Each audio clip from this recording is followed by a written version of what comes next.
eyes digging at my back. "Liar!" someone hisses. "I don't need to lie," I snap. "If you people did half of what I do in the pits, maybe you wouldn't be whining out here." It's a moonless night, and streetlights are too good for this side of town. Perfect for the night beasts on their hunt. So I slip out my dispeller and shake the glass orb carefully. The liquid metal shimmers softly, casting a light. The feeling that someone is watching me creeps up on me. I turn, stare down the empty, rocky path. Then I finally head home. The other fighters want me to explain, step by step, how to make Badger give them higher wages, as they always have for years now, as if I have anything to say. If I knew how to, would I still be here, getting venomous fumes in my eyes? The only reason he agreed for silver in the first place is because I'm his best fighter. I resist rubbing my eyes, blinking rapidly as tears gather at the corners. Every inch of my body hurts from today's fight. The Stygic was no joke. I couldn't fight a toddler right now. I only drag myself forward, one step at a time. The fang-like spires of rock jutting out of the ground form a narrow, crooked path. Toward the left, the ground falls away sharply, revealing the basalt columns barring us on the island. Beyond, the sea is still tumultuous, drinking in any sound my feet make. Slowly, by memory, I make my way to the eastern slum in the narrow corner where Kar Atish's land turns abruptly to the west. Most of the slum is either niches carved into the outer side of the cliff or spires around which people tie tents, teetering on the edge so as to not block the landers' way when they travel. It's the best we have, being non-miners, to protect ourselves from the toxic air and the metallic rain that leaves bare skins raw and red in just a few hours. Beyond the mountains and the underground river of lava called the Redwater, the westernmost side of Kar Atish belongs to the Collector. Only the council officers and landers posted on the island live at the Collector's compound, although the building is so large we could all fit inside. But it's the refinery that's the biggest structure on the island, on the edge towards the north, next to the harbor. That's where the generational miners have houses too, stone quarters, stacked like dead fish together. That's where I lived once, when my parents were alive. Suddenly, there's a shift in the smoky air. I'm not alone out here. My steps slow. The dark to the right of me is impenetrable. Not even the red-eyed glint of the rot, a kind of night beast that are always waiting to catch their prey off guard. I blink, trying to make my vision clearer, but the veil of distortion has yet to dissipate. Panic surges in my throat. What if a creature from the sea has made its way up here? I'm in no condition to fight. Pebbles clatter at my back. I whirl. Someone stands a hand away from me. "Yara?" I say, exhaling. "Unless you're going to pay me, I'm not telling you any secrets about seducing Badger."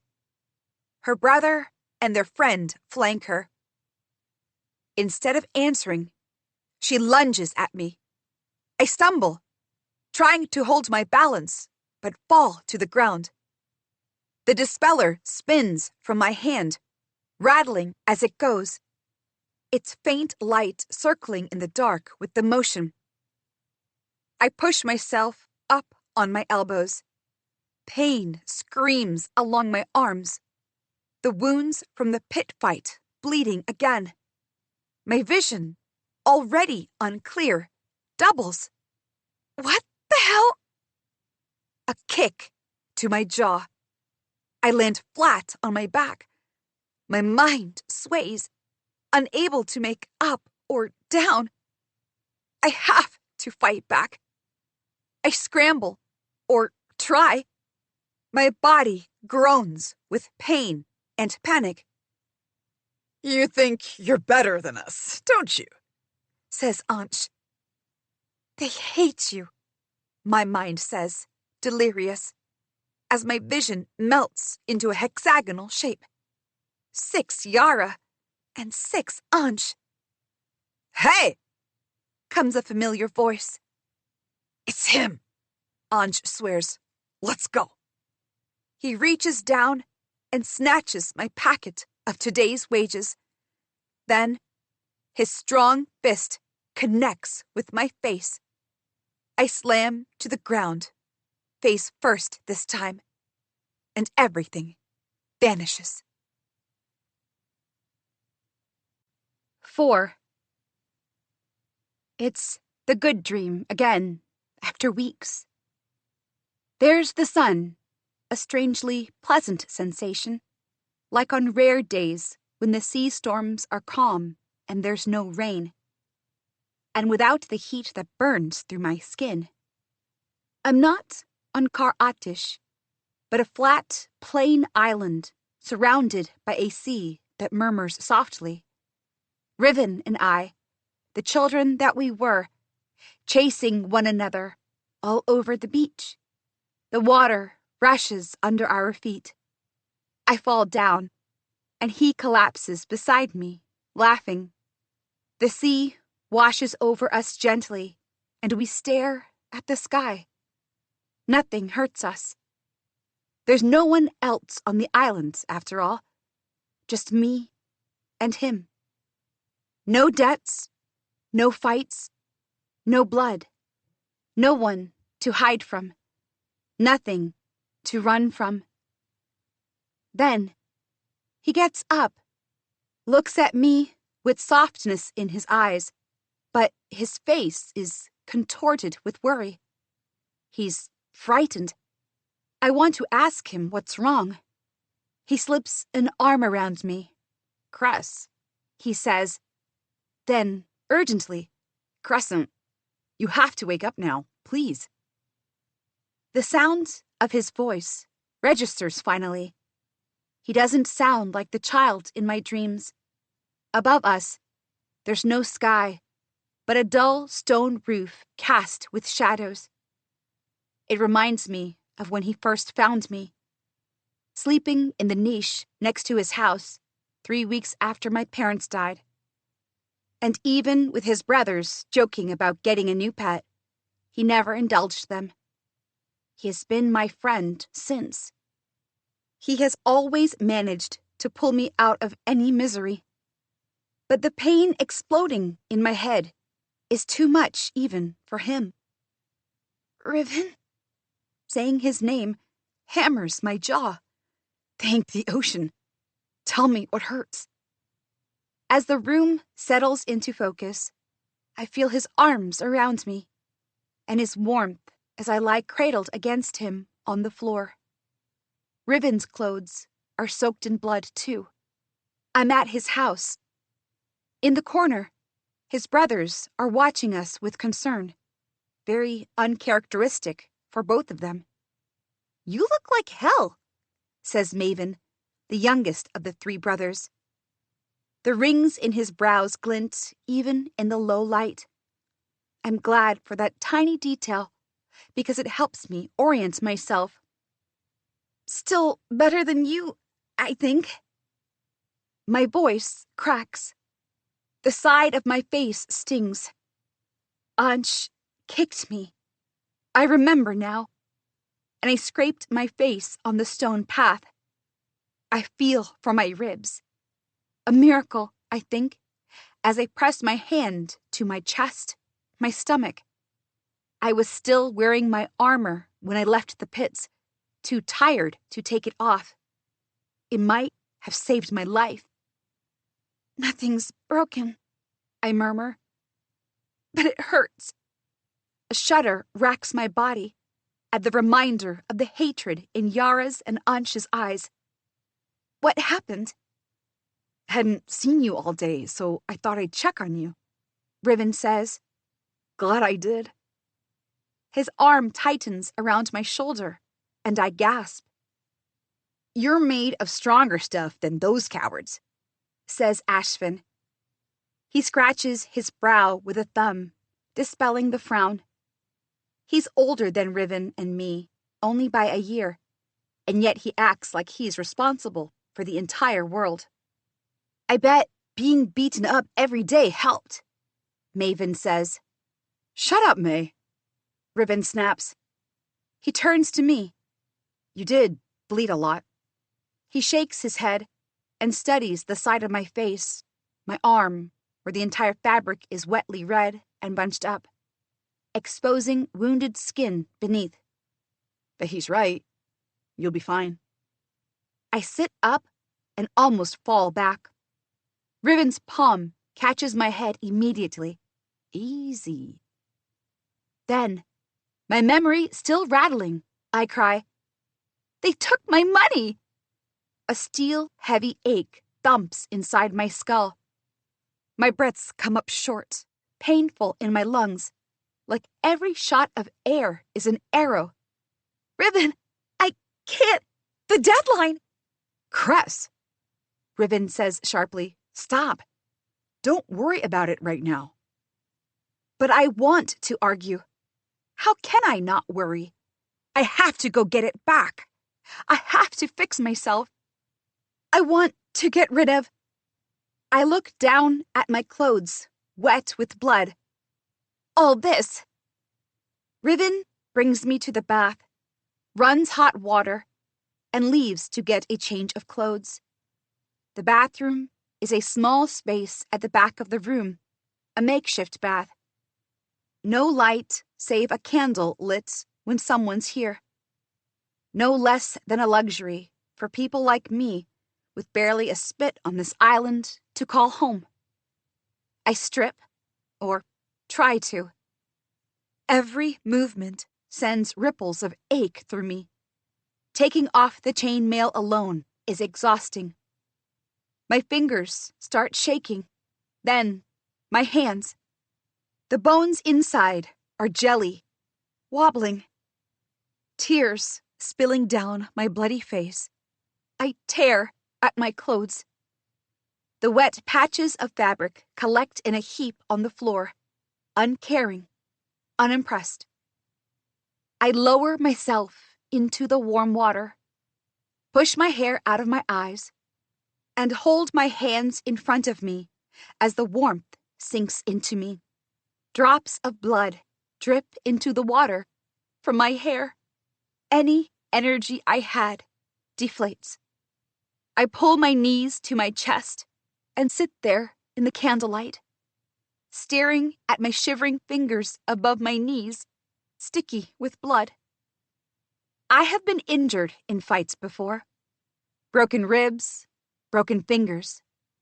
The time I thought my left leg would have to be amputated. None of those times left me feeling like this, though. My hands shake, refusing to be still. The water is entirely red now. I know I should move, wipe myself, put on some medicine and bandages, but my body stays exactly as it is, curled into itself, bearing the pain as it continues to spread. Textureless, transparent, nothing at all. If I sank beneath the water, what would happen? Would the pain go away? I am lulled by the warm waves. Cress?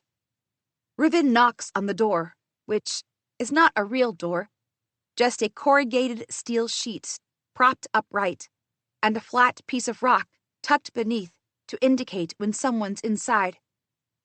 The candle flickers, rippling the shadows. The knock comes again. Answer me, Cress. In my mind, I do, but I can't open my mouth. I'm coming in. The door creaks further, and Riven says nothing for a while. He stays at the threshold. An eternity sways from one to another before his shadow takes one step forward, merging into mine. I hear him inhale deeply. He gets inside the bathroom, adjusting the door back, and puts the clothes beside the sink. Then he sits next to me, outside the tub. Cress, He says softly. A tear trails down my face. My eyes stay locked on my fingers, wrinkly from the bath, as I scratch at the skin, trying to scrape the blood off, which just makes more of it trickle through. Riven catches my fingers. He picks up the washcloth and dips it in the water. Gently, so gently, he rubs it across my hands. A shudder crawls ant-like on my body. He pats the cloth down my shoulder. The stinging increases. So does my fidgeting. I curl and uncurl my toes under the water. Riven doesn't speak, doesn't tell me to sit still, and slowly, the water in the bath turns even darker.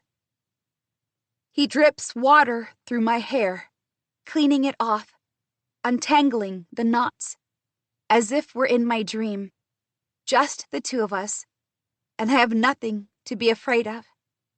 He's so gentle that it's agonizing. I'm a kicked foal, a stray, with nowhere to go unless this kind boy shows me mercy. I'm grateful for him, yet the feeling leaves me gaunt.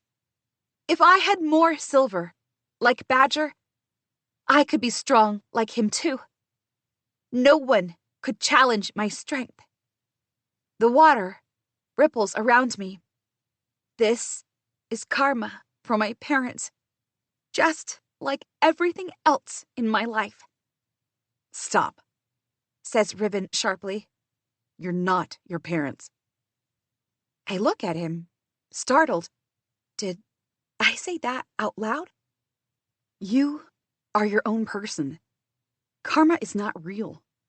This anger toward yourself is not going to save you. There's no pity in his eyes, like I thought, like I see in his brothers sometimes, which is why I can sit here, naked, and still not feel ashamed.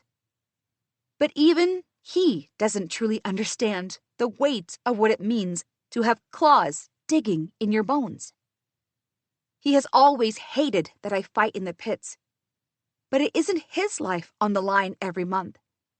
It isn't his dream to collect enough money to get the hell off this cindered island. Riven gets up on his knees and puts an arm around me. He lets me cry until I've run out of tears. I got you fresh clothes, He says, looking back at the sink once. I nod, and when I don't move, he sighs and gets up. We need to dress your wounds too. Come out soon. As he leaves, I push back against the stone wall. The rippling of the water is loud this time, as if the whole ocean outside moves with me. My fingers are clean, but there's some dried blood under the nails. I push the nail of my left thumb under the nail of my right thumb and dig the flakes out. Just like I hunted for scraps in garbage dumps. This is what I have without the strength and without the silver. This miserable life of clawing my way out of the darkness toward light, only to find emptiness and another long tunnel. And these wretches, think they can steal from me? Take what is mine? What I fought for? Bled for? I need to get the money back. Make up for the loss and insure myself against something like this happening again. Prove to them that they will not throw me into any darkness. My stomach clenches tight. Everything I want has only one answer: silver. And there's no other way to get that silver on this island except for the pits. No other way but for Badger's offer. I'll have to lose my next fight. 5. A week later, I walk back to the pits over broken paths, waiting to catch ankles in their mouths. The dark red sheen of the setting sun casts a bloody drape on every steep slope. But I have to be early. Get in, fight, get out, before Riven's day shift ends. I don't want to do things behind his back, but he knows how badly I was hurt, so he would have questions. Questions I don't want to answer. My face is still darkened with bruises, body aching in protest, as if it knows what I'm about to put it through. It's perfect, though, and believable. If I'm hurt already, nobody will wonder why I lost. I lower my helm, concealing my face. The cold metal smell sinks into my skin, fortifying me. From the corner where I stand, the empty prep room pans out in a triangle, lit at the center by a single dim starfish, encased in a lamp with dusty glass, casting oily darkness everywhere else. The crowd outside barrels on, despite the death of that man just a few days ago, cheering wildly as the night's inaugural beast-on-beast fight proceeds, their own violent rhythm immunizing them against the blood and death. Badger's arena is a chosen narcotic on this island. And if I'm contributing to it, well, I wouldn't be here for long now. By the time the prep room starts filling, I can hear the confused mutterings in the air. I have the room's attention. They would have liked today to themselves. They are angry I'm back. It's not easy to get into these pits. Even with the wins, the battles are deadly. But people caught inside die like tadpoles stomped on, so there's never a lack of fighters either. Even when most fighters are too young, too old.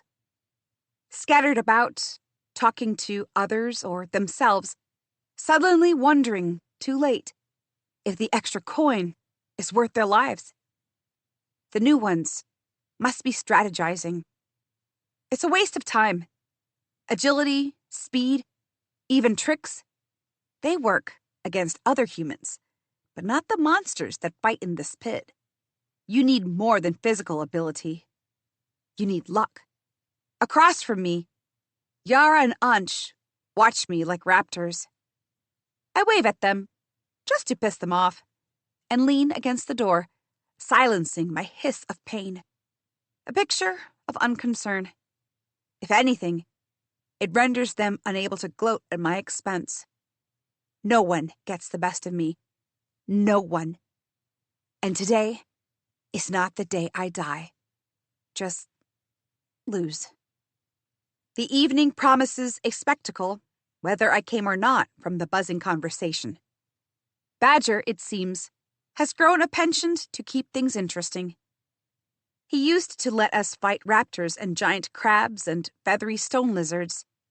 But the people have gotten bored of death playing the same old cards. They've been getting enough death in the mines lately. So, they come here for the mind-numbing entertainment that promises blood, where they're in control, and not the victims. It's booming business. I already have my number ready. First, like usual, unlike the last turn I had here. It gives the spectators no time to speculate, but more scripts to bet. Coming right out of their day shifts, It's the high of watching someone else suffer that these people bet on. None of them know their meager scripts will be stolen right out of their hands tonight. You ready? Calls the bouncer. For a moment, I think of the quake. Since the last time, there have been 2 more shudders, each lasting only seconds, but terrorizing nonetheless. Some say that we have angered the island by digging in the mines deeper than we should. Not that the collector would ever share that opinion. What if we get hit by another when I'm in the pit again? But what else can I do? I swallow my misgivings and adjust my armor. Stepping into the ward toward the pit, I move my fingers in sharp motions, urging the blood flow, reassuring myself of the chainmail wrapped around the backs of my hands. My breastplate is in place, my throwing knives and my helm, too. This isn't my first fight, but this is one where my life might depend on the outcome. The thought has my heart skittish in its small cage. I hop on the spot, open and close my fists, bend my leg and pull at my foot. Never seen you so nervous, the doorman says. He chews a straw, eyeing me curiously. Inside the pit, the crowd jostles, yelling and laughing. Got hurt bad last time, I say, stretching my arms over my head. So why you back here so soon? Why is anyone? Well, he sneers. Have fun in there, dark dancer. The roar of the crowd echoes inside my skull. The lights glare down harshly, and for a moment, I lose my footing as the door groans shut behind me.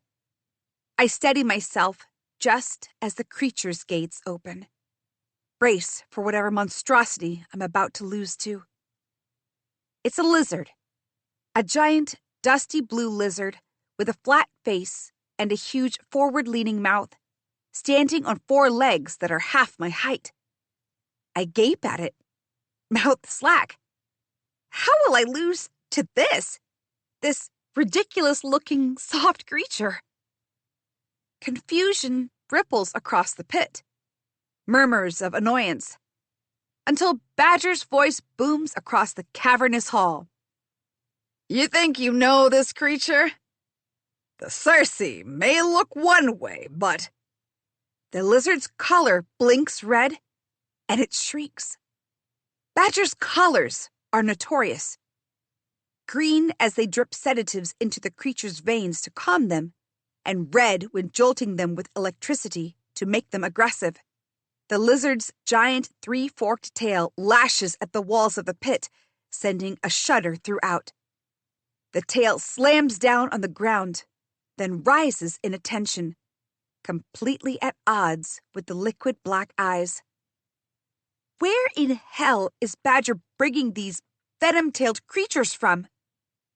Are you ready for another performance from our dark dancer? I make the blades dance in the air before gripping them tight and bending my knees. I am turned to steel. Applause rings through the pit at the display, hoots and shouts and laughter. The Circe lizard stumbles, looks around, and locks eyes with me. A skittering noise fills the pit, low-pitched and cantankerous. 1,000 tiny insects crawling in my ear. I shake my head. The Circe chirps, this time higher, but stays. A murmur of boo sweeps through the crowd. Damn it! I'll have to provoke this creature. At least a few good rounds before I lose, or the crowd will completely turn on me. I adjust my knives and sweep to my side. The Circe skitters, mirroring me, and we end up across from one another yet again. Fight it! Someone yells. The audience roars, clapping and thumping. This is good, because it startles the Circe. It hisses and raises its tail higher, alert. Good girl. The Circe leaps and slashes at me. I duck and spin, one foot rooted in place. The tail comes at me, and I block it with the hard side of my knife. A terrible, frenzied scream unleashes from the Circe as it twirls in the air, gnashing its short, sharp fangs. The mood of the crowd has changed as well. The annoyed half-heartedness has given way to cheers of "Go, Dark Dancer!" and hoots and raining scripts into the betting bowls, just the way Badger likes things in the pit. It brings a wicked smile to me. Round 1 is mine. The Circe hisses, but still with uncertainty, as if trying to scare me away without a fight. It skitters, but stops a good distance away. Then it leaps again, quick and sharp, and I roll away from its path.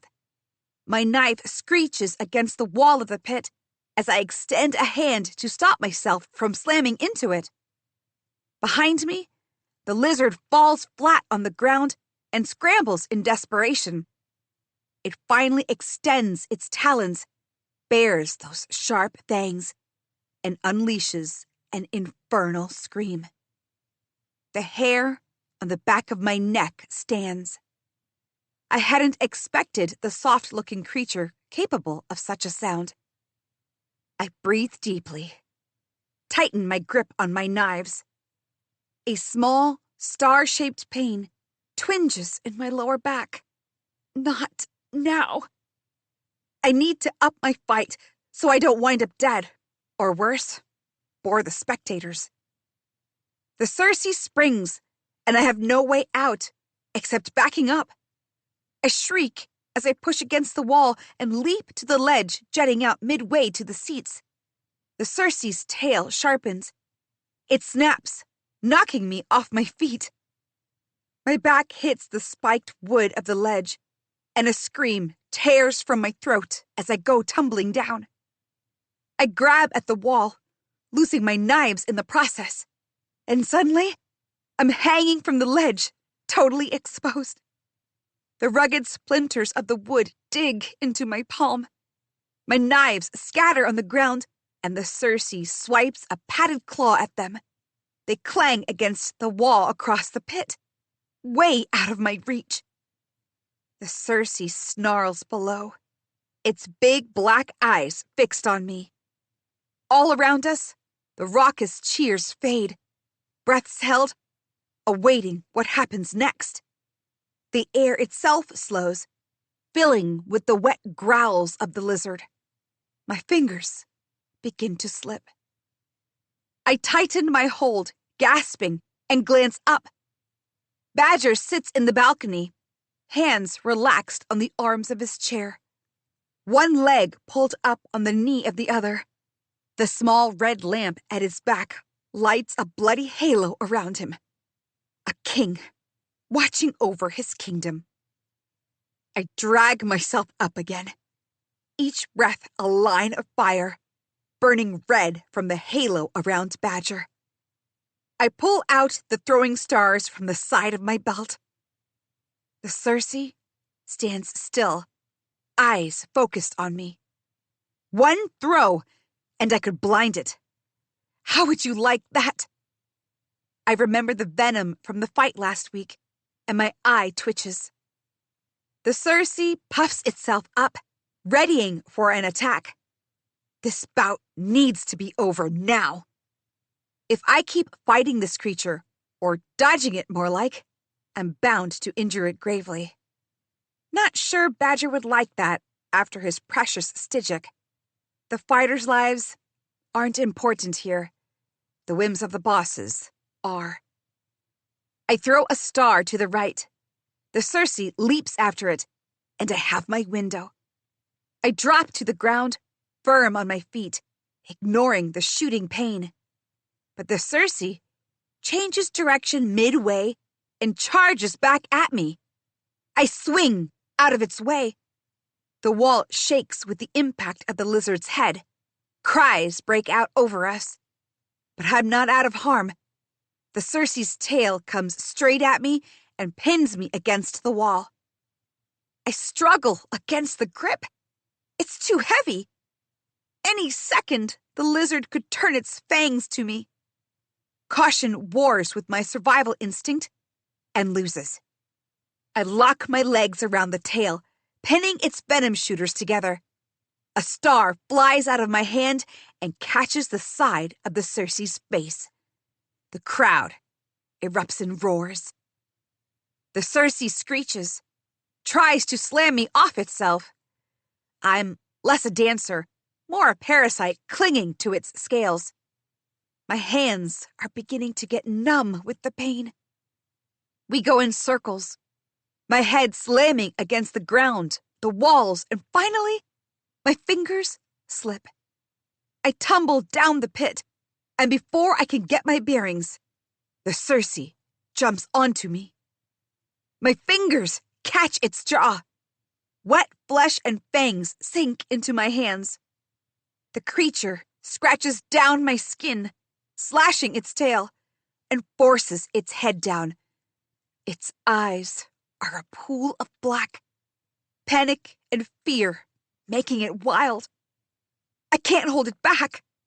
If I don't yield now, I'll be dead.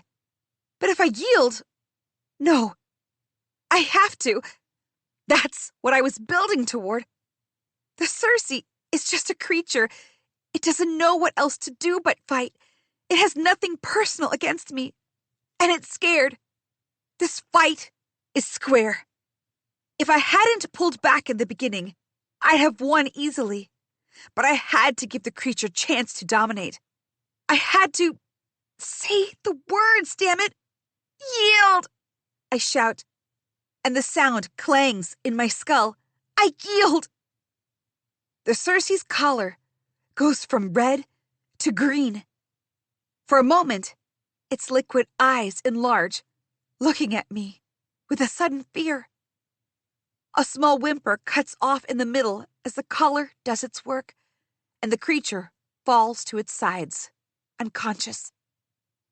I roll on my stomach, deathly pain pounding in my muscles, and try to get up. My left hand gives way. I fall flat on my mouth, jarring my teeth. Granules of sand plume with the impact, getting into my eyes and nose. Giving this match away was my choice. But now it's real, and my thoughts are careening everywhere. What am I supposed to do now? I've never yielded before. What if the crowd is suspicious? I sit half up, breathing heavily. It's then, the pain pulsing and rearing, that I register the silence in the pit. The absence of cheers or boos, the cursing, the foot-tapping, the annoyance and anger that I'm expecting. Instead, what comes is worse. The hissing. It starts somewhere to the left, sweeps through the first row, then picks up across the pit. A ghostly wind churning into a windstorm. They're hissing at me. An old tradition from the days of fishermen when the pit fighting took place near the seas, and the losers were tossed into the water to be at the mercy of the creatures who lived there. These people are not just angry. They want me erased from this fighting pit. Teeth bared, eyes raging. The spectators take on the form of a monster. My worst fear is realized. Badger sits still, crowned in the red light, and watches me with the eyes of a predator, having finally caught its prey. 6. You promised! I stomp across the room, coming to a stop an inch from Badger. I know what I look like. Filthy and battered, lips split, bruises down my face, the pit's dirt tangled in my hair. He doesn't flinch, only stares me down, bored, leaning back on the table. I promised nothing, he drawls. I offered you a deal. He turns his back on me and rounds the table, sits down in his grand chair. The ease of the movement is a giveaway that he doesn't care what I have to say or do. His whims, always. My heart hammers in my throat. Why are you doing this? My gaze flicks to the bundle of silver on his table. What was supposed to be my cut from the fight. It's no longer mine to take. And Badger is banning me from the pits. The thought hasn't even settled in my head. Everything is a whirl of claws and fangs and Badger's voice echoing through a fog. You heard them, He says. I will not risk our whole audience for you. I stare at Badger, at his nonchalance, at the calculated look in his eyes, an inch from true dark malice. He's a snake, ready to strike. That audience has grown because of me, I snap. I'm your best fighter. You are no one, he says, cruelty flecked in every word. My pits existed before you, and they will long after you're gone. I owe you nothing. There's a flatness to his eyes that tells me he's not changing his mind. The same feeling as from the night of the red Stygic crawls down my neck. He wants me gone. But it doesn't make sense. Have I offended him? I haven't seen him for months. All I do is fight and leave. The only thing I can think of is my winning. How can he be so threatened? Disgust arises in me, meeting the callousness in him. Besides, once the call comes from them, He nods his head toward the door, indicating the hissing spectators. I will not stand in their way. 6 years of my blood spilled in these pits, and this is what he repays me with. A sickening crunch rumbles in my head. Trying to get a red Stygic to kill me, then luring me to this with silver. Badger is nothing but a sick, narcissistic man who couldn't bear me not subjugating to his wishes. Understanding floods me. You weasel, I whisper. You put your men in the audience today, didn't you? You had them start the ancient call. You're drunk on fighting and imagining things, Crescent, He says in his infuriating drawl. Fighting down here changes nothing for you on the island above. That's why I want to leave. He flourishes his hands. Well then, here's your chance. I see blinding red, unable to speak, to even scream. At the door, I pause and look back. This man, who rules the world below like those foreigners rule us above, has ruined my chances at a better life. And I hate him. You can bribe his men to look away all you want, but I wonder how long you would keep this kingdom if the collector himself knew what was going on down here. Without waiting for a reply, I slam the door behind me.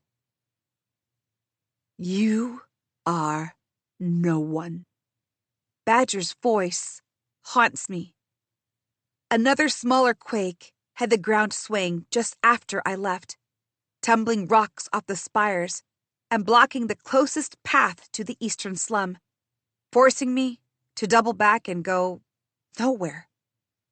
Which is why I find myself climbing up the toothy hills near the mines, dangerous in the slick rain. But I don't care. Anything to take my mind off wanting to wrap my hands around Badger's throat. The lights from the mines cast a stronger redness here, unnaturally diabolical. But it's a familiar place. A few years ago, Riven and his brothers found a tiny cradle atop the tallest hill. They sometimes spend their rare off days here, hidden from the island's constant cacophony. Often, Riven invites me, much to May's annoyance. From the top, I can pinpoint the exact little stone house I once shared with my parents. It sits between the countless other identical houses, little matchboxes carved out of stone for the mine laborers. But my parents had painted a side of it seaweed green, my favorite color. It is long faded under the harsh dust from the mines, but the strip of paint on the plain stones still stands out. I pull out my knives. If my mother were here, she would be hysterical. But, well, she isn't here. Fire crackles in my blood, burning me. The knives are cold in my hand. I clutch them tighter and slash at the air and the rain, again and again. I hurt so many creatures, maimed and killed. I am uniquely cut out for this because I know them well. I spent much time as a child at the shoreline watching them, observing them, learning their habits, their weaknesses. Not so I could kill them. It wasn't what I wanted, but I had to. I would make up for it somewhere, somehow. That's what I always thought. But now, all that blood, for this, to be thrown out at someone's whims? Alone in the red night, I scream and hack and pour all my fury into the emptiness. I'm a fighter. I kill despite myself. I will not go down so easily. Sweat rivers down my back, merged with the rain and draining onto the rocks below. I keep slashing, twirling and throwing the blades, except the dagger I always keep close, the guitar that belonged to my father. Then, the shooting stars. If I have to stay here all night to get this anger out, I will. But I won't let that smug-faced son of a bitch make a fool out of me. He's goading me so I make another mistake, so he can ruin whatever life I have left. He can't. Even if he already has. I have no money, and the deadline for this week's installment is tomorrow. No, I correct myself. Later today. What will I do now? The mines won't take me. The collector's compound won't employ me as long as I have debts to clear. Chandrabad is out of the question without silver. Even smugglers would think twice before taking me aboard. What were my parents thinking without leaving me a contingency plan? Did they not care at all? Did they say something that I've forgotten? Have I suppressed my memories? I fall down on my knees into a puddle of dirty water that splashes against my skin and scream viciously, without inhibition, until everything pours out of me. Except a pebble slips somewhere to my right, subdued in the sound of the rain. It rolls down, tapping against the wet rocks on its way. Blood rushes to my ears as I stand and whirl, holding the guitar out. The blade stops an inch from Riven's throat. He raises his hands, water sluicing down his face, his eyes serious, but also amused. "Why are you here?" I ask, keeping my guitar steady, my voice hoarse from the screaming before. Raindrops get into my mouth, the taste coppery and full of this island. He ducks fast and out of the way, appearing behind me. His hand shoots out, and I dodge, falling into the pattern we started oceans knows when. He hates that I fight at the pits, and yet always helps me practice. Sometimes, like now, without my asking. He swipes at the ground as I leap back with a snarl and says, "You didn't come home. You always come home after an arena fight." "No, I don't." Instead of saying anything, I flip the guitar in my left hand, feint, and go straight at him. He catches my wrist, and I end up slamming into his chest. We stand there, heaving from the exertion.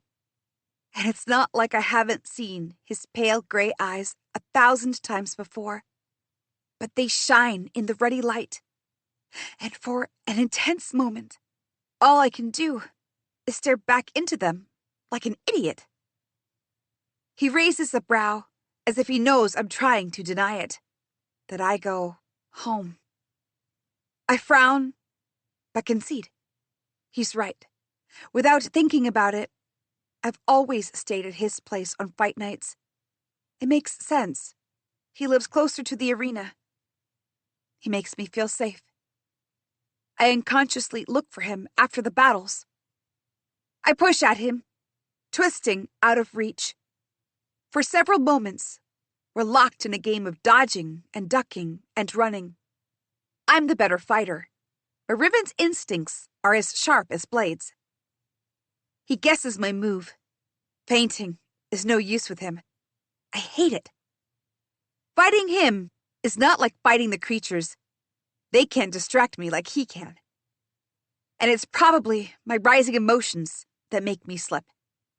He catches me at the last second, and I crash into him again, his arm around me and my back pressed against the solid wall of his chest. My hair comes loose in the drizzling rain, sticking to the side of my face. "I heard what happened at the pit tonight," he says, his voice rumbling in his chest behind me. He doesn't let go, and I make no move to step away. Our breaths heavy and synced together. It was nothing, a bit of misunderstanding. Riven leans forward and whispers in my ear, warmth brushing my neck. "Your voice is never so smooth as when you're lying." I shove his arm away and turn to look at him square in the eye. The air between us grows taut. The red lamplight glints off the chain he wears around his neck. A single stream of rain follows a path down the center of his throat and disappears into his wet shirt. He was so gentle with me when I was broken and beaten. There had never really been any lines between us, because they didn't seem necessary. We grew up together. It makes sense that he's the one to have wiped the blood off my back. But now, it feels like something happened. Something I'm only now realizing. A kind of blurring that makes looking at him, trying to lie to him, overwhelming.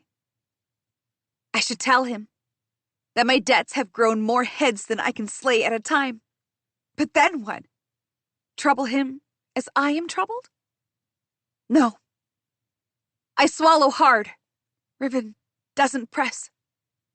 He watches me closely for a moment, then slides an arm around me, this time holding me more softly.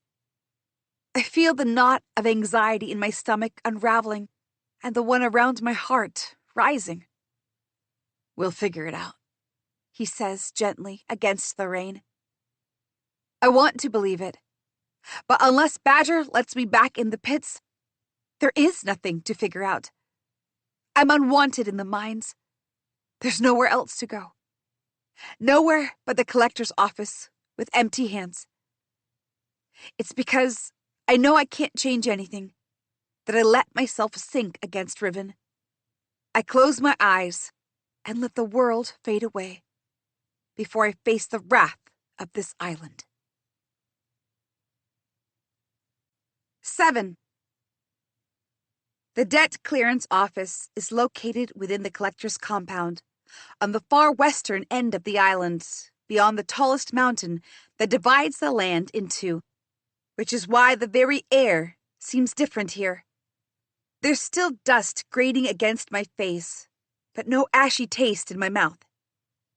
And by the time I reach the compound, after half a day of trekking, It's just a cool blue breeze off the ocean that fills in my lungs with freshness that seems long forgotten on the other side of the island. It makes the tension in my muscles relax, even if I can't stop thinking about what I'm going to say when my turn comes. As always, the queue is long, stretching onto the rocky edge of the dry, thorny forest across from the compound. People from all over the island arrive here every 7th day of the week and are robbed of whatever little they had managed to earn. Payday. To pay them for letting us live in our own homes, I suppose.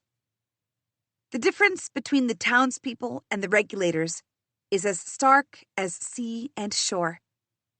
The miners have suits made of material that keeps them somewhat protected in the mines, because the collector and his men need people in working condition. The rest of us wear loose clothes, patched together with discarded fabrics, mismatched blacks and grays. Ugly, but practical. But when we're here, at the debt office, we're no longer miners and non-miners. We're all renters, the lower caste, the ones who work as the landers see fit, live, and breathe as they see fit. We queue down the corner, a single file, and are forbidden to venture outside this orbit. The regulators wear their black and blue uniforms, tailored precisely, with badges of authority and sneers.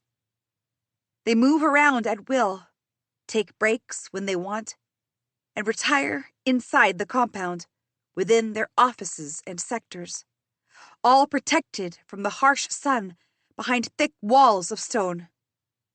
By late afternoon, I'm finally beneath the compound roof. Banners flutter in the fierce winds, a golden squid on a sea of blue-black. The man in front of me takes his scarf off and wipes his weathered brown face, hands shivering. Slowly, the line moves forward, and it's his turn at the counter. "No scripts," he whispers, as if a prayer. "This is your second strike," the officer says, almost bored. "Well, salt it is for you." "Is there—" The man starts, his voice already defeated, then stops. He nods and takes the papers. The normality of this doesn't faze anyone, least of all the officer. You can go once without a payment, but the second time, the salt pans it is. Day and night, unpaid bonded labor, until your last breath.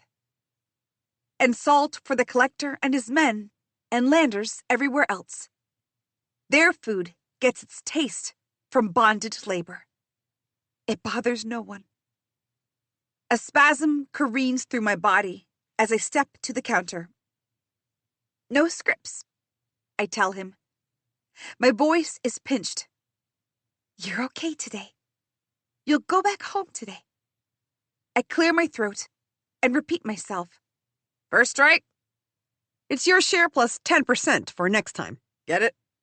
The officer's face is thin, but he's well fed. Healthy hair and unscarred hands that start to mark the changes beside my name in his register. He stops. "Crescent Dune?" An icy feeling creeps down my neck at the way he says it. Someone in the line behind me murmurs, "Kinkiller." Someone else joins in. For a moment, they forget where we all are, together at the mercy of the landers, and remember only that I'm the daughter of my parents, the kin-killers, miners who killed other miners. Blood rushes to my head as I adjust my scarf, hiding my face. They can't hurt me here. The lander guards have guns and don't tolerate disorder, but you never know. "She's still alive?" someone else asks, confused at my very existence. Fear turns to roiling rage within me. And I'm glad the landers are here all anew. Not for myself, but for these miners. If there were no checks, the ocean knows I'd have driven my claws into them. None of these people know what it took to keep myself alive. None of them calling me kin killer would survive my life. The pounding of my heart grows and grows, even louder as the counter window shuts down and a door opens somewhere at the back. The sharpness of my ever-present rage curls back into itself, fear rearing its head again. I take a wobbly step back, and 2 guards emerge with guns. "Move," one of them says, pointing back where they came from. "Why?" I dart my eyes around. The line behind me watches us, alert. Not because they care to intervene, but out of curiosity. "It's only my first strike. I'm not going to the salt pans." Their guns straighten. This time, both of them say in their cold voices, "Move." It takes all of my strength not to give in to my instinct and run backward. The laws of the pits don't matter in the real world. If I run, I get shot. And the most important thing when you're fighting is to stay alive. And fight, sure, but first, stay alive. So, heart hammering in my throat, I take a step forward. It's not enough for the guards. They grab my arm and march me through the back door and into a room with walls of polished stone. There's a single window, set high above, and a plain desk. I'm shoved into the one small chair at the back of the room. "Will you tell me what's going on?" They don't answer. At least they don't tie me to the chair. "No funny business," says the first guard, glaring, before they shut the door behind them. Immediately, I get up and work my way around the walls. No other exit. Not even a crack in the walls. Just a claustrophobic space of gray stone and that single window. What's going on? If they want to send me to the pans, the cart is right outside, crammed with the newly enslaved. This makes no sense. The window is high, but I might reach it if I stand on the desk. Will I get through it, though? It's narrow, and where would it open? What if there are guards? The door slams open, and in walks Badger? I cry.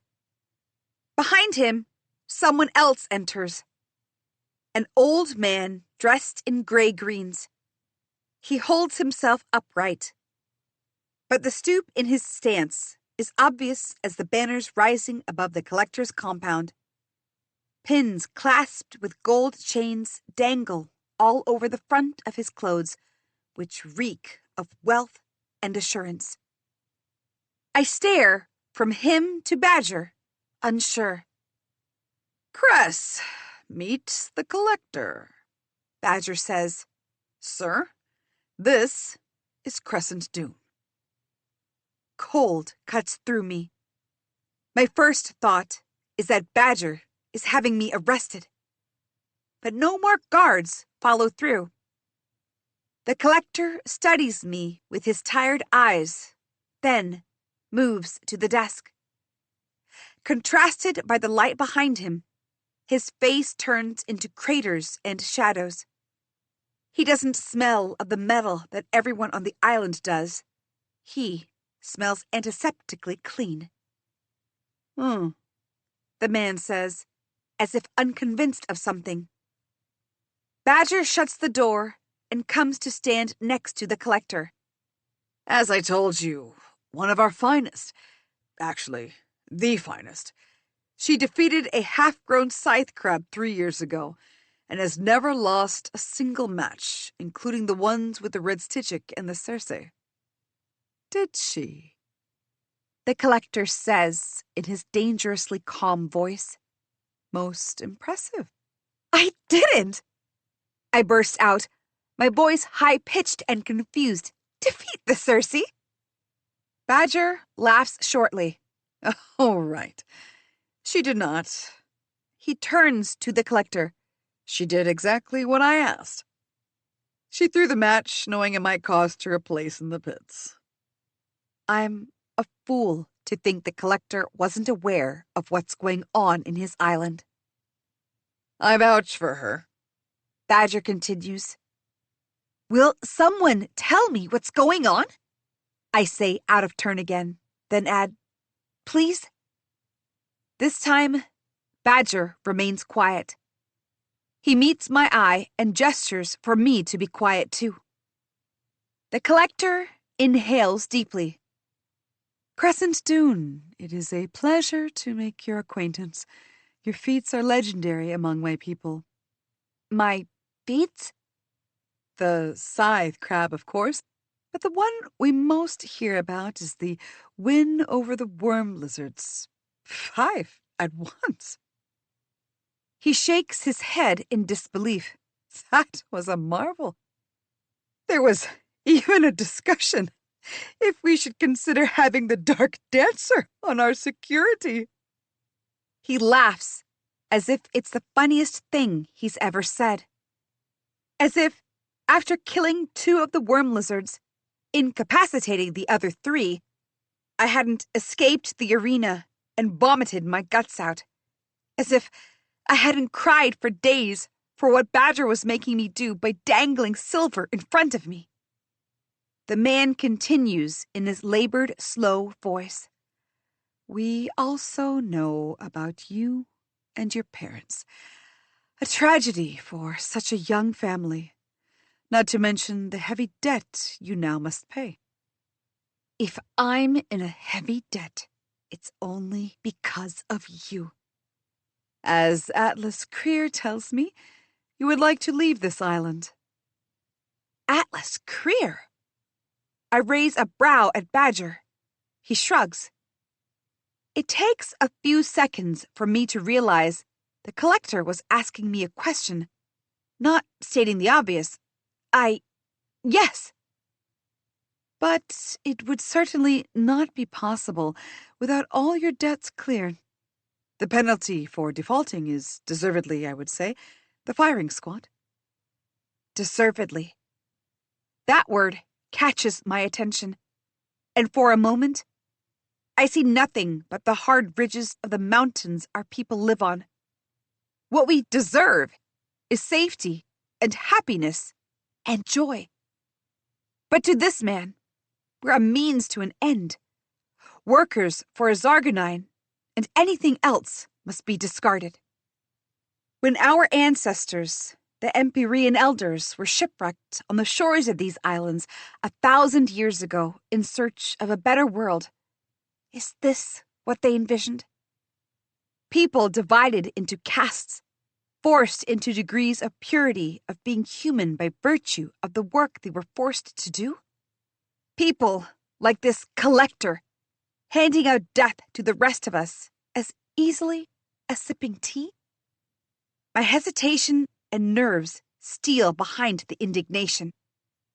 I'm sorry. Where are we going with this? If this is about my first strike, it's the law that first strikes are forgiven as long as I pay the second time. So what are we doing here?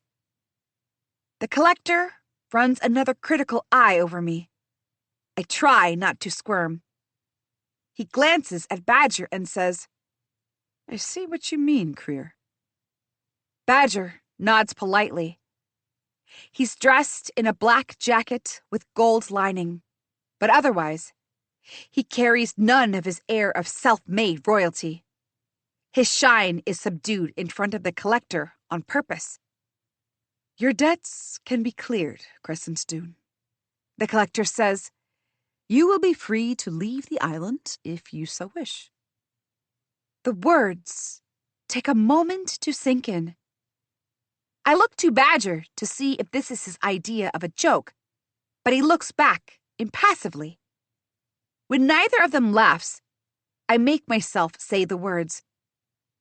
Why would you clear my debts? Have you heard of the Tarnak expedition? I frown. I have only a vague memory, mostly because I've forced myself to forget those expeditions inside the mines. Tarnak was the most recent expedition, half a year ago, 5th overall, and only the 2nd since my parents' death. The maps of the mines are incomplete, and, on the collector's insistence, parties keep going into the mines, mapping them out farther and farther, marking the location of the Zargonine and other metals. Even though there's no particular need for this, the veins that are mined are still full and will be for centuries still, and the maps unrolled so far are so close to the surface they might as well just be the same damn mines. Lander greed is a monster the rest of us can't begin to understand. Didn't they end up like the others as well? Half the expedition members always vanish in thin air, and others, well, skeletons are often found when the mine work is expanded even a little. Skeletons lying in positions of terror, of needing to escape. Skeletons that are half missing. An expedition into the mine has always meant signing up for death within the labyrinths below. Close, but not quite, the collector says. What does that mean? We are about to find out, which is where you come in. My words spill out even as the realization comes in fits. You mean there's a chance someone from the Tarnak group is still alive down there? How? It has been half a year, if I remember right. The increased geological activity has changed certain echoes, and we're hearing reports of voices down below. Human voices. I fight the shiver running down my spine. What do you want me to do about it? If there's someone alive, we need them back. Not only to save them, but to find out what they have seen. The mines go much deeper than any of us can fathom, Miss Doone, the collector says reverently. What the lowest depths hold, I can only imagine. Creatures of the dark that no one on this island could face. No one except you. I stammer. There are others. Surely Landers must have better people. You have a history we have followed closely.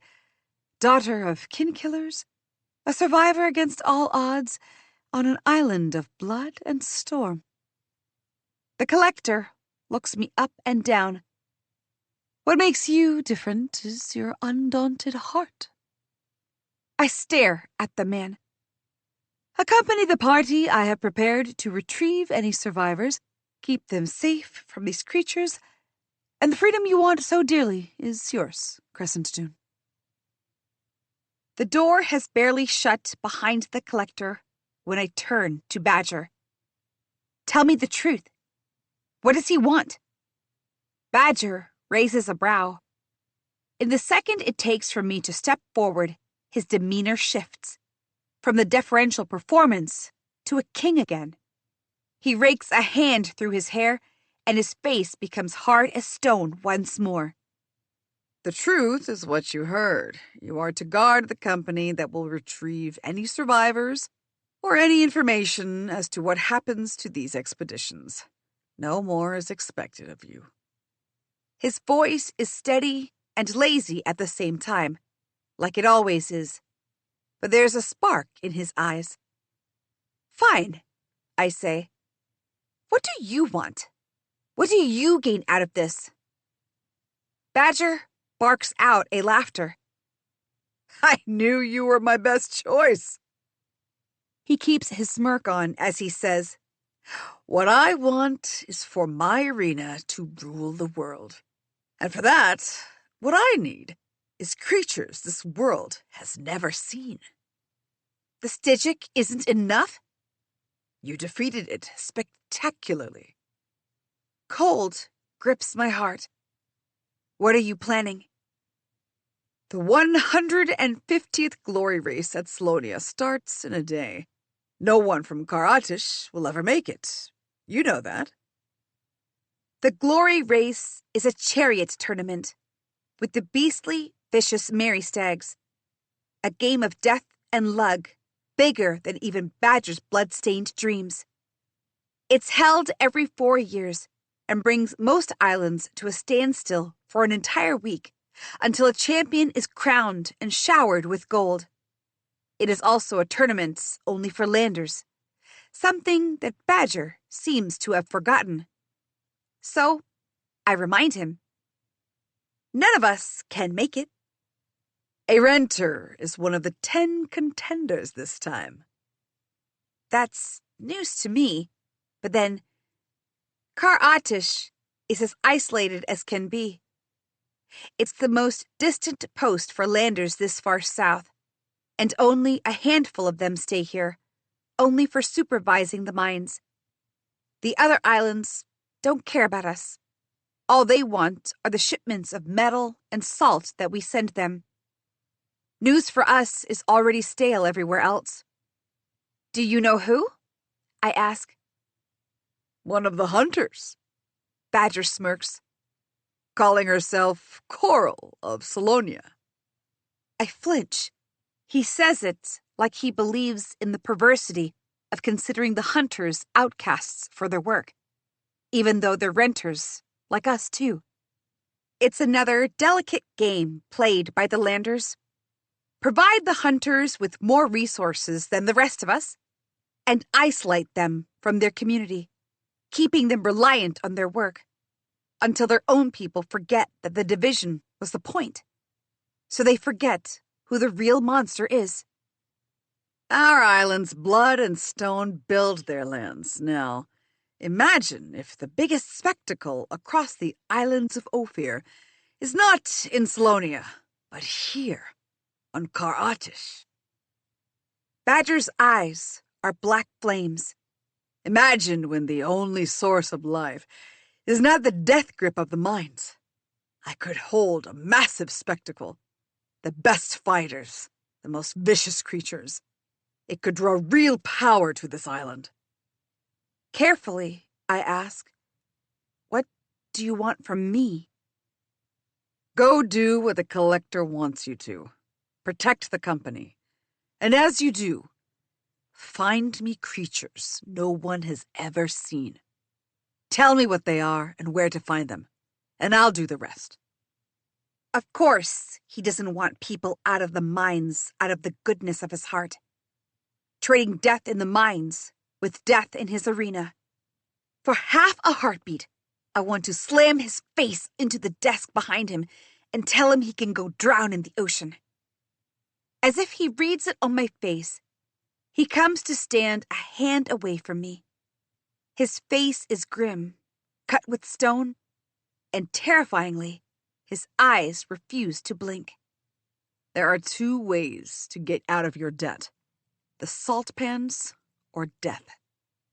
I have staked my reputation and goodwill with the collector on a lifeline for you. A lifeline you would be foolish to ignore. Are you foolish, Cress? 8. You're cheating! Maven screeches so loud I startle in the bathroom, and the bandage slips from my hand. The boys continue arguing outside. Riven, you saw it, right? It's 2 against 3. Ashvin shouts. I'm done with both of you. Riven roars. Me too! The Shade Folk take you both! Maven yells. They're playing Seep, a weird game about striking your opponent's calories with your own and collecting points. I don't know. I never got the hang of it. I squint as I pick the bandage back up. The lone candle is down to dregs, flickering dangerously. The wound on my left arm is healed mostly, but it's best to avoid any friction. I can't recall if it's from the fights or from Yara and Ansh cornering me. What would it matter? All that matters is that I'm in the best possible condition in 2 days' time. I sigh and sit back, staring at the mirror. Shadows of my injuries contrast the small white birthmark beneath my right eye sharply. It's in the shape of a horizontal crescent moon, a cradle for my eye. That's what my parents named me after. It's been hours since I said yes to Badger and the Collector, and I still cannot think about anything else. The Collector is insane to think anyone would be alive down there after all these months. But it's his money and resources to waste. Besides, guarding a company doesn't faze me. The very air of those mines is dead. There's nothing to protect anyone from. What bothers me is the darkness. Like stepping down the gullet of a human-devouring giant. But I will bear it. For what comes after? My freedom. From the soul-sucking debt, from the pits, from this damned island. And it's this hope that might kill me. Too sudden, too dangerous, too much. Which is why I haven't told Riven yet. You know, if that bandage was one of your opponents, it'd be pulp by now, Dark Dancer. Riven stands leaning against the door, arms crossed. The low orange-tinged light of the candle makes his mouth look red and raw. A sharp pang hits my stomach. I quickly look down and realize how tight I'm gripping the piece of bandage. And are you guys done beating one another to pulp over cowries? I say, deflecting. Riven says nothing, only moves to stand near me, his leg touching my knee. Already he's taller than me, and I'm sitting, so he leans forward, so close. The collar of his shirt shifts, exposing the smooth brown expanse of muscled skin. My mouth goes dry. He takes the bandage from me and begins dressing the wound. The brush of his fingers on my arm leaves embers in its wake. My focus narrows to the pulse at the base of his throat. It quickens, even as I'm watching it, matching my own. I tighten my fingers around the edge of the seat to prevent my hand from touching his skin.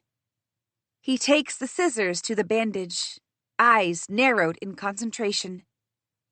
His jaw hovers near my mouth, curls of hair loose below his ears. He loops an extra bandage, not saying a word. There. That's better. He turns to face me, the nearness of his jaw replaced by his lips. I should shift back. He meets my eye, smiles a devastating smile, and stands back up. Heart hammering in my throat, I take my time to collect the discarded bandage, throw it carefully in the trash, and stuff the first aid kit next to Ashvin's box of menstrual pads in the tiny shelf cut into the wall. The shelf overflows with med packs. The boys can go without food for days, but they always stock up on meds, probably so they don't have to see another family member fester to death like they did with their mother. The warm sensation spinning in my head hasn't subsided. I stand there, staring at the shelf. Why should I feel this weird around Riven? I've known him for a long while now. We've always taken care of one another, bandaged one another's wounds, held each other's hands while the other was sick, slept in the same bed, and chased away bad dreams. But perhaps that's why keeping secrets from him contrasts so starkly. The feeling gets worse as Riven makes me turn to look at him.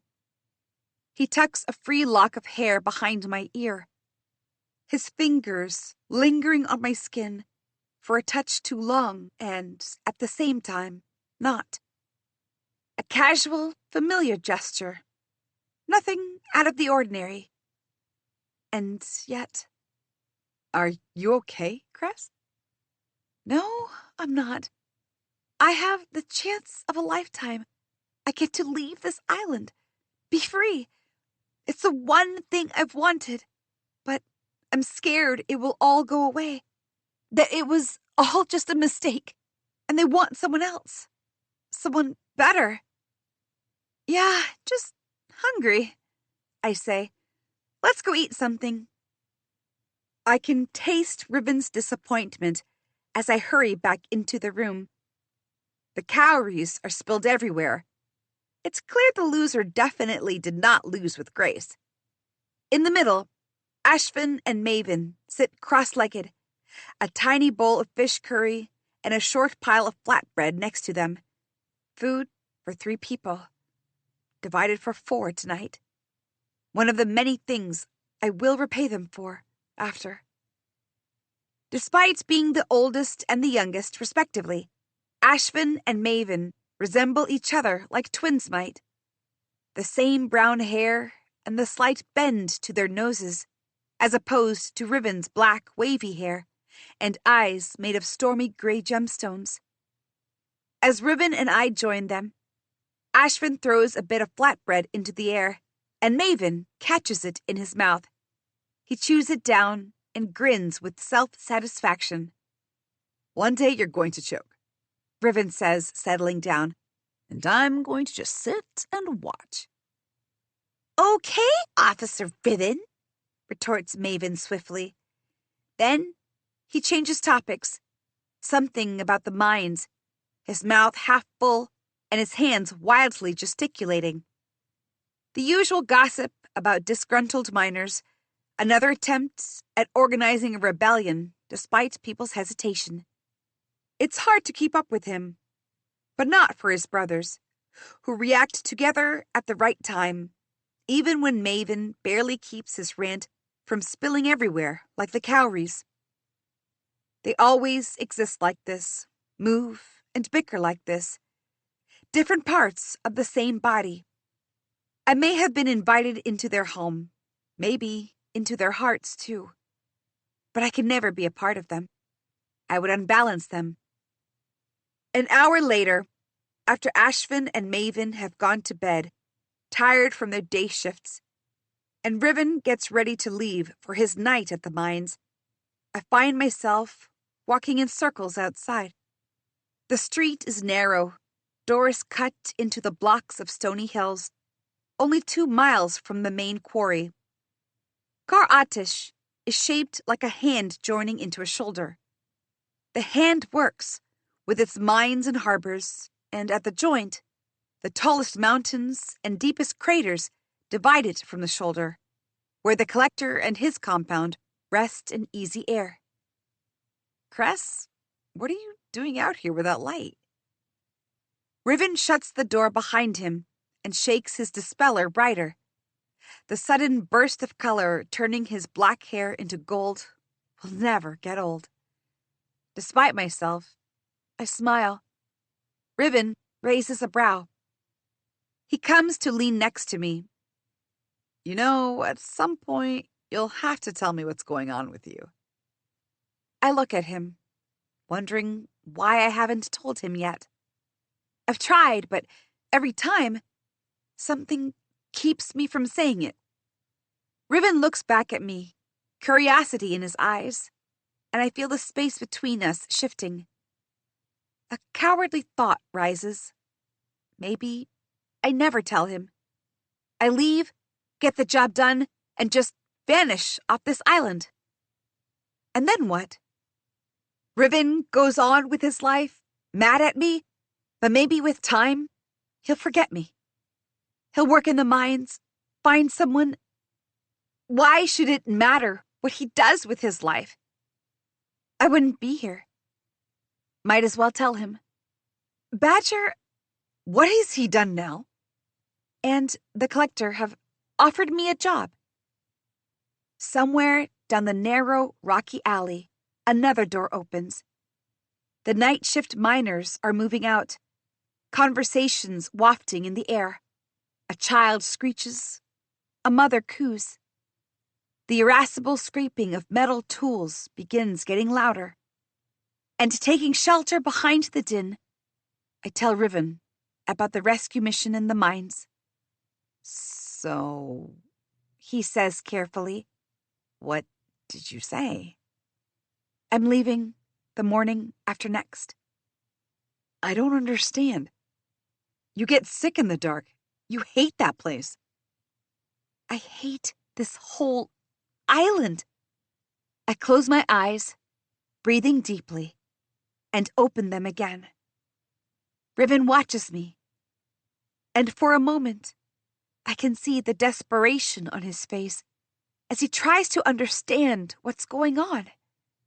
If there was time, maybe I could have put myself in his place and tried to sympathize with his confusion. But there isn't. He should know by now I'd do anything to get away from Kar Atish. I try once more. There's nothing for me here. I've been kicked out of the pits. The miners will kill me before ever letting me work the mines. I'll be indentured to the salt pans for not paying my debts. This is my only option. But I get it. You're worried because you're my friend.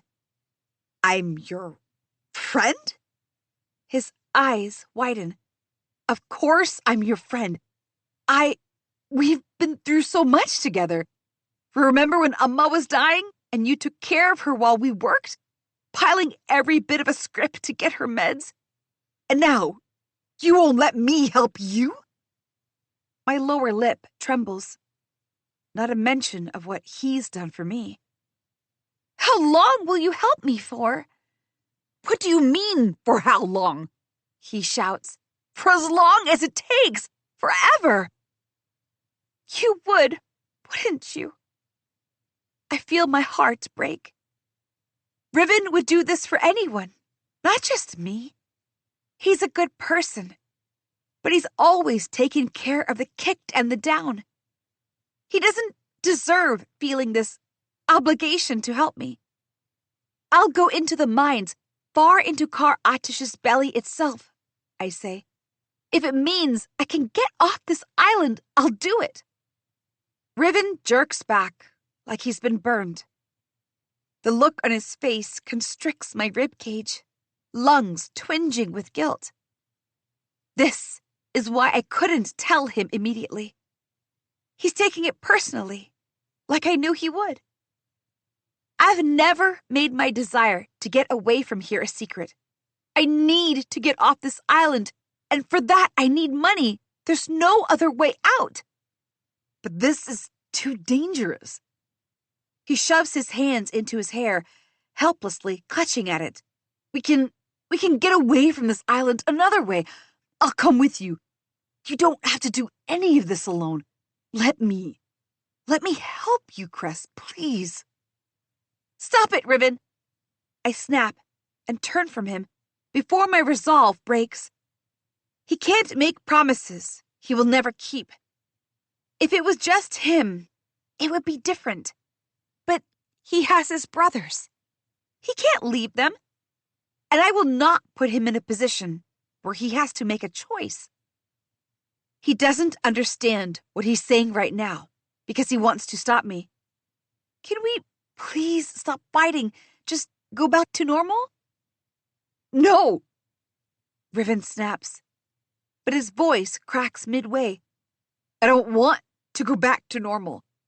I want. He presses his eyes closed, and when he opens them, he still looks frustrated. Why do you want it this badly? It's his tone, even now, so confused, and the look of betrayal in his eyes that make me burst out, because I hate it.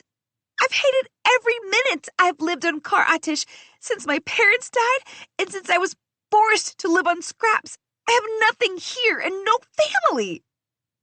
That's not true. Of course it is. I don't expect you to understand. You have your brothers. What do I have? Riven's face hardens. Suddenly, the planes of his face aren't beautiful, but terrible, edged with fury.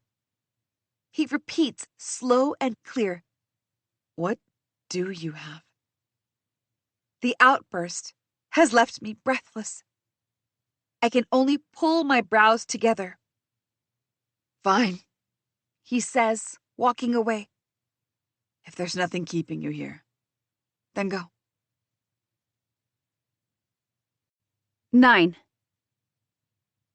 I trek down the steep slope, feeling like I'm underwater, as the red flash of dawn cracks the sky. The storms surrounding the island briefly turn the color of freshly cut muscle before returning to soot. If Kar Atish was a flatter land, perhaps the distance from my corner of the island to the mines would take an hour. Instead, it's a land of craggy terrain, rocky mountains, stony spires, and brittle craters that give way without warning. There are even old rail tracks for mine trains, broken because over the years, the weather got progressively worse. Loosening rocks that suddenly crashed into passing carts. The ravines throughout the island are a jumble of rusting tracks. But that's not why I want to jump out of my skin. I haven't seen Riven since 2 nights ago, when he so unceremoniously turned away from me. I thought he'd get over it by now, see why I want to go away from here. But when I stopped by his place earlier, Ashvin opened the door. He said, Riven took extra shifts and never came home last night. Hey, May, you have any idea when he'll be home? From inside, Maven yelled back, voice thick with sleep. What does it matter? It's not like the Dark Dancer cares what we think. Ashvin shrugged. There wasn't any apology in it, just weariness. He'll be fine, Cress. You do what you have to do. He gave me an awkward hug. Stay safe in there, yeah? By the time I finally make it to the mouth of the quarry, the sky has lightened, as much as it can, hidden behind the storm clouds. From the top of the peak, the mine is a wound cut in the skin of the land. The clanging of tools and the abrasive noise of miners yelling back and forth gets louder step by step along the way. The work at the mines never shuts down, only divided in shifts. All 10 islands of Ophir depend on Kar Atish for a constant supply of Zargonine. To build their weapons and walls and roofs and whatever else they can think of, it's a miracle element. If we stop, the other islands stop too. Which is why we're kept here, in this open-air prison, and given no money and no opportunity. If only Riven understood. This life is no life. At the top of the face of the mine, I stop and search for Riven. Maybe I can catch him here. Down the entire potholed way, there's a swamp of workers, dressed in shabby blue uniforms, soot-stained hands clutched around their equipment, and expressions hard as the surrounding rocky peaks. The cantankerous banging of hammers and trowels and shovels, wheelbarrows scattered around, mine trains loaded with raw metal ready to leave for the refinery. The constant din of drills, miners calling out to one another. It's worse than the lawlessness of the pits. The noise makes me so irritable that I can't even distinguish faces suddenly. From here, it does look like the pits. The miners are the entertainers, and I watch them from the audience's area, open to the sky and the sea. I begin my descent, and a few steps down, a warm breeze curls around my neck. A strange sensation, like I'm being watched, crawls up my sides. I glance around. Nobody is looking. And even if they do, they'll know me from the pits. Nobody will immediately think I'm Jar and Katya's daughter. My parents' faces have faded like sand castles beneath a barrage of waves, but I hope that I don't look much like them, so no one would recognize. Crescent! Hey, Crescent! A hooded person is waving enthusiastically at me, one hand shielding their face so I can't see them. They stand relaxed, leaning on a dangerous-looking spiked polearm. I glance around, alarmed, but no one seems to care. I'm Ariadna. The rest of the party is waiting for you. At my expression, she adds, It's not hard to see you're not a minor, so who else would be here this early? I look down at the padded blacks and armor that Badger has lent me, the 4 daggers along my belt, the blood-red scarf obscuring my neck and mouth, and the backpack I carry securely. Ariadna, on the other hand, is dressed in dark brown camouflage gear. It makes her blue-green eyes stand out alongside her pale hair. She smiles, and it lights up her face with an almost intolerable beauty. I grip a dagger at my belt. We head down the rest of the way. Ariadna keeps talking. I only said yes when we were told the Dark Dancer was coming as our guard. We had 2 already, but I've seen you fight. It's like watching a demon fight, and Wait, what other guards? I feel foolish as soon as the words leave my mouth. Of course I wouldn't be the only one. There, Ariadna says, pointing. My face falls. Like stone statues, Yara and Ansh stand shoulder to shoulder at the entrance leading into the various mine inclines and shafts. Did it have to be them? A sudden sense of foreboding fills the back of my throat, and I collect myself before I lose my footing. Yara and Ansh are just one more obstacle on the path to my freedom. I'll deal with them if I have to. They don't look particularly happy seeing me either. At least that's a relief. Badger must be laughing in his office. If my test was the Circe, what was theirs? I wouldn't be surprised if it was their successful attack on me. Maybe that's why they acted after all these years. Behind them, I can see others crowded around, easily distinguishable from the workers in their gears and backpacks. A gruff-looking giant of a man with dark blonde hair tied in a thick braid stares at me with narrowed eyes. Unlike the pallor on most landers, he has burnished skin, as if he spends time in the sun. He doesn't need to introduce himself for me to know who he is. Bairn, the collector's man leading the mission. He seems the type who would string the twins upside down if they caused any menace. You took your time. We've been waiting. Before I can apologize, one of the miners accompanying us speaks in a no-nonsense voice. It's been 5 minutes. She's dressed in a mine suit and protective padding like the others, and she holds a pole arm like it's an extension of her body. A ring on a chain around her neck glints softly. Bairn throws her a severe look. 5 minutes could mean the death of this entire company. None of us are dying, Bairn, unless you believe the Shade Folk will come for us. Ariadna laughs shortly. She squeezes past Yara and picks up her backpack. And just as she does, a small rodent flies past us, leaping at her. Ariadna screeches, and Yara grabs the creature off her and flings it away. A sharp cut at the back of Ariadna's hand glistens brilliant red. She swears and wipes it off on the wall. You'll see what the mines have to teach you, Bairn says. Ariadna ignores him. Now, I know you're all miners, but even so, I expect some sense from every single one of you. His gaze lingers between me and Ansh and Yara, as if he can see that we're trouble. He should take it up with the Collector and Badger, but I keep my mouth shut.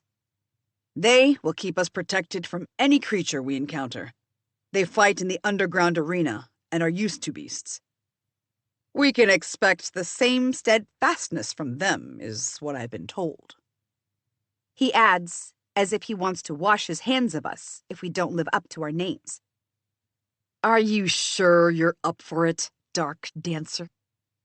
Ansh asks, hard gaze pinned at me. Can you Keep people safe instead of... What are you accusing me of? The collector might want to hear about it. Ansh's lips curl, but he doesn't do anything inadvisable. Bayern watches us with a frown, but then goes back to the others. He points at the woman with the ring by her neck and a girl, probably a little younger than me. Raksha will take care of expanding the maps as we go, along with Cyril. Thane, He continues with a tip of the head toward the miner man, will be second in command after me, should anything happen. And Ariadna will assist us in whatever we need. I command the company, and what I say is final in every way. Is that understood? If it is not, tell me now and save us from a last-minute bad decision that will risk our lives. When no one speaks up, as if anyone would with a giant lander looming over us like he wants to bury us, he turns and picks up a glaive, adjusts his grip on it. Take a good look at the sky. You won't be seeing any for a while. We are going to be down there for days, if not weeks. For a strange, thick moment, I stare at the mine's entrance. The rough, jagged edges, as if a giant monster had clawed at the ground. I'm supposed to leave this place, but here I am, going even deeper into the land. Into the dark, where the worst of my nightmares dance wickedly.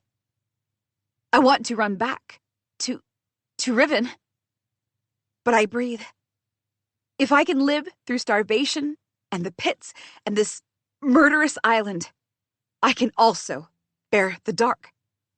I will be as entombed as I have to be if I get to survive and one day get to see skies beyond the smoke and ash of this island. And I will bring these wretched people out safely, no matter the accusations Ansh and Yara want to lob at me. Then, with a deep breath, I step inside the darkness. 10. If the work had been stopped for just an hour or so, we could have made it out of the crowded areas of the mines by now. But the work never stops. The landers probably think it might cause an apocalypse if the workers were a little rested. So we traverse through the initial chambers slowly, move down the inclines at timed periods, so the wagon tracks are empty when we're on them. And bit by bit, the daylight recedes, even as the heat swells like the fiery breath of a monster, every inch reeking of smoke and decay. There are no lamps, not even starfish lights here. The air is too bad. When it gets dark, we'll switch on our headlamps, and when it gets cold, we'll light our torches. Even if they make the walls look putrid, the thought does nothing to ease the anxiety clawing at my throat. Bayern leads the company, with the two older miners, Thane and Raksha, timing us since they know the inner terrain. My job will come later, when we descend and the creatures come out. All in all, we make good time. Compared to the spires of rock and the constant knife-like wind above the ground, the path down here is mild. But it's impossible not to feel the dread pooling into my stomach. Is it Riven? Or the fear of being in these mines? The uncertainty, perhaps, is what's getting to me, of what we might encounter underground. It hasn't escaped my notice that, apart from the collector's proclamation that we're searching for someone who might still be alive, we don't know how we're going to look for them. Even if my only work is to keep these people safe, a semblance of a plan would be good. Maybe they just didn't share it with me. Ariadna, the girl with the strange-colored eyes, makes things worse. She's awed by the fights, the same way that Collector Cirrus was taken in by the bloody entertainment. When you tackled the worm lizards, I couldn't believe it. But I wish I could have seen you fight the scythe crab, she says reverently, as if I were freeing the island from the collector in the pits and not playing with my life. I could never get off work. You had all your work during Night shifts? Kind of. Before I can ask why, she adds, I'm really honored to come here with you. I look at her square and can't keep the irritation from my voice. Honor has no part here. I do what I do for the same reason as you. We need money for food and clothes and a place to stay. We do. She agrees, immediately losing the annoying awe in her eyes. The mines aren't enough anymore. That's why I'm here, you know? Our last meal before we move farther is at the mouth of an abandoned shaft, about a mile from the entrance. Beyond it lies darkness, the black, toothless gullet of a monster. We will have to make dangerous descents. It's my last chance to run back. I push my fingers through the grip of the katar, letting the cold edge against my knuckles to stop the trembling of my hand. My father used to do this too. I didn't know at the time he was nervous. He always seemed in control of everything. It was a lie. I shudder and tighten my grip on the katar. I have to bear it. When I sit at the corner of the group, Raksha and Ariadna move closer to sit with me. With the way we're going, Raksha says, it will be a miracle if we return before my 60th birthday. How old are you right now? Ariadna raises a brow. Without missing a beat, Raksha says, 20. I choke on my porridge, which only makes the two of them laugh. At least some things loosen that frown. Raksha says, beware of your mind when we go down. It is far more dangerous than any physical obstacle. I shrug and return to my food. I'm not here to make friends, I remind myself. My only friend is outside. I didn't like snapping at him, but it's for his own good. If he believed there's even a small chance of me turning back, he wouldn't stop, and I can't let that happen. I clutch my spoon tighter, my resentment turning into real anger. My fingers hurt, and it only annoys me more. I force myself to keep eating, even though the porridge tastes bitterly of ash. I have to keep my strength and my mind if I'm going to descend into unknown tunnels with ocean knows what down there. Riven can stay mad as long as he stays safe and with his brothers. I glance toward the end of the group, where Yara and Ansh sit with the other two miners, Cyril and Thane. Makes sense. The two of them work days at the mines. They must know these people. Thane is probably my parents' age, with a seriousness about him. They didn't have many friends, and he doesn't seem familiar. He has short waves of slick hair that is still brown, but a hard-lined face where soot has settled and made its home for years, and an authoritative grimness that only older miners have, just like Raksha. He carries a spiked pole and a gun strapped down his legs, but otherwise sits quietly, observing the others. Cyril, on the other hand, is young and pale as a fish's belly and doesn't know how to keep her mouth shut. We already know so much about the sea, but not anything about the ground we walk on, she says. Unless we know, how can we learn more about our world? Yara and Ansh exchange glances. Besides, Cyril continues, waving a book about, the more we learn about the underground, the better we can negotiate our rights at the mines. What's there to learn about? I call out, unable to stand her idiocy. The underground's dead. So why are you here? Ansh smirks. To make sure you don't kill everyone in their sleep.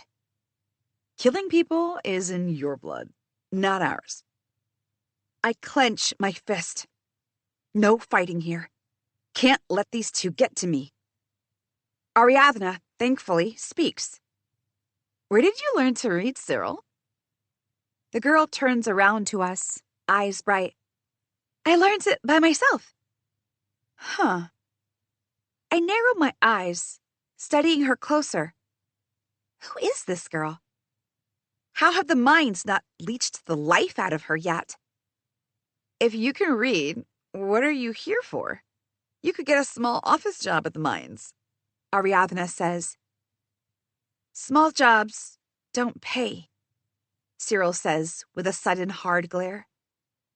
She doesn't elaborate, finally shutting up and turning away, which makes me even more curious. How does a young miner manage to read and happen to get on an expedition as deadly as this? I turn to Raksha. She's fiddling with the ring on the chain around her neck, and I realize now she also wears one on her ring finger. It must be her husband's ring. And the fact that she's wearing it around her neck tells me enough not to pry. What have you seen? She has a permanent frown between her brows, which lift and turn her expression from vaguely irritable to amused.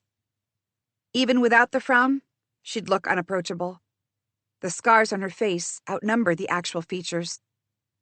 And her eyes, currently studying me, are pale green, lined with thick kohl, lending a sense that she could see through to my soul. She must be above 40, maybe even 50. But there's a very rot-like sharpness to her focus. It would take years to recount everything I've seen, she says. Ariadna giggles in her stoop, and I fight hard to keep myself from snapping. You know what I mean. They told me I was needed here because there might be creatures down there. It's best to be prepared. Raksha agrees. Down the dark is a different world. Is that where you got these scars? Some? Where did you get yours? Here and there, I say. If she won't answer me, I won't either. Over her shoulder, Yara has turned away toward the tunnel, but Ansh is still watching me with a hunter's precision. Whatever animosity we may have, would the twins really jeopardize all of our safety by coming after me? How can they hope to get away with it? Tell me, I say to Raksha, my gaze still on the twins, about what you know of the caves below. The usual, she says. Monsters and madness. That pulls my attention back. You've seen these monsters? I've heard stories. Stories from whom? No one has ever come back from the expeditions. You spend time in the mines, and you'll come across one or two strangers who seem to be emerging from the dark. She glances toward Thane and Cyril. I blink as I struggle to understand what Raksha is saying. Those two have talked to someone who returned? But no one has ever returned. Not in the way that matters. It's the mad who return. The mad who are no use to the collector, except for the rough sketches they sometimes carry. How do you think the maps have been building if no one has ever returned? My head spins. Badger wants me to tell him about the creatures we encounter, if they exist at all. But those imagined creatures would be ones we can fight. That he believes I can fight. But this? Rumors of people returning with madness. If I didn't know better, I'd think the miners made it up to lure one of the collector's men to kill him for some sick act of rebellion. But it is true. If no one has ever returned, how could the borders of the maps be increasing? Why would any of you agree to this? It's madness. Ariadna cuts in, and I jump. I forgot she is with us. Like Cyril said, small jobs do not pay. Raksha says mildly. Well, for this mission to be successful, none of us can go mad. Are we agreed?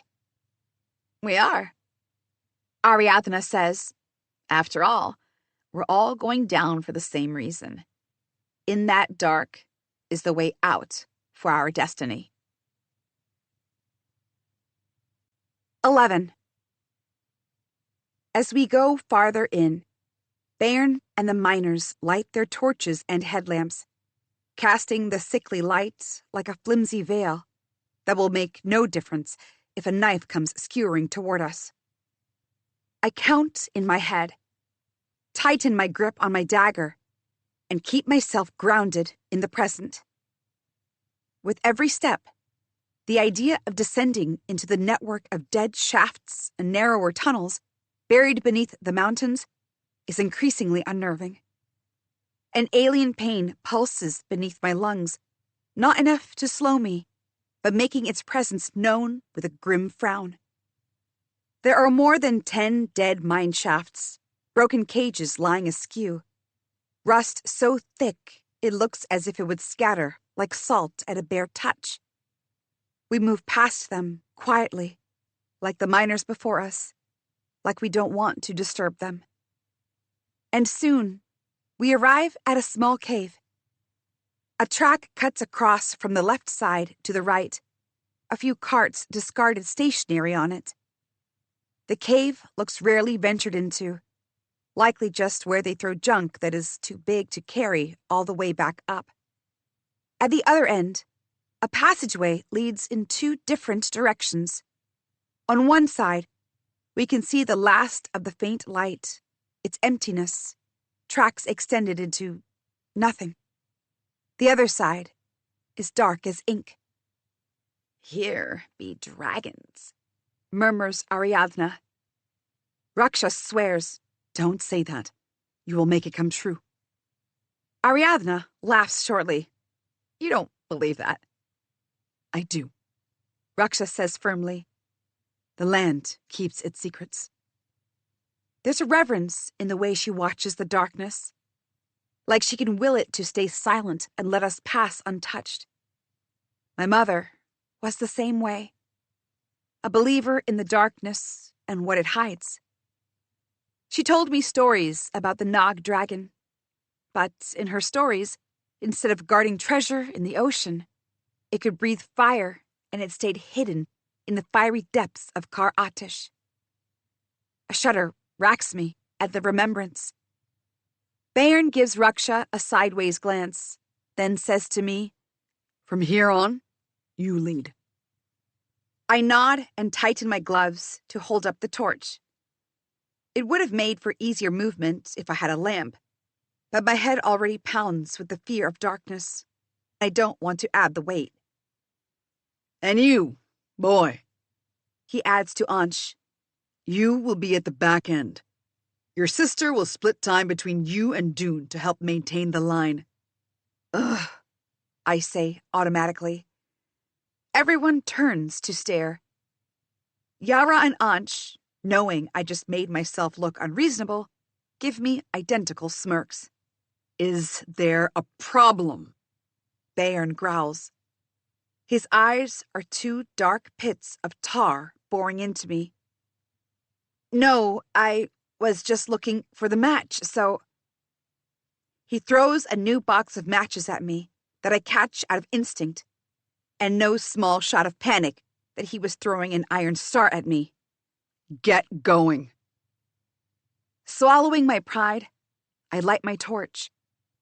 The flame hisses sharply, casting huge shadows across the cave, and the bright light sears my eyes. I shut them tight and turn my face the other way before slowly opening them. Even with the new light, I can't see beyond the first few steps. An oiliness clings to the void. My vision, too, remains hazy.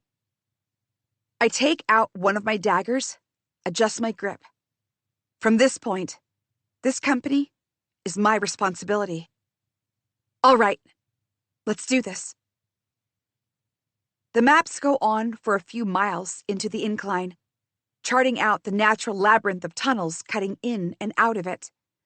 We shift westward. It doesn't escape my mind that the farther we go west, the more we're moving right beneath the sea with its great waters and monsters. There are remnants of the mines above. For one, the distant echo of the clang of tools and growl of wheelbarrows, veins of Zargonine glimmering in the dark like iridescent water snakes, emerging along the walls every few meters. Somewhere in the deep, far beyond reach, must be the substance that mixes with gold up here to form the ore of Zargunine. Behind me, the others are quiet. Only the scraping of shoes and breaths getting laborious as we continue. So far, nothing has interrupted our way through, and I'm starting to think if anyone is alive from previous expeditions, they might have simply gotten lost. These tunnels are too narrow, too labyrinthine for any living creatures to hide and attack.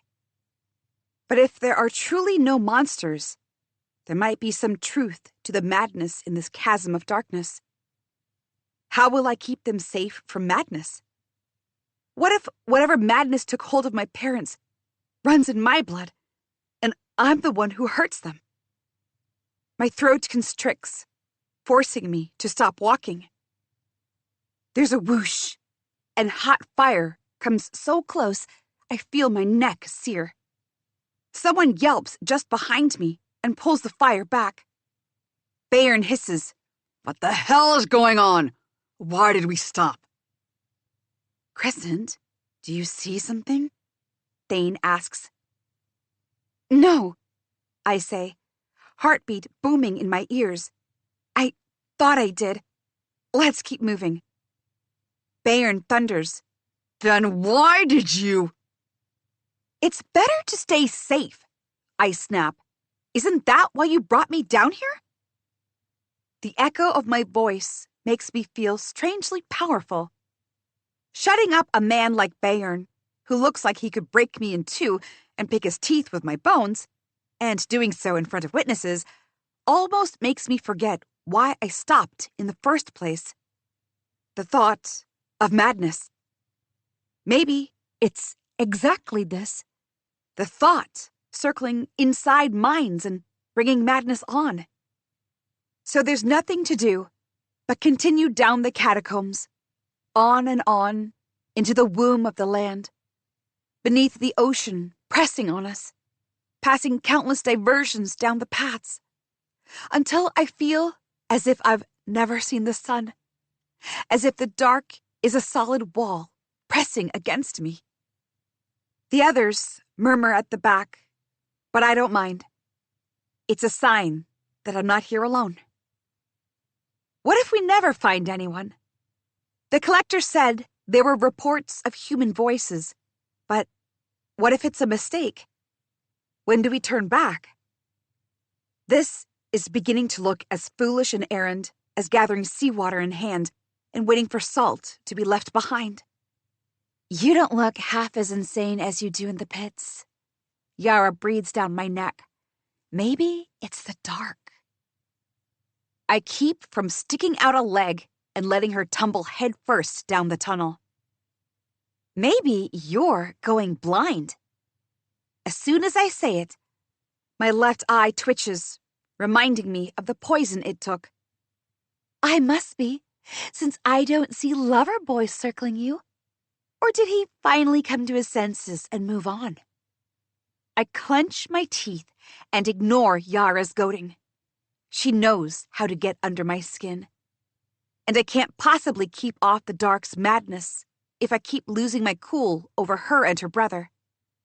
But the thought of Riven moving on, whatever that means, sends a spider crawling on my heart. He's just annoyed that I'm taking a risk. He'll come around, like always. Why couldn't he just wish me luck and get over it? If he thinks it's so dangerous, what if I never come back alive? A faint noise cuts through the fog in my mind. Wait, you hear that? At the change in my tone, Yara drops the mockery. She looks around, then says, "Let me check down the line." She tells everyone to stop moving. Bayern grunts at them to gather in the center, then lifts his torch higher, a giant among mortals. I move ahead to the corner, one step at a time, breath held. Awareness dawns slowly in my mind, the dust coating my skin, moving as if it has taken life of its own. On either side, unforgiving walls slip closer. This isn't like the pits. If something attacks me, there won't be a collar around it. I look back once. Ansh and Yara have the tunnel mouth covered. So I creep forward, holding the torch at arm's length. The corner turn comes closer with every breath. The tunnel opens up in a hall. The torch's flame lights up the circular roof, plunging the dark walls in shadows that seem to warp any perspective. This room shouldn't be here. The maps show a network of caves and tunnels, labyrinths crossing into one another, but not halls this big. Wait here. I call to the others and move in.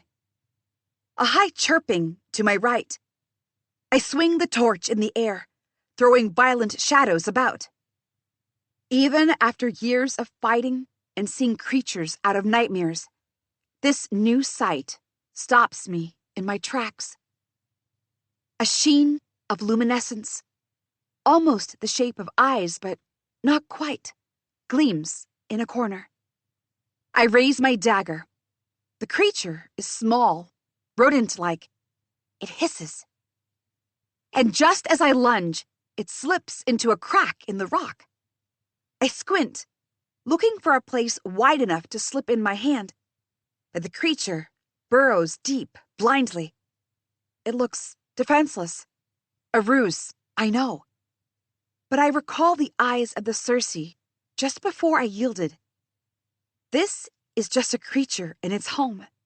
It's not attacking us. I don't want to kill it. It's one thing to fight in the pits for my life, and completely another to take a life for nothing. Did my parents ever think of that? I shake my head and pull back, as if now is the time to ruminate over their sins. The creature continues to breathe heavily, but stays inside, watching cautiously. Maybe I don't have to kill it.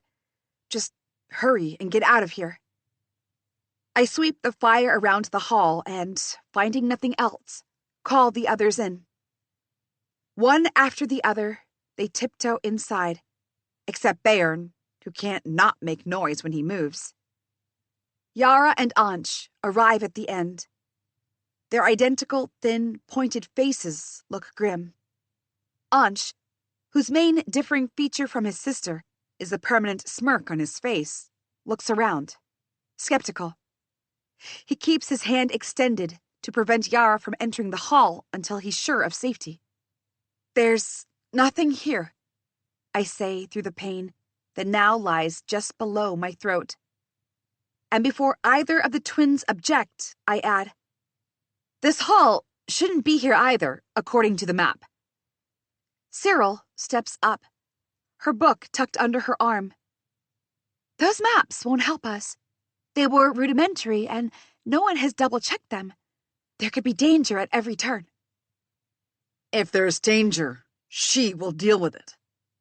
Bayern points at me. I wish I had your confidence, Cyril says. Bayern takes a threatening step toward her, and she moves back, making herself smaller. My fingers slip into my guitar, but Bayern only says, Do you want to go back? Cyril shakes her head. Good. We move west. That's it. Cyril looks at me helplessly. What does she want from me? I can't do anything to undermine Bayern. None of us can. Thane steps up next to Cyril. He says calmly, If we're going to plunge in the dark, we're going to do it with all our hearts or not at all. He continues to look at her, like he's calculating the next fear she will voice, readying himself with an immediate answer.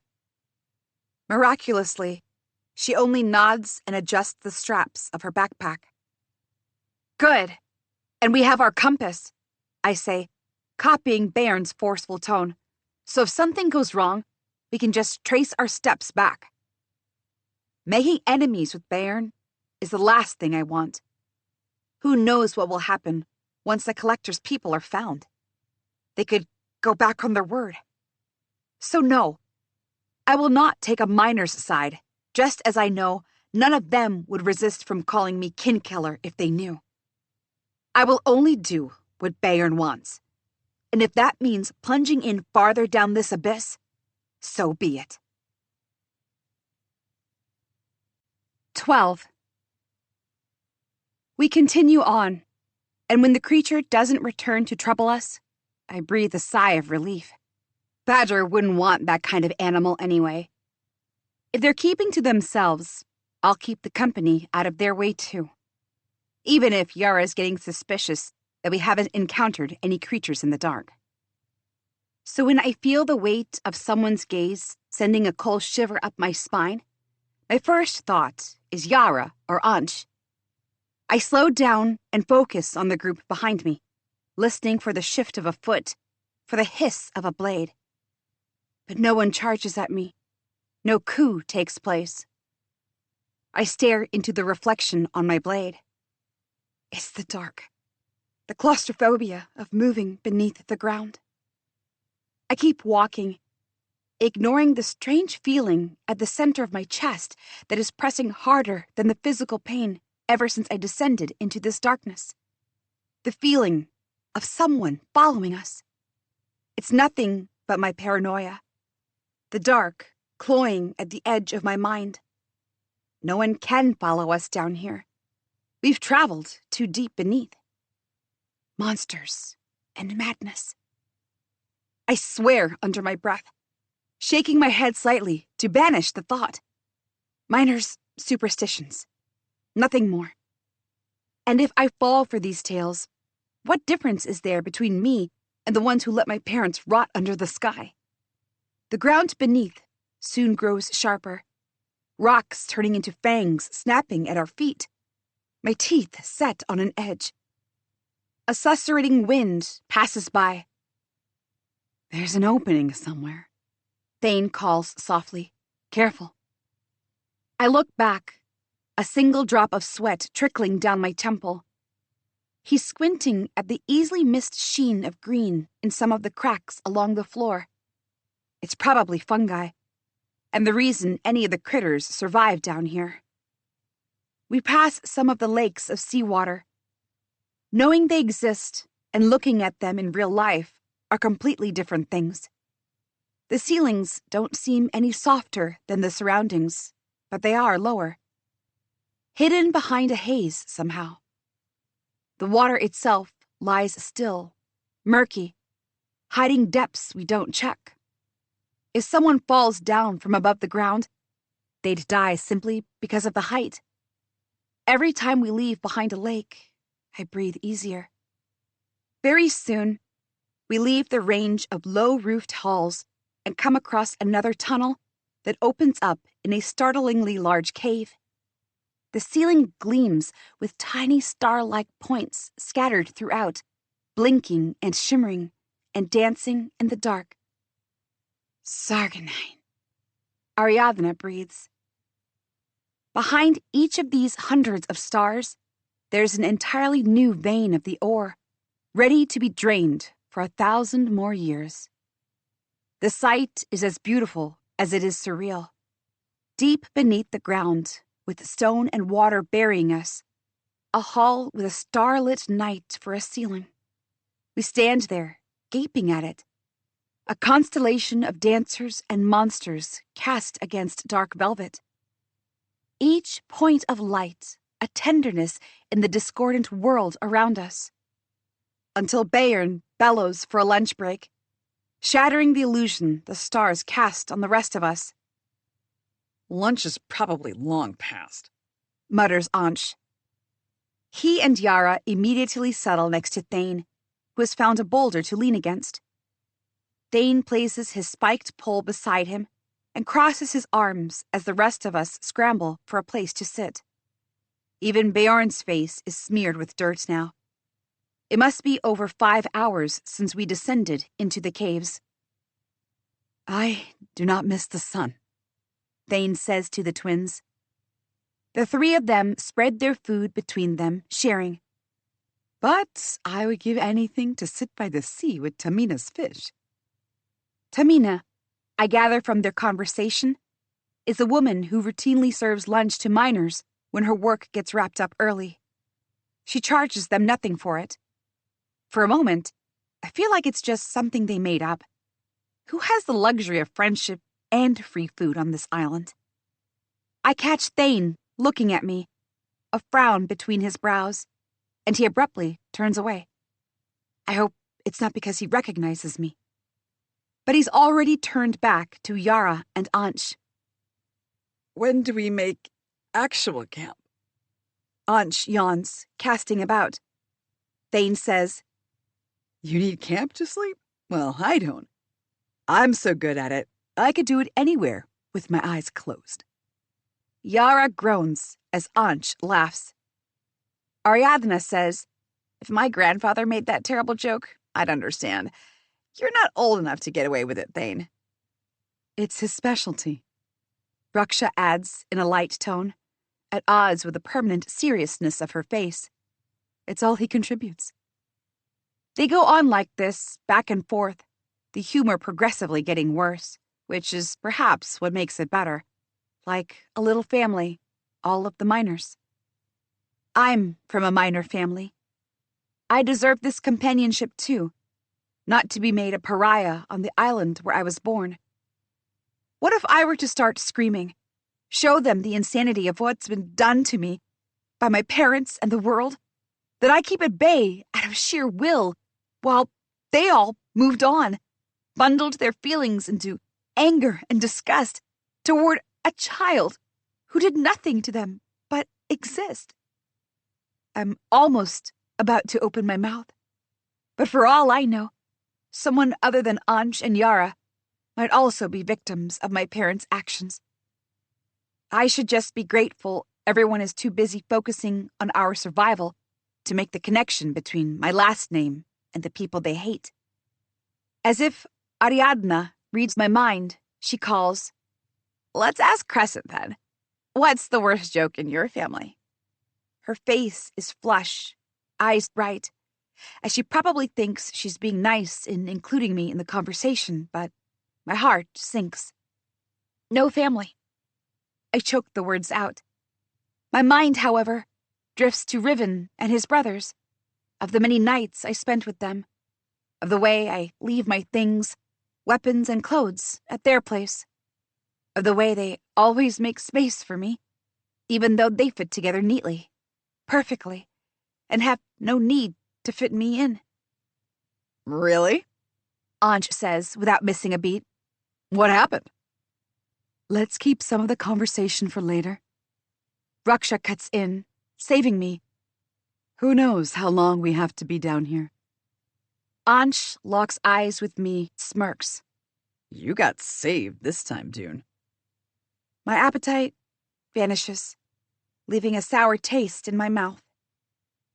I lean against a slope and watch the entrance we just came from, dark as the gullet of a predator.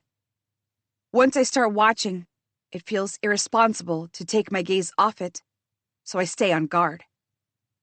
It helps assuage the feeling of being watched, too. Bayern consults with Raksha and Cyril on the maps. Cyril is supposed to be marking the new chambers and tunnels we see and the location of new Zargonine veins. I'll have to remember to sneak a copy of it later, to mark the creatures I see for Badger. Cyril edges closer to sit with Raksha and Ariadna. The trio are within hearing distance, murmuring softly about the mission. We knew it was going to be dangerous, Raksha murmurs. Dangerous? Not illogical, Cyril says, annoyed. She pulls at the jerky she's eating violently, as if it's offended her. We're here to find people, build the maps farther if we can, not to jump into the ocean and kill ourselves. What's so illogical about it? Ariadna asks. We knew what we were doing when we were asked to join the party. The lack of information has always been clear. I'm beginning to doubt if the mission is even about finding the survivors. Of course it is, Ariadna hisses.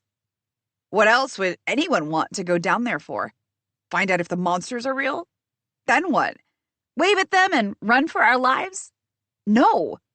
We are going to look for people and drag them back if that's what it takes.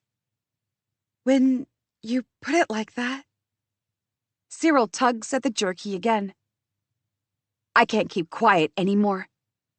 You arrived before all of us, Ariadna. Anything you picked up? Anyone specific we're looking for? The collector revealed no names, but it must be someone important. This mission is too risky for just anyone. Although I still think no one could be alive down here alone.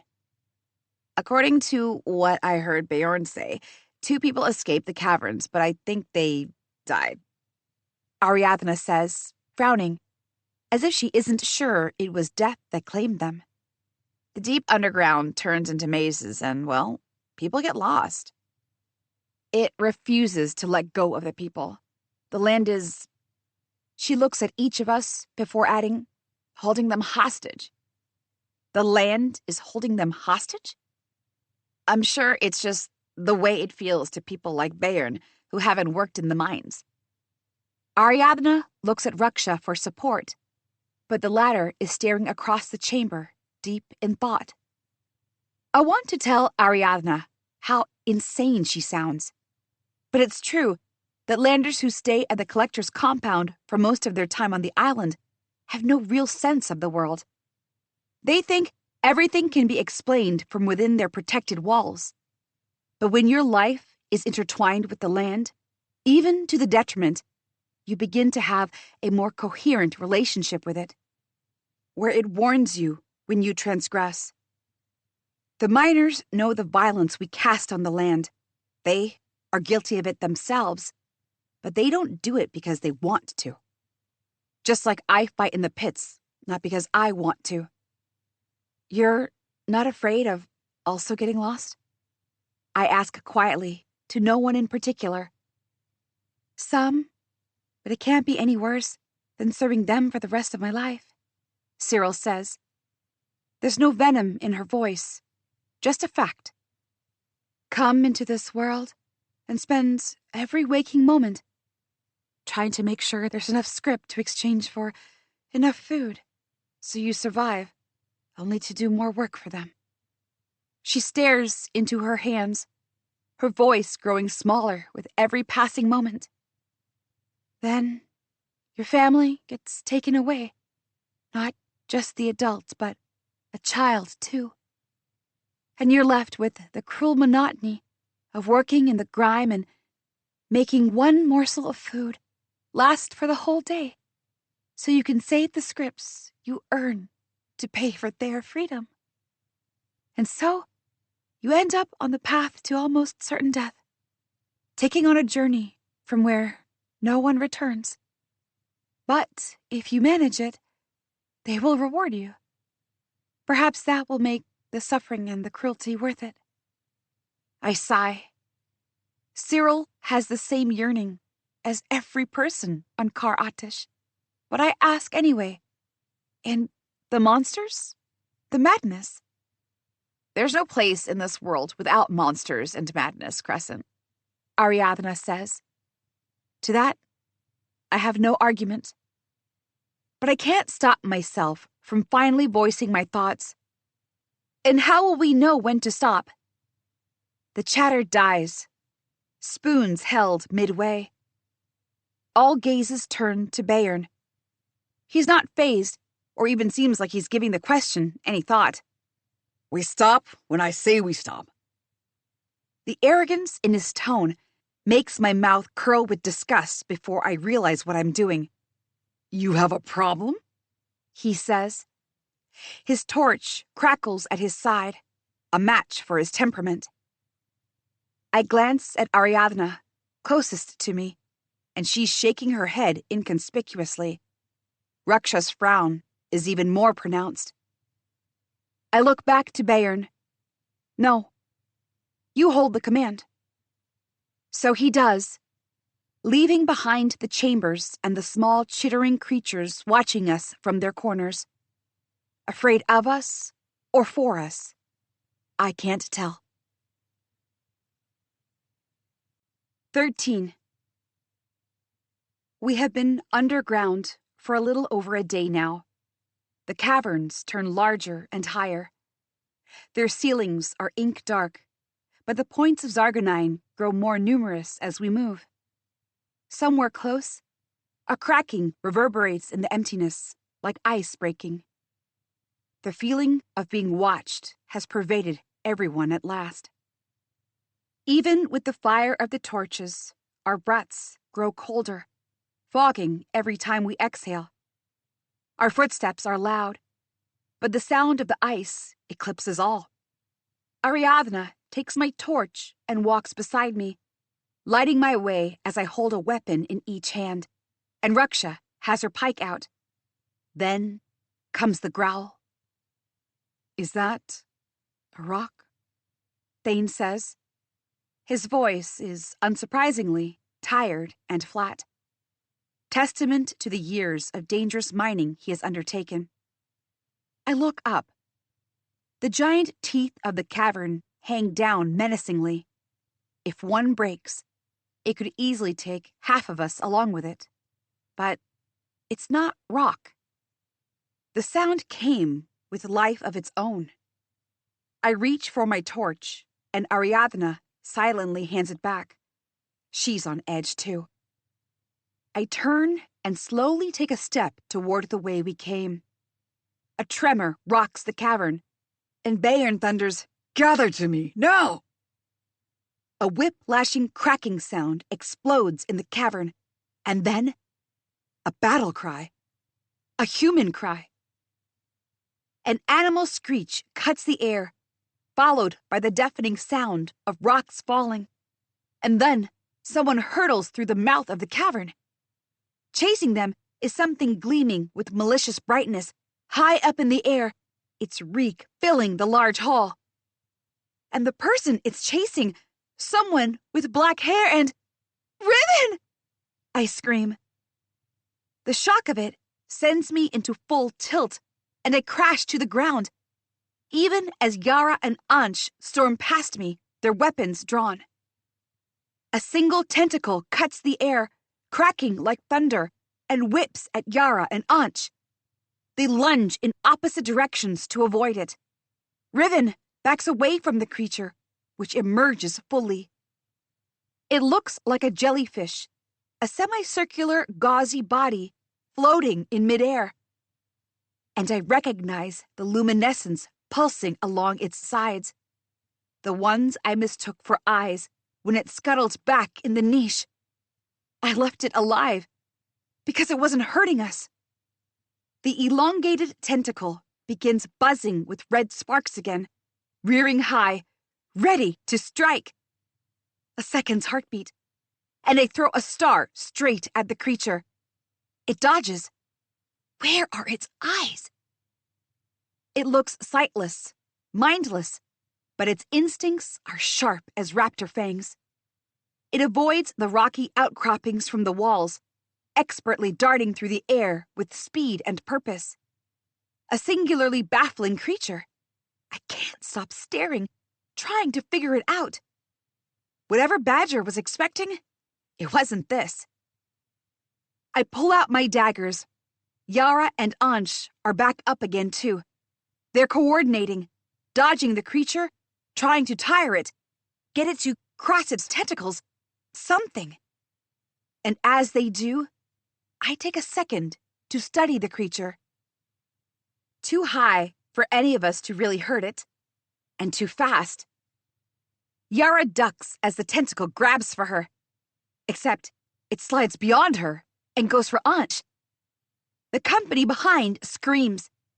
The jellyfish snatches Ansh, dangling him upside down. No! Yara screams.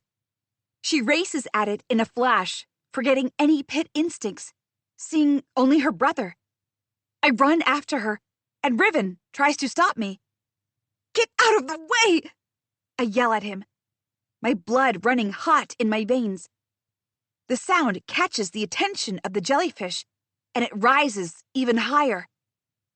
Ansh flails and tries to stab it, but one sharp jerk and its blade clangs to the ground. The luminescence around the jellyfish's body brightens to blinding proportions. I throw my arms up to shield my eyes. Anj! Yara yells. Toon, help me! I don't know what to do. The creature is floating high up, and we can't reach it. The creature starts squeezing Anj, who bellows and claws at the tentacle. I need someone to distract it. Riven! I turn again. Thane! Come on up here. Thane jogs over with his spiked pole. Behind, Yara is still grappling with air, trying to throw blades while avoiding getting Anj.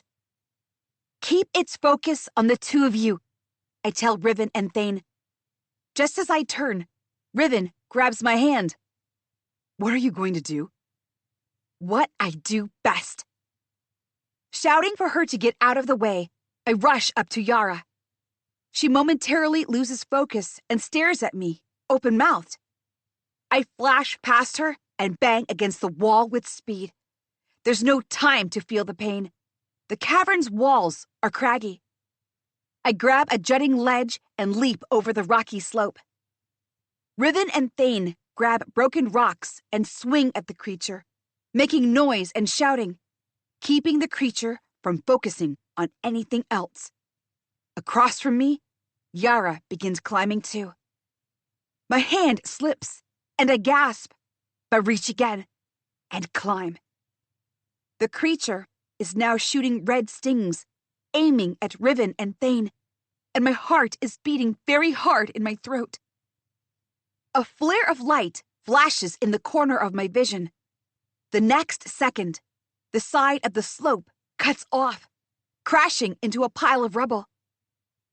I press against the sides as the debris continues falling. A sharp piece of rock cuts through my palm, and I gasp. At the sound, the jellyfish bobs uncertainly, rotating in its place. Taking advantage, Anj twists his body and makes a daring reach for the tentacle grabbing him. His hands claw at it.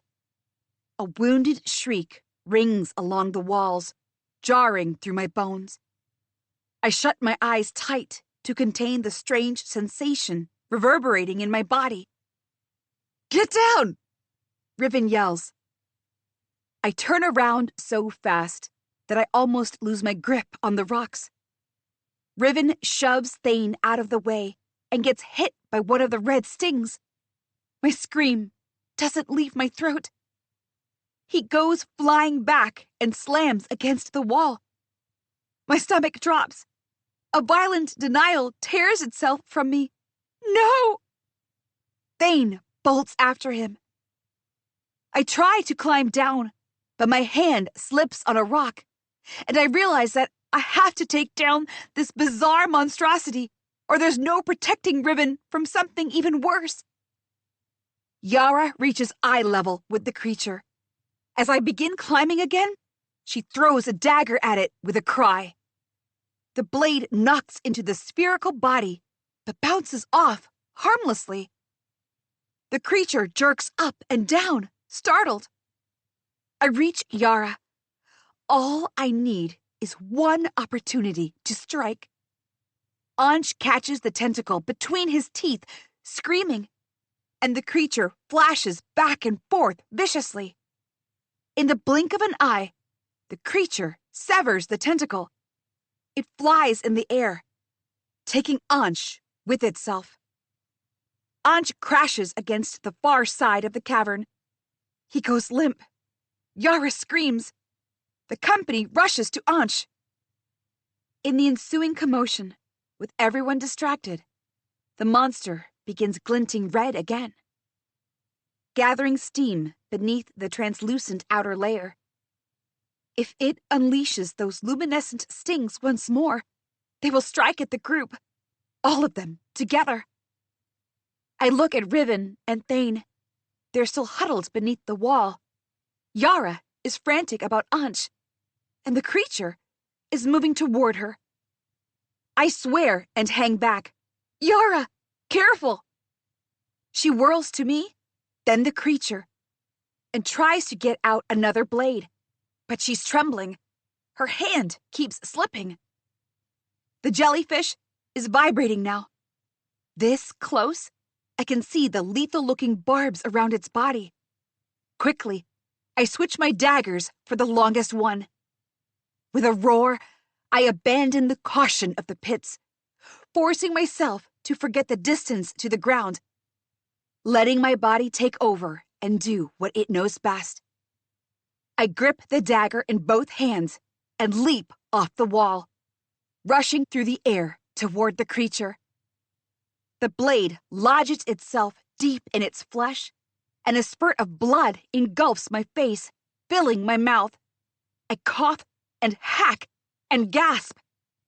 The creature shrieks, circling in the air madly, trying to throw me off. Blood makes my fingers slippery, and I grip the dagger tighter. I scream, the sickly blood still coating my mouth. The walls blur past me as the creature begins plummeting, still moving in circles. I reach and grab at it, a handful of wet muscles.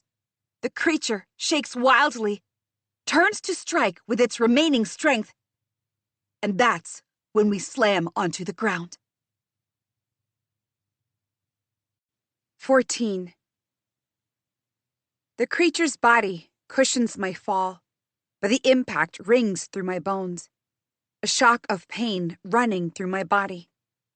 I pull in breaths with difficulty, the blood blocking the back of my throat and filling my nose. Coughing it out lights fire through my lungs. I lie there, just grateful to the ocean I'm not dead. Then I roll off the creature's squashy mass and slam on the ground, my palms slick with blood and my eyes threatening to pop out of my skull. I don't know how I got from there to the edge of the wall, or who came to pick me up. The pain turns everything around me to the deepest night that I can't see through. Only when drops of water dribble down my chin do I gather strength in my arms and snatch the water skin, sucking through to the last dregs. When I finally open my eyes and blink my vision clear, Ariadna is wrapping my hand in a bandage. "That was quite dramatic," she says. She reaches out, tentative, and I don't even bother to jerk away like I would have outside this tomb. Apart from the bandage on my hand and the painful spasms in my feet, I'm not hurt. At least, not in a prohibitive way. I search for any injuries on Ariadna, but she seems fine. Raksha sits on a rock across from us, watching me with her permanent frown, but says nothing. A short distance away, Yara is crouched over Ansh, with Cyril helping them. The sight of them brings back the shock of jumping off the wall and toward the jellyfish crashing into my mind. I wince. "Riven? New guy? Yeah, about him." Ariadna shifts, giving me a view of the wall to my right. Riven is hunched over, gripping his upper arm as if in pain.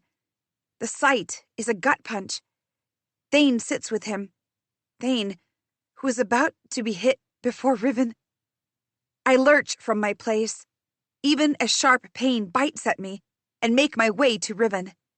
He looks up as I approach, tries to shift, and grimaces.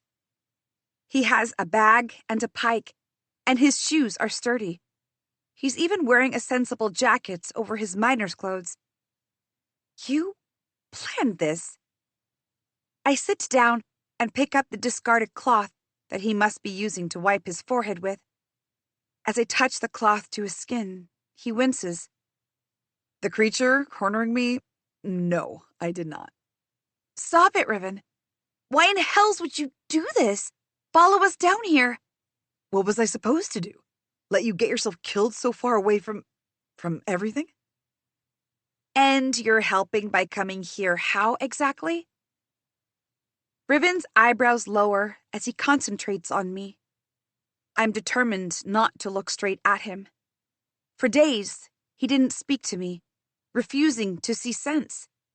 It was eating me inside, and now, here he is in the flesh, and I'm the one furious. "Do Ashvin and May even know you're here? May does. He'll tell Ashvin. I swear. What is wrong with you? You know how troubled Ashvin gets. How could you? And now... I press the cloth on his forehead hard, and he yelps. Okay. I agree. I didn't think this through. He grabs my hand and removes it from his forehead. The touch of his calloused fingers is so familiar, so precious. It takes everything in me not to burst out crying. But I couldn't just let you be here with all these... He looks around. Minors? I roll my eyes, even as he still holds my hand. How could they know anything about me down here? By yourself? They wouldn't have. With those two? Come on, Cress. You'd have done the same if it were me. Of course I'd have done the same, but I'm not going to admit that. Riven tries to sit up, only to gasp. His grip on my hand tightens. What hurts? I say automatically. Nothing, he says, then adds at the look on my face. The whole slamming into the wall thing didn't go as planned. I hate you, by the way. He directs the latter at Thane, who sits a few feet away from us. You have even more of my gratitude, then. Thane gives no indication that he's taken Riven's words in the worst way possible, like they understand one another. Riven confirms my suspicion. I know, Thane. He's too peaceful to be here. Is this some kind of hunting mission, and you're going to use him as bait? For the ocean's sake, no. Riven catches my eye finally, and just the look is enough. Despite how dire everything is, we start snickering like children. But then he quiets. I raise a brow, and he gestures over my shoulder, letting go of my hand. Bayern stands there, watching us. From this angle on the ground, he appears a giant ready to stomp a boot on me. One after another, Thane, Cyril, Ariadna, and Raksha join us too. They're expecting something. The realization of what happened and what might happen now finally dawns on me. It's his company. The collector made him leader. And here we are. An attack so soon. And someone who has no business being here. Who are you? He asks, jaw tight. Riven and I stand. I'm Riven, a minor. He gestures at the others. Like them. Whatever you think you're doing here, boy, you will not come with us. We can't leave him here alone, I shout. The muscle in Bayern's jaw twitches. For a heartbeat, I feel as if he's going to hit me. And what if he does? He could leave me and Riven here as punishment. He could do anything to us down here, and no one would stop him. Yara hurtles to us, coming to a stop an inch from Riven. She stabs a finger into his chest. You brought that creature to us. It's your fault my brother is hurt. I stop myself from correcting her. It's my fault that the creature came after us. If I killed it like I was supposed to, Ansh wouldn't be hurt. He's sitting half up, a bandage around his head, a hand in a sling. I can't see him properly from this distance, but his hatred doesn't need light to cut through to me. He gets up, groaning with effort, and limps his way to us. If he hadn't shoved Thane aside, one of our company would be dead. I know, of course, how flimsy this logic is, but I won't leave Riven alone here in this labyrinth of death. Bayern's lip curls. He wouldn't have needed to if you'd done your job right. You have come here on the collector's discretion. Down here, I run things. One more person to help can't hurt, Ariadna says timidly. Bayern shuts her up with one look. He has nothing at stake here. If he slips, we would all be at risk. So actually, it will hurt. Riven glances at me as he says, I have more at stake right now than anyone present. Blood rushes to my cheeks. I scramble to draw attention away from what he's just said. If you won't let him come, then I will stay with him and go back. You can continue on with your half-dead guard and his sister, who will always prioritize him over the company's safety. Before anyone says anything, a bark of laughter erupts from Yara. Everyone turns to her, even Bayern. You, speaking of the miners' safety, is a bit ironic, don't you think? She snarls. Did you tell them who you are? She stabs a finger toward the others. Do they know who they're traveling with? What does she mean? Cyril asks, swiveling her head from Yara to me. Tell them! Yara shrieks. Tell them who your parents are. Shut up, Yara, Riven says quietly. He leans against the wall, breathing deeply, as if it's hurting him. Why? Yara turns to him. We're walking in death's mouth down here. We should have all the facts. Ariadna glances at Bayern, then me with questions in her eyes. Tell everyone you're Jar and Katya Dude's daughter, Yara yells. In a second, everything changes. There's an uproar of disbelief, shouts and questions ringing in the cavern.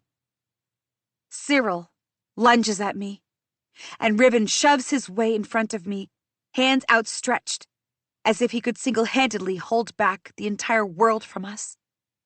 Ariadna stays where she is. My parents died in that blast your parents set off, Yara continues, as did so many others, brothers and sisters, and so many family members. And here you are, making more of us bleed. You are your parents' daughter after all, Dune. Is that why you came here? That's a lie, and you know it. Cyril clutches her backpack to her chest, as if she's protecting herself, her eyes wide with true fear. Why weren't we told this? She's going to kill us down here. I didn't realize I still had the capacity to feel hurt when people see me like a monster, as if I'm not risking my life to protect them. Raksha moves like lightning, her polearm held at the ready. She says harshly, a child does not pay for the crimes of their parents. I don't. Thane starts, but is cut off by Ansh. Rakshama, Ansh says. This is the kin killers we're talking about. Not even the shadow of their blood is welcome in the mines. You, of all people, must see reason. I see reason. Miraculously, Raksha glares at him. Her free hand closes around the ring on the chain around her neck. Your petty, minor, dung business. Bayern cuts in, his voice dangerously soft and impeccably loud at the same time. Is your business. But this mission will not be jeopardized, or none of you will see the light of the day. Do you understand that? He directs the latter toward Ariadna, who seems to be the only one standing in no man's land. Bayern hasn't spoken much during the journey down here, but I realize now he never needed to. The darkness that has descended on his face makes me see that this man could crush my skull with his bare hands if he wanted to. The Collector sent him alone to lead so many of us. It must mean something.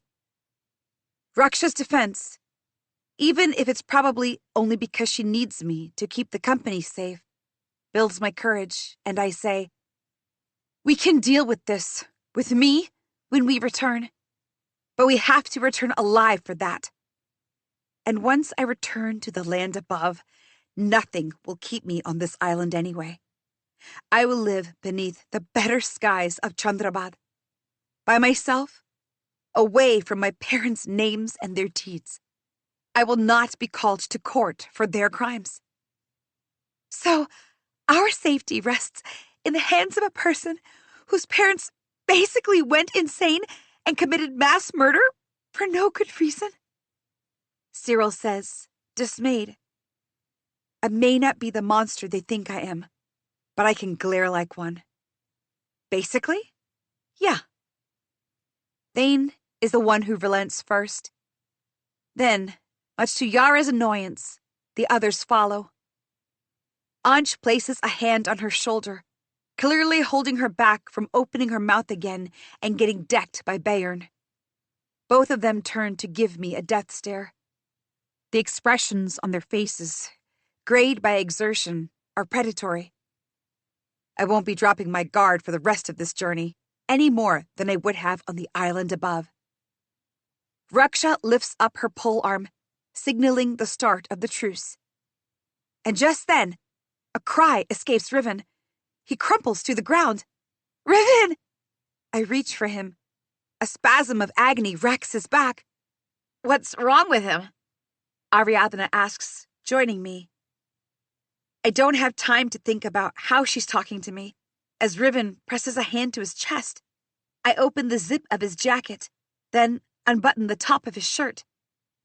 His chest is bleached white, and in the middle of his collarbones is an angry wound with luminescent red threads pointing toward his heart. 15. I haven't puked all over myself, Riven says. I look into his eyes that are lighter than they should be before going back to the mass of red on his chest. The sting hit him square. Riven claims he felt nothing but warmth, nothing to suggest he'd been physically hurt, but the wound sticks to him like death. The caves are cold, burning my lungs, making my hands shake. I can't believe I didn't notice it before. What will I say to Ashvin and Maven if something happens to Riven? He's here because of me.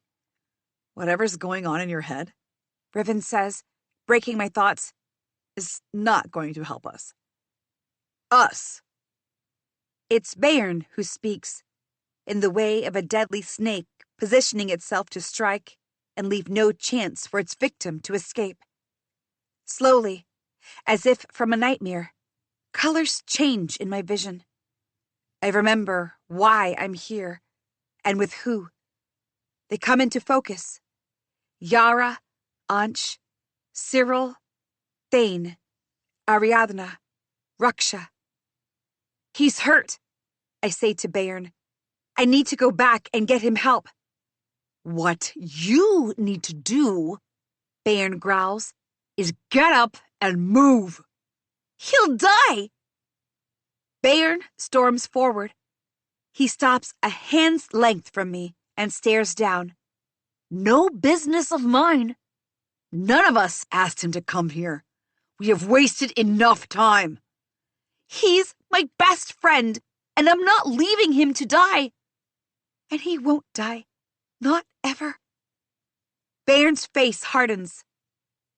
The Collector has his wisdom, and I will not question that. But if you leave now, I will make sure you have a black mark against your debts. You will see no profit from this expedition. Which means I can never get off this island. Once a debt is black-marked, it becomes perpetual. I could pay off all the original amount, plus interest, and they will still keep my tab open as punishment for obstructing the Collector's work on the island. Soul-crushing labor and enslavement are how they run this place. Power-tripping bastards. I say nothing, sensibly, because I know if I open my mouth, it will only be to curse him aloud. Bayern grits his teeth. He digs his hand in his large pocket. Before I can step back from him, he's pulled out a gun and planted its cold barrel on my forehead. Someone gasps. Whoa. Thane raises his hands and tries to step between me and Bayern. We can discuss this. Bayern stays still, power radiating from him. Do what you want, I say through my darkening, angry vision.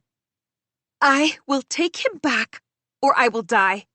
Either way, I'm not going any farther with you. Cress! Riven hisses, alarmed. I ignore him and keep my chin up, refusing to look away from Bayern. My heart beats erratically, pounding in my ears. Don't call my bluff. Over Thane's shoulder, Bayern looks between Riven and I, his cold, calculating gaze resting in the small space between us. I understand, at the same moment as he does, where my vulnerability lies. He moves the gun from me to Riven in a swift motion without taking his eyes off me. Do what I say and move, or he'll die much sooner. In a second, my instincts kick in, and I lunge to snatch the gun out of Bayern's hand. Thane twists at the last moment, and I collide into him. But it's Riven who grabs my hand first. I look down at him, incredulously. He squeezes my hand, gets up. I'm fine. We'll dress the wound up, he says, through the slightest of tremors in his voice. and then we can go ahead. You are not of the company, Bayern snaps. I will not leave him, I say. And if you hurt him, you have nothing left to blackmail me with. Flames reflect in Bayern's eyes, turned dark with fury. It's a gamble, but it's also true. There's not a world where I could leave Riven alone, to die. As if the burden my parents left me with is not enough, that I must live in a world where Riven's death is my fault. We're wasting time, Raksha says harshly, breaking the tense silence. Bayern turns to her as if in disbelief that someone other than him has dared to speak. But Raksha meets his eyes. If the boy must come, then let him. Better than to stand still, neither here nor there. Bayern watches Raksha with narrow eyes, then looks at Riven and me. A savageness enters his features. The hall is large, empty, save for us and the corpse of the jellyfish creature. Yara and Ansh would cherish the chance to hunt us. Rakshama and Ariadna don't seem like people who enjoy chasing after people. And who knows where Cyril's and Thane's loyalties lie?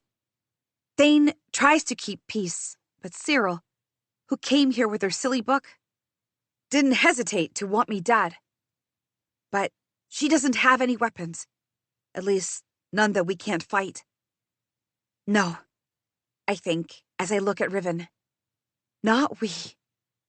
And then what? Even if I managed to get Riven and myself away from here, we'd still be hurtling in unknown territory, choked by the dark all around, with Bayern on our heels.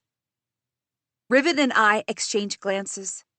His wound hasn't spread further in these past few minutes, but the direction of the strange threads is unmistakably toward his heart.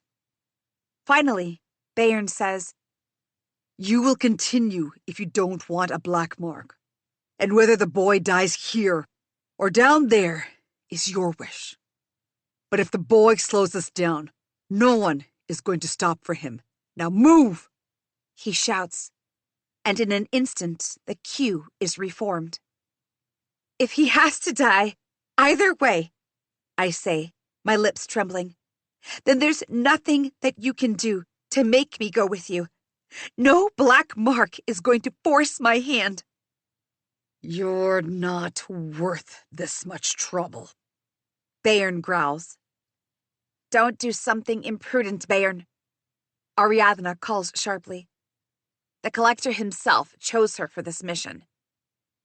The tick in Bayern's jaw pulses as the others stand there, watching with bated breath for whatever decision comes. Is this how it ends? with Riven wounded and me unable to do anything? No more dreams of free shores and blue skies, only the dark in my veins. And Riven, I look at him. He never talks about his dreams. Nothing but the safety of his brothers, for whom he labors in the mines every day. Does he die because he made the mistake of caring for me? Killing people is in your blood, not ours. Then, Bayern says, If you do your job properly, we can talk about getting him to the compound's doctors upon our return. My head spins. But Riven needs help now. Before I can argue any further, Raksha steps in front of me. She drags me to a corner, away from everyone else. The man is right, and you know that. So what do we do? I whisper angrily. Nothing? We don't know what that creature is or what this wound means. You won't be able to get help at the compound without Bayern's endorsement. What if it's poisonous? It has to be treated on time to be contained. We don't know that, Crescent, she says patiently, her lips curling. It's a risk, yes. A risk we have to take, or Riven dies anyway. So, it hasn't affected him immediately. She looks at Riven. So, maybe it's not a venom. Look, you can waste time trying to go back up in the dark without the help of maps or compasses or even light. Or, come with us and wrap up this journey as fast as we can so actual doctors might look at him. What kind of cruel option is this? I ask, tears stinging my eyes. The only kind we have under them, Raksha says with resignation. We continue for several hours, going deeper and deeper down the caves. Fortunately, the decline steepens on its own, and we don't come across any descents where we need to rappel. Riven couldn't take it if we did. I keep at the head of the company. This time, I make no mistake. Any creature that crosses our path dies. But not many do. And the ones that I'm forced to kill are only small ones. We move past stranger and stranger surroundings. The chambers get bigger. Paths start forking in more directions, filled with stone pillars that seem unnatural. Once or twice, I feel eyes on me from the dark. But when I check, it's nothing. Nothing except the persistent pain that now hammers between my shoulder blades. I've never felt anything like it before. Not restricting, only constant. As if something has gotten locked beneath my skin, trying to find a way out. Bayern keeps up to the west, leading us past many chambers. It's curious how he can be so sure of the direction with a compass and an unconvincing map when so many others have gotten lost. Yara stays at the back with Ansh. I can feel their hateful gazes on me, even up here. Almost as if they'd let another creature attack us, just to get back at me, even if it hurts them again in the process. At every turn, I sneak a look back at Riven. He's managing, but not without difficulty. I still keep up the speed. The sooner we can scour the caves, the sooner we can get out. He catches me looking, and he stumbles. But Ariadna reaches out and helps him. After what has to be hours, Bayern calls for a break. Finally, Cyril murmurs, shooting the leader a dark glare. We sit in the faint light off the nearby seawater lakes. Despite the central fire, the cold stings. The cave around us bends toward the center, lower than the others, and smaller, too. It's safe, but water trickles down its far wall, frozen in places. The burning eye of the sun feels like a distant memory. Even its wrath would be welcome in this cold. I scour the perimeter as the others set up camp. When I return to the group, I find Riven helping them instead of resting. He's taken off his jackets. The pale shirt clings to the strained muscles on his back. Then he turns, and the wound's void gapes at me. I shake my head. You shouldn't be doing this, I say. And fixate on this? He looks down. Like you? But then he sees my face and laces his fingers through mine, squeezing them. Sit and eat something. Without the constant vigilance, hunger's claws rise up suddenly at the mention of food. I can't remember the last time I ate something. And just a few nights ago, Riven and I were having dinner with his brothers. The thought of Ashvin and Maven makes me queasy. Do you think the lander really means it? Riven asks. The strange red threads flash quietly along the wound, bright in our dark surroundings. A lure, as if to say, come closer. It may be my imagination, but the lower edge has expanded a tiny bit already. Yes, he does, I say fiercely. Or I don't know what I'll do. I'm not going to be the one to tell Ashvin and Maven that their brother, for the ocean's sake, Riven. This was such a foolish thing to do. Riven laughs shortly, a hollow sound. Whatever Rakshama told you, trust in that. She knows what she's saying. He knows as well what it would mean for Ashvin and Maven if something happens to him. May, especially, never got over watching their mother die the slow, painful death. It's why he's always so mean about everything, a front to protect himself. But I don't push it. Raksha does seem well respected among the miners. If she says it's not a venom, even if it sounds like wishful thinking, maybe it's true. Even Yara and Ansh don't argue with her. I glance across the cave and catch Yara staring. Kin killer, she mouths. Riven says, she wants to roast you on a spit. She can get in line, I say dryly. The others are murmuring quietly. Thane sits with Raksha and Cyril on an elevated flat stone. They're supposed to keep watch, but he's staring down the space in front of him with the meditative quality I've come to associate with him. Ariadna is talking to Bayern. She seems strangely not afraid of anyone in this company, even though we're all strangers. Mostly. But she spoke for me and helped Riven through our journey. And that's all that matters. If these red threads turn out to be venom, if we can't get back in time, if... The metallic taste of blood slips into my mouth, and I realize I've been chewing on my lip. I get up for another perimeter check. The tunnel we left behind breathes empty. The walls of the cave gleam like dark seas beneath starless nights, and I find nothing.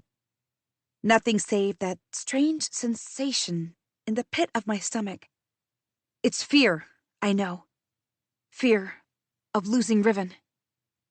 When I turn back, at first, I can't locate him in the group. But then, there he is. Ariadna standing close to him, to check the wound, I think. The sight of her hand at Riven's collar makes my stomach lurch. Pack up! Bayern barks from somewhere to the left. We continue in half an hour. Groans erupt from the company, but everyone begins to move.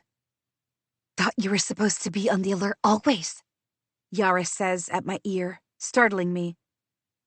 How did she sneak up on me? I could fight you blind, Yara. She guffaws, then adds, Speaking of being blind, they look so good together, don't they?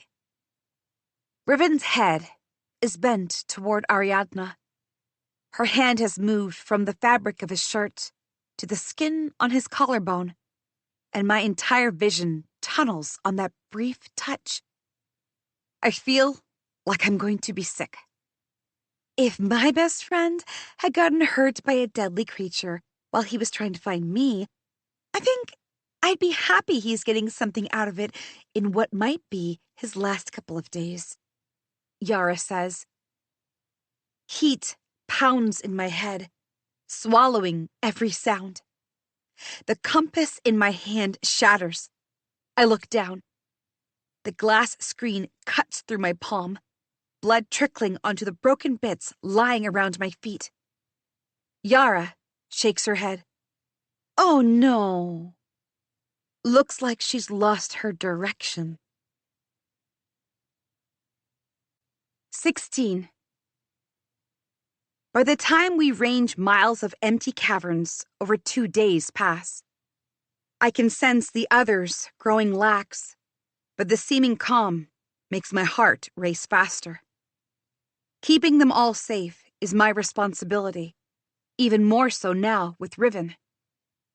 Although his wound shows no obvious signs of infection, the warm red has only grown. I can't close my eyes to rest without dreaming of Riven dying.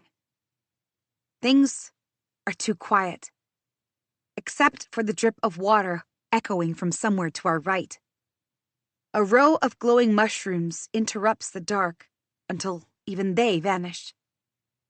We stop at a low plateau, the drop only a few meters. Along the edge, though, are some more mushrooms, tiny and shimmering. They could be poisonous. Stay away. Raksha barks when she sees Cyril kneeling close.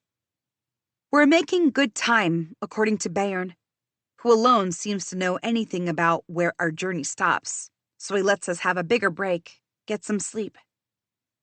Cyril and Thane take watch toward the cliff. It doesn't help my jitters, though. With Riven wounded, all I want is to keep moving and hurry out of here. All this break does is let my mind wander. Whatever I felt on seeing Ariadna near Riven, it doesn't make sense. It's strange, an excavation of my insides that I did not permit, and it doesn't feel good. Almost as if she was encroaching on something that was mine, which is a silly thing to think of for a person. What's even worse is knowing that doesn't change the fact that my palms have been clammy ever since. I don't need any of this right now. Damn Yara. It's her fault for filling my head with pointless things. And what am I doing, letting her manipulate me like this? Get a grip, Dune. If anything, I should be thinking of how to help Riven, how to get him out of here. I sweep a glance across the company. The bags and the shut-off headlamps are heaped in the center, and everyone is curled around. The ceiling in the cave is low, and there are stalagmites along the plateau until the mushrooms begin growing at the edge where I stand, near Cyril. It would be so easy to grab these people's supplies as they sleep and leave them to fend for themselves. I'm quicker and lighter on my feet than any of them. Not even Yara and Ansh could keep them safe, nor could Bayern lead them out if they don't have weapons and compasses. With no food and being lost, none of them would return. No one to counter any story I could tell the collector. We were ambushed by a monstrous creature. Everyone died but me. I'd get half the promised pay. I'd get no black mark on my debt. Riven would get help faster. Adrenaline rushes through me at the thought. I push my bag behind a boulder, next to where Riven is resting. With his eyes closed and the wound behind his shirt, he looks so serene. I could sit and stare at him forever. I shake my head. It's best to let him sleep. No point in telling him before we're ready to leave. I'll wake him up at the end, and we'll run. My stomach twists as I move to the center of the company. Most of them are already asleep. Raksha almost, but she's pressed her face into her scarf so she wouldn't notice anything. I shoot another quick glance at Cyril and Thane at the edge of the plateau. Cyril, who believes I'm here to kill her, like that's what I do for fun. If we're quiet, they won't even know we left. I take the bags first. The food and water, emergency kits, extra compasses, ropes, and gear. Everything from one neat heap. These people are begging to get ambushed. It takes several long minutes to take away everyone's headlamps, slowly, so I won't make any noise. The weapons lying next to everyone come next. I hide them at the entrance of the hall to take them later. Stripping Yara and Ansh of their weapons, however, is hard. They're both light sleepers. They're both used to fighting monsters, as I am. I slip out Yara's throwing stars from the side pocket of her jacket. If either of them wakes up. But they don't. The entire company, minus Cyril and Thane, lies on the plateau now, vulnerable. All I have to do is wake Riven up quietly. I tiptoe to him. "Look!" Cyril says excitedly, her voice echoing in the emptiness. I slap a hand to my mouth to keep myself from gasping aloud. Raksha moves, but no, she only turns in her sleep. Cyril lifts something to Thane. "Have you seen this color before?" In her hands is a rock, I think. Under the muted light from her headlamp, it shimmers. The color could be violet, but is lighter, like the pale shades that lander clothes are sometimes made of. Something soft and kind. It has nothing of the hardness of miners.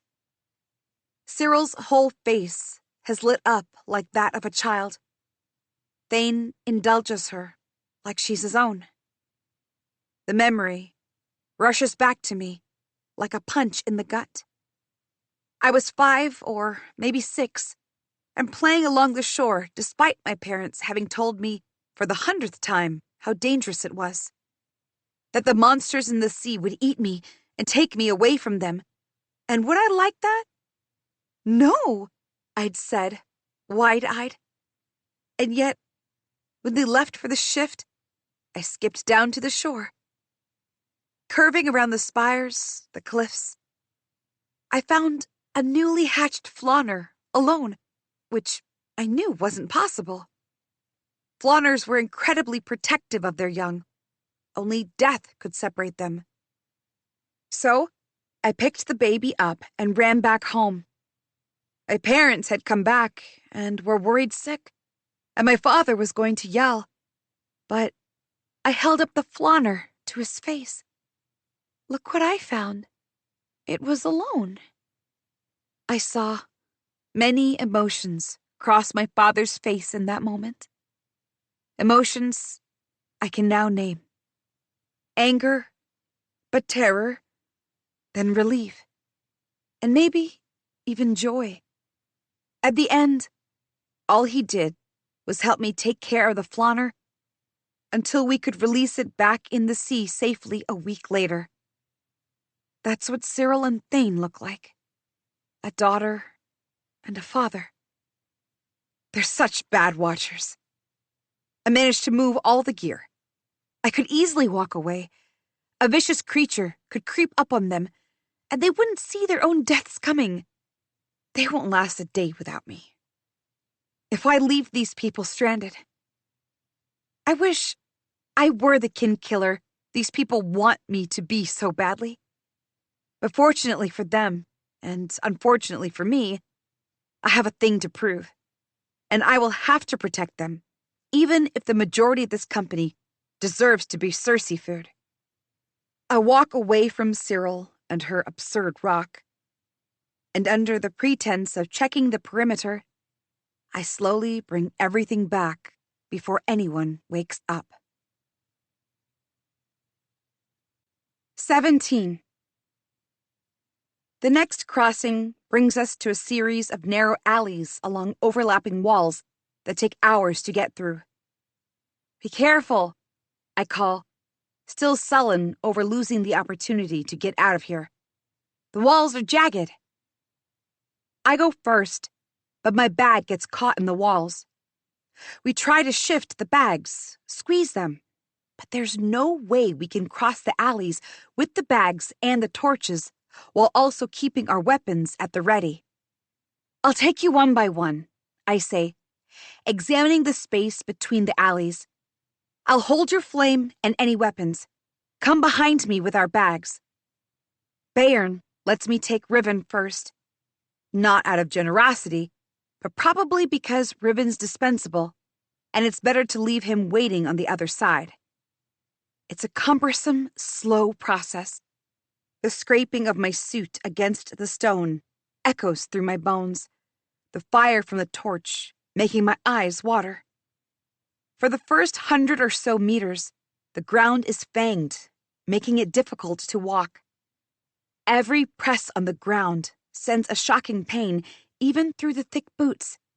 It's suffocating, stone pressed on either side. If something attacks us, there's no space to fight back, I murmur. Let's hope nothing does then.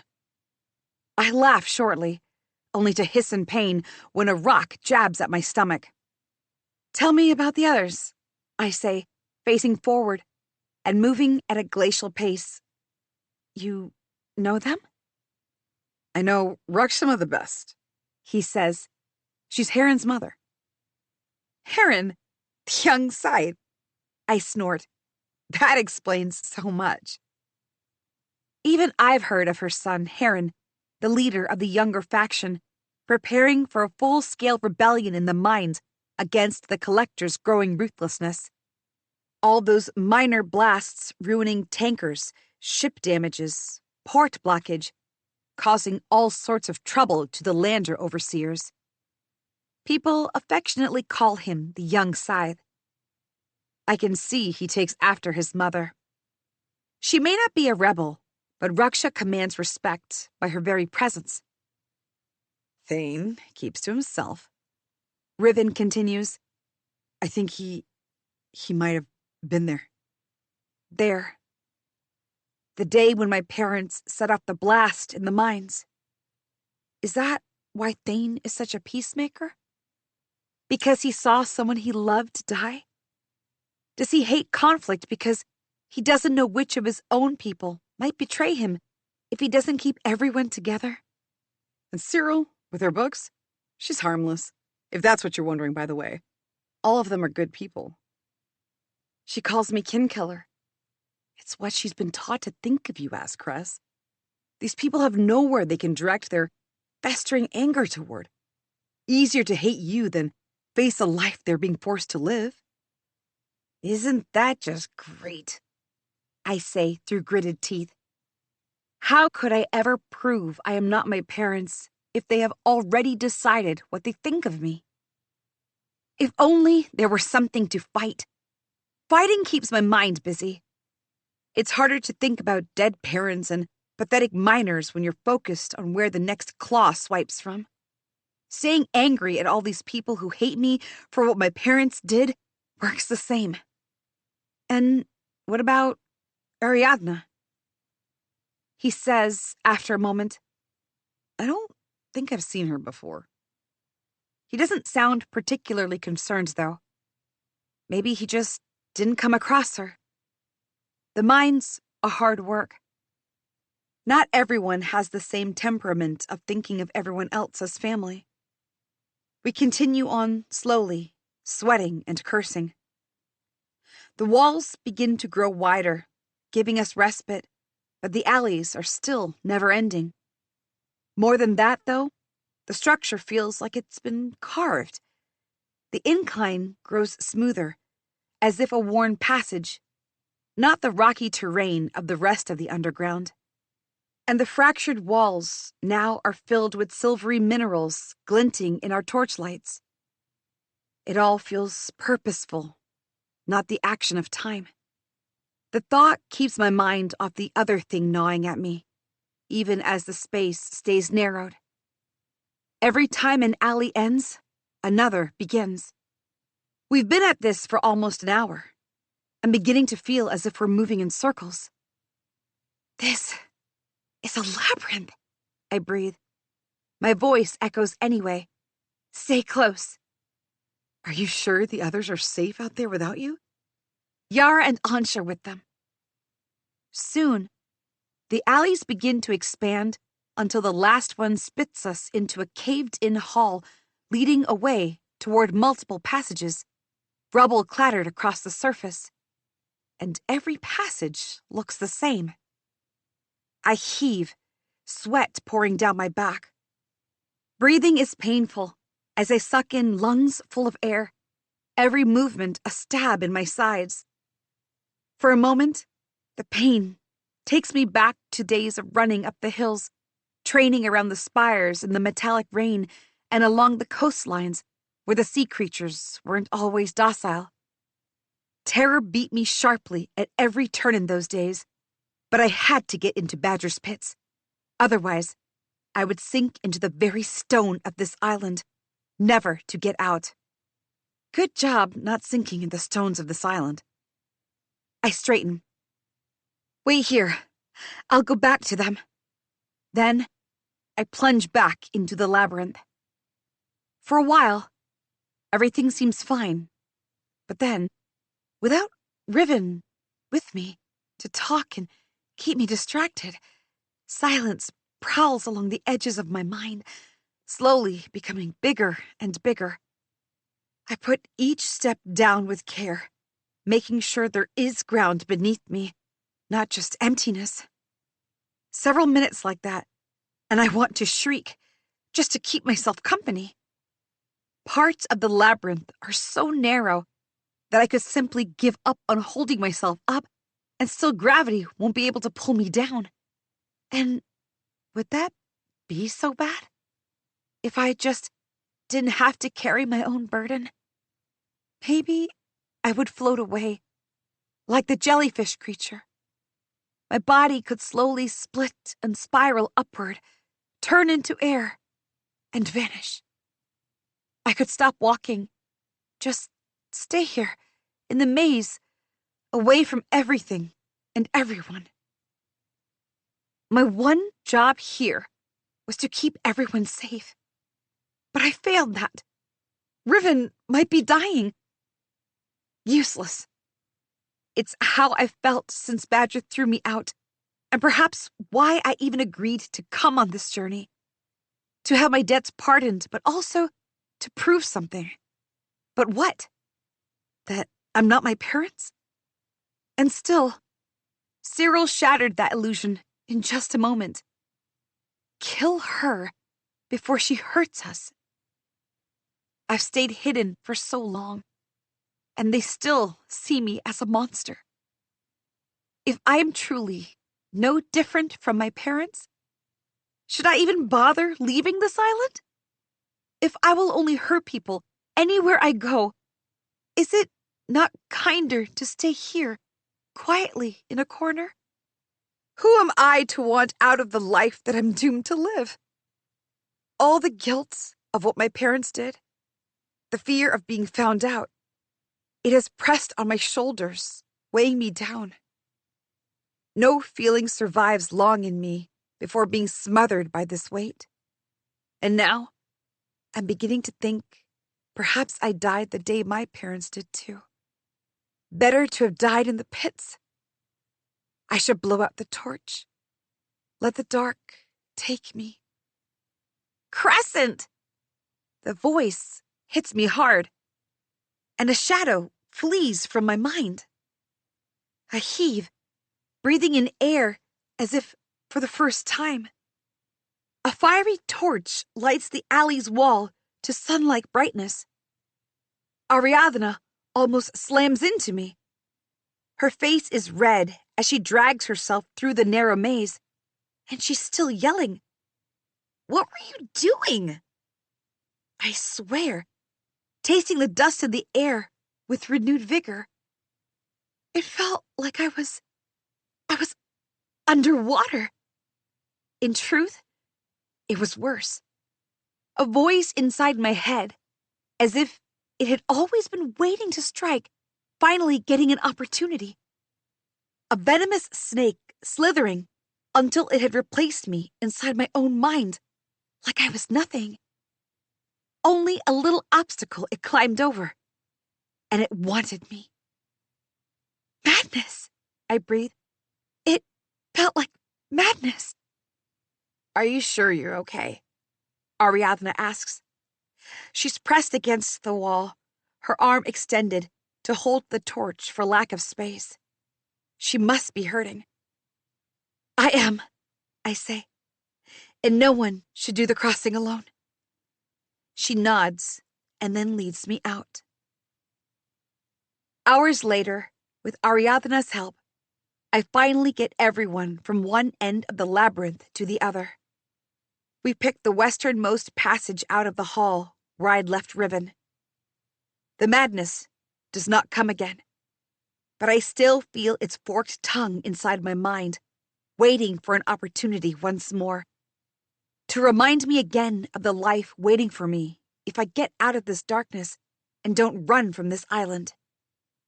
Is this something that might have afflicted the previous expeditions? Maybe they didn't have someone to lead them out of the labyrinth. I don't tell anyone else about it. I'm not sure what I can say that won't make me look like a coward unfit to do my job. Maybe Bayern adds another diversion in our already flimsy plan. Bayern, I need matches. I stop speaking. A coldness grips my spine.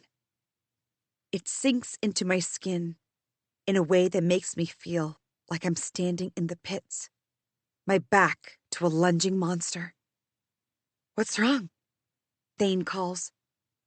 I shake my head slowly. It's a smell, not unlike that of the pits, of blood and violence in the dusty, stale air. Something musky within the chilled surroundings. Something almost human. I glance over my shoulder. Bayern's huge frame touches the low ceiling. He obscures Raksha, Yara, and Ansh behind him. Riven is with them, half of him visible as he leans to the wall. My stomach lurches at the thought of what this journey must be costing him. But everything seems normal. And still, I cannot shake the feeling of being watched, of being pursued.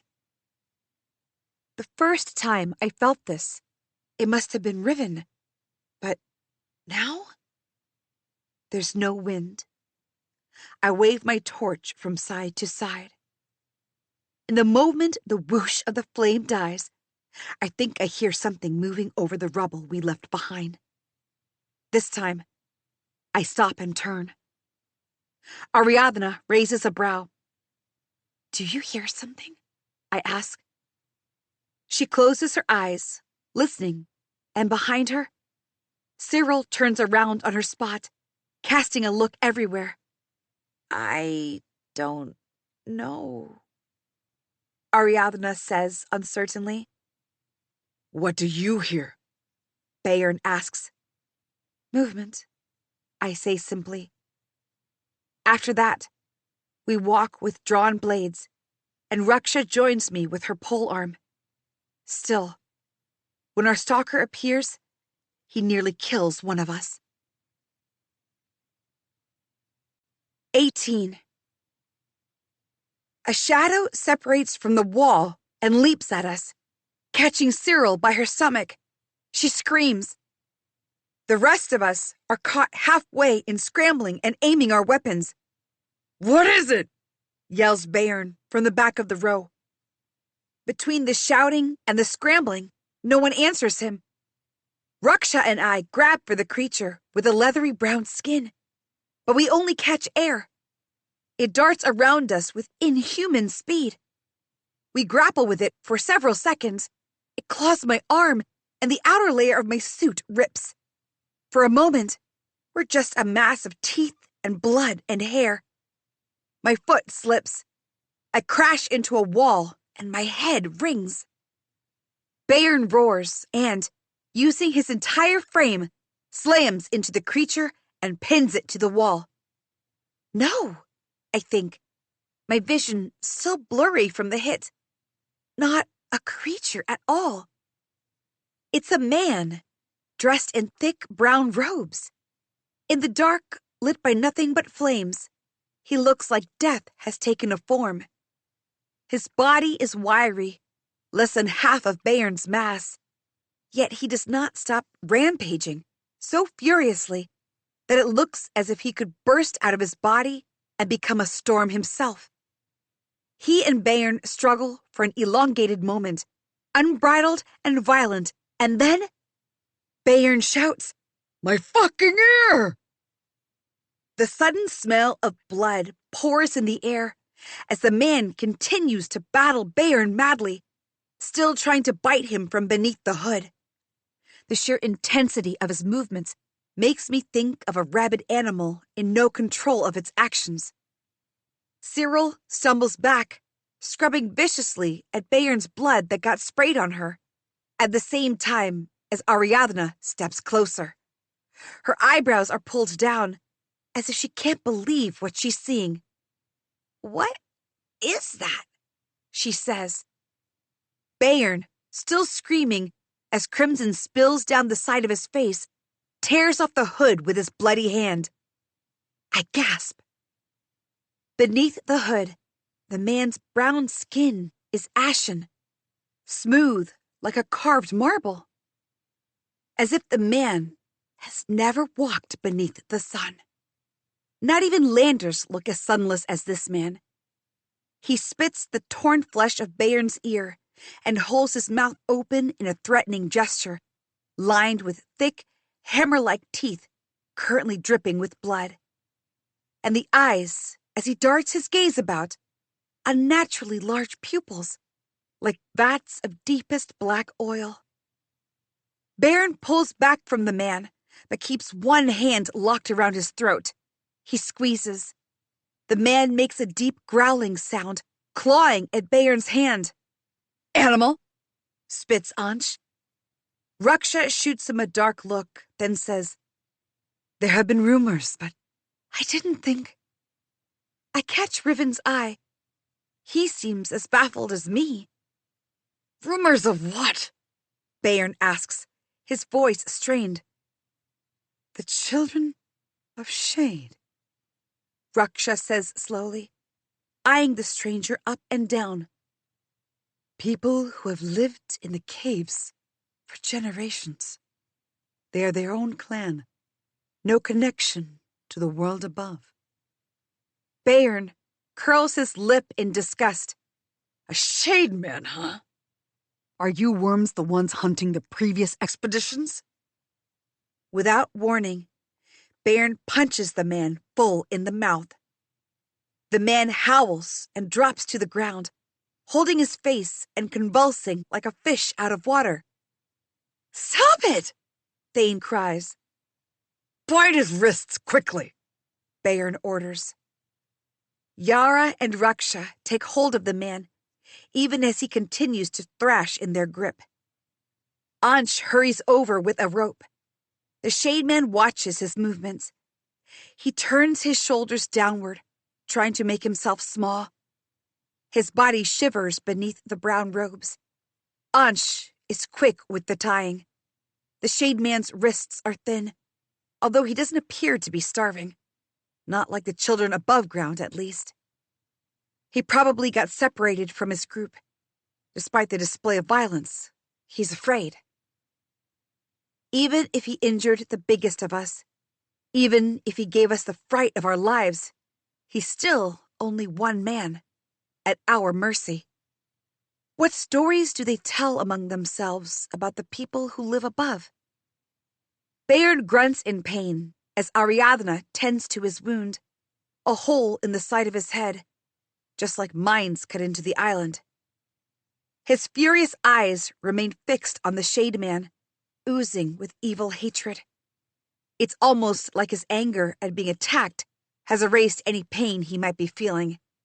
He's completely hypnotized by his own rage. Thane takes advantage of Bayern's silence for the next few minutes and kneels in front of the Shade Man. We mean you no harm, friend.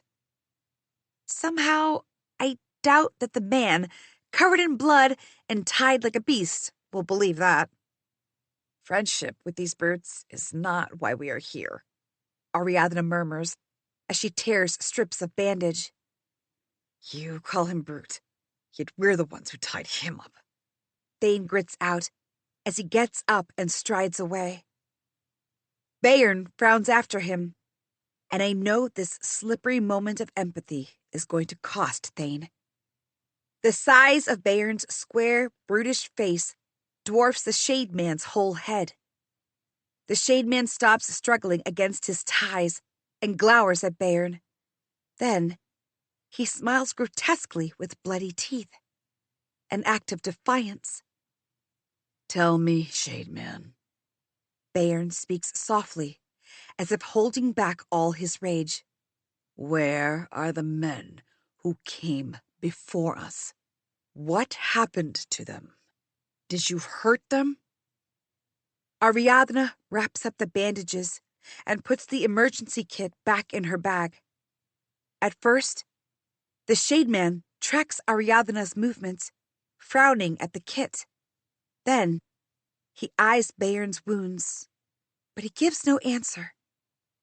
He tries again to claw at Bayern futilely, tries to get rid of his trappings, tries to push back into the wall as if he could melt into it and escape. The rest of us watch him struggling and failing. Then, he opens his mouth and screams. Bayern slaps him. What can you expect from someone living in the rot rather than in the light? What are we doing with him? I ask, determined not to look at the Shade Man. Was it not your one job to keep a lookout for things exactly like this? Bayern asks. I think of all the times I felt someone was following the company. I chose to keep quiet. But what would it matter? The Shade Man knows the terrain, the secrets of the caves better. He was hunting us. He hid well. Bayern curls his lip. With half of his face bandaged and the other still red with flecks of blood, he only manages to look like a monster himself. I don't know what the Collector saw in you to put our lives in your hands. He turns back to the Shade Man. Speak, rat. Where are our people? What did you do to them? The Shade Man growls, flames reflecting in his black eyes. Bayern grabs his chin, pressing his fingers with so much force that the man's resolve breaks and he cries out. I will bring down the ocean if that's what it takes to make you squeal. He can't understand you, I blurt, my heart hammering in my throat. You're wasting time. For the moment, it's not Bayern's ruthlessness that scares me, but the implications of his threat. If he really does bring the Collector's army down here, invade the Shade Folk's territories, he could ruin an entire people. Is that right? Bayern says, frowning at the man. I suppose. Where would he learn to speak like a man when he lives like a rat? He can't tell us anything. I think we should let him go. Thane adds. Why do you speak on his behalf like so? Bayern asks dangerously. I'm not. I only think this is not what we signed up for. We will make him talk.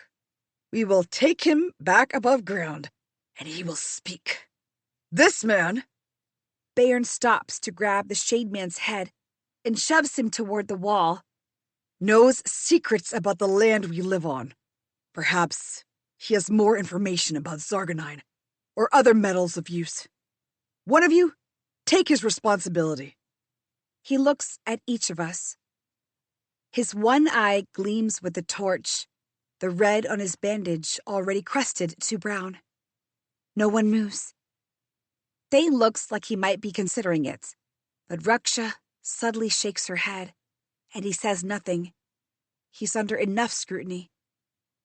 I'll do it, I say. You should focus on the path forward. All the more reason to keep him at the front with me. Maybe he knows places where creatures dwell. Self-preservation is a good motive. I have to keep an eye on the Shade Man personally. I can't trust anyone else to. Let her do it, Raksha says. He'll only slow us down if he's at the back. Bayern nods. Fine then. He glares at the Shade Man. He's now our captive, and if he so much as looks in the wrong direction, I'll shoot him. 19. As I expected, the Shade Man makes scouting difficult. He drags his feet, tries to go in the wrong direction, resists walking at all. But that is also why I know keeping him with me is keeping him safe. If he troubled anyone else down the line and they said something, who knows if Bayern might make good on his threat. We traverse through caves on uneven ground that makes our progress slower. To make up for it, Bayern keeps us moving relentlessly for hours. It feels like walking inside the closed mouth of a beast, its teeth sharp and jagged beneath our feet. My legs throb with pain. Riven is at the back of the line with Raksha, and I have to keep myself from checking on him. Every now and then, I can clearly hear water tinkling somewhere close. In 2 days, we will have been down here for a week. If we still don't find anyone, we'll go back, and I'll get Riven to Lander doctors. Is this safe? I ask, pointing a torch down a narrow path. The flames light only half of the path, while the rest remains dark. After the labyrinth, I have no intentions of stepping into unknown dark again, letting any madness into my head. The company waits for us a few steps away. The Shade Man offers no help. He stubbornly watches me gesture down the dark. Blood has dried along the lower half of his face, and his nose sits crooked. He must be in pain with every breath, but he hasn't shown any. Well, I tried, I tell him. If a creature attacks us, it'll be your fault. I've barely turned when the Shade Man breaks out of the line. He slams into Cyril and, as Thane reaches to catch him, drags him alongside and runs. He knows the terrain, while Cyril and Thane bang into stone as they try to stop him. Bayern fires his gun. You imbecile! I shout, not knowing who I'm yelling at. Raksha roars, You'll hit Thane or Cyril! He doesn't listen, and Raksha hurtles after the trio, trying to intervene. I swing from trying to keep up with the others to Bayern. She's right! Stop this! Then, before he can kill one of our own and burden us with the blood of the Shade Man too, I pull out a throwing star and aim for the low end of the roof. Stones roll off the jutting edge from the sharp hit. The Shade Man yells, startled, and Raksha wastes no time jabbing the polearm on his chest. Cyril and Thane take his arms. He growls, still struggling to get himself free. All you managed to do, Thane says wearily, is make the man in charge angry. Tie his feet too, Bayern calls. Drag him if he doesn't keep up. Riven and I exchange looks. No one says anything. On the island, the collector's men punish miners by chaining their feet and making them work. It is gruesome and inhuman. At the end of the shift, the miners' feet are swollen and bloody. It happened to Maven a year ago, and it was the only time I saw Riven cry. No one here in their right mind would do that to someone else, especially me. What are you waiting for? Bayern snaps. Ariadna, finally, moves to the shade man and gets to work. "You brought this on yourself," she mutters as she secures the ropes. Thane requests some time to pull himself together, and the others also chime in before we move forward, probably to shake the memories of chains rather than to rest. But my insides are jittery with frustration. The more we rest, the worse Riven will get. Raksha comforts Cyril in a corner, rubbing her back and speaking softly to her. "We get paid whether we find someone or not. That was the deal. This shademan doesn't change that, okay?" I really need that money, Cyril sobs. Ariadna steps up next to me, the same grimness in her features with which she tied the shade man. I know she did it to spare us all, but the bitterness of the act hasn't left me yet. When I glance over, Ariadna is watching Cyril wipe her tears. "It's Cyril's sister and niece who work at the salt pans," she tells me. I suppose she was always going to take any unpleasantness down here harder. If by unpleasantness you mean tying a man up like he's a rabid monster, don't you give me this, Crescent. You're supposed to be more practical. That's why you're here. Don't you think the Shade Man's existence changes everything? How can we look for our people when others might have already gotten to them? Our people? She waves a hand impatiently. You know what I mean. People from above. I turn away from her. He's just one man. It seems our lack of information about the deep is worse than we thought, Ariadna says. Bayern, seemingly, agrees, though it's obvious he hates it. He directs his frustration at the Shade Man. "This time, if you try something funny, you will only wish you were dead."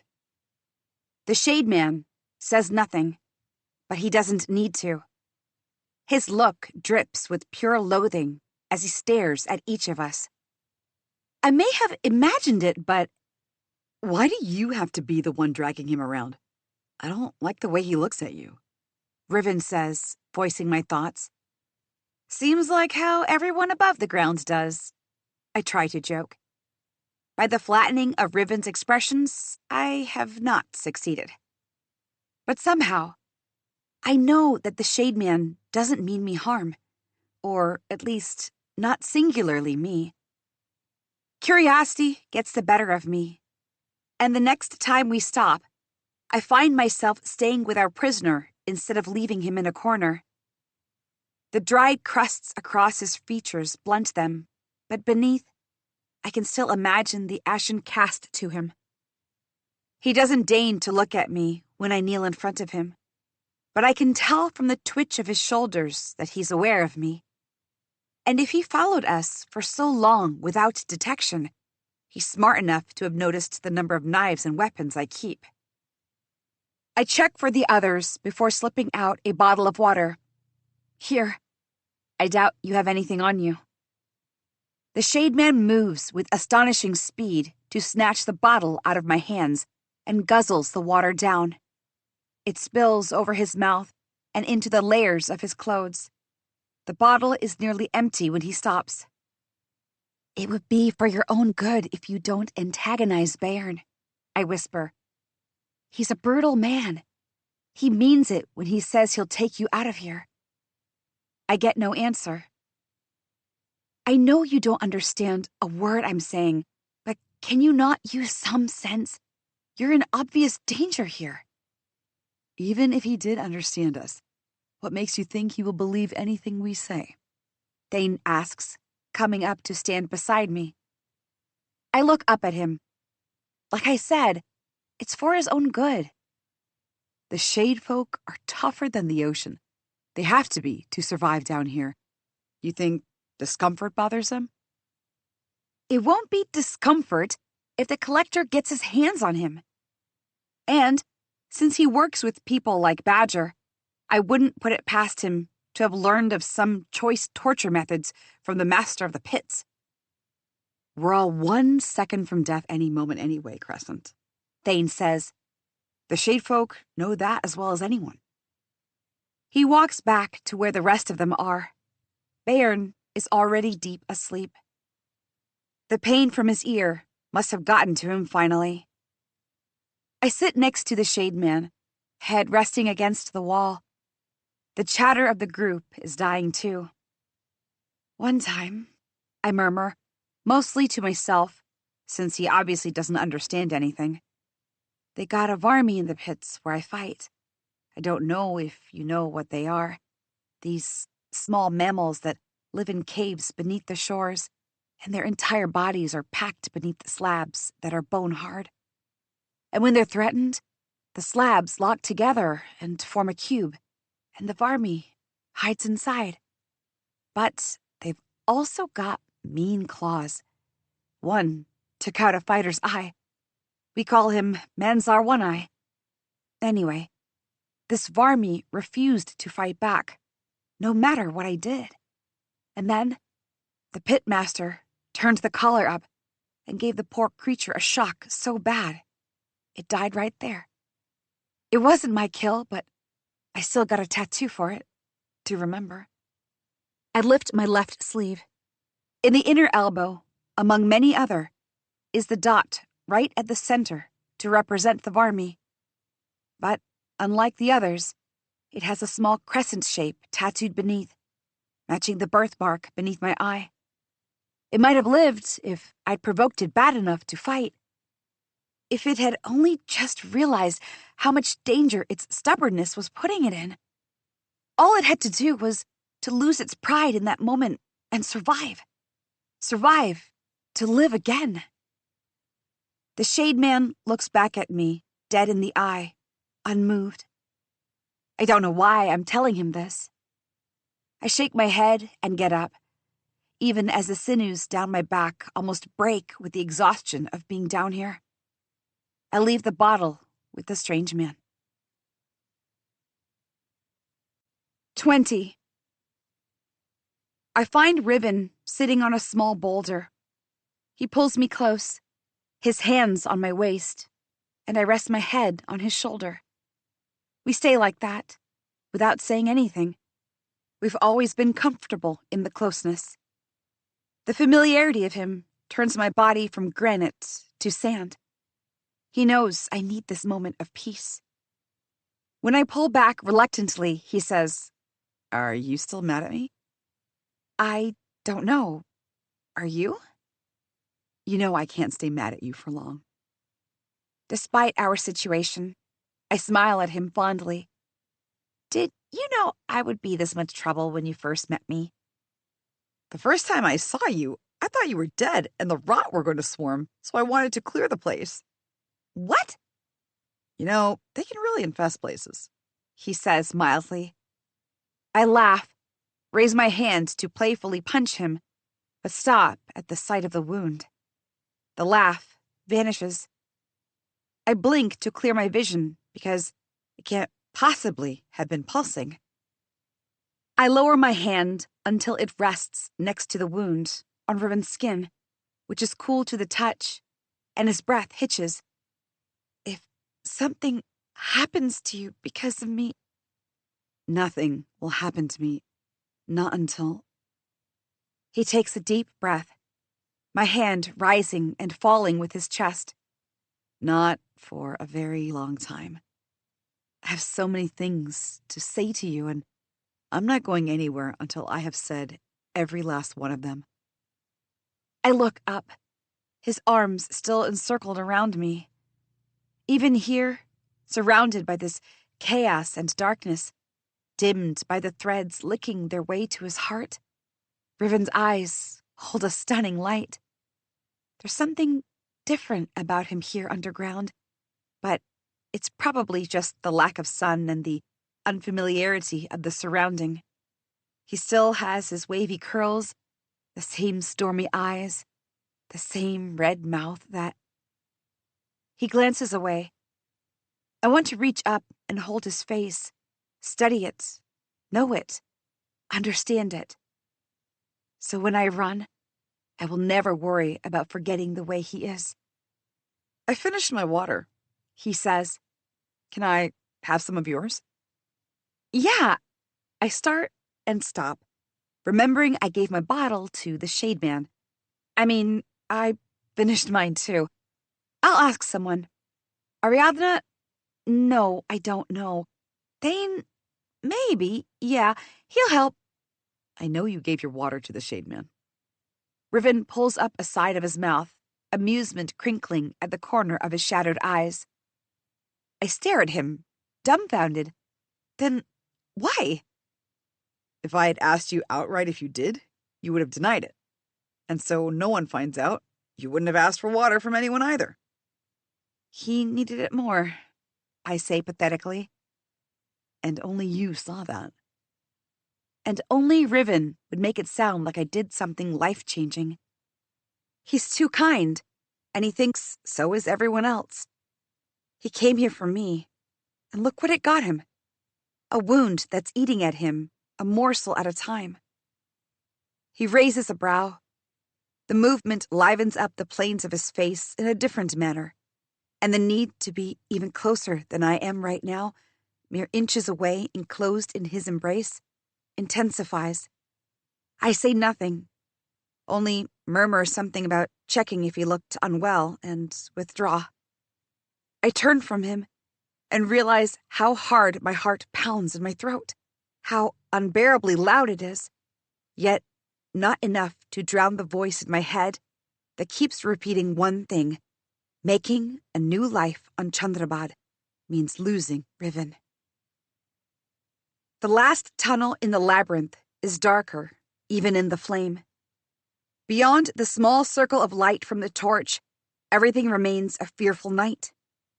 Bairn makes Yara join me at the front, which she does while glaring daggers at me and the shade man. I'm enjoying you being around less and less, I murmur. Yeah, she says, but I have actual reasons to hate you. Let your reason rot you from the inside for all I care. I keep my mouth shut, though. Antagonize her, and who knows? She could refuse to fight when the time comes. I could have risked that before, but not now, when Riven's life is on the line. I speed up to get away from her, but the shade man lags back.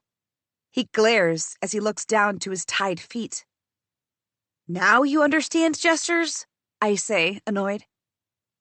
The tunnel begins narrowing in the middle, the walls pressing at my sides, and leads us down a steep slope, forcing me to slow down again. I hold my daggers up in front of me, each step cautious. Yara breathes shallowly behind me. The walls seem to suck in the light, leaving no shadow, no perspective. The silence rings in my ears. It is dizzying, even worse when the path ends abruptly at an archway. I stop walking and stand still, my torch held aloft, plunging everything beyond the arch into a darkness deeper than anything we've seen so far. The disorienting ringing pulses softly, fading, but still there. No one asks me to move, not even Bairn, who I can sense wants to. They're all staring at the arch, too, and the two broken pillars on either side of it. Despite what we know for sure, that Zargonine comes from deep beneath the ground, where creatures of darkness dwell, someone built pillars of stone here, and carved into them with delicate precision. I stare, transfixed. The arch is twice my height, even with parts of it lying crumbling on the ground. If the sun shines on it, it could pass for a gateway at some place like the collector's compound. But how could it be here, so deep into the ground? We have been down here for 5 days now. There's simply no way that... And yet, we found a man with black hole eyes and bloody teeth down here, buried beneath the ground, under the sea. Riven's gasp tears me from the pillars. He presses near the wound, his face contorted. I'm okay, he says when I reach him, but he leans on me just the same, as I put his arm around my shoulder. Then, looking back at the pillars, he adds, "Well, not really." "What are these?" I murmur. "Pillars," Yara says without missing a beat. Riven and I turn to her together, and she only sneers at us. Does she ever tire of this? Riven asks. Bayern rounds on the Shade Man. Despite the bandage tied around his head, a bloody patch dried to brown where his ear should have been. He looks beastly in the dark, with the flames throwing his shadow like a giant's in the narrow space. What do you know of this? I start. He doesn't. The Shade Man spits in Bayern's face. Bayern hits him again, and Raksha rolls her eyes. That's not getting him to talk, she snaps. Then she pulls the Shade Man upright, dragging him away from Bayern. The uneven slapping of his feet against the stone is loud and uncomfortable. We have to keep moving, Bayern says gruffly. Perhaps it's the wound that has left half of his face bruised, but for the first time, I notice a little uncertainty in his face. Thane starts softly.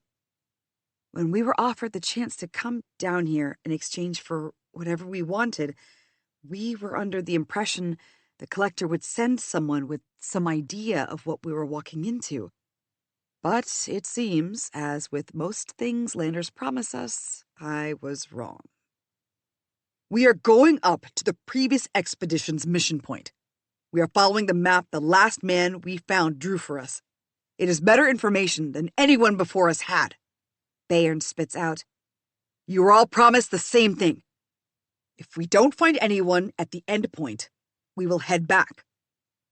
The map from the man who was delirious with madness. Bayern turns to face Thane, a shadow descending on him with silence burning past ash. You think you're here because you have merit? It was I who let you come, only because you found my brother. Don't test my patience. Raksha and I exchange glances at this new information. So, the madman is Bayern's brother. What's he trying to prove by retracing his steps? Yara, though, lacks all tact. Your brother? That just means you're running on sentiment. We're out here risking our lives based on your brother's testimony, and you can't tell us anything for sure. We already knew he can't, says Raksha, her beady eyes fixed on the darkness beyond the arch. Even if that map is right, it tells us where to go, but not what we will find there. She looks over her shoulder toward the Shade Man, or who. My job is to get to a certain point for the collector, Bayern answers. And yours is not to question if you wish to reap your rewards. If we return alive. Yara stands, tilted toward Ansh, like she's shielding him. I'd forgotten. He too was hurt during the fight with the jellyfish creature.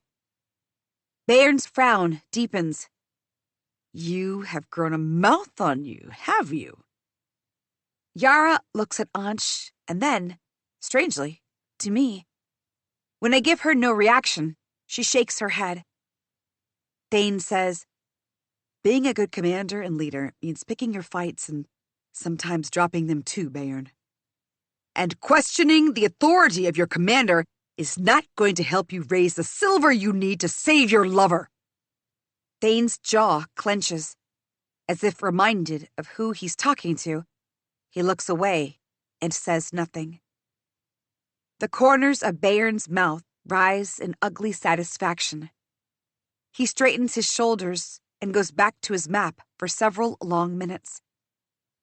None of us dare move, reach out to Thane, and tell him we think he's right.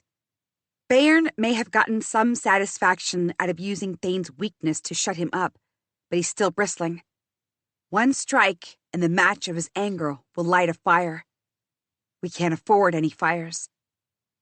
I deliberately turn back to the arch, staring at the dead piece from a world that shouldn't exist. Only the struggling Shade Man breaks the deathly silence, fidgeting and snarling every few seconds. It's a miracle he followed us for however long he did, when he can make such a racket.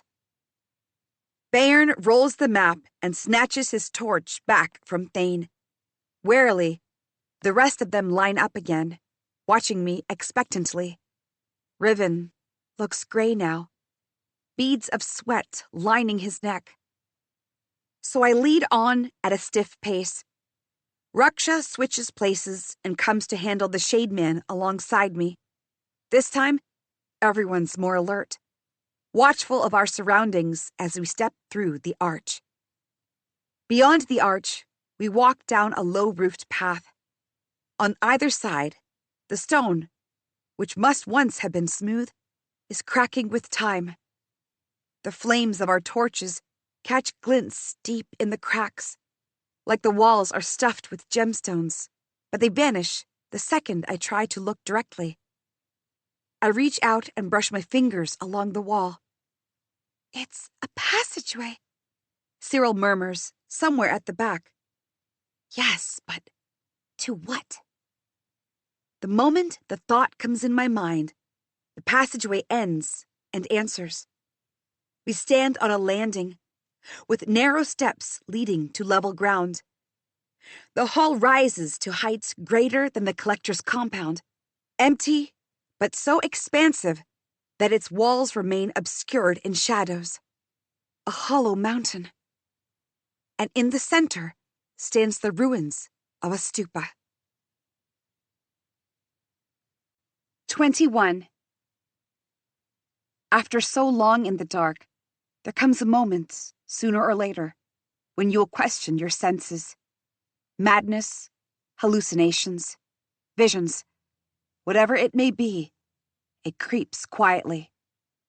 But the flame in my hand, burning hot near my face, reminds me I'm clear-eyed.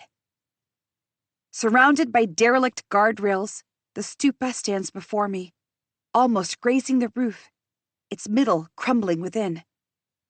The top of the hemisphere is flattened, as if a giant fist slammed at it, and yet a monolith just inside the circumference of the guardrails, reaching the ceiling, is perfectly circular. Unlike the texture of the ground and the walls, the monolith is smoothed, like the ocean waves drink up every imperfection. I suck in a breath, unable to take my gaze away. The pillars are one thing, even the haunting monolith. But here, at the bottom of the known world, beneath rock and water, beneath caves that reign over death, there existed someone, people in large enough numbers, to have built a damned stupa. My mother's stories never mentioned this. There's no other entrance in the hall from our direction. This stupa is the first thing anyone will see coming down. Going through it is the fastest way across the hall. How has no one ever mentioned this if people returned from the collector's expeditions? Was this the sight that drove them mad? Footsteps stamp behind me. Bayern booms. Are we to spend our time staring at it? Move! Slowly, I pick my pace down the ruined stairs. The others follow, their steps echoing in the large hall of ghosts. The ground bears testimony to time. The once flat plain fractured, depressions scattered along the path, and the pillars collapsing like the archway littering the hall. People built this? Ariadna wonders aloud. Unless there are beasts capable of building with stone, yes, Raksha says. But who? Anj calls out from the back. Did your brother mention this? Yara grumbles to Bayern's apathetic back. Closer to the stupa, the rubble gets worse. From this vantage, its age is clear in its smooth but worn facade. By the light of the torch, faded carvings vanish in the dark around it. Some of the myriad stones around it are my height, and even though they are ramshackle, the carvings are visible on the faded reds and blues. Waves? Perhaps the sea or the storm winds. Who knows? Inside the stupa, the darkness swallows us whole. Every step is loud as a hammer on a rock to release the Zargonine. Everyone behind me lights their spare torches. As the flames lighten our path, a horrible feeling clings to me as I lead the company through. Nothing blocks our way. The stupa is hollow, but for the ledges along the walls.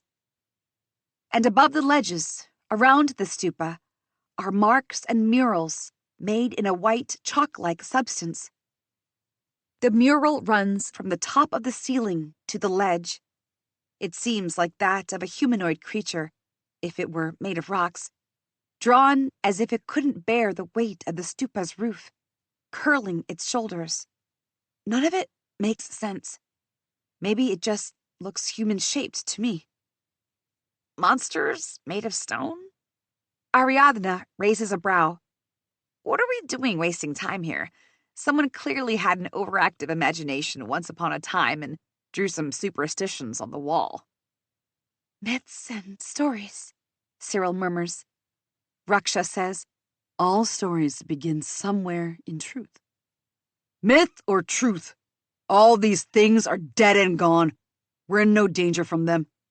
Bayern says loudly. Then why bring monster fighters to protect you? Letters, Cyril says, tracing the marks along the ledge at the foot of the mural. She turns to Raksha. This is writing.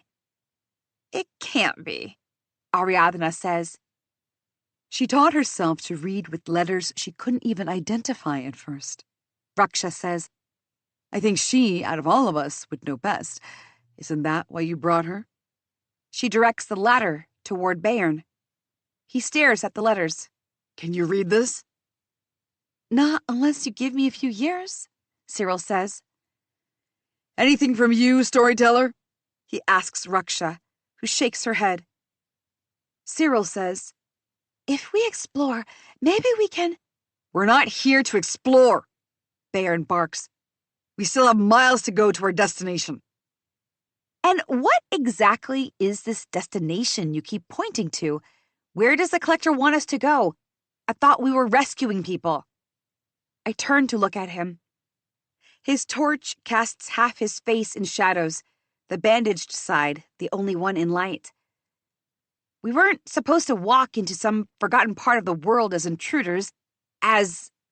I search for a better word, but my mind evades me in front of the colossal find that sits in the center of this underground hall, a structure that far outshines anything on the island, even in ruins. Bayern gives me a disgusted look. Are you scared of an empty hall? I curl my fingers in a fist. The man stares me down, the corners of his eyes crackling with savagery. Before leaving, Badger told me that Bayern was a ship's captain who, 20 years ago, stood alone against one of the biggest rebellions the mines had ever seen. It had come close to a success, ousting the collector's men, if it weren't for the timely reinforcements from Salonia. Bayern had stayed, steadfast, refusing to leave the harbor, fighting and killing miners on the narrow gangplank. He held Kar Atish with a broken knife to its throat, even as he himself bled into the waters. For that, he was awarded medals and titles. And if this mission fails, it is his reputation, his loyalty, that fails with it. What does he care about the world realigning itself around us? Thought you wanted doctors to keep him alive, Bayern adds, pointing to Ribbon. I take a deep breath, uncurl my fingers. All I'm saying is we ought to be careful. We should know. It makes no difference what is down here if it doesn't move. We continue until we can't. Our journey here isn't to stick hands into the grime of history, but find any survivors and head back, all alive and in one piece. I'm this close to throwing my flame right at Bayern when Riven, a sheen of sweat on his upper lip, now long with the sunken eyes, catches my wrist and pulls me close. Whatever you're thinking, don't. I turn away from him. I wasn't thinking anything. Sure you weren't. As Baron orders, we continue on our way, leaving from the back of the stupa. Just as I step out, my foot crunches on something that isn't stone. I lower the torch to the ground. "Bones!" I cry. I swish the fire from side to side. Mingled with the rubble are hundreds of bones. Skulls and femurs and ribs. An almost intact skeleton, if it weren't for the missing legs. Leave the dead. The shade man rasps. My mind reels so fast, I almost fall to the ground among the bones. Words explode in half confusion, half shout. "You can talk?" All this time, the things I said, the futility of the fights in the pit, he could understand that? What was I thinking, speaking it all to him? Did I say something else I shouldn't have? Lying bastard! Bayern growls. His hand travels to his wound, his face reddening by the second. But other than that, he doesn't seem particularly bothered, only triumphant as he says, "This is why I made sure to keep him with us. He's a damned spy. He'd have run to his other rat friends and gotten us in if we hadn't captured him." Can you imagine the things he can tell us? Ariadna says excitedly. What these people survive on down here, the minerals we can find. Zargonine is one thing, but imagine something equally life-changing or even better. "What is wrong with you?" I blurt. She shoots me a frown. It's a revelation. Don't pretend it isn't. Bayern grabs the man's collar. "What do you know of this?" "Don't disturb the dead," is all the shade man says. Trembling still, I climb into the pile. The bones are fragile enough to start shattering into dust. They're all stripped to the last morsel. No sign of clothes or any belongings. Robbed? Or so old that nothing's left. That is too much for me to accept. I turn and raise the torch, so the light falls harshly on the shade man. These people would have something with them. Water bottles, bags, something. If you know anything, now's the time. The shade man stares at me, then bursts out laughing. Yara kicks him in the stomach. Though he tumbles over, he still laughs. "You think these people came yesterday, last month, last year, last decade? Your ignorance is a miracle." Nausea fills me at his tone. The shade man is obviously trying to play games with us, tried to scare us in the dark. Of course these must be the people from the expedition. It can't be anyone else. He's just one man. And other shade folk like him are only a handful. My mother said so. Your mother was wrong about many things. I shake my head. It's probably some beast of the dark. There are creatures in the sea that can strip a man to bone in seconds. Who's to say there isn't one here too? He wants us to get caught by surprise, right? Fine. I'm ready. 22. Behind the stupa is the only other door in the hall. Through it, we emerge into another large space, and then begin an unnerving journey through empty chambers and passages, one after another, some with metal beams hanging with fragile fingers of rust from the ceilings, where we pass quicker than ever. There are chasms between chambers, narrow ledges for movements, connected only via bridges of twisted ropes and weightless stones. No one says anything anymore, because there's no need to. We can all see it. This place was part of an ancient underground civilization. Human hands built these bridges, these structures. Increasingly, it feels like we are in a maze. The network of tunnels was one thing, but at least there was only one way in and out in each tunnel. Here, the chambers have multiple exits, and if any of us gets separated from the company, many hours of descending treacherous slopes and broken stairs later, we have our second break. Riven sits with Thane and Cyril, and when I join them only for his sake, the girl immediately shuts up, her glare full of spite. I'm surprised she doesn't call me Kinkeller. But then Thane continues. It's not like that, what Bayern said. She's married to someone else. Oh, they're talking about Thane's lover? The person he wants to save. So she's not your lover, but you love her? Riven asks. He glances at me with a piercing gaze that suddenly feels like a hot touch of fire that has burned my flesh and left my soul exposed.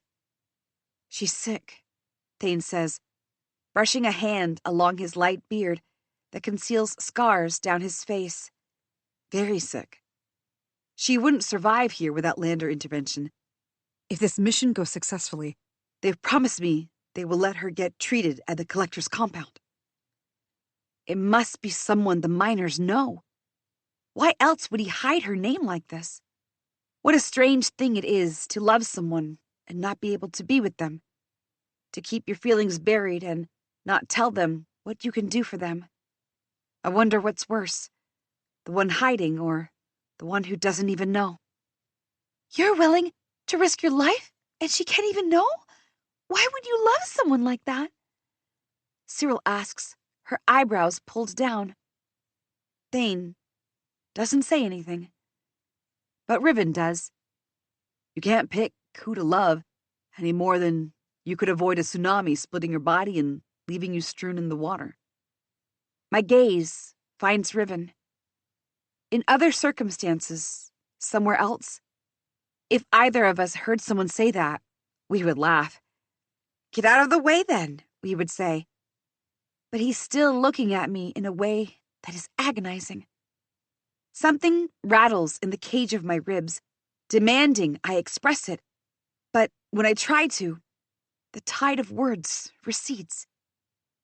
Revulsion at my own lack courses through me, and yet, unaware of this war in my head, Riven doesn't look away. Talk of tsunamis aside, Cyril says, adding wood to my fiery thoughts. That's beginning to look bad. Riven pushes his shirt down. The blood-like red has gotten darker. I've had better luck with the rot than one moment down here. It's been days since we entered the mines, I think. Every second feels elongated, every hour a bare moment. We should be heading back within a day, Thane says. After what we've just seen, that's the last thing on my mind. Riven.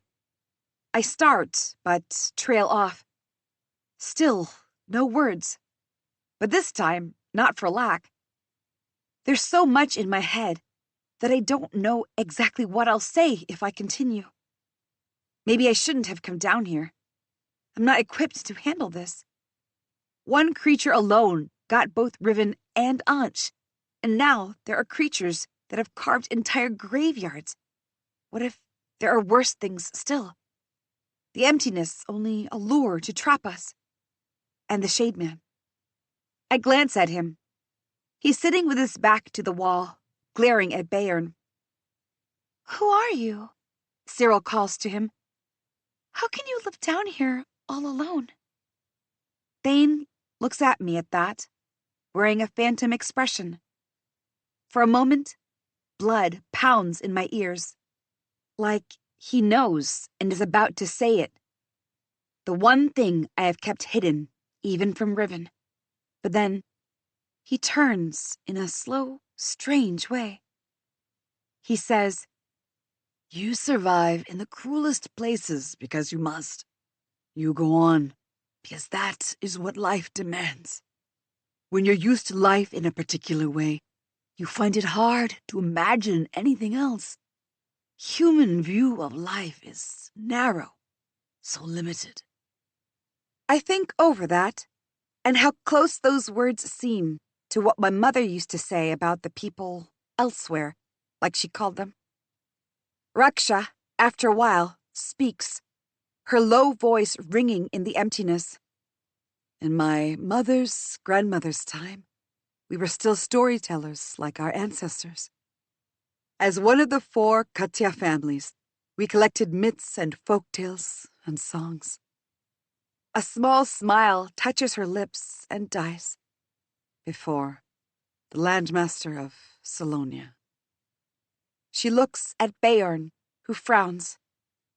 Well, we have our stories of times even before our Empyrean elders arrived on these islands. The great first ones walked the deep undergrounds. They found halls of gold and rivers of milk, jewels like stars shining in the walls, floors glinting like sunlight in the skies. And they lived in harmony for many eons before the evil from beneath rose. I watch how attentively Cyril listens to Raksha. It's finally obvious to me that the two of them work together. One raises questions, and the other brings stories as the explanation.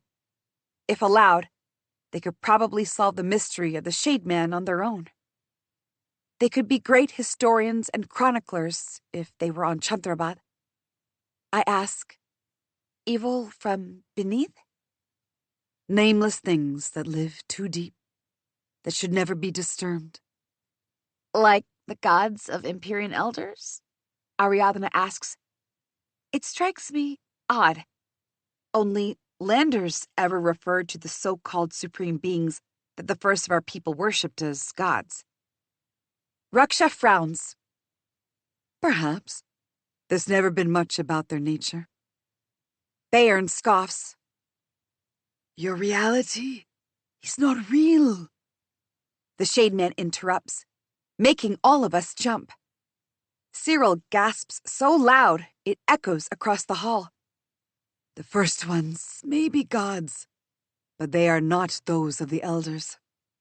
They are gods only because they could not be killed. His voice is slithery and high, almost hypnotic. Raksha addresses the Shade Man. Her body stands tense. Why do you say that? What do you mean by our reality? The Shade Man refuses to speak again.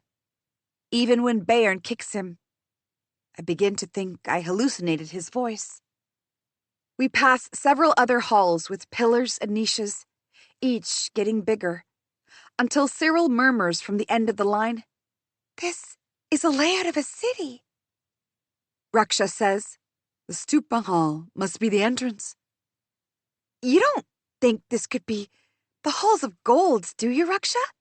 I ask. Halls from 1,000, 10,000 years ago? Yara cuts in. Older. Raksha and Cyril say together. Cyril throws Raksha a glance before adding, "It can't be the work of the first ones. The architecture from that long would be crumbs of dust by now. This is someone else's work." You're letting superstitions get to you, Ariadna says, frowning. even if there was something here before. It's so long ago that, for us, it might as well never have existed. Our ancestors are the Empyrean elders. They came here 1,000 years ago. Who knows what happened back then? Maybe it's their work, something we didn't hear of before because it was abandoned. No other miner seems convinced. Thane murmurs what seems like a prayer, a frightening enough idea above the grounds, but here in this darkness, to acknowledge that something like those gods might hear us. The sinews of my chest tighten, the drum of my heart suddenly too loud. A civilization beneath the world I know, where we live, burning every day, working like rats fighting against the current of water.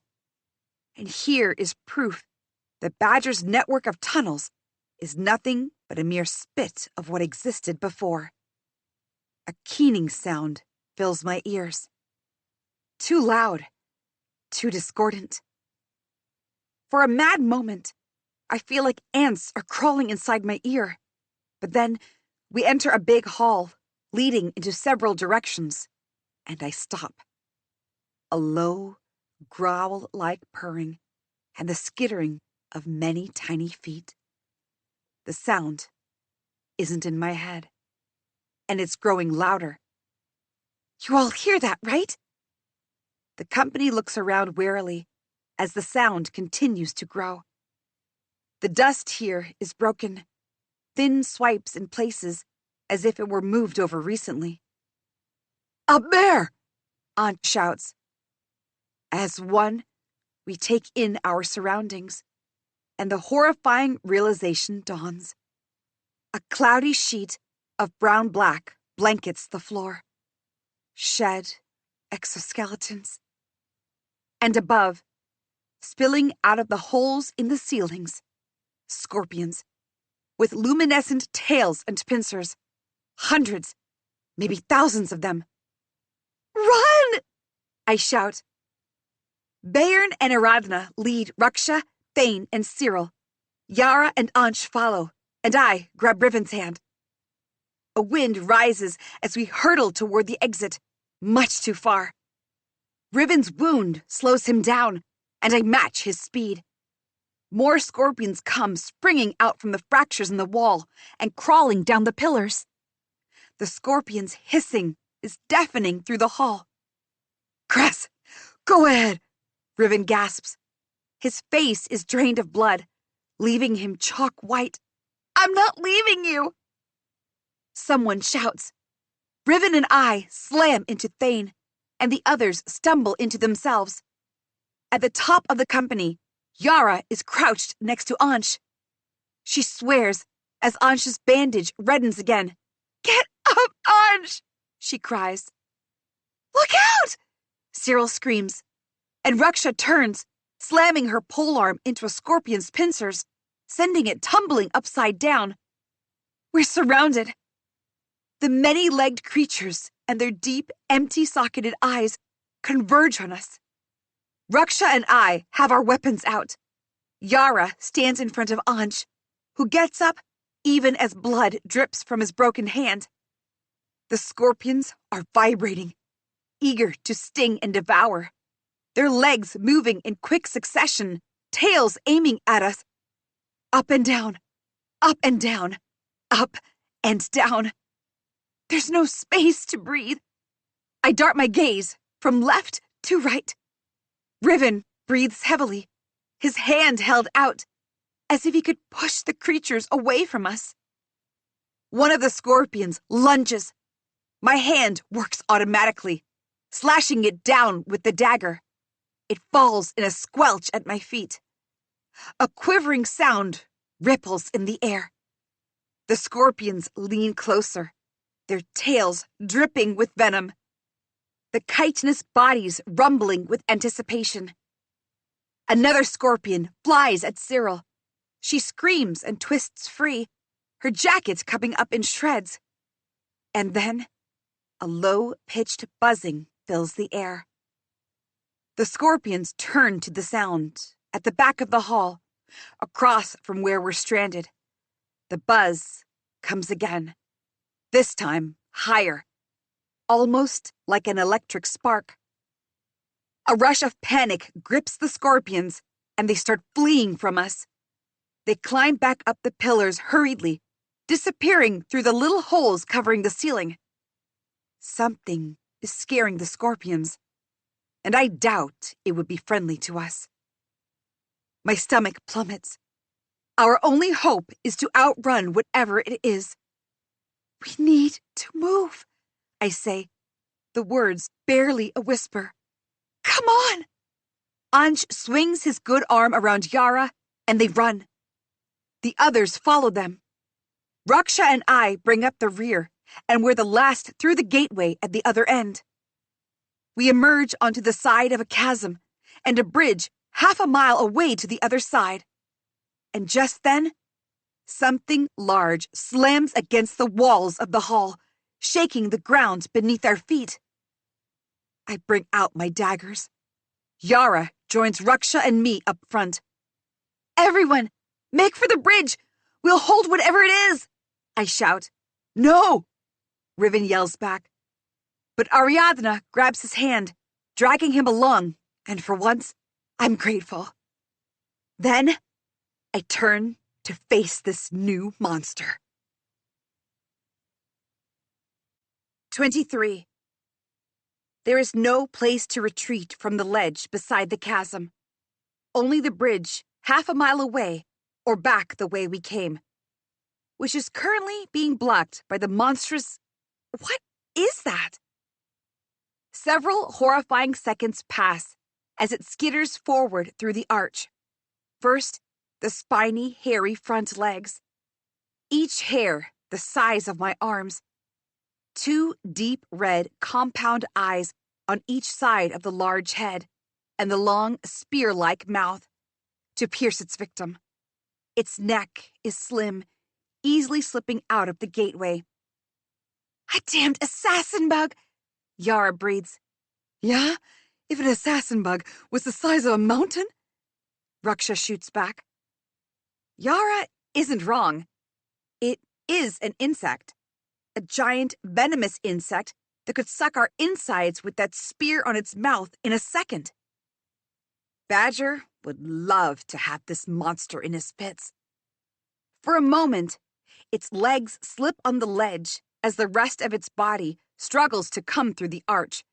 Then, with a massive pull, its bulging thorax undulates in the space and all at once breaks free.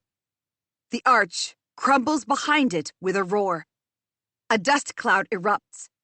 I cough, grabbing for the rocky wall. In that brief moment, the giant insect lands in front of us, all 6 legs whirring with anticipation and its eyes forward, focused on us, the prey. Without warning, it strikes down. Yara and I leap in opposite directions, Raksha hurtling backward. The space where we were standing is now a crater.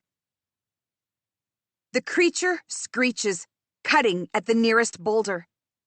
Yara hacks at it with a borrowed spike, but it moves swiftly, skittering over the ground. We're backed up against the narrow ledge with nowhere to go. My hand holds the daggers aloft, but I don't know what to do with this monster. It's too big. It is impossible to hurt it with daggers. The red eyes loom in the dark, the faraway torches of the company gleaming brutally. Eyes. I can stab it in the eyes. But how? It's too high.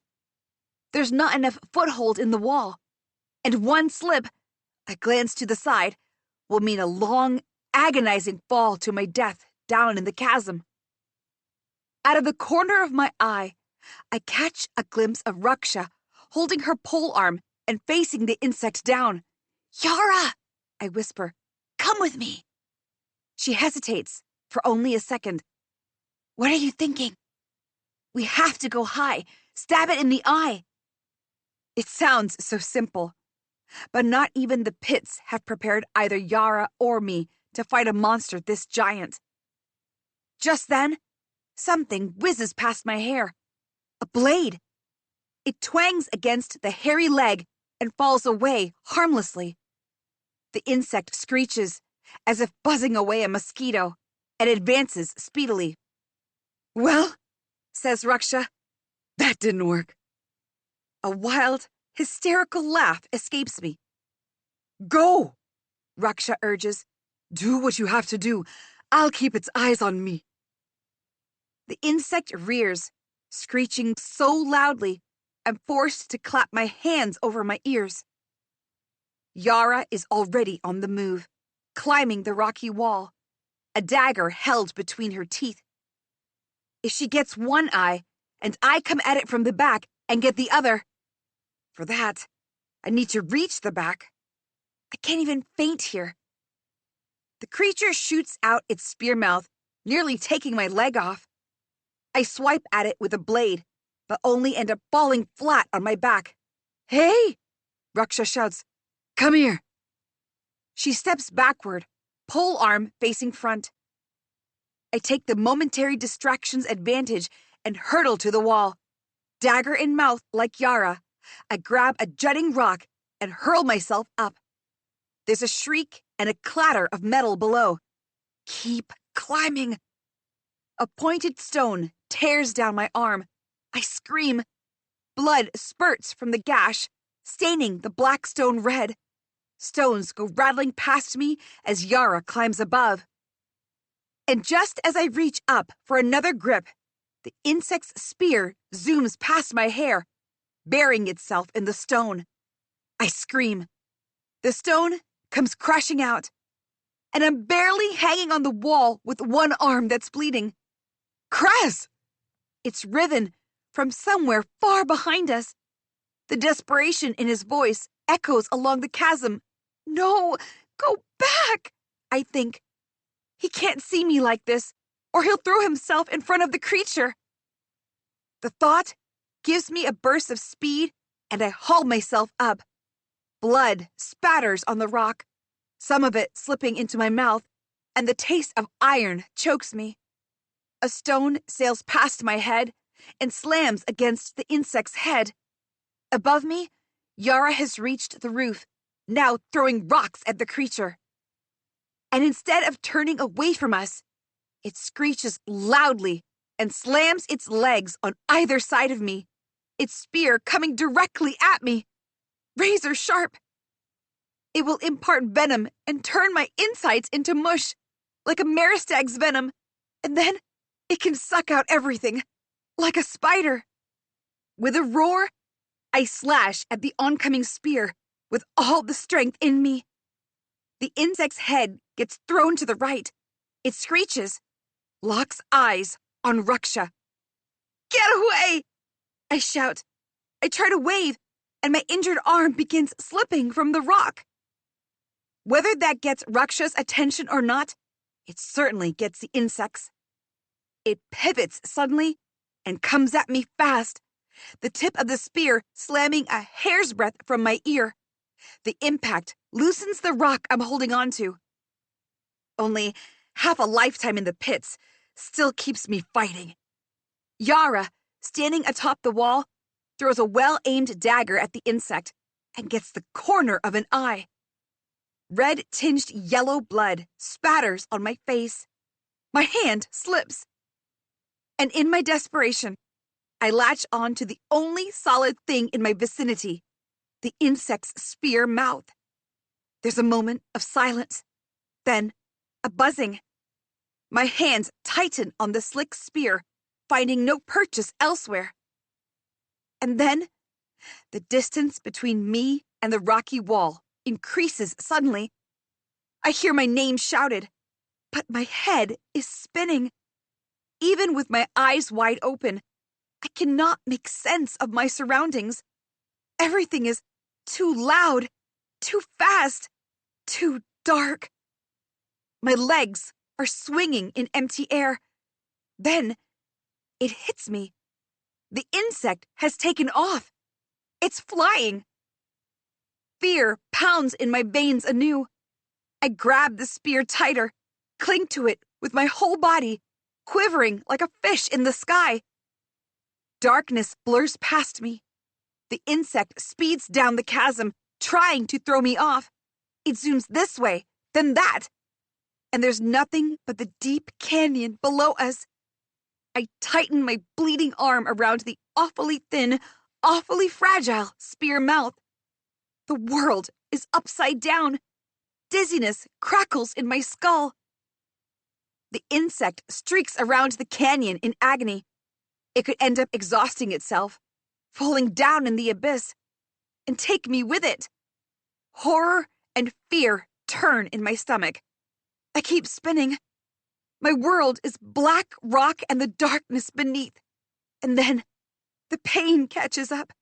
Like fire, it licks through my arms, bloodied and battered. And still, the insect flies. I risk a look below. There is no ground, nothing in the vast emptiness of the chasm. Stupid, damned insect! I breathe. My hands are throbbing, the oozing blood making my grip slicker. And still, the insect flies furiously, trying to rid itself of me and of the pain that must be burrowing itself deep in its head. The blood from its eye is still spiraling, spraying everywhere as it goes in circles, injured and angry. Howling wind arising out of the insect's own movement buffets us nearer the ledge once, but it keeps fighting viciously with no mind. The whole point of coming on this expedition was to finally get rid of the darkness, the way this island sucks you in and keeps its hooks in you where you rot until you die. But here I am, wrapped in a cocoon of blood and terror, slipping deeper in the ground. Is there no end to how deep these caves go?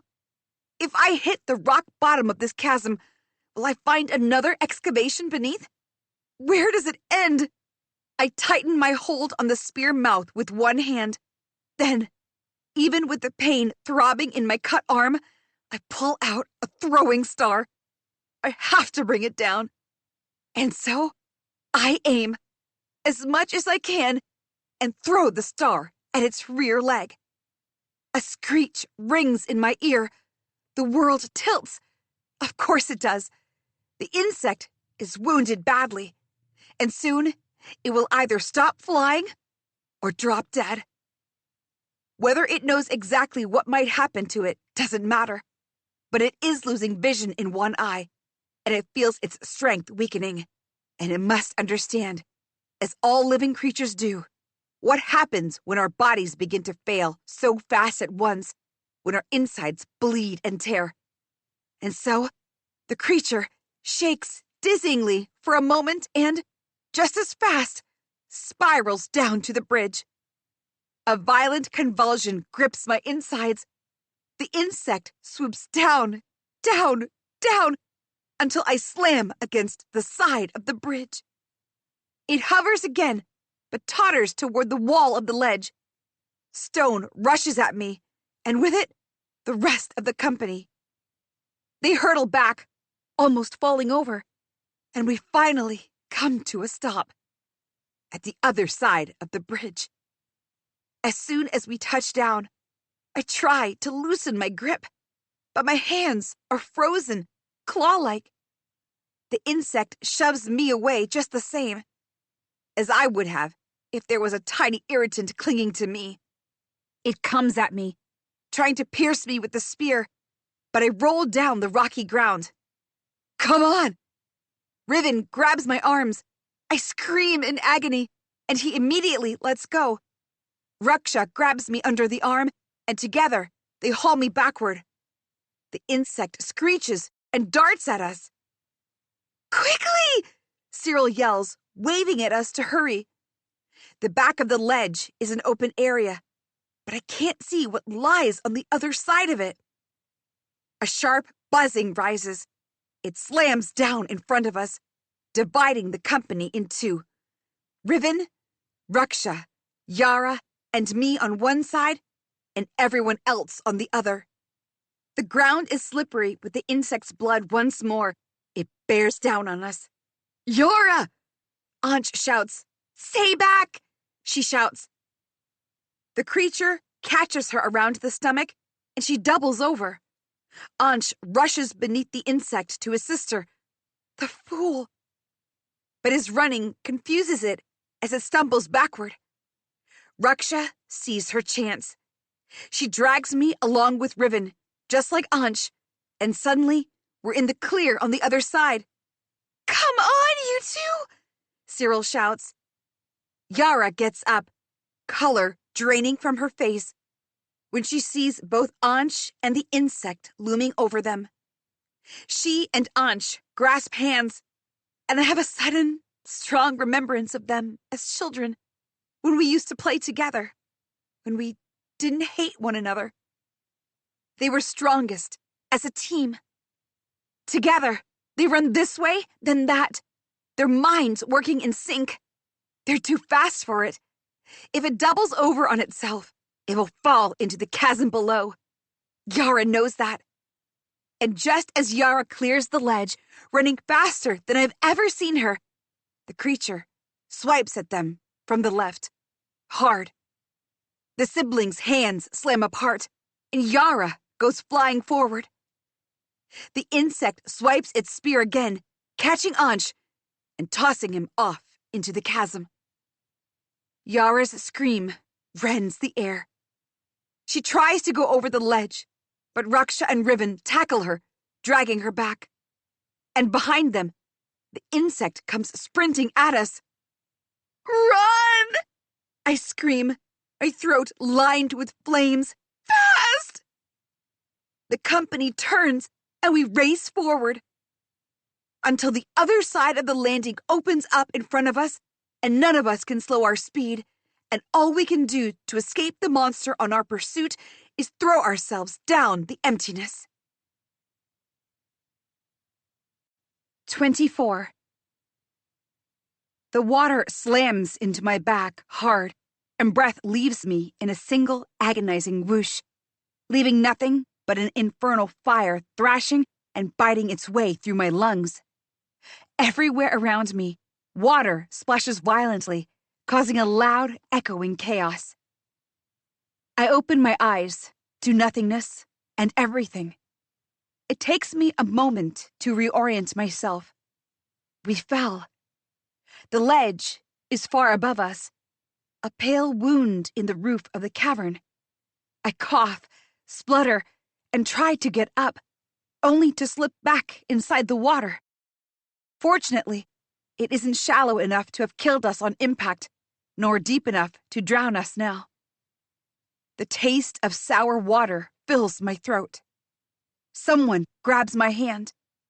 I look up into harried gray eyes. Riven. He looks just as disoriented, soaking in the water, and the red wound shining dully on his chest.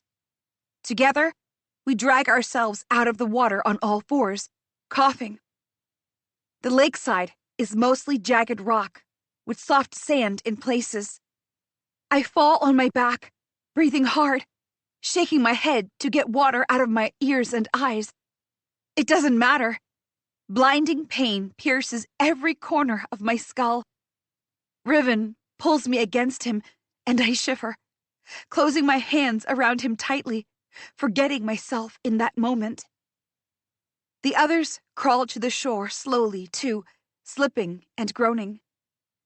We're in a compact, circular shaft. Stalactites drip into the lake. Plunk, plunk. There's a faint glow from beneath the lake, enough to light the space without our torches. I check for flint, for matches, but everything is wet. "How are we not dead?" Cyril whimpers. "Our bad luck," Thane answers her bitterly. Riven and I exchange glances, then look away before we start laughing. That would be a poor display under our current circumstances. One by one, the others sit up, shivering with cold, muttering to themselves. I hadn't realized how cold the chamber was at first, adrenaline still pumping from the fight, but now cold rakes its claw down my back. Then I taste the blood on my lips and gag. My throat convulses with pain. At least the water has mercifully cleansed enough blood off us that we can see. Beorn pushes his spike into the shore and stands up, water pouring off his back like he is a merman. His braid has finally come undone, dripping wet. He surveys us like we're the most disappointing catch of the day. "We are in." He barely gets the words out before Yara lashes out hard. Claws reaching, she flies to grab my throat with animal violence. I catch her only on instinct, My left arm, already injured, buckles under the pressure. Yara is vicious, bringing her knee to my throat. I pull myself back at the last minute, yelling at her to stop. But she's lost the only thing that matters to her. And now, she's a predator without restraint, hurling herself at me with no thought. "Rabbit!" Riven shouts behind us, his words swallowed by Yara's insanity, her urge to shred me. Because that's what she wants. I can feel years' worth of hatred in her breaking the dam now that her brother is gone. I block her as much as I can, but she's lost control of herself and is flinging her arms at me at a speed higher than I can manage. "Stop it!" Cyril yells uselessly. Pain erupts in my body. I go crashing to the ground and immediately roll into a ball to save myself from the lashings that never come. I look up. Raksha and Cyril have Yara by the arms, struggling as she kicks furiously in the air. "You never wanted to protect anyone!" She whirls to Cyril. "She's taking revenge on us! You were right! She's going to kill us all!" I stare at her, unable to say anything to her accusation this time. She continues yelling, "I'm going to kill you! You hear me?" "Whether she hears you or not," Bayern growls. "that thing might be the one that kills us." He points upward. The insect creature is on the ledge, leaning over, chittering and tapping at the sides of the wall. It rolls a leg, which slips on the blood streaming down its body, and a large boulder plummets down the shaft. Over the screams, the boulder splashes in the lake, drenching us again. All of us scurry away from the lake and slam ourselves against the wall, as if that will protect us. Bayern says to Raksha and Cyril, motioning toward Yara, "Tie that one up." Yara snarls, but Raksha steps in front of her. She places a hand on the girl's shoulder and stays for a moment. Yara's face crumples, then loses all expression.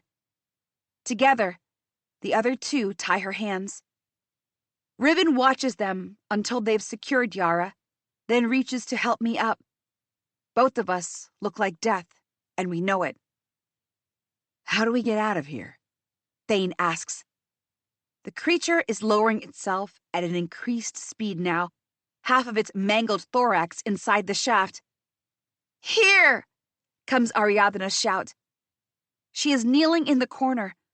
The ground is indented, and part of the lake drains to a tunnel, but just next to it, the ground levels once more. A rift in the stone leads away from the chamber. "Where does that lead?" I ask, my voice strained with effort. Ariadna frowns at me. I don't know. "So how will we know there isn't another damned monster waiting for us at the other side?" She continues to look bewildered, as if the possibility hadn't even occurred to her. I shout, pouring all the tangled emotions racing through me into my words. "How can you still be this oblivious after everything we've been through down here, after one of us just died?" Thane breaks in. "What choice do we have? Facing death by that?" He squints above. "No, thank you. I'll risk the unknown." I look around. The only person I could have counted on to see this my way is Yara, the one who would have to fight beside me, but she'd rather let us all get killed than take my side. Not even Raksha seems to have much to say, and Bayern will not listen to Riven. "That settles it," Bayern says. He gestures at me. "You first." "Send him first," I say, pointing to the shade man, who is trying to make himself scarce, standing in the corner. He scowls at me. I shrug. I sympathize with his current situation, but not enough to jeopardize my own safety. "He may be valuable," Bayern says. Fury burns in me. And I'm not? You're alive because of me. Yara barks out a vicious laugh, which shuts me up.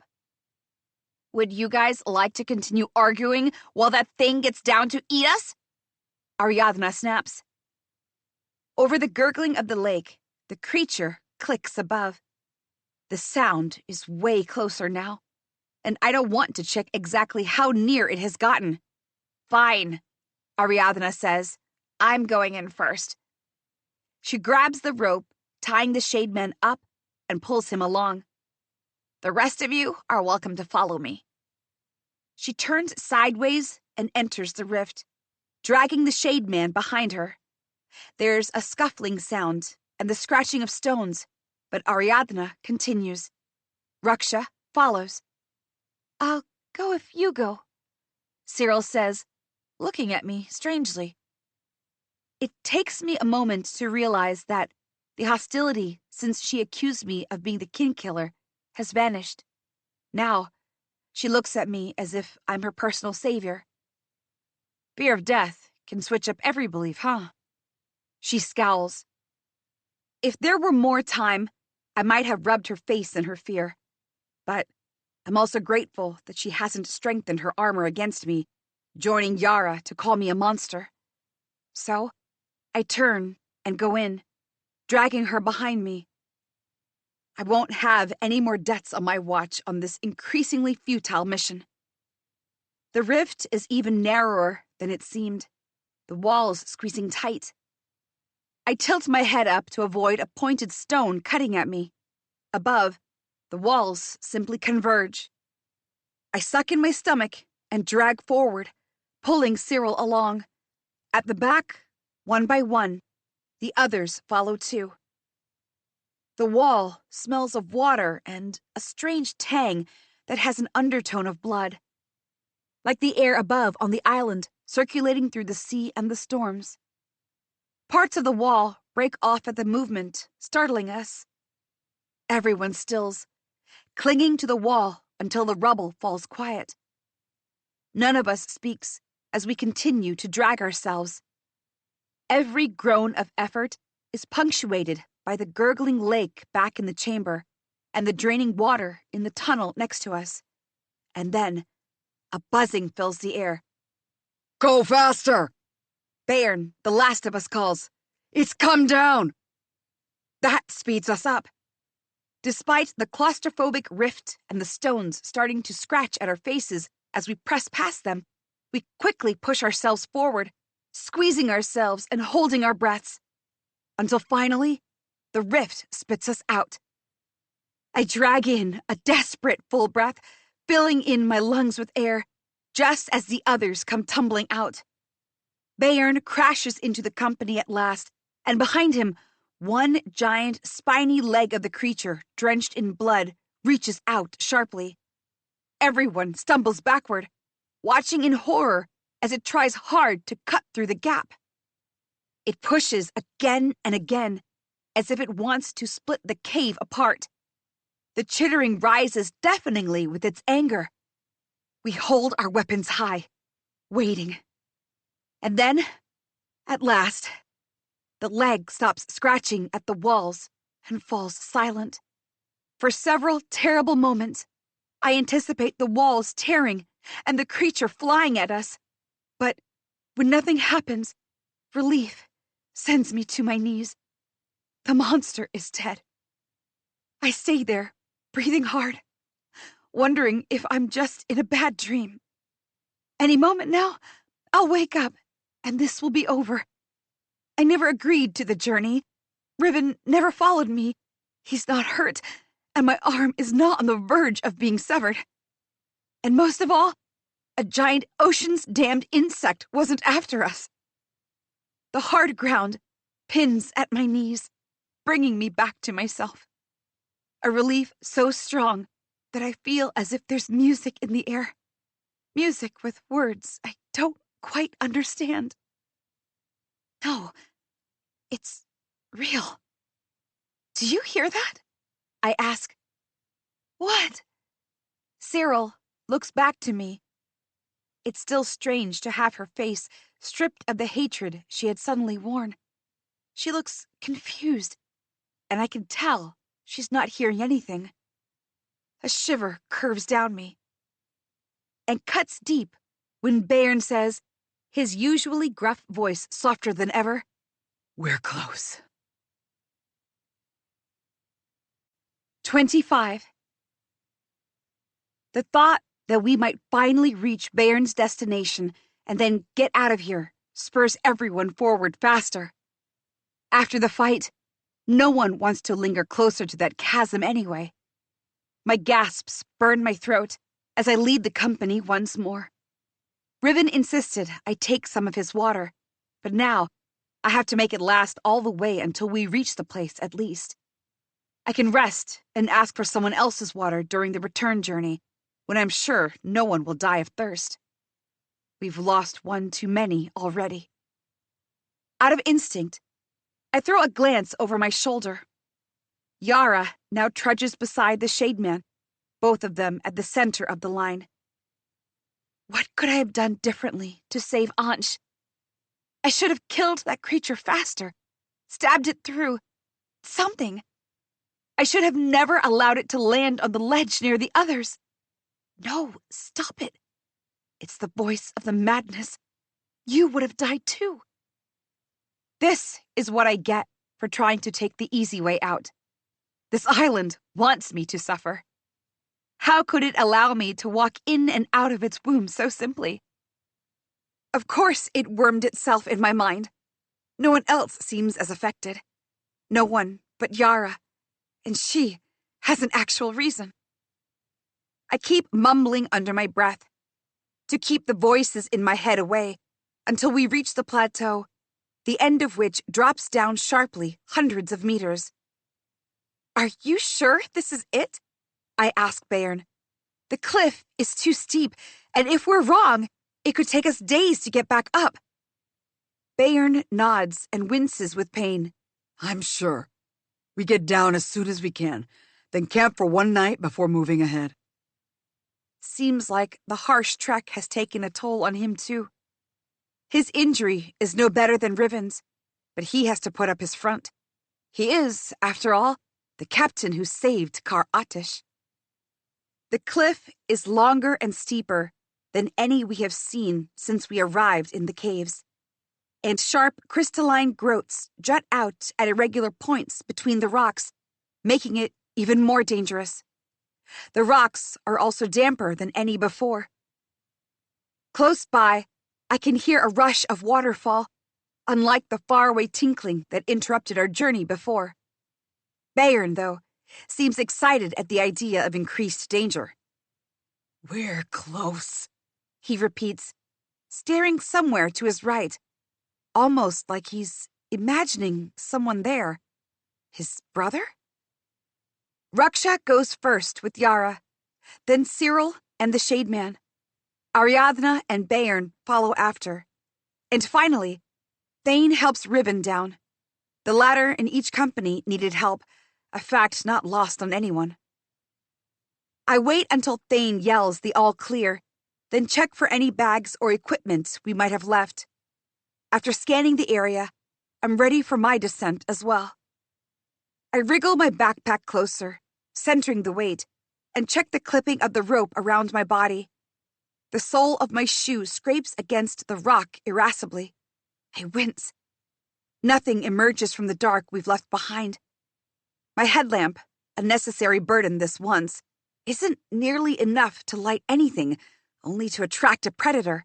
And frankly, I've had enough of predators. Slowly, my back facing the gaping void of below, I step off the edge. Pain bursts along my shoulder above my injured arm. The crystals stab into my feet every time I come close, scraping past my arms, making a cacophony in the large cavern. My descent goes slower than I'd like. Light from my headlamp bounces off the wall, casting eerie shadows high above, but also reflecting the glimmering crystals in the rocks. And that's what gets me. The headlamp shines on a crystal outgrowth the size of my fist, and it glares hard right in my face. It's too bright, too close, and a sharp spike of pain slices through the backs of my eyes. I lose my grip and hurtle through open air toward the hard ground. A scream escapes me, and I'm madly scrambling for a grip. The rope is right there as my fingers catch once, twice, again, but refuse to keep the hold. No sense of up or down. Blood rushes to my head so fast, and I know I'm dead. At the last moment, my hand catches on an extended outgrowth, and I grasp for the rope, only a few meters above the ground. My body jerks hard as the weight slams back against me. I cough, air caught in my lungs. Pain rings down my spine so suddenly that for a moment I fear it's broken. The shouts from the company below finally register themselves. My vision stays dark as I lower myself on the ground and collapse, shivering with pain. Crescent! Riven repeats my name. He gathers me close as I kneel on the ground, the rope still tied around me. You're okay, right? Are you okay? Are you hurt? It reminds me of the night when Yara and Ansh cornered me, his concern completely overtaking anything else I might be feeling. I splutter. I am, Riven. I am fine. Thank the ocean. He exhales.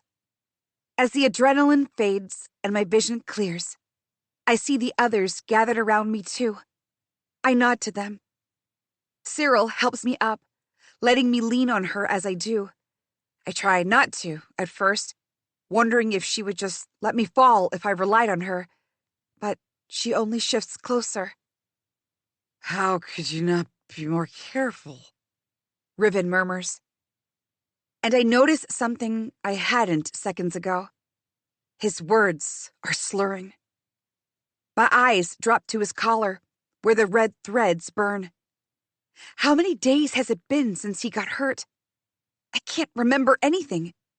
The rope, still tied around me, begins to press harder. No. I need to get him out of here.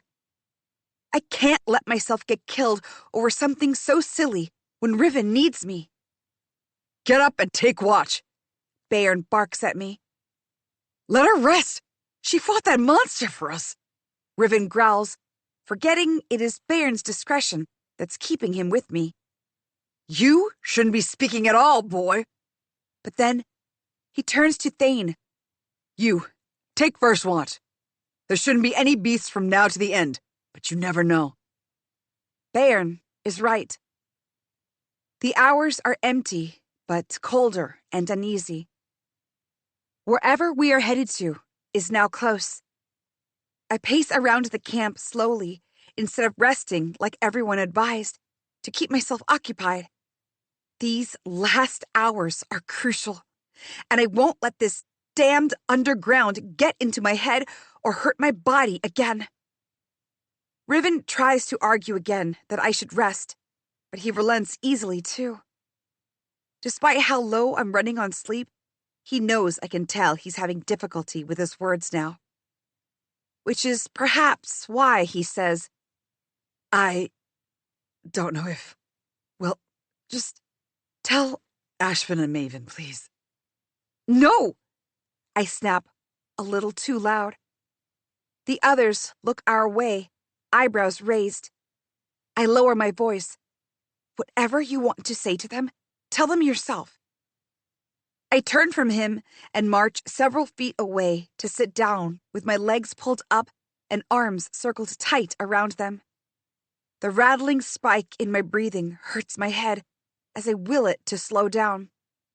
Just tell Ashvin and Maven. As if he's some lander ordering me around. No, I won't do anything he wants me to do. He can get out of here alive and do whatever he wants himself. I pull myself together even tighter, as if I'm turning into water and desperate to stop myself from spilling away. Why did Riven have to come here at all? He's supposed to be smarter than his brothers and I combined. A footstep brushes a stone. Then Riven sinks to the ground behind me, settling and pressing his back against mine, like we used to sit when we were children. He reaches for my hand blindly, and then places our entwined fingers beside us. No man's land. Do you remember the big storm the year we turned 14? Involuntarily, I shiver. Yes, can't forget that one. The skies had gone black for 3 weeks, the mines blocked, and the wind was so fierce it would cut through skin like knives through fish. Everyone who wasn't sheltered was a corpse. You hadn't realized it was going to be that bad even 2 days later when you left for the pits. None of us knew where you'd gone, because surely you couldn't be that ridiculous. But I was. But you were, He says, half laughing. and I couldn't wait any longer. Anything could have happened. If you got caught in the storm, I'd never even know. So I went out, and what do I see? Crescent Dune, carrying an actual rot in her hands, crouching by the door because she didn't think we'd let her bring the beast inside. But she couldn't leave it either, even when it could have snapped her neck if it suddenly got it in mind. It was hurt, I say, jutting my chin, though he can't see my face. And you saw that it was lonely and took care of it until it was better despite the storm. Riven! What do I want to say? Why do his words make me feel exposed? I try not to fidget, not to let him know how much the abrupt silence affects me. He's always had a memory sharper than anyone I've ever come across. He remembers every milestone in my life, every bad fight, every good fight. Everything I told him about my parents, the stories my mother told me at bedtime, the creatures my father helped me look after. And he knows all of it, like I know the grip of my blades. How can someone be like that? I barely had time to understand people before I was forced to grow up and close myself off to others. Is everyone like Riven? Do they remember every small thing about their friends all the time? Every time? What else does he remember about me that feels like no one else ever would? Reminisce about some other weird thing I did and that he made a note of. And of course, he likes to put me at the center of it and forget about the fact that he stayed up all night taking care of the rot beast with me. But then he begins speaking softly again, haltingly, as if it hurts him to say it. I know what you think. That we gave you a home. But what you don't see is that you held us together when we were fraying at the edges. When Ashvin felt so alone and so hurt that he couldn't protect Amma. When May didn't understand what was happening. You didn't have to do anything. Definitely not clean up after my sick mother. We should have been doing that. But you held her, and you held us. When I didn't know what was the ground or the sky anymore. You held our hands. My hands. You, despite how much distance you keep from everyone, were there. Every moment. You were everywhere. I wanted to die, but I kept up my face for May, and you, without even knowing, saved me from the abyss that had taken me already. What can I say to make you see, Chris? That if I have a home, it's because you make it so. That is not what I was expecting at all. I lose words.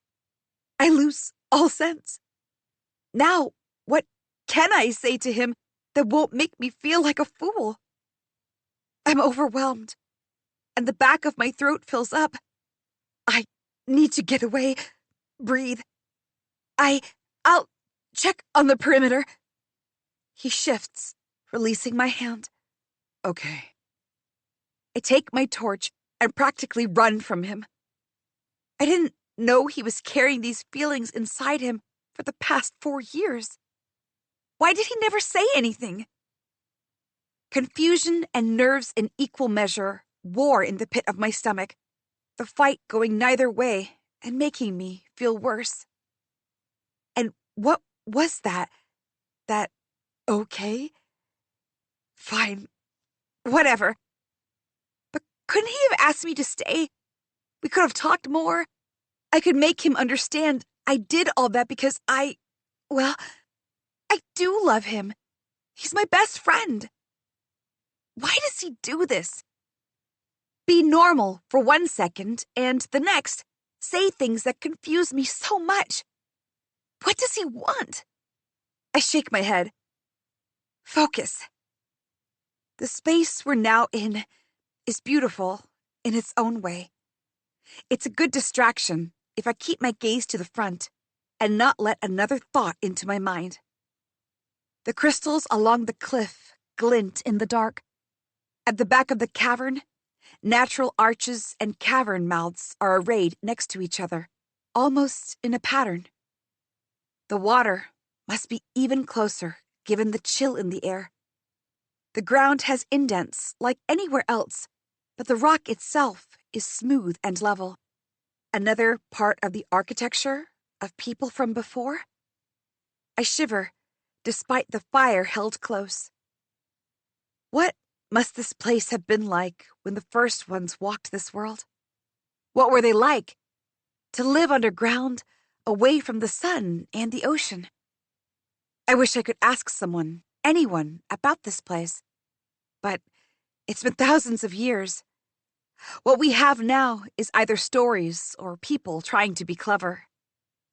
It's different for the Shade Man, of course. My mother said the Shade folk lived below out of necessity, of promises made long ago. But not everyone believed those promises. They only live down here because the older Shade folk want to pretend they have a purpose rather than admit there's a world out there. But I suppose that world is no paradise either. And who have they made promises to anyway? What about? My mother never really clarified. The flame throws a new shadow at the corner of one of the arches as I cross to the other side. The glimmer of the crystals dims here, the dark full, which means my torch becomes a beacon. At the end of the row of arches, the Shade Man freezes. I thought that was you, I say quietly. His face is caught between surprise and anger. To think he'd have escaped if I hadn't been wandering here. What would Bayern do? Especially if this happens on Thane's watch. If you go now, Bayern will hold Thane responsible.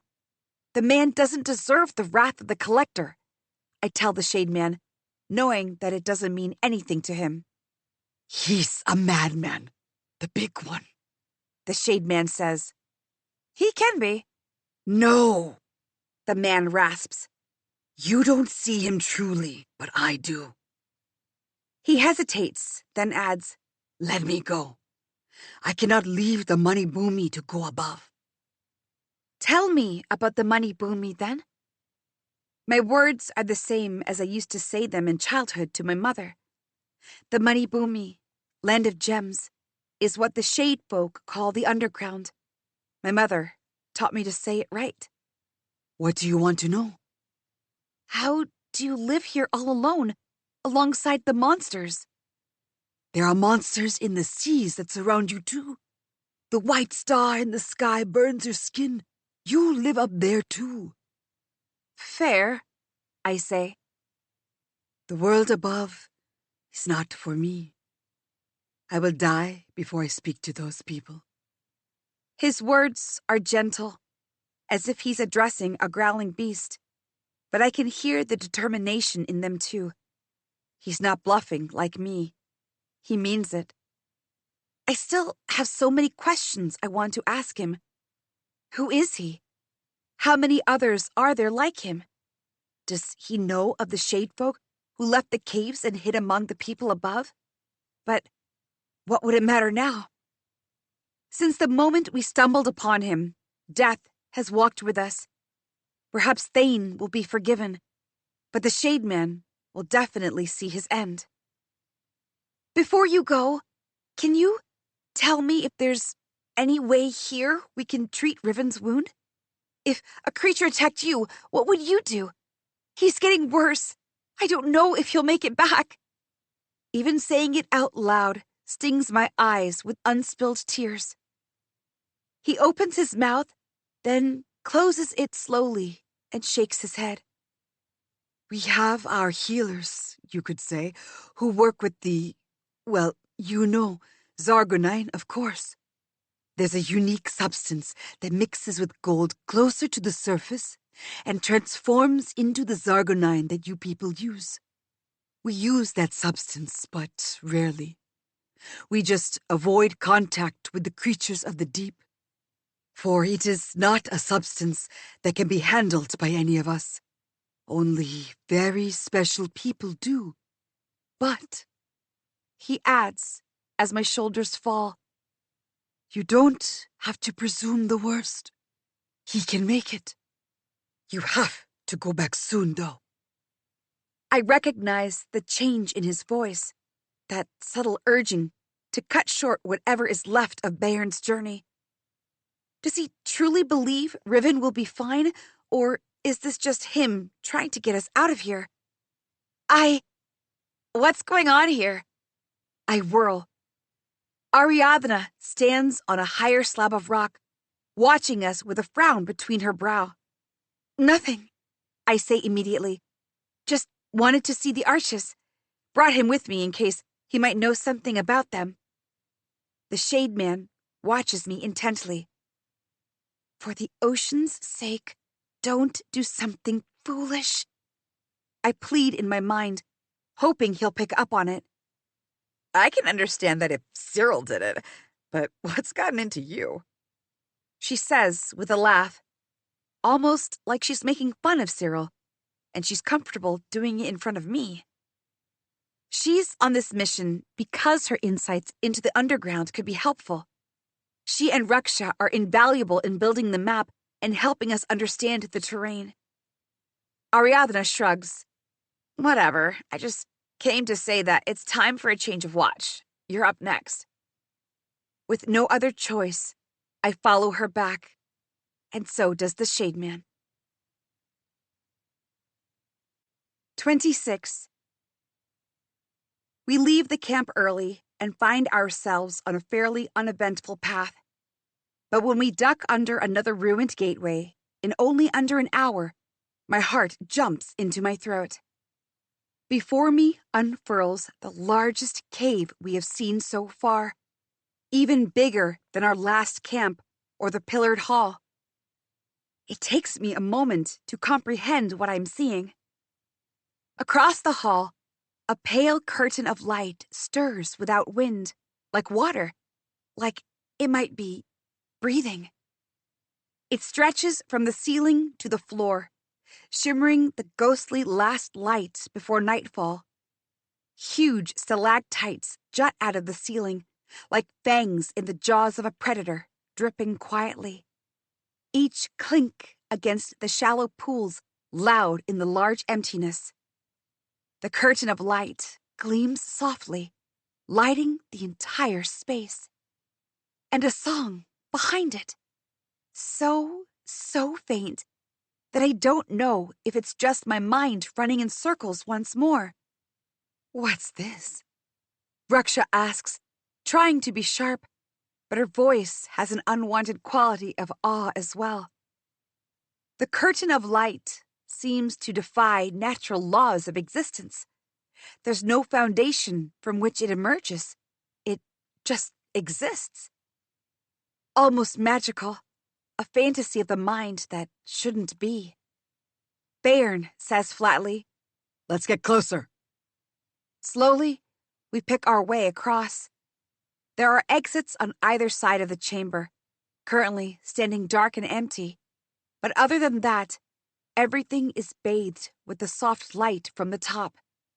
Goosebumps erupt over my skin, a sense of being watched, tickling the base of my neck.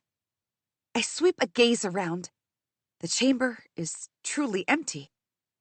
But then, the Shade Man managed to stay hidden until he jumped us. I unconsciously move ahead of the group, looking for any signs of disturbance, needing to get to the curtain of light first. It is almost hypnotic, the way it moves, soft and gentle, an invitation to be touched and felt beneath your skin. We reach the curtain far quicker than we should, given the size of the chamber. Maybe I wasn't paying attention. Up close, the light echoes outwardly, as if the source of it is the sun through storm clouds. This is strange, Thane murmurs, breaking the quiet and the flow of the music. Abruptly, the song is gone, as if it was never there, before I had the chance to acknowledge it. Did you hear that? He says. Hear what? Cyril murmurs in a shaky voice. I lock eyes with Thane. I did, I want to say. A song without words so faint, it felt like I heard it across the universe. But neither of us speaks. What is this? Raksha asks, sharper than ever. Our fortune, Bayern says and smiles. He steps forward, staring at the ground beyond the light. I follow his gaze and gasp. There's a circular gap in the ground, rimmed with a short platform. A sort of well.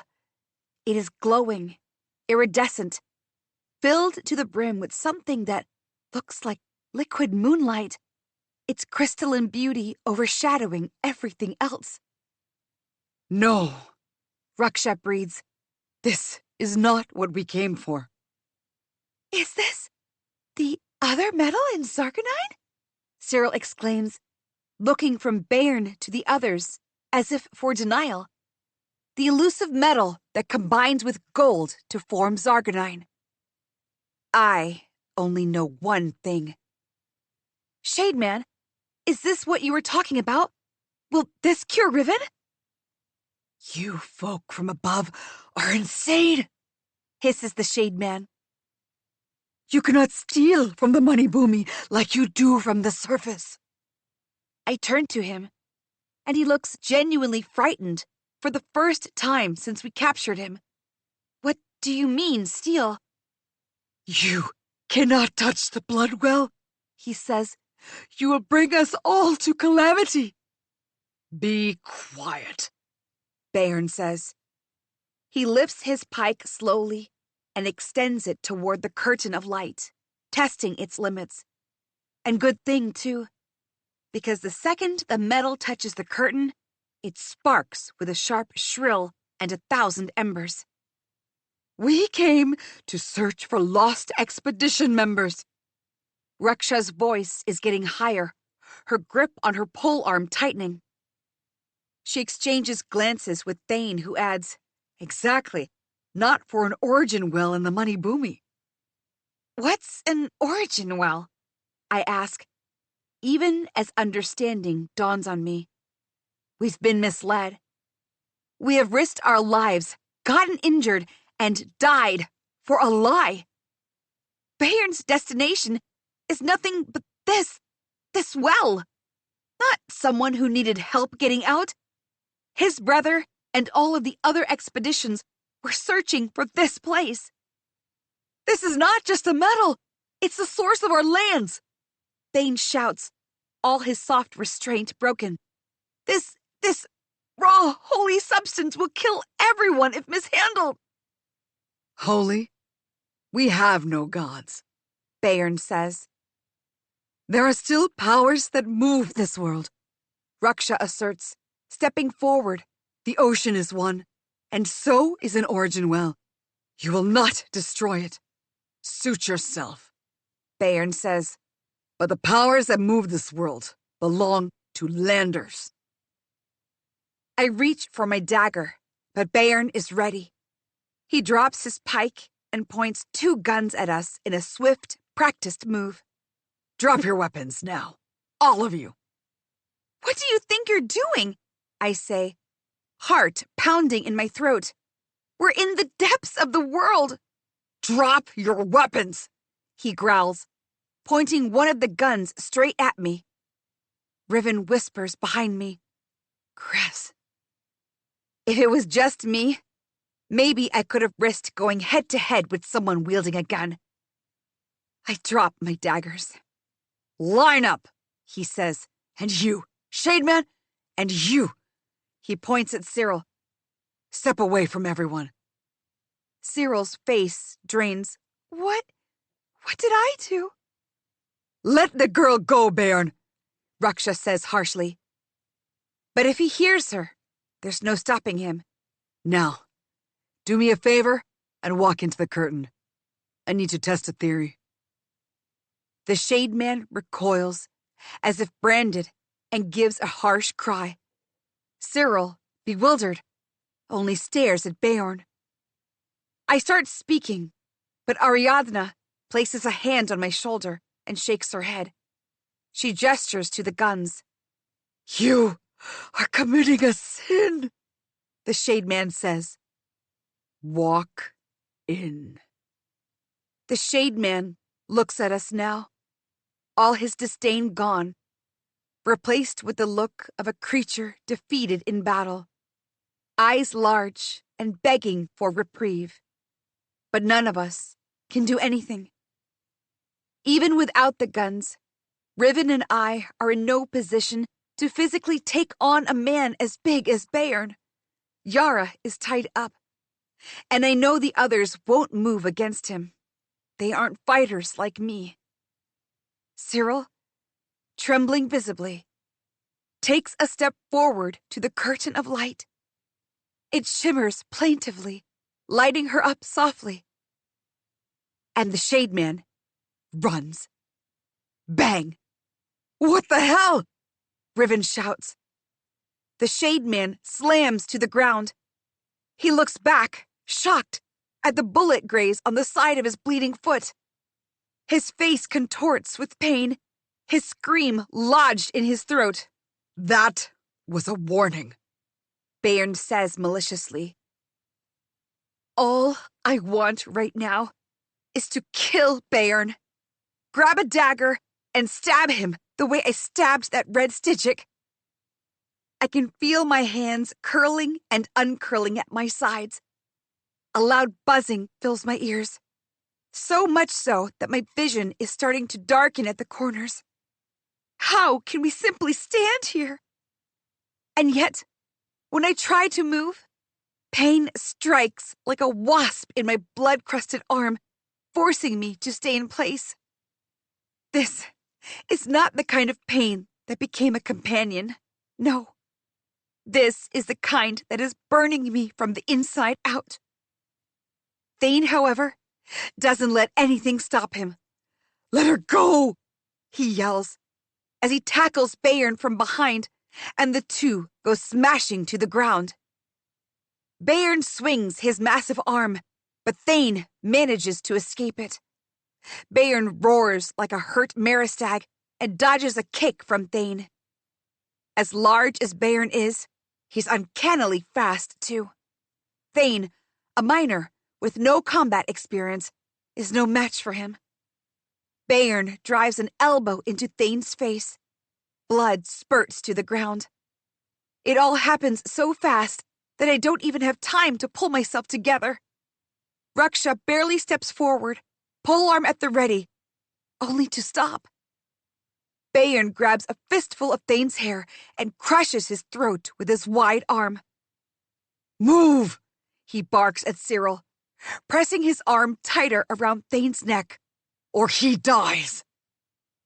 Over the angry, humiliated tears of the Shade Man, Cyril's whimpers are loud too.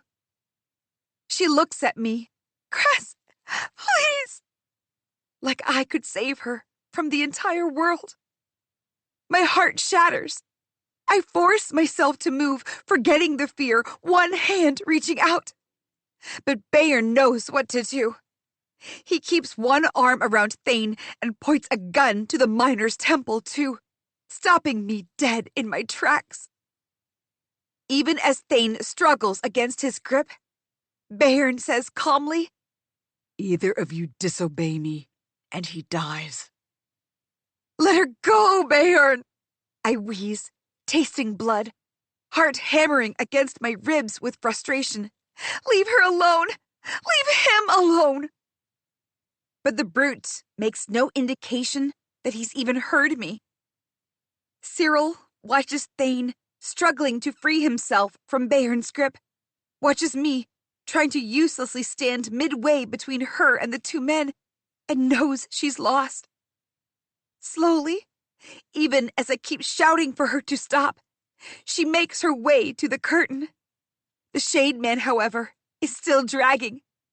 His gaze darts everywhere, as if somehow he'll escape this nightmare. And then, as if out of nowhere, he grabs a pointed rock and slams it to his throat. Or tries to. Bayern is there, faster than lightning. He shoves Thane out of the way and grasps the Shade Man's arm. "If you want to die so bad, why do you fear a little light?" Then he shoves the Shade Man right into a bewildered Cyril. Both of them tumble through the curtain. The curtain resists for a moment, stretching instead of making way, but then it does, and they vanish. "Where did they go?" I cry, stepping forward and stopping as Bayern turns to glare. We wait for several chaotic minutes, Riven by my side, Raksha cursing at Bayern, and Thane, a side of his face now bruised, murmuring prayers to the ocean, as if it will answer so deep beneath the ground. And even as Thane continues to pray, the curtain ripples, the same stretching movement, and the Shade Man steps out of it. He has an arm around Cyril, who is doubled over and choking. "Cyril!" Raksha and Thane reach for her. When the girl looks up, I gasp. The color of her eyes, black, has lightened. A film crusting over them, like a cataract blooming as we stare. And her skin is pale as milk, but it's splitting and cracking, leaving a network of bloody rivers forming silently, steadily over her colorless face. Down from her skull, along her face, hands. The blood slides down the fissures, snakes to the ground, and seeps within. The horror of it roots us all to where we stand. Slowly, emptied of the blood within her, Cyril slumps to the ground. I scream. Raksha shakes her, begging her to wake up, yelling about her new rock and her book and everything she wanted to see in the world. Bayern is unmoved.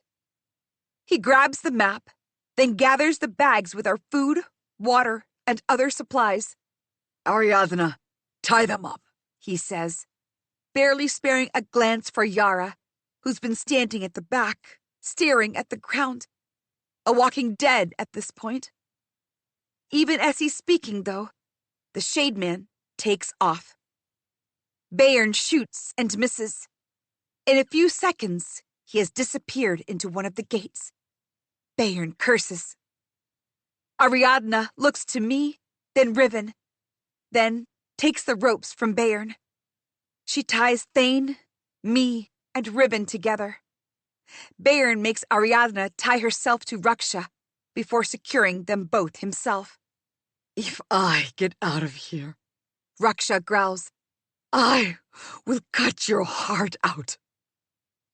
Bayern collects our compasses and torches. "This well is very important for us. It will transform Kar Atish. Your miserable lives are contributing to our betterment. Take heart in it." "Then take us back," I snarl. "And let you convince everyone not to come down here to start the excavation? I don't think so. Our collector, His wisdom remains great, always meant for none of you to return. We needed to confirm how deadly this substance is. I suppose it is a game of luck. Some survive, while others... He glances at Cyril, then back at us. I would shoot you and end your misery for your service, but I'm almost out of bullets, and I might need them for the journey back. I wonder if Badger knows this. If he did, he wouldn't have asked me to report about the creatures. Not that he'll care. Yara, Ansh, and I collectively drew half of his audience, but that doesn't matter. We will be replaced. We are, always were, replaceable. I watch as Bairn walks away from the company, his way lit with the torch, leaving us to die. 27. Thane and Raksha have been arguing for what feels like 1,000 years. Across from us, Yara, her breaths slow, keeps her head bowed as if in prayers, the way Thane was doing before. Thane, I understand, but what does she have to ask for anymore? I tried to remember what I did after my parents were gone. Nothing comes to mind except blurred skies and storms, as if I'm on the ground staring up. That can't be all I did, but try as I might, I can think of nothing else. Soon, I will have remembered my parents more than I have lived with them, if I live. Thickness swells in my throat, and I shake my head to get rid of the feeling. Maybe Yara is just waiting for this ordeal to finally end. I catch the last words from Raksha. And Heron wouldn't agree to this. How can you be so sure? Your son may be a leader up there, but if they lure them down with the promise of freedom, why else did any of us agree? They'll be just as naive as us, Thane barks. Raksha snarls and looks away. She believes Heron can keep those rebels from being swayed to come down until they see proof of Raksha's return. But I agree with Thane. The dust of this island has a way of getting to your brain, making you believe what you want to believe. And once Bairn reaches the surface, he can make up any story. If they bring in miners to dig in the origin well... Some miners have shade blood in their ancestry somewhere, and they'll be fine, which will convince them to continue. Thane says, but the others? They will all end up like Cyril, I say quietly. An end that no one deserved. Least of all, the girl who was so brilliant that she taught herself to read. So excited at the novelty of the ancient architecture and, of all things, a rock. A color she had never seen before. The rock was still in her backpack that Bairn has taken away. My hands tremble in their confines. It doesn't matter if Cyril is dead, only that I will take that ocean's damned rock back from that bastard. All Cyril wanted was to earn extra money to free her sister and niece from the salt pans. Who would inform them of their doomed fate now? All of us should have been smarter. That need for silver, for freedom, clouded all our judgment, made us trust those landers and let our guard down. But the Shade Man from before, he sensed the danger in Bairn, of an invasion even. Bairn said he might be a spy. So where are the others? Who has he gone back to? The thought of Shade blood being fine is rich irony, but I can't even laugh. The Shade folk have been dying for generations, leaving the caves vulnerable. That is what my mother always said. If I hadn't agreed to this mission, would something be different? Perhaps Ansh would be alive too. It doesn't matter now, I guess. All we can do is sit here and wither, unless a creature arrives and ends our misery. Thane tries to move his wrist against the ropes and fails to make any significant impact. Did you have to tie this so strongly? He had a gun to my head. Ariadna snaps. The panic and dread of being betrayed are gone. In their place is anger anew. Not the kind that made me want to stab the red Stygic indiscriminately, but the kind I can wear and grow into. Of course the collector planned this. Since when would any of them do something out of the goodness of their hearts? If there was ever any doubt, it is now incinerated. But to sit with this knowledge and die here is not what I want. I twist in my place, try to loosen the ropes, to pull my hands free, until I'm exhausted and my wrists turn into useless, bloody wrecks. If we had something, I begin. No one has any weapons left? The pale light from the curtain washes everyone a ghostly twilight echo. Raksha, in my line of sight, looks nothing like the miner she is. Stone, hard, and strong. Her face is drawn, and her eyes have turned bleak. I imagine what it would be like to fear if someone I loved was being lured to the same treachery I am suffering. But then, I glance at Riven. Maybe I don't have to imagine so far when he's right here. Riven has been my strength. I can't let him become my weakness. He's dying, and he chose it for you. You are his weakness. The thought gives me vertigo, even sitting down, as if I'm falling off the cliff into the sea. A sudden glimmer, a sudden hiss brings me back. It catches everyone's attention. An ashy smell cuts through the sickly metallic smell in the air. Yara, who has stayed quiet throughout, has lit a match and holds it upside down to the ropes tying her. Excruciatingly slowly, the embers weaving into the rope dance together and form a fire. She doesn't react at all, just lets the flame burn, until the ropes turn black, curl, and the fire gets swallowed by the air. Yara lifts her wrists to herself, blowing at the blackened rings left behind, as if she only brushed them against a hard stone. Then, she looks up. What? He forgot to check me because I was already tied. Even if the insect is gone, we can't climb all that way up, I say, arms crossed. What a senseless idea. You want to risk the other ways? Without a compass to show us the way back? Without light? Thane says. We have light. I point to Yara, who has gone back to not speaking. Which is what must be attracting the creatures in the first place, Raksha says.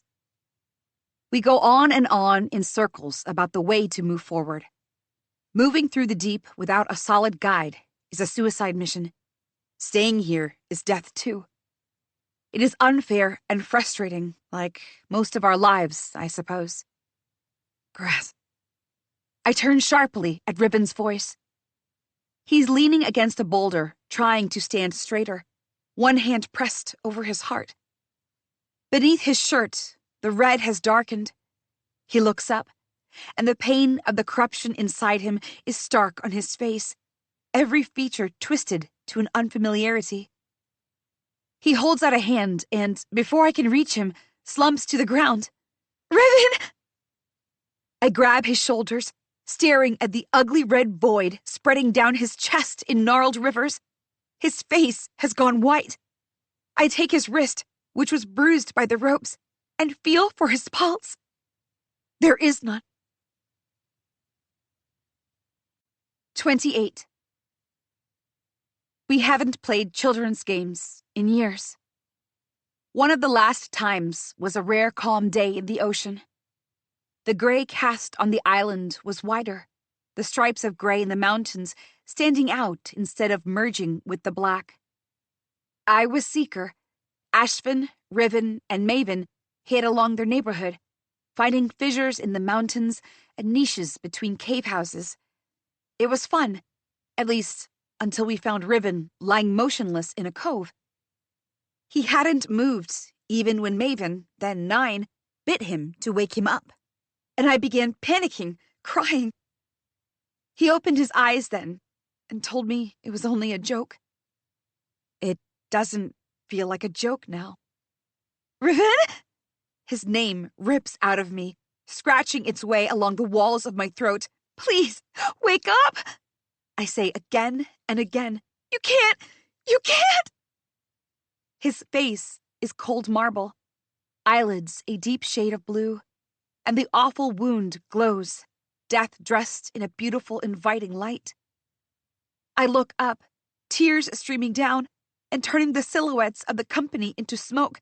Help me, please! Wake him up! Help! Raksha, Ariadna, and Thane stare back down at me, their eyes full of pity. Yara shakes her head, almost imperceptibly, as if she's trying to get rid of a wisp of a thought. For the first time, I notice that she still has quiet tears tracking down her face. She never did stop crying. Perhaps she never even realized she was crying. Is this the cost of her tears? What will I say to Ashvin and Maven? They will hate me. How much more will this island take from me? You did nothing when your father and mother died. You did nothing but hide. And now you let Riven suffer. You let him die. No! I shout, and the fury echoes back, billowing the fear of losing Riven and myself in my face. The constant, inexplicable pain of being in the dark magnifies, becoming a monster, insisting on waking up with full force now. If I don't bring Riven back to the island with me, I will never truly leave this place. I will never be whole again. My sobs catch in my throat, tears and breaths warring as I hold Riven, shaking him, willing him to wake up. Please, I beg, the pain from my wounds washing over me anew. Let the ocean move through him once more. The faint light of the curtain undulates over his face, as if moonlight touching him gently. But the coldness of death bounds ahead. And even as my hands curl into claws on Riven's shoulders, I hear Raksha, as if from a great distance through water. Grab something, a stone, quick! My head throbs dully with the impossible pain, thick with many tears still to come. I make myself look up. From the left arch of the cavern, opposite the one from where Bayern had fled, a silhouette emerges. Even as I stare at it, blinking rapidly to clear my vision, it splits into 7. 7 silhouettes against the shimmering twilight of the origin well, cloaked in dark brown, hands gripping spears taller than themselves, each so sharp it glints like stars in the curtain's light. They stream through the door and across the hall as one, drawn in a V formation, their leader setting the pace. Stay back! Raksha shouts, both her hands holding stones in place of her weapon. We don't want any trouble. Thane holds his hands up in surrender. They don't stop or indicate that they've heard us at all. I look down at Riven. If we have to run, I won't leave him, not here alone and in the abyss. The newcomers halt several meters away, but well within range to strike Raksha with a spear if they want to. For several seconds, they watch us, and when the silence grows unbearable, I shout, Who are you? What do you want? There comes no answer. Only the rising of a mist, a sharp, rotten, sweet smell, and the sudden darkening of my vision. And then, nothing. I come up to a sharp pain along the sides of my temple, an ache thudding in my ears every time I breathe. My eyes stay closed as I collect my senses. The ground beneath my face is hard and cold, but not as sharp as the ground of the caves. My mouth is parched, tongue roughened like dry leather, and hunger claws at my insides with the fiery talon of a worm lizard. Every breath is hard. If I close my eyes, I know what I'll see. It's why I keep them shut tight, pretending. The dark is all around me. I know it. And it's not like before, when I had others around me. Right now, the silence is enlarged, waiting for me to acknowledge it. My breathing quickens. We were ambushed by 7 strangers, and now, here I am, trapped. You can't avoid it forever. Reluctantly, I open my eyes to the dark looming over me, filling the expanse, grinning with terrifying smugness. Come closer, the dark says. I'm hyperventilating, trying to slow my breathing. Focus, Cress. I place my hands on the wall, drag myself up, head pounding still. Slowly, I move my way around, going wall to wall. No windows. Nothing. Then, I come to the door far too quickly. This is a cell. A very small, claustrophobic cell. The bars locking me in are stone, as if jutting straight out of the ground and merging with the ceiling. But that can't be. They put me in here somehow. Those strangers. Are they the Shade Folk? Who else could it be? Bayern, that traitorous bastard, did say the Shade Man with us was a spy. Did he bring them to us? And where are the others? Riven! Black fire roars in my chest, hurtling through my veins. He can't be dead. No. No!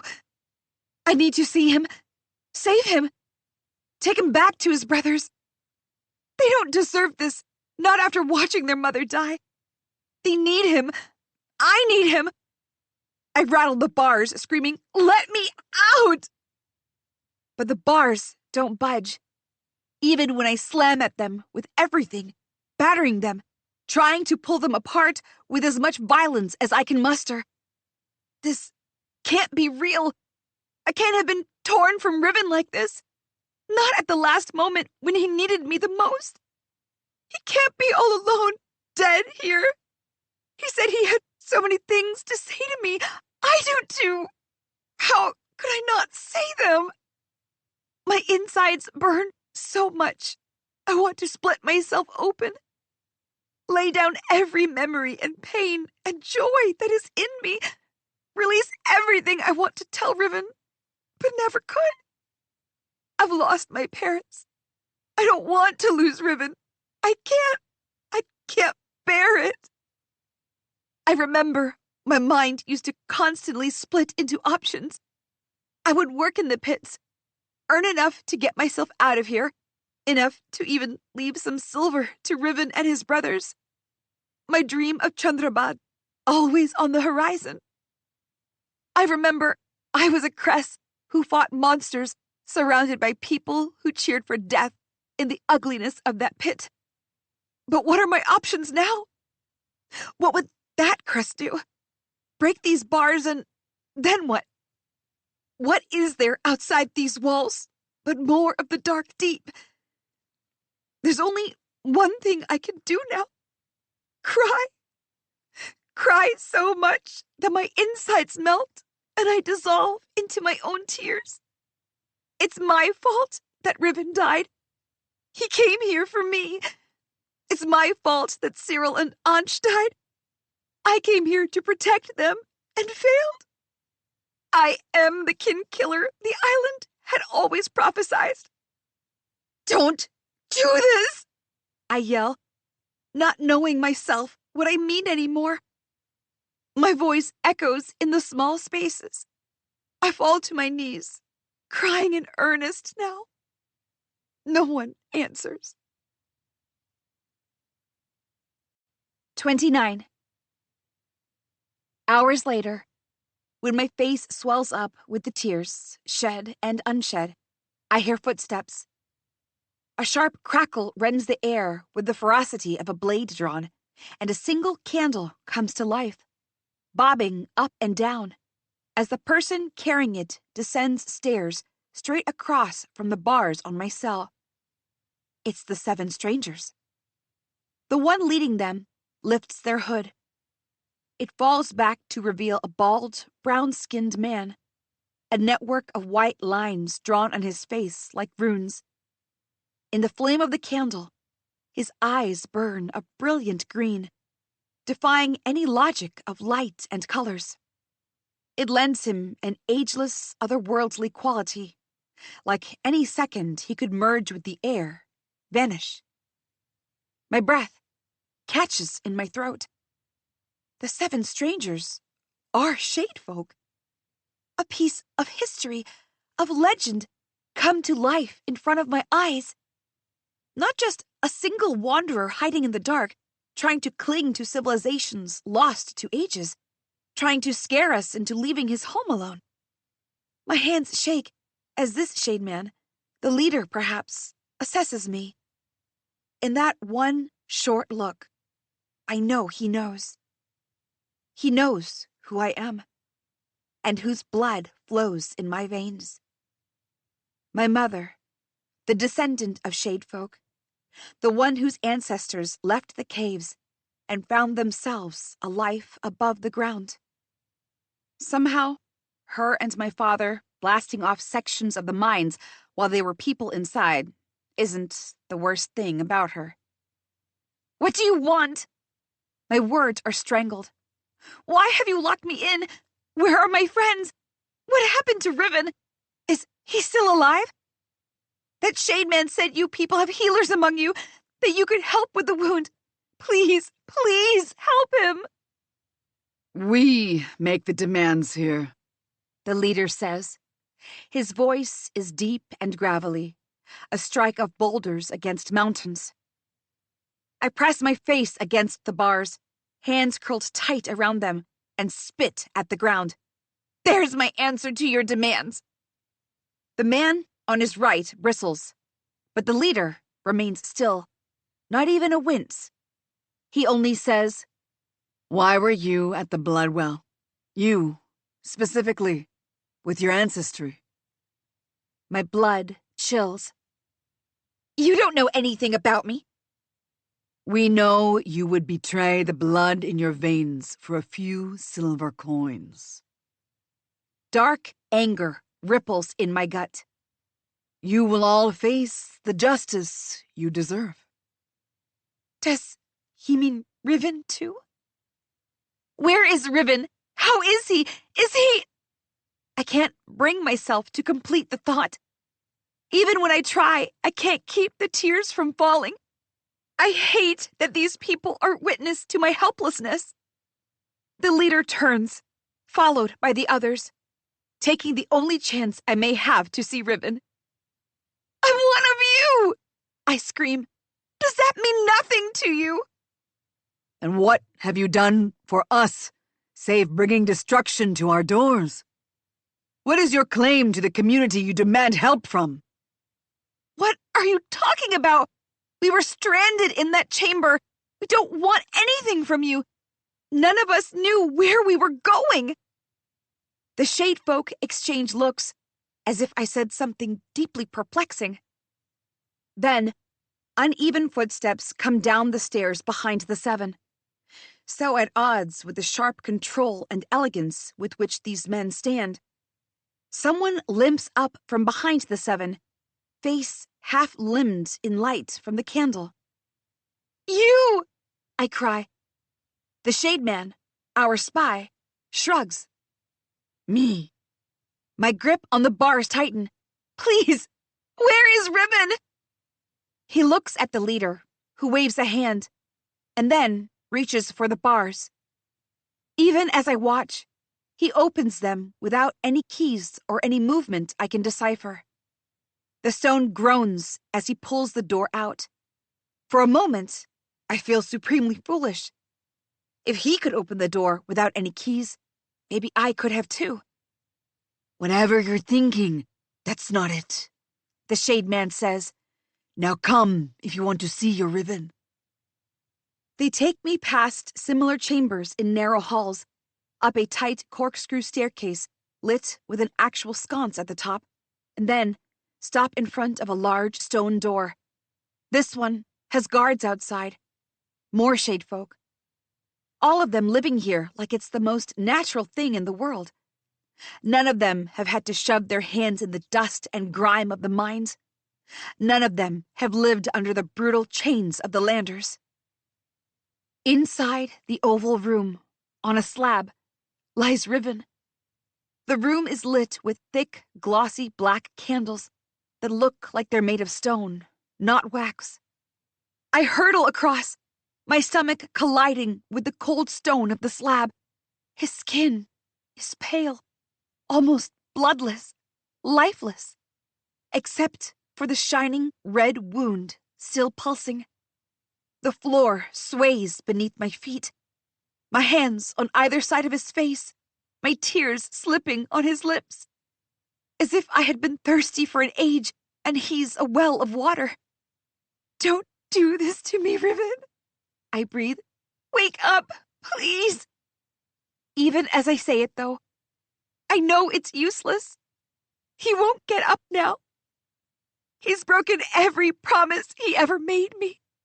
But I won't leave him here, in this cold, lonely room, deep beneath the ground, where no one knows he's the brightness of 1,000 candles. I hate him. I hate him for leaving. He knew how alone I would be without him, and yet he left me. I clutch at him tighter. The soot of the mines, the faint smell of the rebrew. Pain erupts in the center of my body, and I wail like a broken bird. I cry like I never got the chance to cry for my parents. You saved one of us, The voice of the leader says, breaking my sobs. We do not carry blood debts. So, despite your traitorous nature, we will be willing to help the boy. I turn to face him, letting him see the tears and the harshness. You wasted time on purpose so he could die, and then you could pretend to help. The shade folk watch me impassively for a moment. Then the leader says, Creatures of the deep are not like the ones you know. They kill rarely. He's not dying. He's turning into a skinnapunk. I blink. A whistling blasts in my ears, sharp and keen. I look back at Riven, wipe my tears and ash from my face, leaving behind congealed blood, and really look at him. He hasn't moved, but the skin around the wound is cracking. The glow of the red threads already on his heart is now pulsing softly within the veins in his hands. He's alive? Is that what you're saying? I knew he couldn't. He wouldn't. I breathe, my mind a jumble and every word a puzzle I have to work through. I throw myself at the feet of the leader.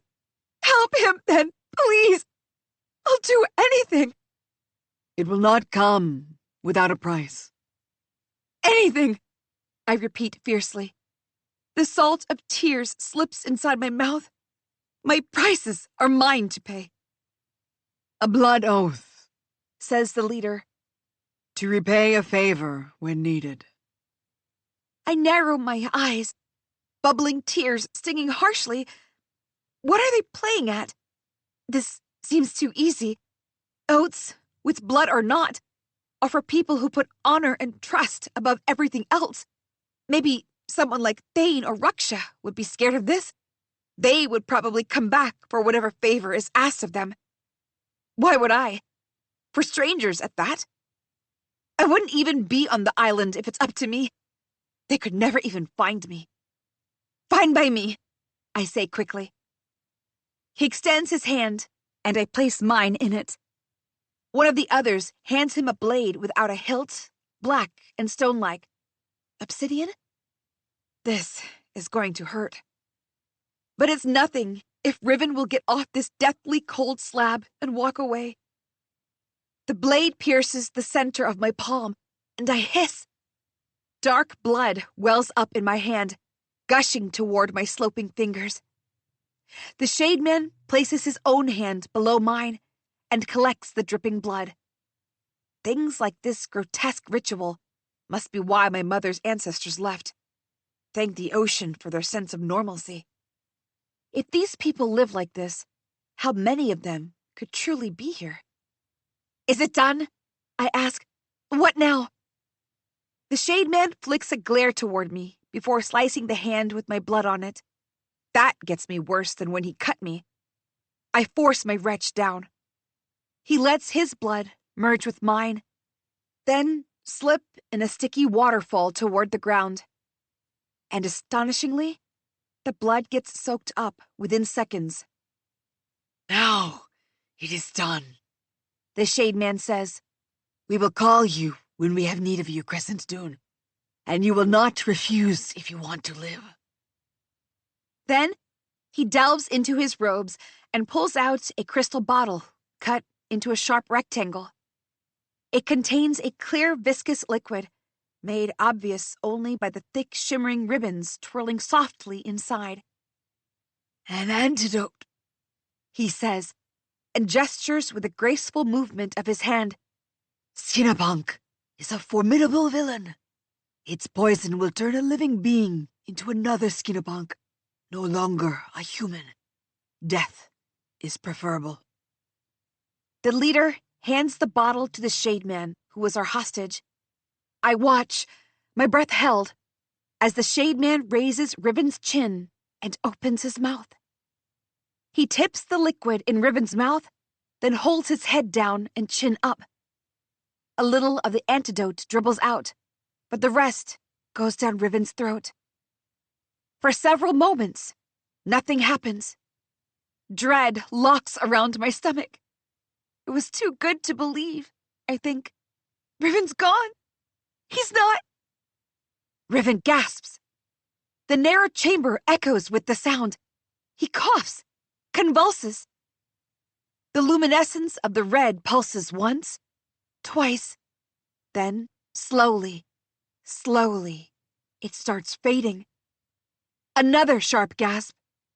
My nails dig into my palms, but I can't physically bring myself to open my fists, as if one wrong movement would cause this illusion to shatter. Riven takes a deep, shuddering breath. His hand trembles, and I catch it. Riven? I'm here, I breathe. Can you hear me? His hand moves, taking mine with it toward his chest. He rests our hands there, breathing harshly, as if in pain. And then slowly, his eyes open and find me immediately. It's real. It's not an illusion. Those are his eyes.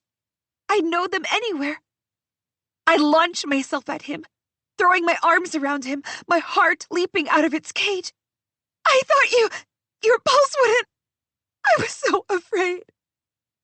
He doesn't say anything, just moves his hand on my back to hold me tighter, even though his strength hasn't returned. That simple touch unleashes everything within me, and I start to weep uncontrollably. I help him sit up, never letting go of him, clutching him to me, like I could fuse our bones together. We stay like that for several moments, at once long and short, holding on to each other. 30.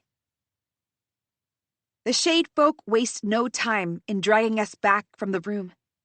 I hold Riven's hand tight as we're directed down the hallway.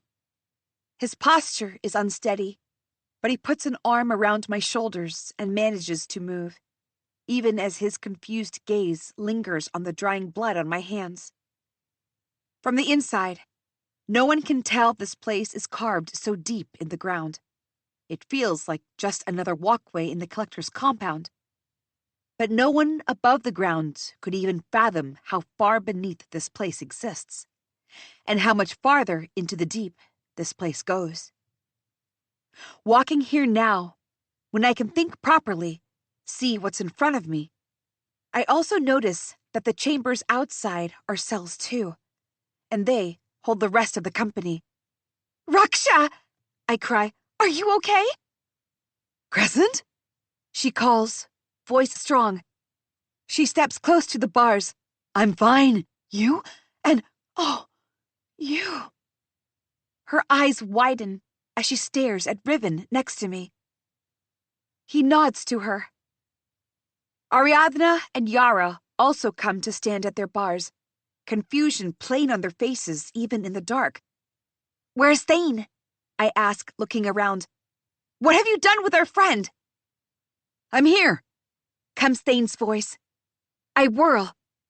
He walks toward us from the far end of the hallway, coming up from the staircase behind another shade man, hands tied. He was kept separate from the others, like me too. I search his face for any sign of torture. Thankfully, it doesn't seem like he's hurt. Interrupting our reunion, the leader says, his forbidding voice at odds with the calm. Normally, we would have killed you. No! Raksha and I snap simultaneously. We look at one another. Despite being still locked up, her mouth is set in a grim line, and I nod at her. If it comes down to it, I will fight. Even if they're all armed with glaives, I have taken down beasts bigger than any of them. Now, especially, when Riven is okay. I have to get him back to his brothers. I have to get out of this pit. Riven was right. Thinking that this island would spit me out only if I let it swallow my bitterness whole once was a mistake. I won't have him pay for it. Riven steps between me and the Shade Man. Don't... I feel fine, he says. but Says the leader. this much is clear. You have not come here to seek the Bloodwell. The Shade Man who traveled with us steps forward. It was the one called Beorn, wasn't it? He brought you here in deceit. Yes, Thane cuts in, stepping up to stand next to Riven and me. We were told we were looking for survivors from a previous expedition, that they had gotten lost, but they were alive down here. It occurs to me now that the previous expedition met the same fate as us, the Shade Folk. It does not matter what their intention is or isn't. They now know where the Bloodwell lies like those others, Says the right-hand man of the leader. Letting them go is a mistake. They will bring in more and make a void of the well. They will have destruction. We want nothing to do with the Origin Well, Raksha says, hands crushing the bars of her cell. We only want to go home. So why do you have 2 children of shade among you? Blood pounds in my ears. I hope the ground opens up and swallows me whole because I... 2, I say, as comprehension dawns. I look to my companions wildly. Not Riven or Yara. So, one of Thane, Ariadna, or Raksha are Shadefolk? Shadefolk aren't real. Ariadna cuts in from her cell. The Shade Man from before rolls his eyes at her. They're just stories miners make up to entertain each other. Well, perhaps not, Ariadna. And yet, here we stand, The leader says. A simple statement, but the miners' faces tell all. This is not a reality they want to contend with. One Shade Man they can deal with. Tell themselves it's just someone who has made a home down here, despite the halls we have moved through. Denial will do that. After all, Shadefolk are stories, myths, shadows in the dark. They are the demons that grab children if they play near the mines. They are monsters who will devour miners if they go in too deep. They are cloud and thunder and whispers and wraiths. They aren't real. They aren't human. They aren't a whole population with their own leaders and healers, caves made to hold prisoners, much more. Ariadna stares at the ceiling of the hallway from her cell, then says softly, You built all this on your own? You live down here all alone? You live up there all alone? The leader asks. Riven and I exchange glances. We have the same look on our faces, I can't believe this is happening. Thane tries again. We told you, we are stranded. That is the only reason we are here. All we want is to go back and never disturb your blood well. It is a strange way to refer to this origin well, from where the veins draw the viscous raw substance that merges with gold and forms the ore of Zargonine. Blood. The thought sends a shiver through me. You saved one of us, for which we thank you, says the leader, and the one who interjected before scoffs. For only this and your oaths that you will not betray the location of this well, you may return unharmed. Oaths without blood, says the second-in-command Shademan. Flimsy words for those who breathe too much of the ash they call air. As opposed to the rot you breathe? I say without thinking. The Shademan lifts off his hood. There is uncommon hatred in his burning blue eyes, set in a narrow square face. He reminds me of my mother. A shiver crawls across my jaw. I wonder if somehow I'm related to any of these people. He stares right at me while saying, "We cannot trust them. They will have to pay the price with blood like the others. That is the only way." And that's my suspicion confirmed. They are the ones killing the previous expeditions. We can go back and prevent others from coming down here, I say hurriedly. It's the only thing that they seem to care about. Look at us. We are battered and beaten. I hold out my arm. The skin has vanished behind the crusted blood. The torn sleeve clings to it, and I don't know what the wound itself looks like. I'm too scared to check. The palm of my other hand is also wrapped in a bandage from the fight with the Skinapunk. We did not come here on our own. Let us go, Thane adds. The 7 shade folk, in near total silence, form a circle to confer.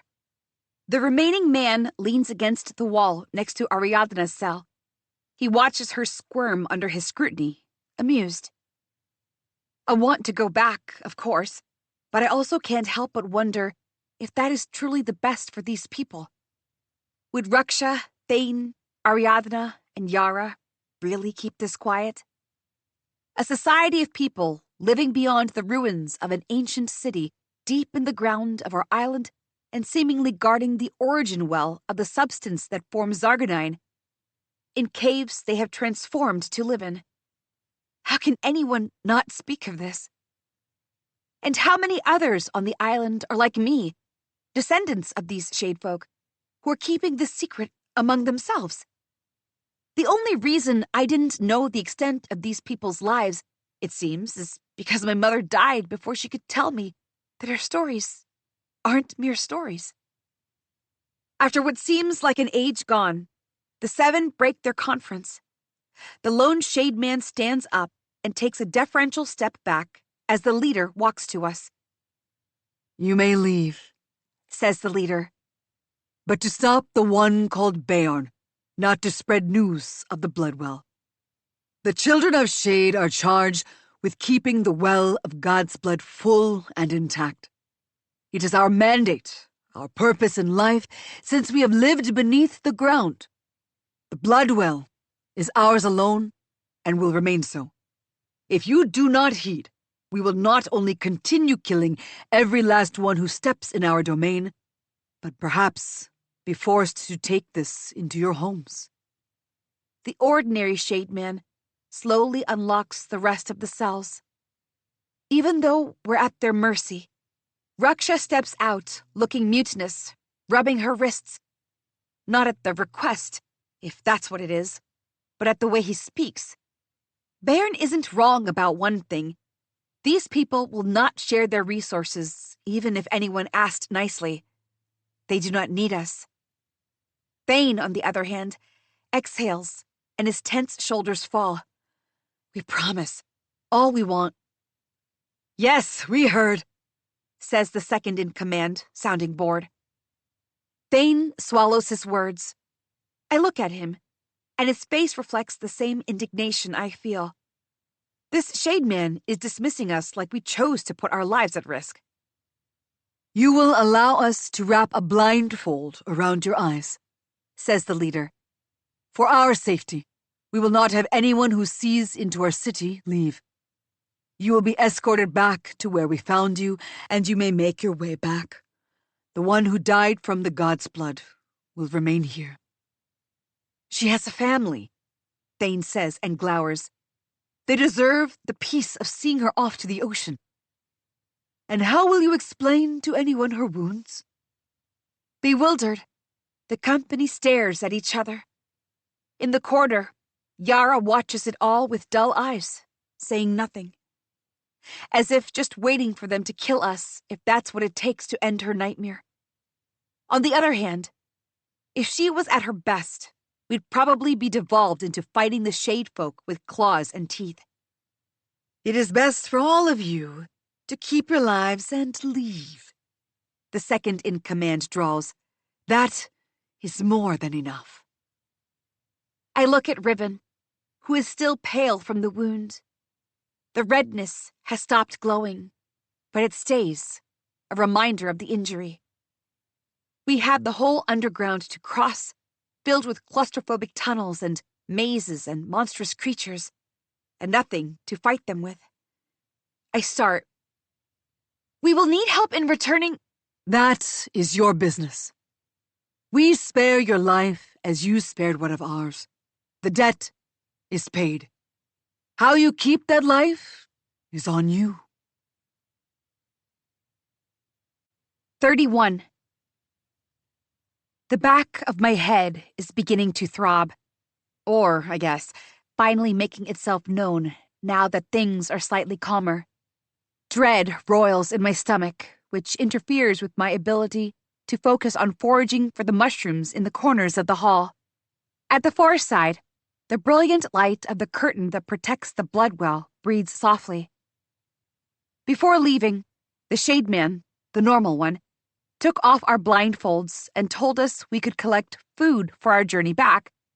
He meant the glowing mushrooms in the nooks, and no way of telling which ones are poisonous. You can't give us something from your secret city? I asked him. And he answered the only way he always seems to, shrugging. But Thane insisted on collecting them anyway. Easy, he says now. You're collecting fungi, not breaking the island. I look down. My hand is red with effort as my palm grasps the head of the mushroom, meaning to wrench it out at once. Sighing, I loosen my grip and move to pick it out from the stem. I would if I could, I mutter. What's this island done for any of us? Thane pauses, his eyebrows drawn down. It gave us shelter. We are always indebted to our islands for saving us when we were lost on the wild seas. The ocean might seem indifferent, if not outright hostile. Not in any sense we might understand, but because it is a far greater power. Its vast majesty and unpredictability are not for us to ever know. Our problems, perhaps even our existence, are too insignificant for it. But these lands, they were there when we needed them. He sounds like the shade folk. I open my mouth to argue, but then say nothing. It's not like he's wrong. Admonished quietly, I continue my foraging. Several minutes later, Riven joins me. Involuntarily, I hold my hand back so he doesn't see the new injury from the blood oath. If he knew, he'd blame himself for getting me hurt. Even if it's not true, even if the opposite is true, it's how his mind works. Mushrooms are good, he says. Saves us from your terrible cooking. I scowl at him. What are you doing? Go sit. I'm fine. His eyes crinkle, but I can hear the strain in his voice. And I need to get away from Ruksha's grumbling. Heron won't do this, Heron won't do that. It's driving me insane. What do you think he'll do? Heron. Riven shrugs. The little I understand, I don't think he would trust the collector. But if his mother's missing, who knows how he deals with his grief? I open my mouth, But he continues, "Things aren't great at the mines, you know that. But these past few months have been especially bad. Salonia's landmaster has redoubled her efforts to assume direct control of Kar Atish, and it's made things jittery for everyone. Even May has been hanging around Heron and his crew. And we all know we can't rely on Salonia's rebels. Their caste prestige is more important to them. They fight the hunters and among themselves. That's all there is to it." Riven continues, "Which is why they are scattered, and Heron is forcing the elders to deal with things here ourselves." We cast a glance toward the company, where Ruksha is still going on to the passive group. "We can't tell anyone what we saw here," I say softly. "It's for all our good." There's a subtle change in Riven's eyes, almost invisible. He smiles as if he's found what he's looking for. "What?" I frown. He shrugs, still smiling, and his eyes lighten up. "I hate when you do this," I hiss. "And I hate that you're even here. If something happened to you, I would have I clench my teeth. That fear of seeing him lie still had frozen all my senses. Even the dark wasn't as scary as that. He holds me in his hand, and if he dropped me, I would shatter. It is a frightening thought." Riven raises a brow. "You would have what?" "Died." Where does this sentiment even come from? We were talking about rebels and miners, Salonia and its landmaster. We were talking about Ruksha and her son. "Finish what you were saying, Cress." Flushed, I only say, "You should have stayed above. At least I wouldn't be worried about you and could handle things better down here." I start walking away, a bunch of glowing mushrooms in my arms, when Riven pulls me back to him. So close to the wound that I'm afraid I'll hurt him. His heart beats so loud I can hear it over mine, pressed against his chest. He has never held me quite like this, his arms circled around me like he would never let go. Heat roars through me, turning my blood to fire, as if I could burn to ashes by his only touching me. My gaze drinks in his nearness, so familiar and yet so unnerving. The plane of his chest, the column of his throat. His gaze is deep and startling, and so intent that I look down again, unable to bear it all of a sudden. My heart pounds in my chest, my pulse high and my wrists pressed against him. Can he feel it? Can he hear it? "Look at me, Cress," he says softly. "If I look at you, I will be undone." He lifts my face, forcing me to meet his eyes. Our lips are barely a cruel inch apart. And for a moment, I feel like we would always stay this way, this close, when nothing ever comes between us and there's no problem in the world that we can't deal with. I don't have to think about what the tremors of my heart mean. I don't have to guess if he's good to me because that's just who he is, or if he really... "What do you think would happen to me if something happened to you down here?" he asks, soft as seagrass. "How could I not worry out there alone?" My voice is a bare whisper. It's not worth you getting hurt. Riven closes his eyes and leans forward so our foreheads touch. Every feeling in me shoots down to this touch, this ravenous desire ripping through me. He breathes against my lips. "How long are we going to play this game, Cress?" We've played enough games, running around, hiding and seeking, laughing and crying together as we grew up. And if this is also a game, it's not like the ones I'm used to. This game is one with stranger rules, and I'm struggling to find my footing. Every beat of my heart is loud and almost painful, unbearable, and everything inside me is too much. My skin strained and I want to do something terrible. Something so desperate it echoes in our blood and bones. Forget about why I can't let this happen. Forget that I want to leave this island, and I can't tie myself down. We have water! Ariadna's enthusiastic shout fills the hall. Like a whip crack, I step back from Riven, realizing that the others are still around. When we get out of here, I'm going to kill her, Riven murmurs. I let out a low laugh, blood still pounding in my ears, and begin picking up the mushrooms that had fallen from my arms. Of course, Ariadna had to interrupt. What would have happened if Ariadna hadn't interrupted? What would it feel like to kiss Riven? To let him touch me as I know he wants to, as I want him to? Why have I been fighting this feeling, him, for so long? Because, reminds the voice at the back of my head, everything will be ruined if it goes wrong. Is that what you want? The thrill of a moment destroying a lifetime of friendship before you leave this island forever? But even that reminder doesn't stop me from filling my mind with Riven's name as we join the others. They huddle together, silhouetted against the curtain of light that watches them with equal attention. Ariadna has filled our skins with a trickling stream along the walls. The water is filthy, by the way, she says. I sit down. Riven doesn't, opting to stand away from me pointedly, and add my collection of mushrooms to Thane's in the middle of our circle. As opposed to the water that is drenched in dirt and soot? Raksha raises a brow. Even now, her anger at Beorn burns in her eyes.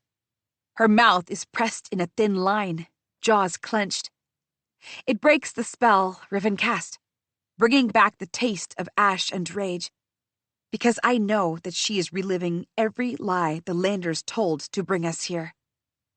A quick way to get some money, pay off any debts, or get some necessary medications for family. Try to build something. The lure of silver. The promise of freedom. They knew which ones of the miners, and the fighters of the pit, to target. Which ones of us wanted our different freedoms from their grip. Badger conspired to trap me. He probably concocted beautiful lies for Yara and Anj too. And where is Anj now? Lost in the darkness they shoved us into. Cyril? She deserved a lifetime to explore the world like she wanted, to learn everything she could, to build something new in the way only curious people like her are capable of. She deserved to see her sister and niece freed. And Riven. The skin at the center of his chest is darkened red still, even though the wound has been neutralized. A scar will form there, a reminder of his time in this doom.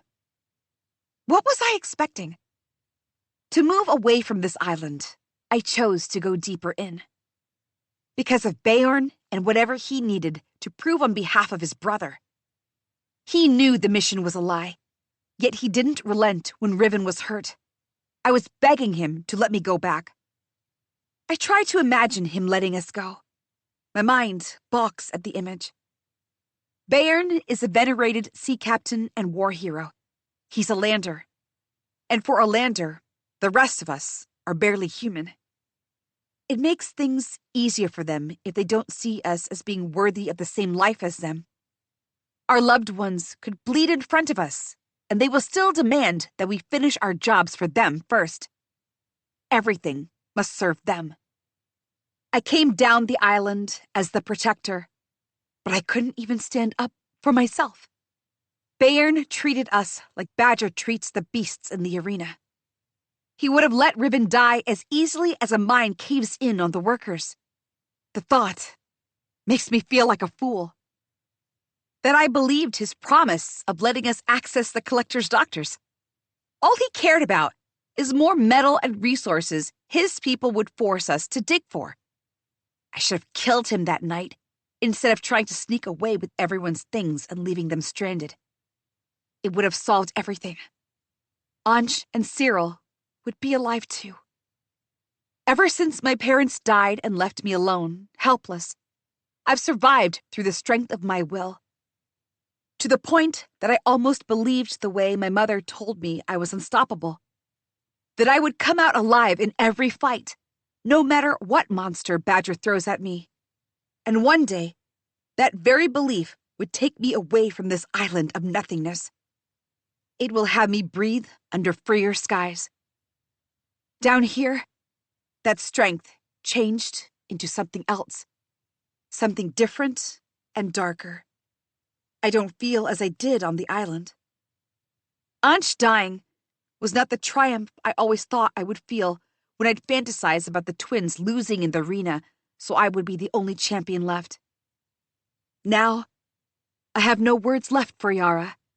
Certainly, no words to taunt her. There was no need for Cyril's death either. I could have gone instead.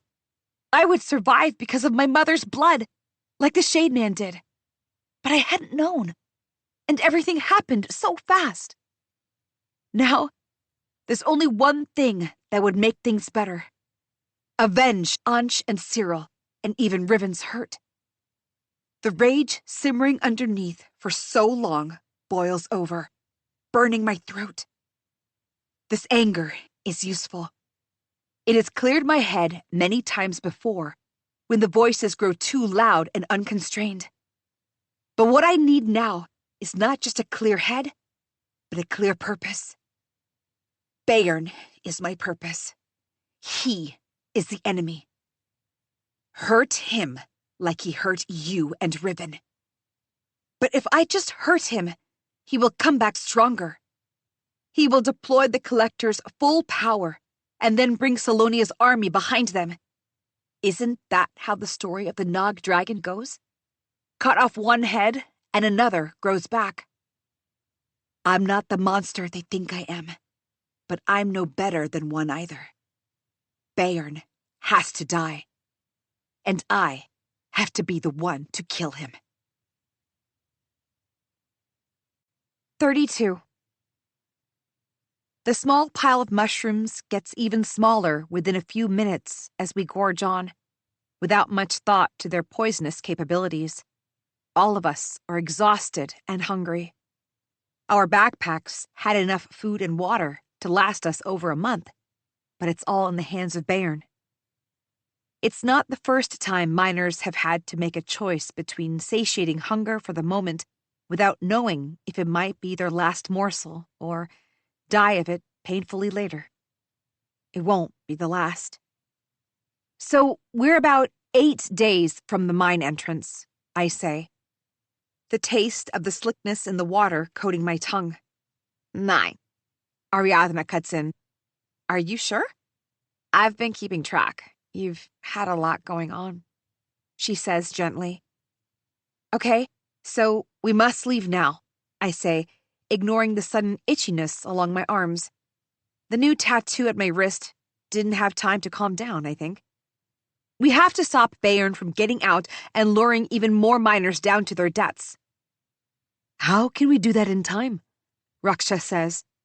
He has the compasses, fire, everything he might need. And what do we have except the fear of getting lost in the labyrinths forever? I can't deny that.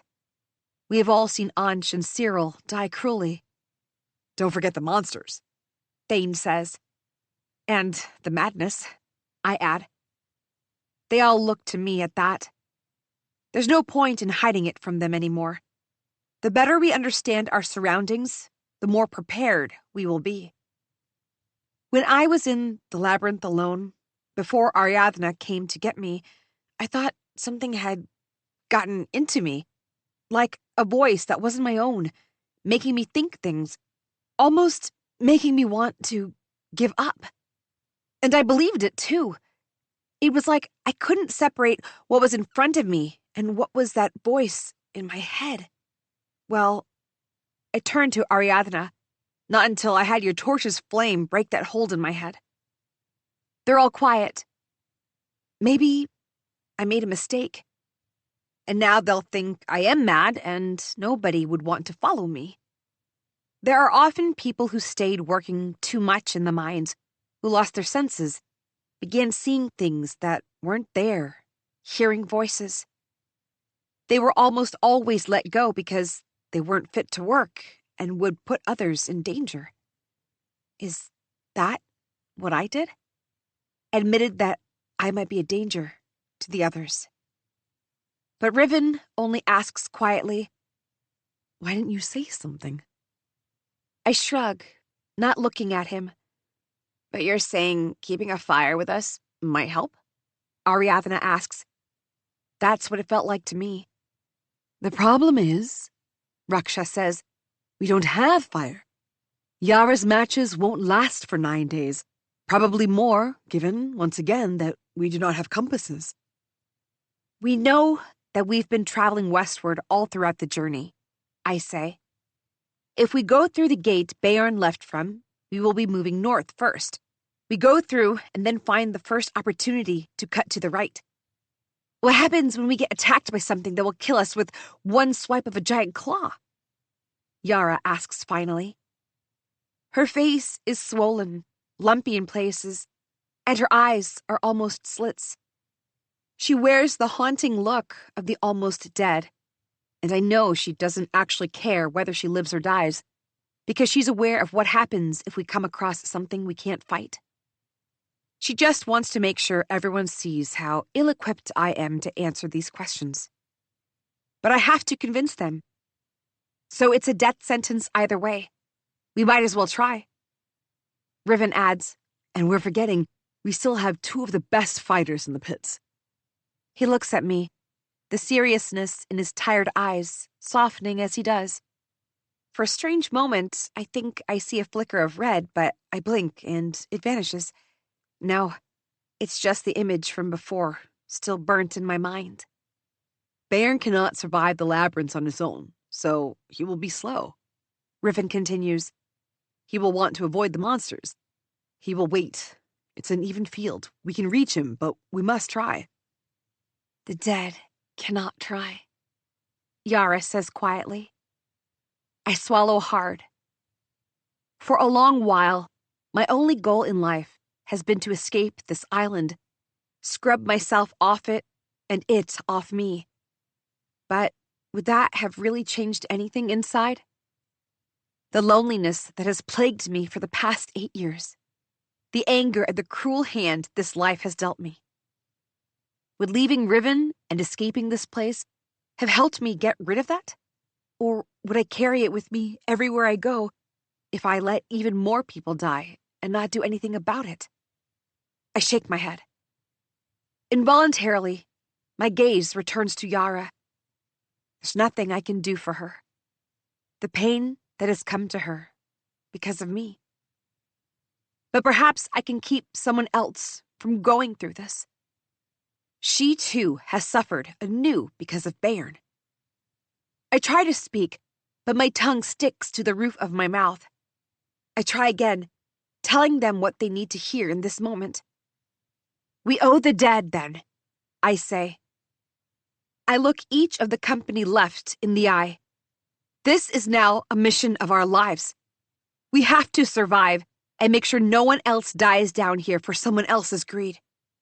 If we come across monsters, I will fight them to my last breath if it gives anyone here a chance to escape. I won't let Bayern win. I have spent my life running from my parents and their actions, but let me do something right here. Speaking of my parents has changed the air. A wiry caution emerges in everyone again. Thane, who might have wanted me dead when he realized who I was, watches me with a frown between his brows. Riven, on the other hand, has that strange, small smile once more. It's almost like he's in on a joke, something that I haven't caught up to yet. Raksha stands. She reaches one hand to me. We better get moving fast, then. 33. Our makeshift torches, made of the blindfolds wrapped on long pieces of stone and lit with Yar's matches, aren't half as bright as the ones Bayern stole from us. They flicker too much, flames desperately clinging to the fabric, every second threatening to go out and leave us in the absolute dark. Better than nothing, I remind myself, as I step cautiously ahead. Behind me, every now and then, someone bumps into the wall or hits their head on an outgrowth. The gate that Bayern left from leads into narrow tunnels that slope upward. They are cut without logic in some places, giving the impression of broken bones and limbs that never set and now jut out of the skin like rag dolls. On the walls are drawings. In the low, shivering flame, they turn monstrous, and I have to remind myself they're only figures on the wall.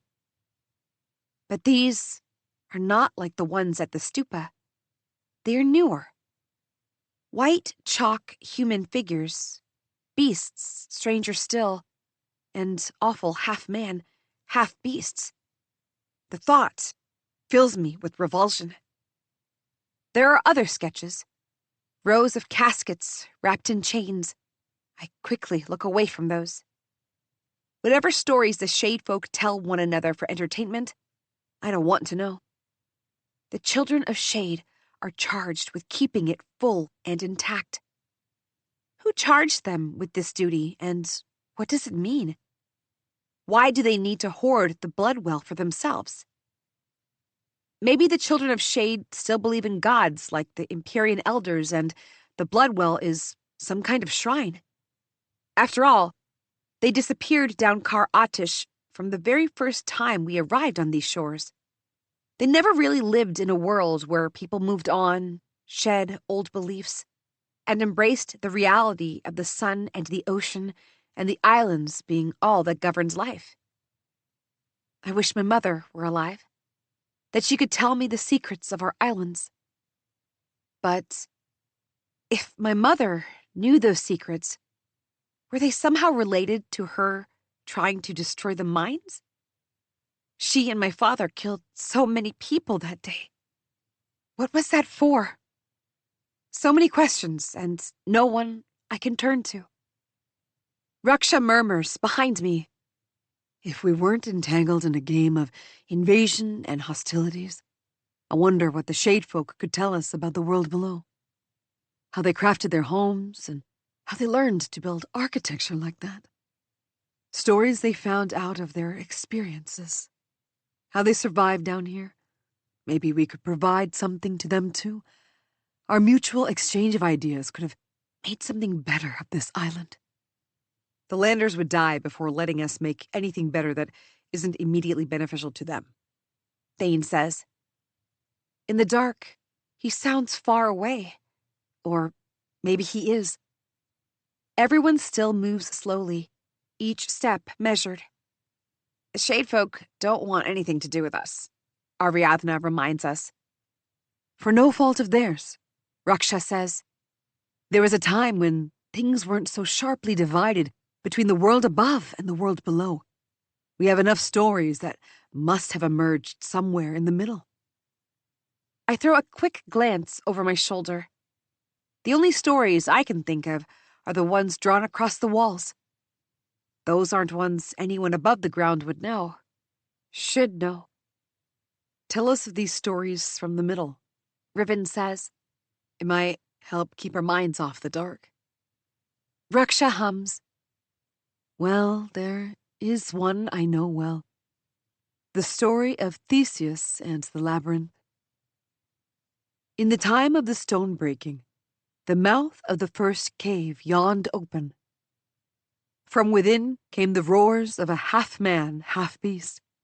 It was a strange creature that hungered, trapped inside for ages alone. The leader of the Atish clan descended into the cave and said, "Look, beast, what I have brought for you." It was a stone candle, its wick lit.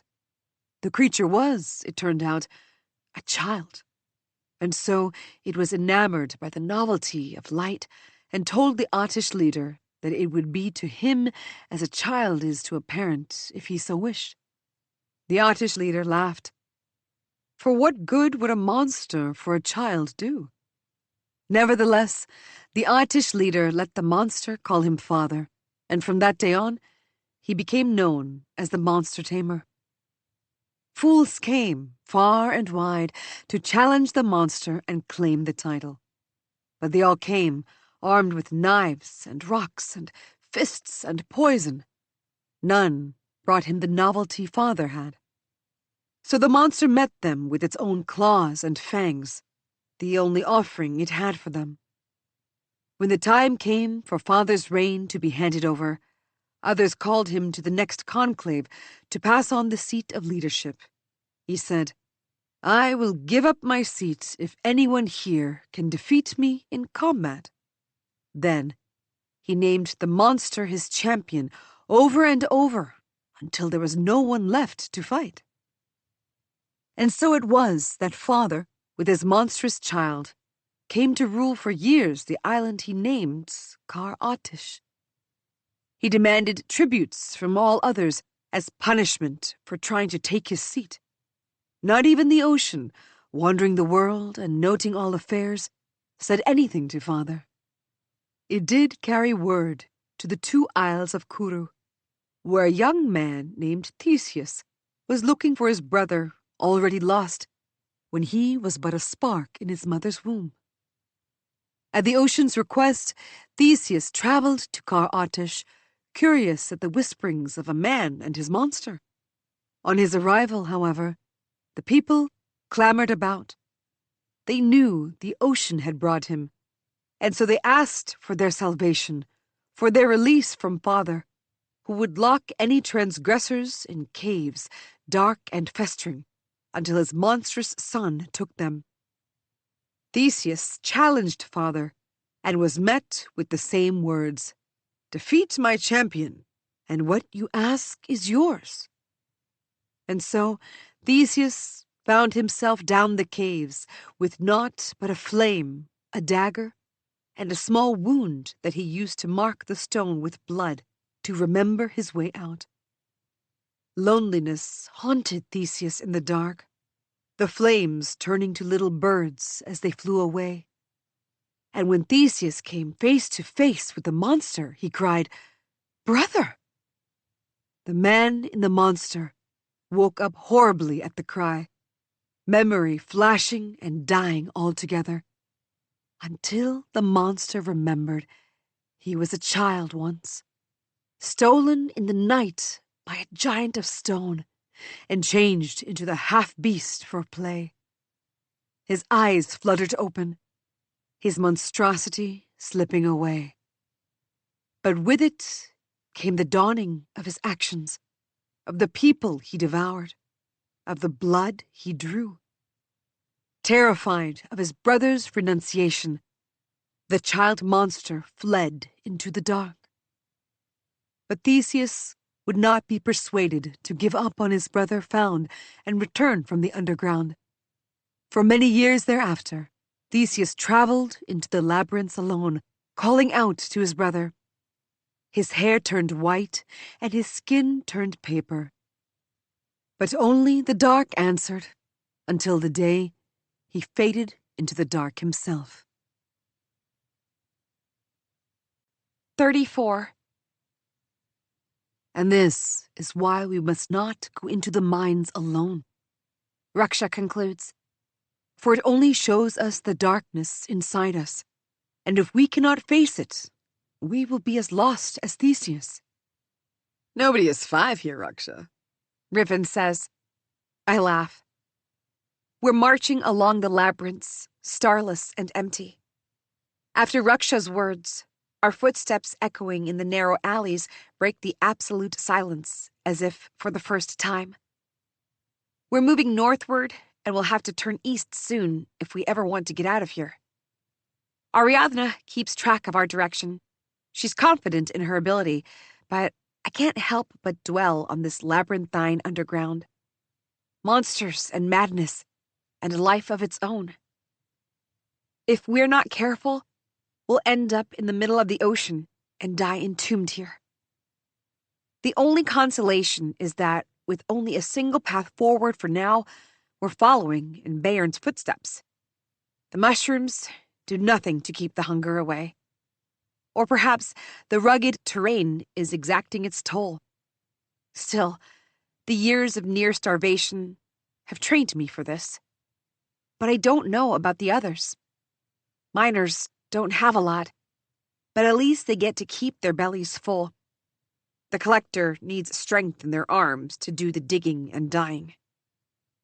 When I said that we're staring at our death sentences either way, I meant it. And the others must know it too. Who else would be desperate and foolish enough to come on this trek? But I'm glad they're with me. Company is a rare gift. Trust, even rarer. The tunnels abruptly give way to a bigger cave, just as the labyrinths did when we were on the opposite side of this journey. Things are about to get tough from here, Ariadna mutters. We slowly move forward, listening for every shift in the air. The caves take on a more geometric look, similar to the city hall with the stupa. The walls are smoother too, the stone chiseled instead of the natural formation. How big can a city be beneath the ground? The answer, it seems, is very big. These halls aren't the works of the Shade Folk, but someone, even older. The Shade Folk were the first refugees, the ones who fled the shipwreck of Salonia immediately instead of getting embroiled in wars once more. Despite the Empyreans' search for peace, they knew the islands were death, so they chose to delay theirs. All these ages, and they remained here, under our feet. And only a handful in generations would ever venture out. I wonder what Bayern thinks of everything he's seen. How can anyone witness their reality breaking, finding out there are histories and existences in the world other than our own, and still only care about a thing as banal as a metal in the ground? It's cold, Thane says, looking around. Maybe we should think about getting out. Ariadna says, leave Bayern to his fate. He can fight creatures alone. No, I hiss. Bayern doesn't get an easy death. The moment the words leave me, I blink. The realization of admitting aloud why I'm really going after Bayern, to kill him, rushes at me. It is what I want, but it is not what I said to the others. Would they now think I am as vile as they thought Jar and Katya's daughter would be? Someone who kills the beasts in the arena for fun?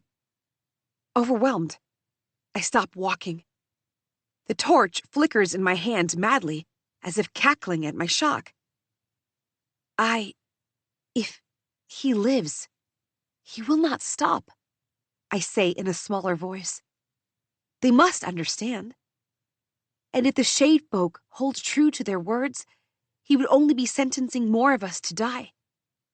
I don't know what else we can do, but make sure he never gets the chance to. Maybe you don't have to, Thane says. We can talk to him. Raksha laughs harshly, interrupting Thane. The collector and his men speak the tongue of greed.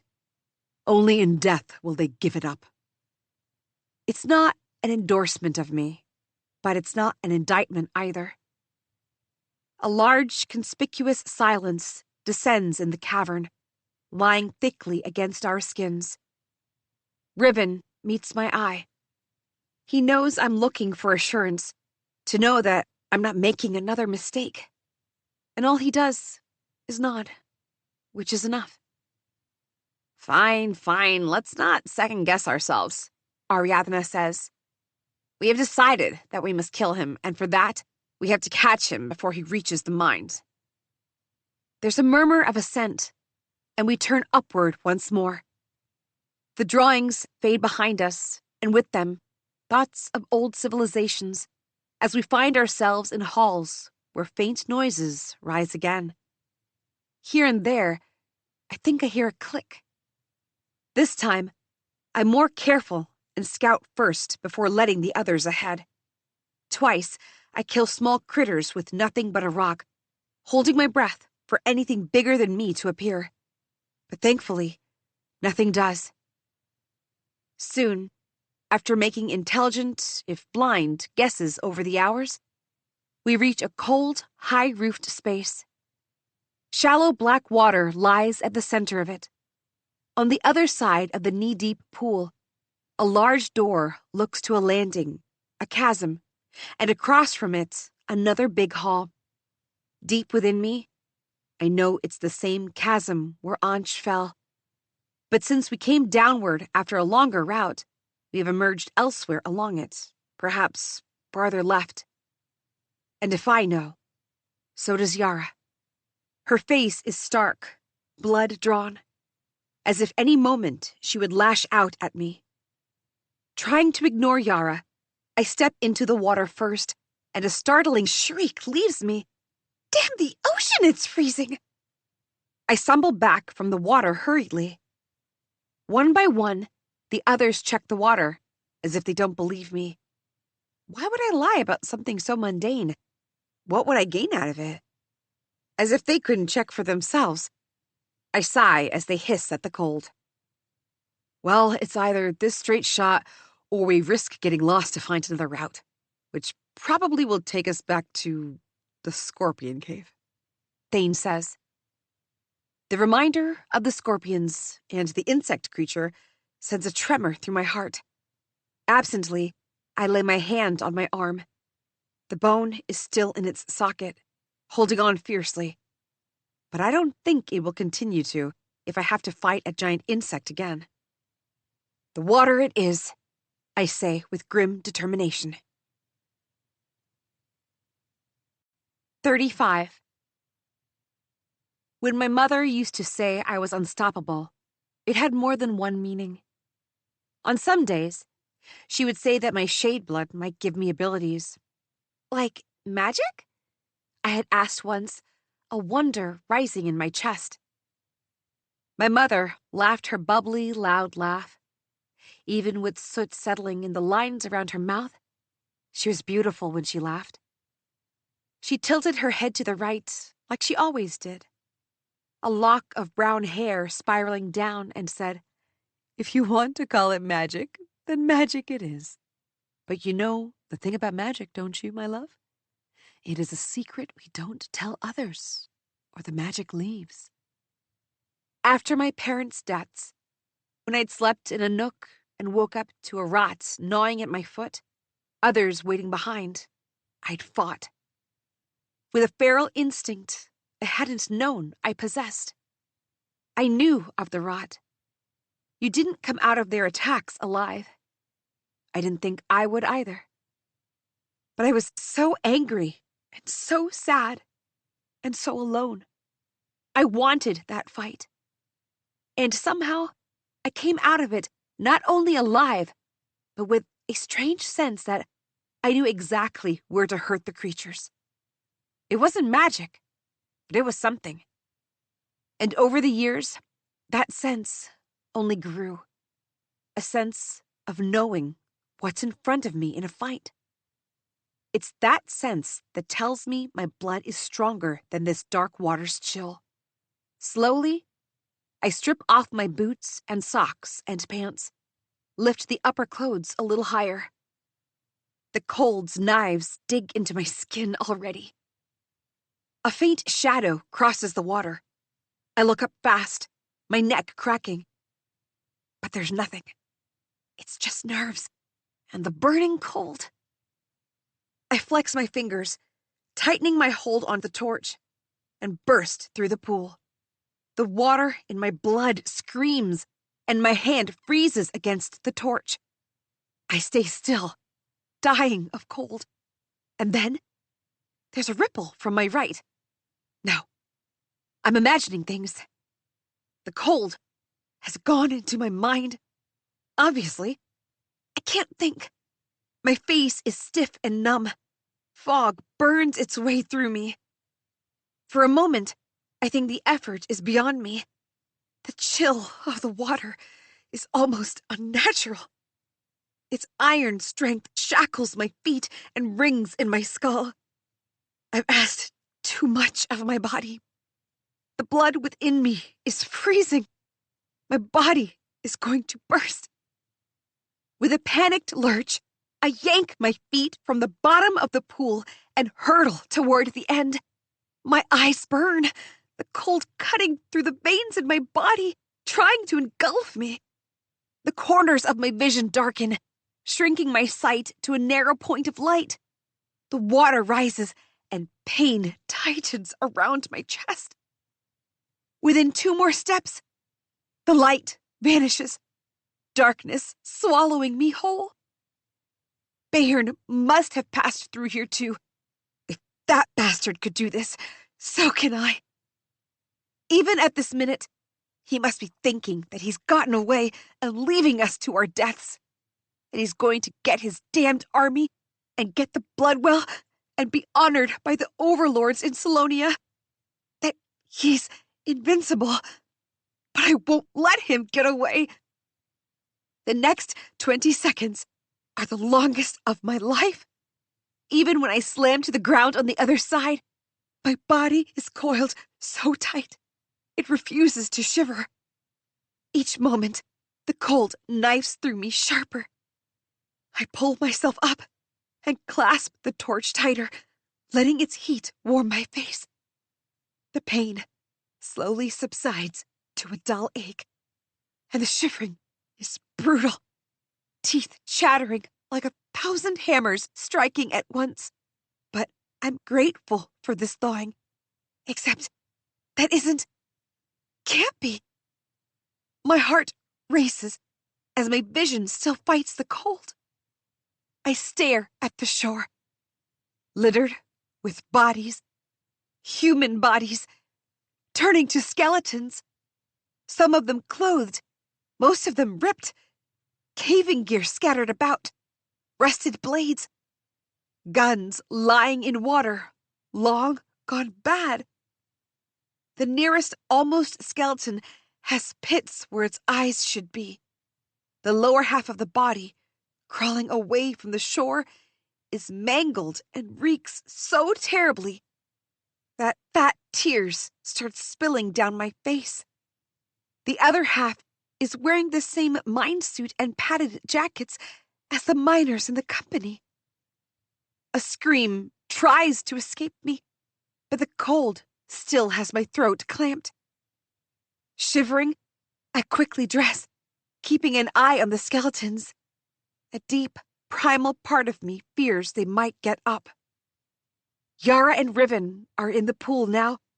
Immediately, I know it's a mistake. Streaks of tears transform to ice along Yara's face. The bones in Riven's face push against the skin. He's in pain. You can do it, I say, my voice broken and chattering. Quickly, please. He closes his eyes to show he heard me, but then he doesn't open them, just continues to push through. We should have run through the ocean's damned scorpion cave instead. All the while, my gaze darts about, searching for whatever killed these cavers. They're clearly from the expeditions. The Shade Folk must not have gotten all of them. Or maybe this is the path they took while coming down, and something got them. I stand up, knees burning painfully, and glance at the pool. Riven and Yara are almost halfway through. A miracle, given how blue their faces look, how slowly they move. By the time they slump on the shore, they're stiff as stones. I immediately place the flame between them. What seems like hours later, the others too arrive on this side. The teeth of ice dig into each one. Raksha's stoic face is scrunched in pain. Bane's eyes even sadder. And Ariadna looks simply angry, as if the world has dealt her a great personal affront by introducing her to the cold. All of us, freezing and dying on the small shore. A single flame for the 6 of us. But none of us can take our gazes off the skeletons. Ariadna even pokes at one of them. How? She says, voice cut as she shivers violently. She shifts closer to the center, holding her palms up to the fire. A monster? What else? They look like they were trying to crawl away even as they were dying. As I say it, I cast a glance at the pool, but once again, it lies silent. I shake my head, teeth chattering anew. We have to make a new fire. These are the collector's men, Ariadna whispers, rubbing her hands together for the elusive warmth. My cold breaking the fastest, I tear a strip from a small, dry part of my sleeve and make a new torch. A second breath of life flares in the cold chamber, leaving me gasping. For several eternities, no one speaks as we gather in a circle with the 2 torches in the middle, heating our dead legs, turning the frozen red ice in our veins to liquid blood again. In true cold, we would be dead, Raksha says. The only truth I know is what's in front of me for now, Thane replies. I wonder where Raksha might have known true cold. The seas and the storms might make some days chillier, but the sun and the Redwater lava river make sure we burn. I have experienced cold air, especially during the nights, but this felt like another world, a purgatory, maybe a punishment. For what? Riven raises a brow. I look up at him and the others and realize I spoke aloud. For transgressing against the Shadefolk? It's the easiest excuse I can come up with. But this place feels far vaster than mere Shadefolk living their quiet lives. This hollow ground, extending beneath not just our island, but into the wider sea, is resisting us, as if with a mind and will of its own. It is punishing us for intruding on its rest. Ariadna watches me like I have sprouted mushrooms from my head, so I'm glad I don't share my thoughts. I only say to deflect, but trust me, we'll stop Bayern and we'll get out of here. We decide to stay at the shore for a day, stripping clothes as they dry and adding patches to the flames, letting the heat move our blood. I sleep for only a few hours and keep watch for most of the rest, listening to the music of the fire crackling. Ariadna sits up with me at the start of my vigil. For a while, we stay quiet and hold our palms up to the fire. Then, she watches me sideways, and by her expression, it seems like she's been dying to speak for a while. What's the deal with you and Riven? My hands close tight. There's no deal. Oh, come on. He came after you here, she says.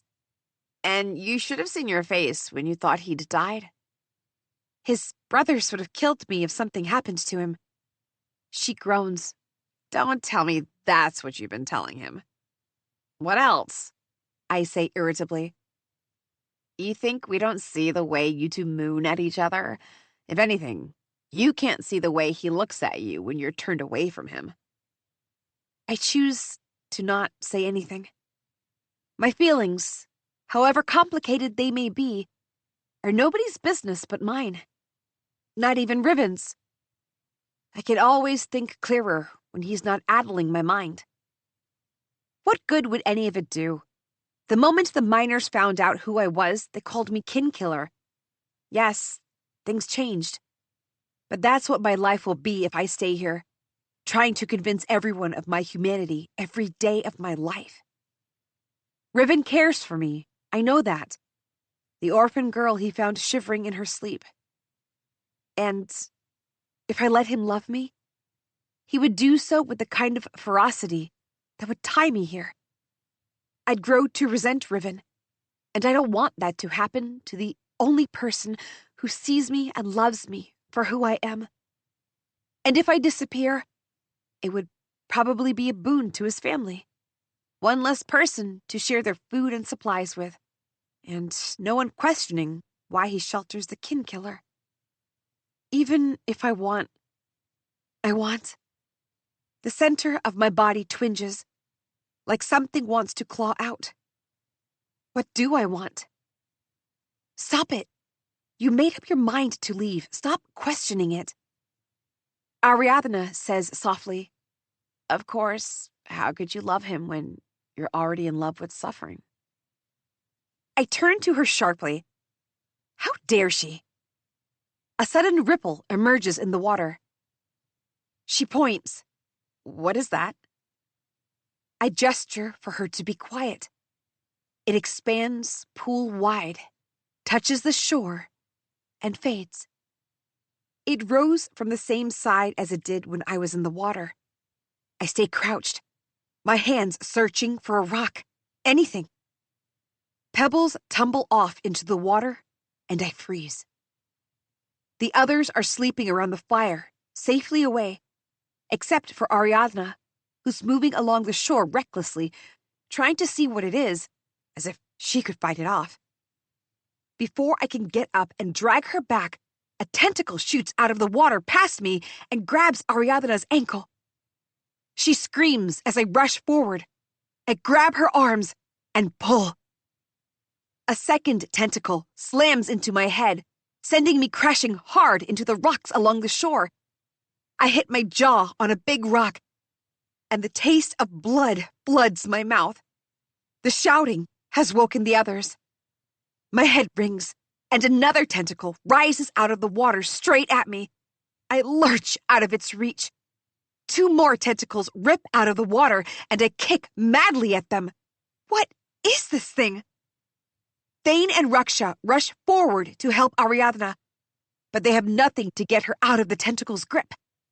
They scratch and kick at it while Riven grabs Ariadna's arms and tries to drag her back. I hurtle into the pile of skeletons and pull free the bones. This is the weirdest fucking thing I've ever done. Get back! I yell at Thane and Raksha. Blood pours out of my mouth, garbling my words. They look up, their eyes wide, and stumble back as I slam the bone down on the tentacle. A screech fills the cavern. I keep smashing the tentacle with the bone over and over until dark blue blood spurts out of it, drenching me. The tentacle slips back, and Thane and Raksha grab at the screaming Ariadna. She falls back hard into them. I heave, the bone still raised in my hand above my head, blue with blood, staring at the water. And immediately, the water boils over. A grotesque, black-blue creature erupts out of the water. It's not an octopus, or even close. It's something like a serpent or a lizard, with tentacles down its slender sides. Must have slithered through an opening in the walls. The pool is not deep enough to have hidden it. Then, it opens its mouth and screeches. Ropes of spittle flying, giant fangs gleaming at us menacingly. 20 tentacles slash at the air and the water, spraying us. Come on! Yara shouts from the back of the chamber, almost at the exit. She's used the time to gather our temporary torches. Riven grabs me at the waist. You can't fight it, Cress. We have to run. Wiping blood off my mouth, I hurtle out the door. Behind us, the tentacles slam into the walls. For a terror-filled second, I think, this is it. It's either the monster or the chasm down below. But then, as the water monster continues to assault the cave with its tentacles angrily, trying to get us, the walls of the cavern shatter with a terrible groan. Within seconds, rocks come crashing down and block the way out, leaving us on the platform overlooking the chasm. What was that? Ariadna shouts, pointing at the cave frantically, eyes still wild. The Nog dragon? Raksha says seriously, the Nog is supposed to be beneath the sea. We are under the sea. That pool probably opens up somewhere. Who knows what else it could have drawn? I say, staring at the rocks blocking us out, protecting us. Ariadna laughs hysterically. And even though she's the one who brought it up, she shouts, "The Nog isn't real!" I wouldn't bet on what is or isn't real anymore, I say. Although, for all our sakes, I hope the ocean's damned Nog dragon doesn't step out of the stories now, too. We're not safe anywhere, Thane says. Death sentence, either way. Riven answers with a somber glance at the blocked cave. Plumes of dust billow in the air as the shattering echoes in the underground for many long minutes. On the other side, several feet away, the chasm yawns at us, completely indifferent. I fall to my knees, hands trembling against the hard ground. Riven kneels next to me. 3 long scratches go up his arm, too. Everything happened so fast, I don't know when he got hurt. I bury my face in his shoulder, breathing in the same ashy smell clinging to every surface down here. But Riven's warmth beneath is a comfort. He brushes a hand lightly, a feather, along my spine, before pressing down on the back of my head, and I want to curl into his touch and not open my eyes ever again. But once more, I pull back from him to wipe blood off my mouth. 36. The bridge off the platform is wider than the one before.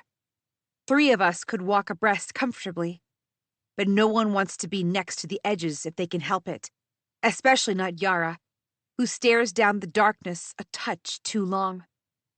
So we go, one by one, with Raksha leading us for the time.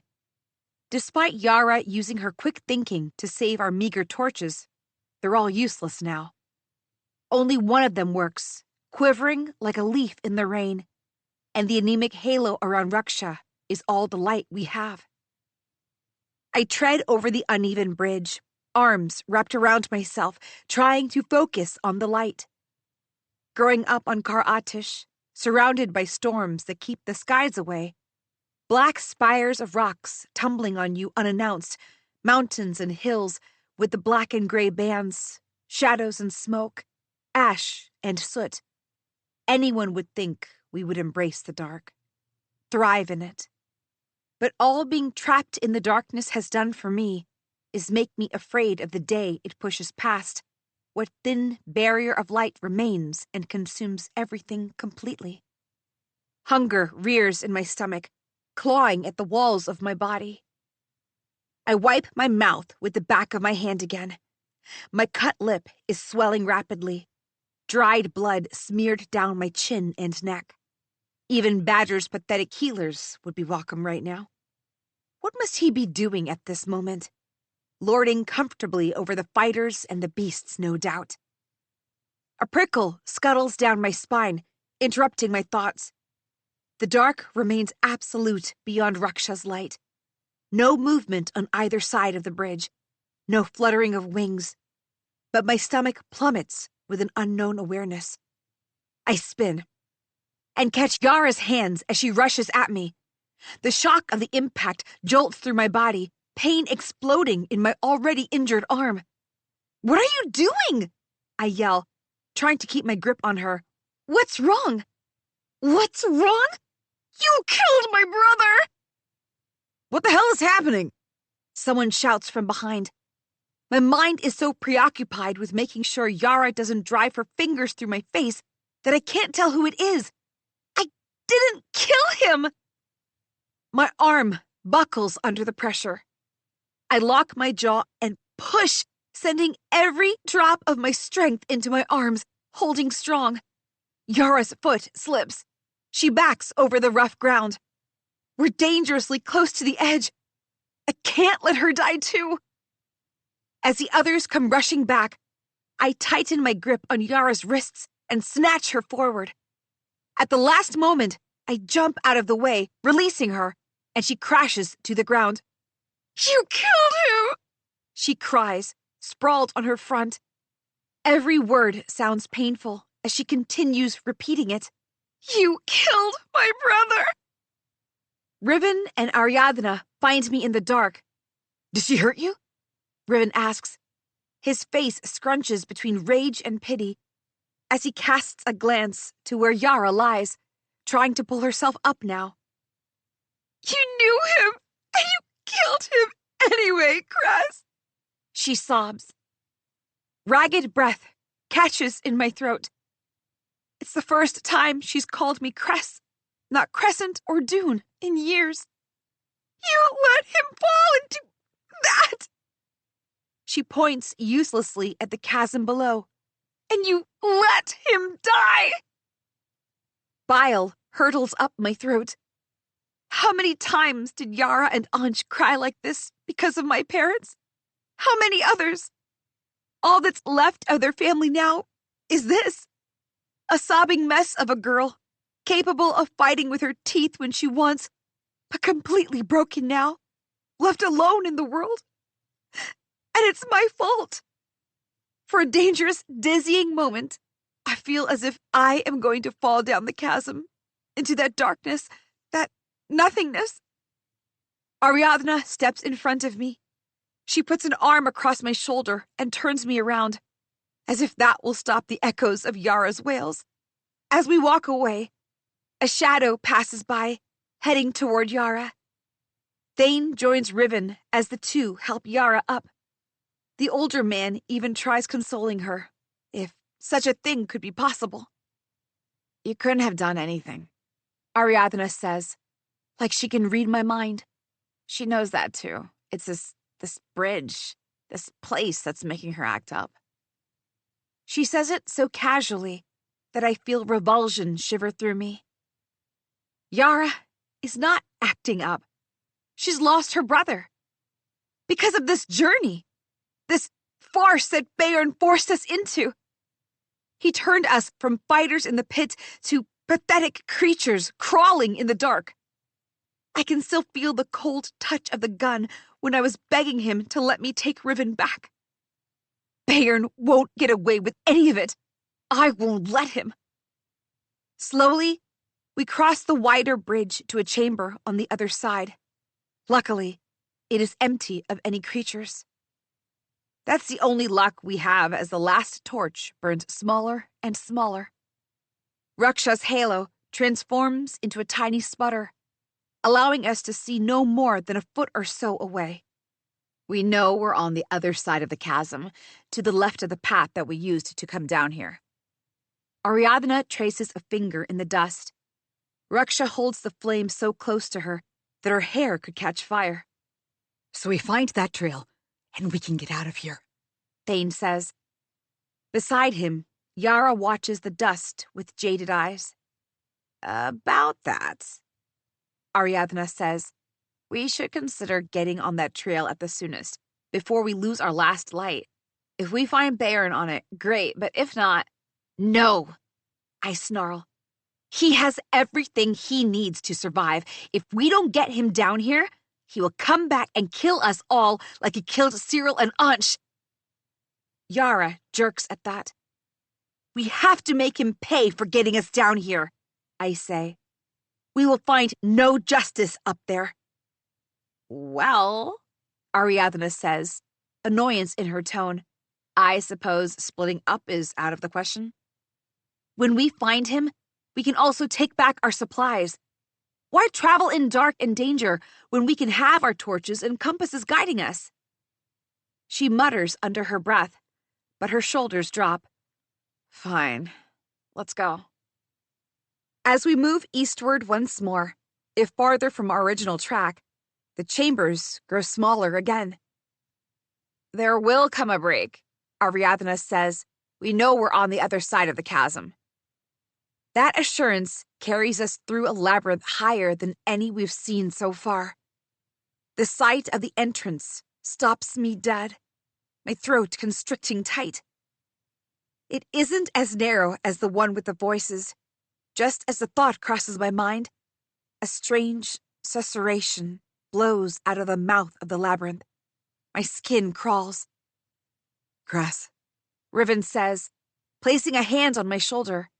You're okay? I place my hand above his and nod. I can do this. It's not like last time. The alley is not restrictive. Everyone can go in together. Plus, there aren't many choices in the one-way labyrinth. We know Bayern must have also stepped off the same bridge, which means he took this path. He wouldn't be foolish enough to risk the cave of the scorpions again. He must be somewhere close. So when the smell appears, it hits us at once. I pull my sleeve against my mouth, gagging.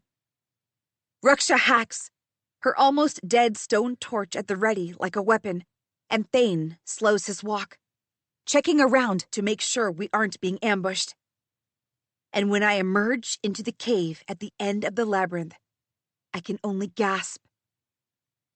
Hanging upside down, wrapped from toe to neck in a thick white web, blue eyes open wide in a shocked, frozen expression, is Bayern.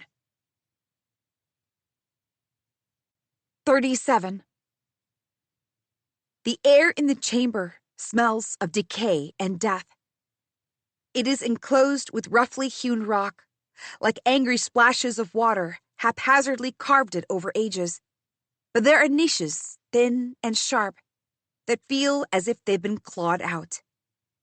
Inside each one lie many wet-looking cocoons, lit with luminescence from within, mangled together in a pile. They pulse up and down rhythmically, almost hypnotically, until I realize they're breathing. I look away in terror.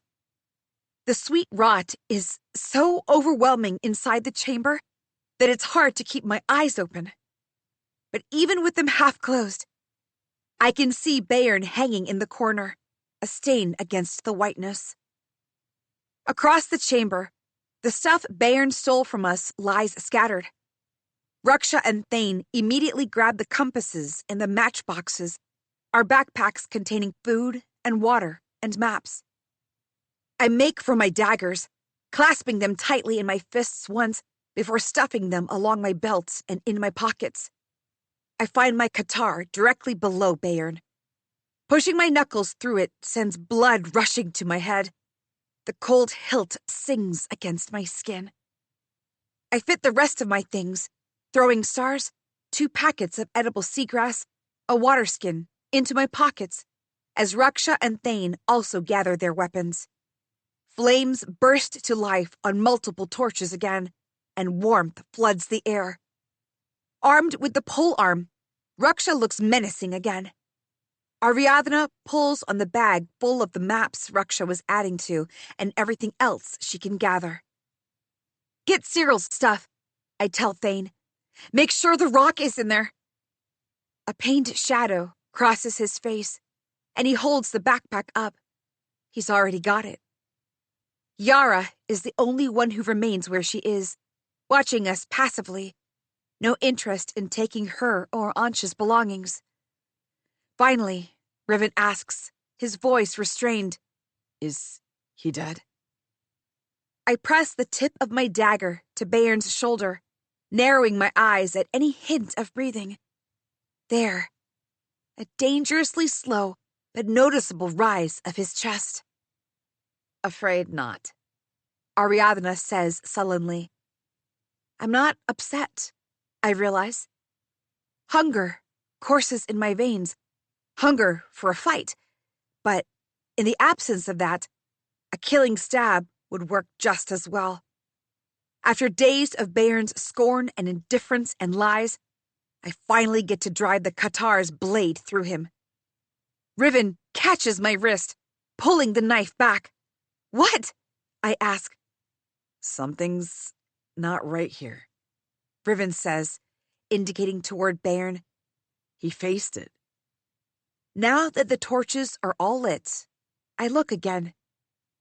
Behind Bayern, the wall is a splatter of webs, remains of organic matter caught up in them, half-bitten throats, ripped skulls, mutilated chunks of torsos. So what then? I ask, tasting bitter disappointment. We find out what happened here. No, Cress. Riven raises his voice at my expression. We can do what we want later, once we're safe. I didn't say anything before because I needed you to keep moving. He might as well say he hates me. It's one thing to defend yourself, but you're actively looking to kill someone. You, who can't even kill a creature without adding a shrine to it on your body. He grabs my arms roughly. You're not thinking right, and I'm done pretending like I'm okay with it. Lower, Raksha hisses. He got 2 of us killed, I say, anger rising. What about them?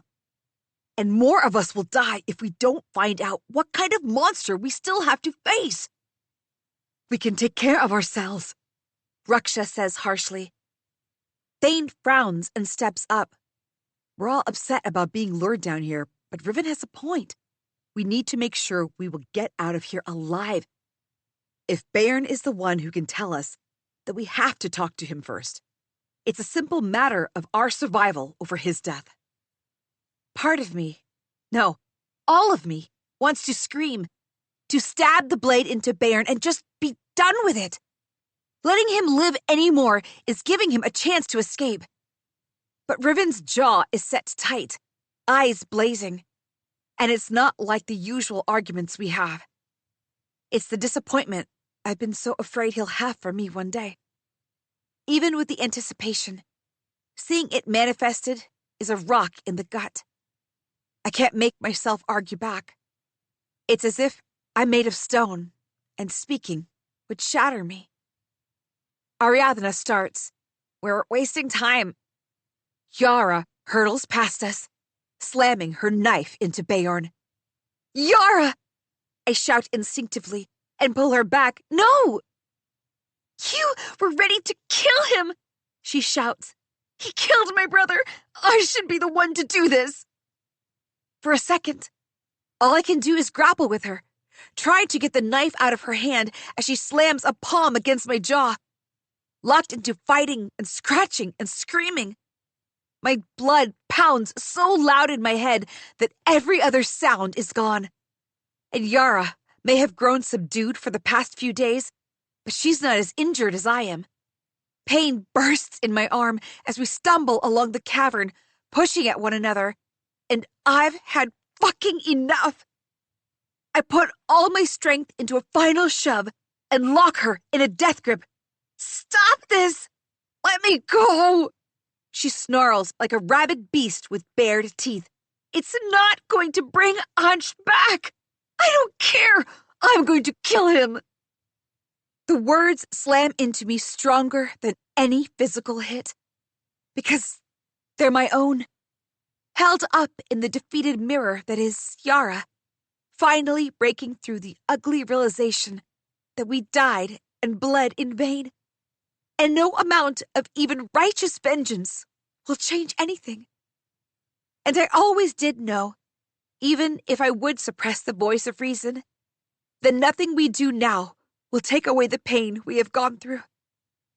This is what Riven has been looking at for these past few days. I laugh, a horrible scathing sound, and let go of Yara. She's as spent as me, falling to her knees and panting and sobbing. I don't say anything, and I don't look at anyone. I can't face them. So I turn and start to cut Bayern, the monster we brought with us, loose. But the web is stronger than I anticipated. My injured arm is no help. Ariadna steps up next to me to hold the web above Bayern's legs. You'll get a burn, Raksha says, and hands her strips of fabric.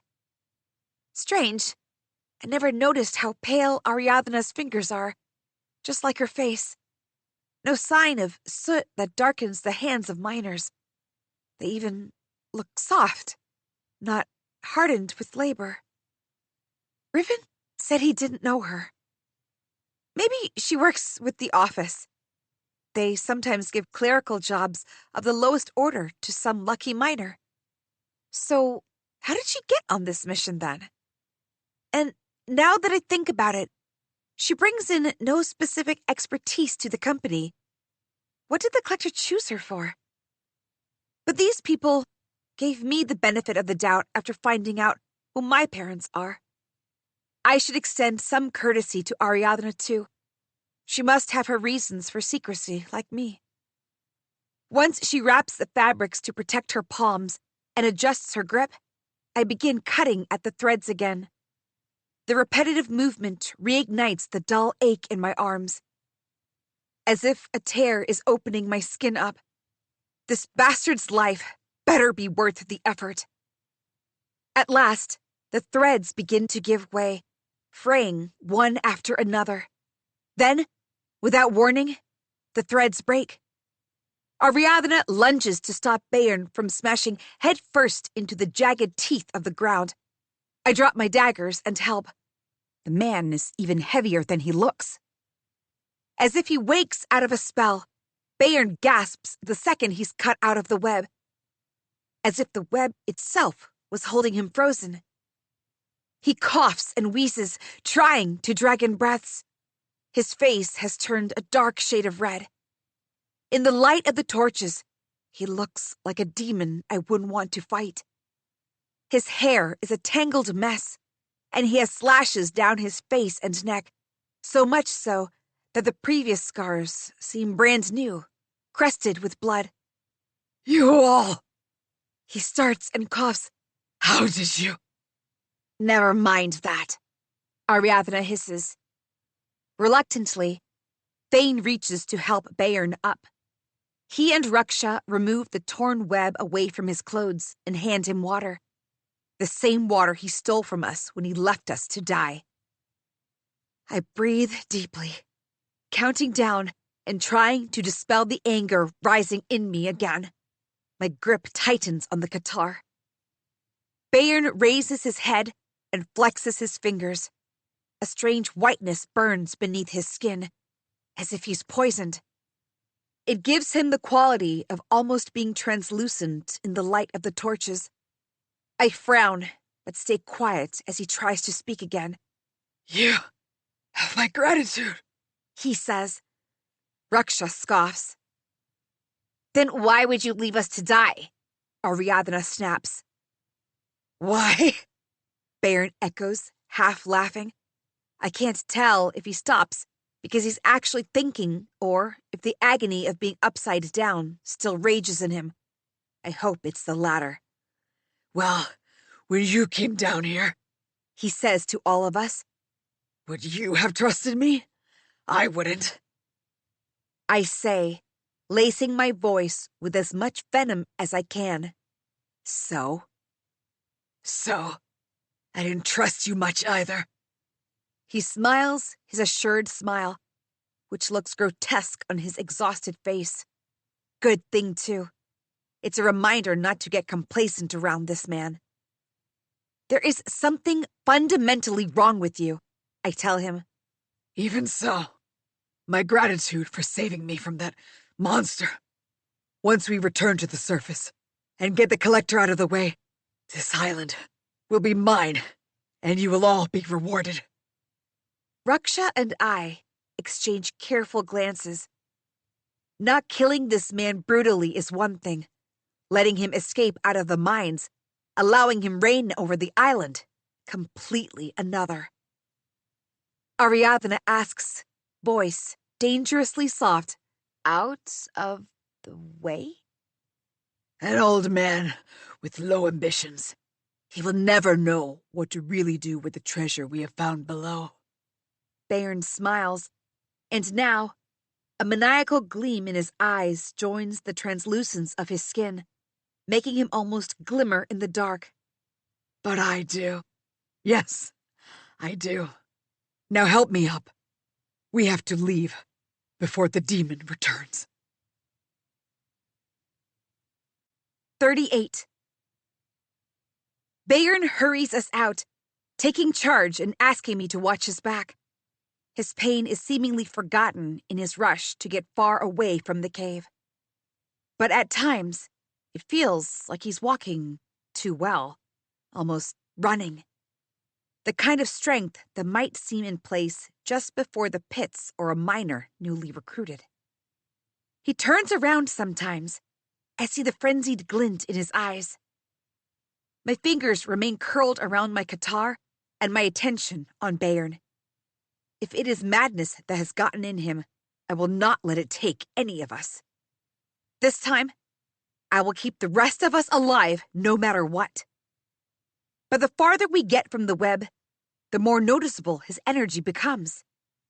There's an unnatural way about it, like an entire life's worth of adrenaline rush pumped into him at once. Almost like a poison, working its way through him, giving his body a last boost of power before leaching it all away. Like a container filled to the brim with too much until it bursts. Because, of course, he must have been poisoned before being rolled into the web. That's how some creatures prepare their meal. It's a waste of time asking him to slow down and think about what's going on with his body. Every so often, there's a whisper of a hiss somewhere in the dark behind us. A shadow stalks us since the cave, sometimes small, but other times falling over all of us. The spark of fear that planted itself in me when I saw Bayern in the cocoon now burns brighter, demanding attention. Can you at least tell us how we can prepare to fight it if it catches up to us? I ask Bayern. You can't fight this demon, girl. All you can do is run. What kind of creature is this? What monstrosity has venom that seems to have turned someone like Bayern into a madman, calling it a demon? Raw fear skitters down my spine. The lights are not bright enough, and I don't dare raise my voice to ask for more fire. And then, something huge drops several meters away, blocking our path, shadows surrounding it like an army of ghosts, rippling without wind. There's no telling what it is, except that I have never understood what fear can be until this moment. Bayern has gone utterly still, as if he's dead, standing upright. The sheer size of whatever is behind the shadows makes our torches tiny as distant stars against the dark sky. The demon, breathes Bayern. Immediately, I know why Bayern insists on calling it a demon. Its real form remains hidden, only the endless shadows moving around it like pilgrims around a shrine. But if the brief glimpse of long legs through the curtain of dark mist are anything to go by, it might be a Maya spider. A creature with a name that no one remembers. A creature with control over illusions. Nevertheless, if the demon towers to the sky, what does it matter what kind of creature it is? I look back quickly once to the horrified faces and check for escape routes. The way we came only leads us back to the web cave, and beyond that, the bridge. Too risky to run over. We'd have nowhere to go after it anyway. The cave was blocked. The many legs of the demon skitter over the rough ground. It's coming closer. My daggers are not made for this kind of fight. I need a larger weapon. Before I can ask for one, Bayern aims his glaive right into the heart of the shadows. It disappears into the darkness, and a moment later, we hear the clang of the metal against the ground and know that it made no mark. That's it. Even if all of us were at our best, this isn't a creature to be fought. We can't fight shadows, I shout. We need to retreat, now! As if my voice is a beacon, the monster dives straight at me. I scream and lurch out of the way. Several rocks rumble down the wall. Dust arises as the rocks hit us, and we hurtle from the walls, dividing our company in two. Me, Bayern, and Riven on one side, and Ariadna, Raksha, and Yara on the other. Our torches are blown off in the harsh wind. Where's Thane? I shout. Raksha curses. She digs into the rubble, holding up her torch's last remaining embers. A faint voice confirms Thane is under the rocks. I grab Raksha's discarded polearm, but there's no time for the rest of us to help Thane. The shadows rise again, a menacing ghost in the sudden loss of light. An arm of shadow zooms at me, and I hack at it with the blade of the pole arm. There's a short burst of black blood and a screech.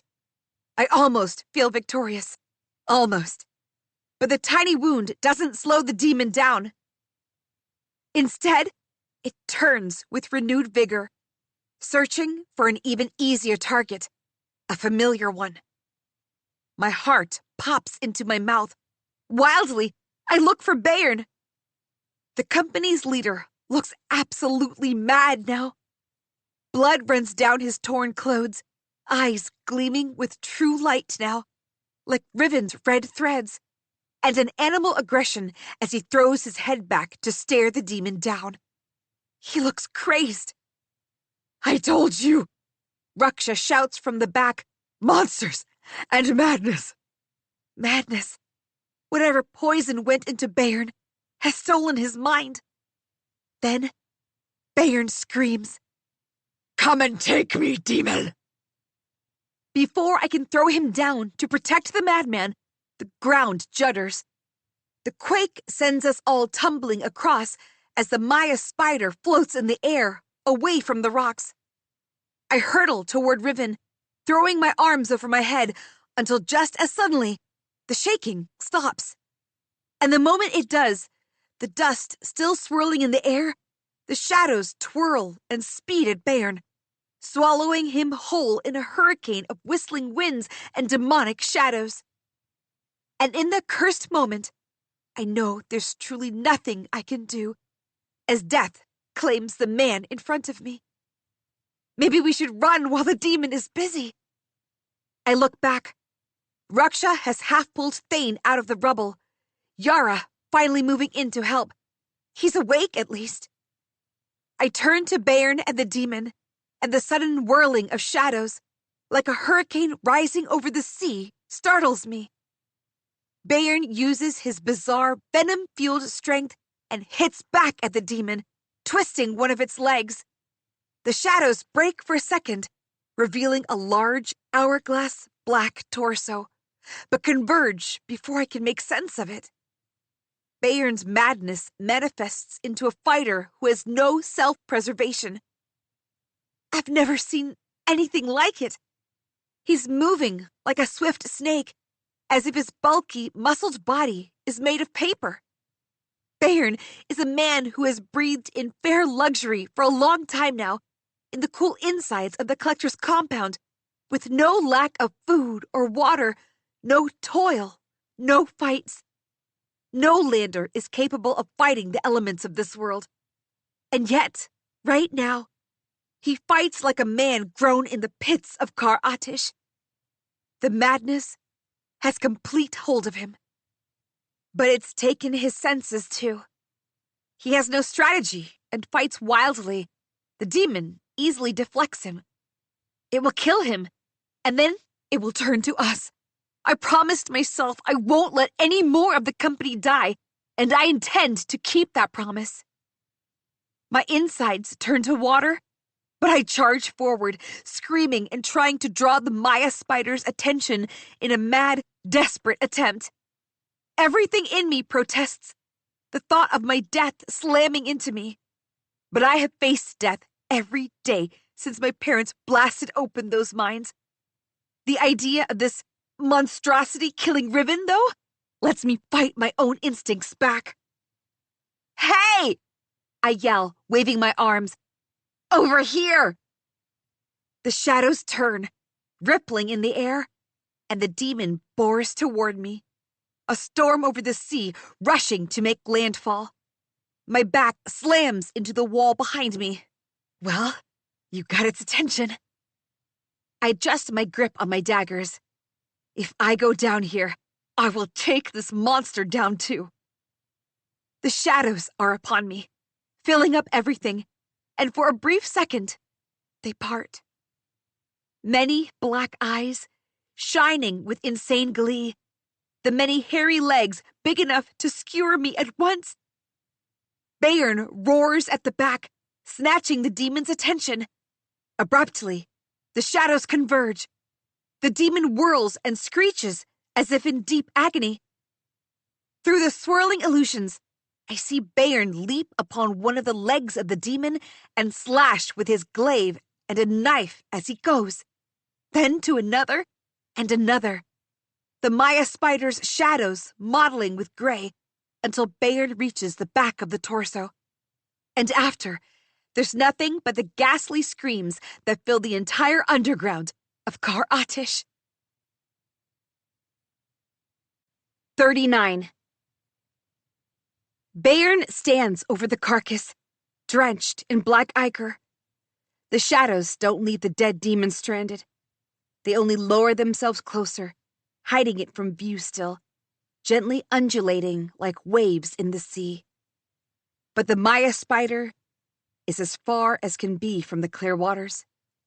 Perhaps it was born in another world and slipped here when no one was looking, like our ancestors. What was here before the Empyrean elders arrived is only a whisper of legends, after all. Raksha and Yara examine Thane's leg that had been trapped under stone. He's in awful pain, every tortured cry loud as a gong. Bayern glances down at them once before disregarding them immediately. The gleam of triumph burns like lamps in his eyes, as if he's in a dream, unaware that the real world exists. The real world, which is a tomb, lit only with one torch again, and reeking of rot and blood. Perhaps it's a good thing. If he continues to be like this, no one will believe him about the things he's seen down here. It's the perfect outcome. Listen, Ariadna says to me in a low voice, trying not to disturb whatever thought consumes Bayern. Let me go and scout first before we move. I can go. I'd rather you keep an eye on him. We both turn to look at Bayern. He is still atop the corpse of the demon, hands slick with black blood. His hair, which appeared almost colorless in the sun outside, is now a tangled nest of muck. He's beginning to deteriorate finally, shaking like he has a fever. The poison in him is running its course, coming to the stage that will render him incapacitated. He grimaces at us, and his teeth, too, are covered in blood. And I hope to the all-strong ocean it is only blood. Fine, I say to Ariadna, but be careful. Who knows what other kind of monstrosities exist here? When she leaves, and Bayern refuses to look away from his kill, even as his face spasms with pain, I sigh and sink to the floor. The exhaustion of this journey has carved my insides. I want to sleep for the next 10,000 years, but I don't know if I'll ever catch a wink. When we emerge, what will we do? If Bayern truly means to usurp the Collector and manages it as well, the islands will be chaos. And Badger? He wouldn't believe anything. If he heard about the existence of Maya demons, he'd want to have one in his pits. There's only one thing we can do. The thing we set out to do when we left the Shadefolk. Kill Bayern. And this time, not for vengeance, but to truly keep men like him and Badger from breaking our island. This time, my mind is clearer, which is why I hate that this is the only option we have left. Tell me you knew it might be this bad. Riven says as he sits beside me. No, I've never known anyone with this kind of recklessness. Says the one who jumped into hell without thinking. How many times must I tell you, I was thinking. I was thinking of you. I start to turn away, but he grabs my hand, face serious. He looks tired, not the Riven I'm used to, the one who will pick me up while I'm half dead from a beating and walk home and patch me up. There are 1,000 emotions in his eyes, each one looking for reassurance, and I don't know if I can give it to him. But here, amid all this chaos and the one coming, I know that he reassures me. Riven is the only constant of my life. the compass that keeps me homeward bound. You always do, I say quietly. When I said, it isn't Bayern I care about, you know that, right? It's about you and what you would have felt after. I nod. Riven would have confronted me, no matter who it was. You heard what Bayern wants, though. Riven sighs. Yes, and I know what you'll say. I just don't think it has to be you who must kill a man. Raksha could do it. We defer to her in the mines. Why not here?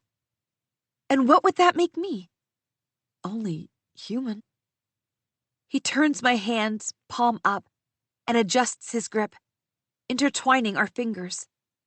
This time, when my heart speeds up, it's less with the unknown and more with the familiarity. The only familiarity I have in this insane place. This is a world of strangeness, worse than I thought. Demons that hide in shadows exist. What else is in this world that I cannot face by myself without losing my mind? Something in me shifts as I look at him again, as tired as he is with the realization of his constancy. When I leave this island, I will have to leave him. Leave my bones and blood and flesh and any desire I've ever had. It was a given, but now it seems like a sudden threat curled around my throat. My parents were ripped from me by their own despicable actions. Am I letting those same actions take away the one good thing in my life again? If I'm doing the right thing by not letting my feelings out, why do I have to fight them so much? How can the right thing be this painful? How can it require this much effort? The feelings I thought would have tied me here, like shackles, are not what makes my breathing painful now.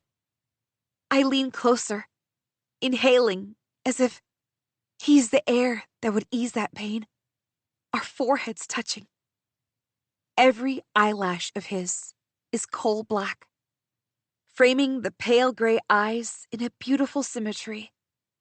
Light shimmers in his eyes again, and I want to believe it's because of me. He brushes a thumb over my palm and stops. I look up, and his expression is a deep map of confusion. The wound of the blood oath isn't a natural wound, and he can see that. It's too contained, too deliberate. He continues brushing the wound. Isn't it funny how the Shade Folk had everyone imprisoned, but they also let us have this medicine? Probably because the Shade Man with us grew fond of us. Riven cocks his head to the side, exasperation on his face. What did you do? Nothing you wouldn't have. You drew blood in exchange for it. To what end? All our safety, frankly. Riven drops my hand and runs his own through his hair. When he speaks, his voice is edged with frustration. Blood isn't a joke, Cress. Who knows what they can do?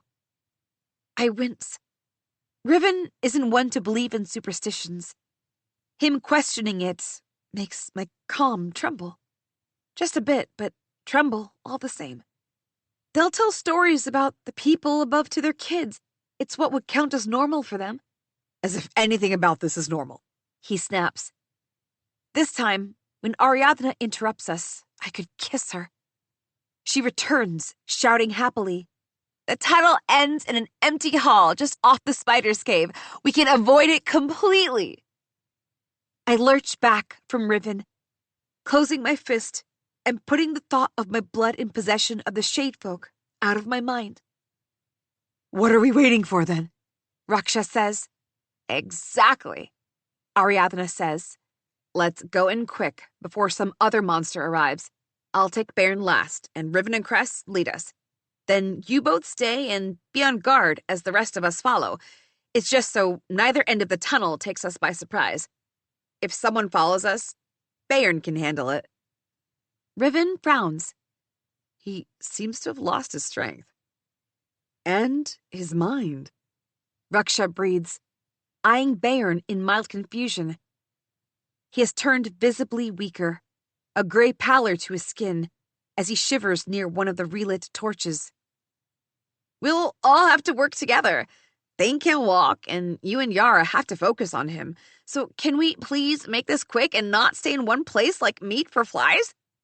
Ariadna shouts, panic seeping into her jovial voice. She glances down at her leg, where the water beast got her. Okay, Riven says, holding his hands up. I let Raksha and Yara help Thane up first, so we can keep pace. Thane screams, then grits his teeth. Sweat lines his face as they move as fast as he can manage. But Ariadna still hurries us up. She's truly shaken after the pool and the demon, and I don't fault her, but it's getting on my nerves. Thane is in actual pain. It's a miracle he's held on for even this long. Any more exertion, and he could die.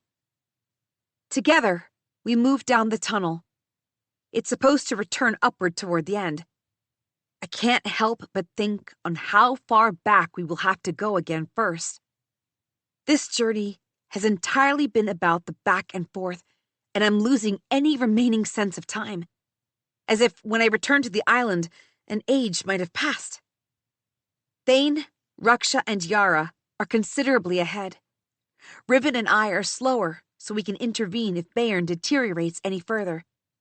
He's seeing things now, flinging his arms around as if to catch flies. The tunnel opens abruptly into a large hall, almost as big as the one containing the origin well. And I know there's something very, very wrong.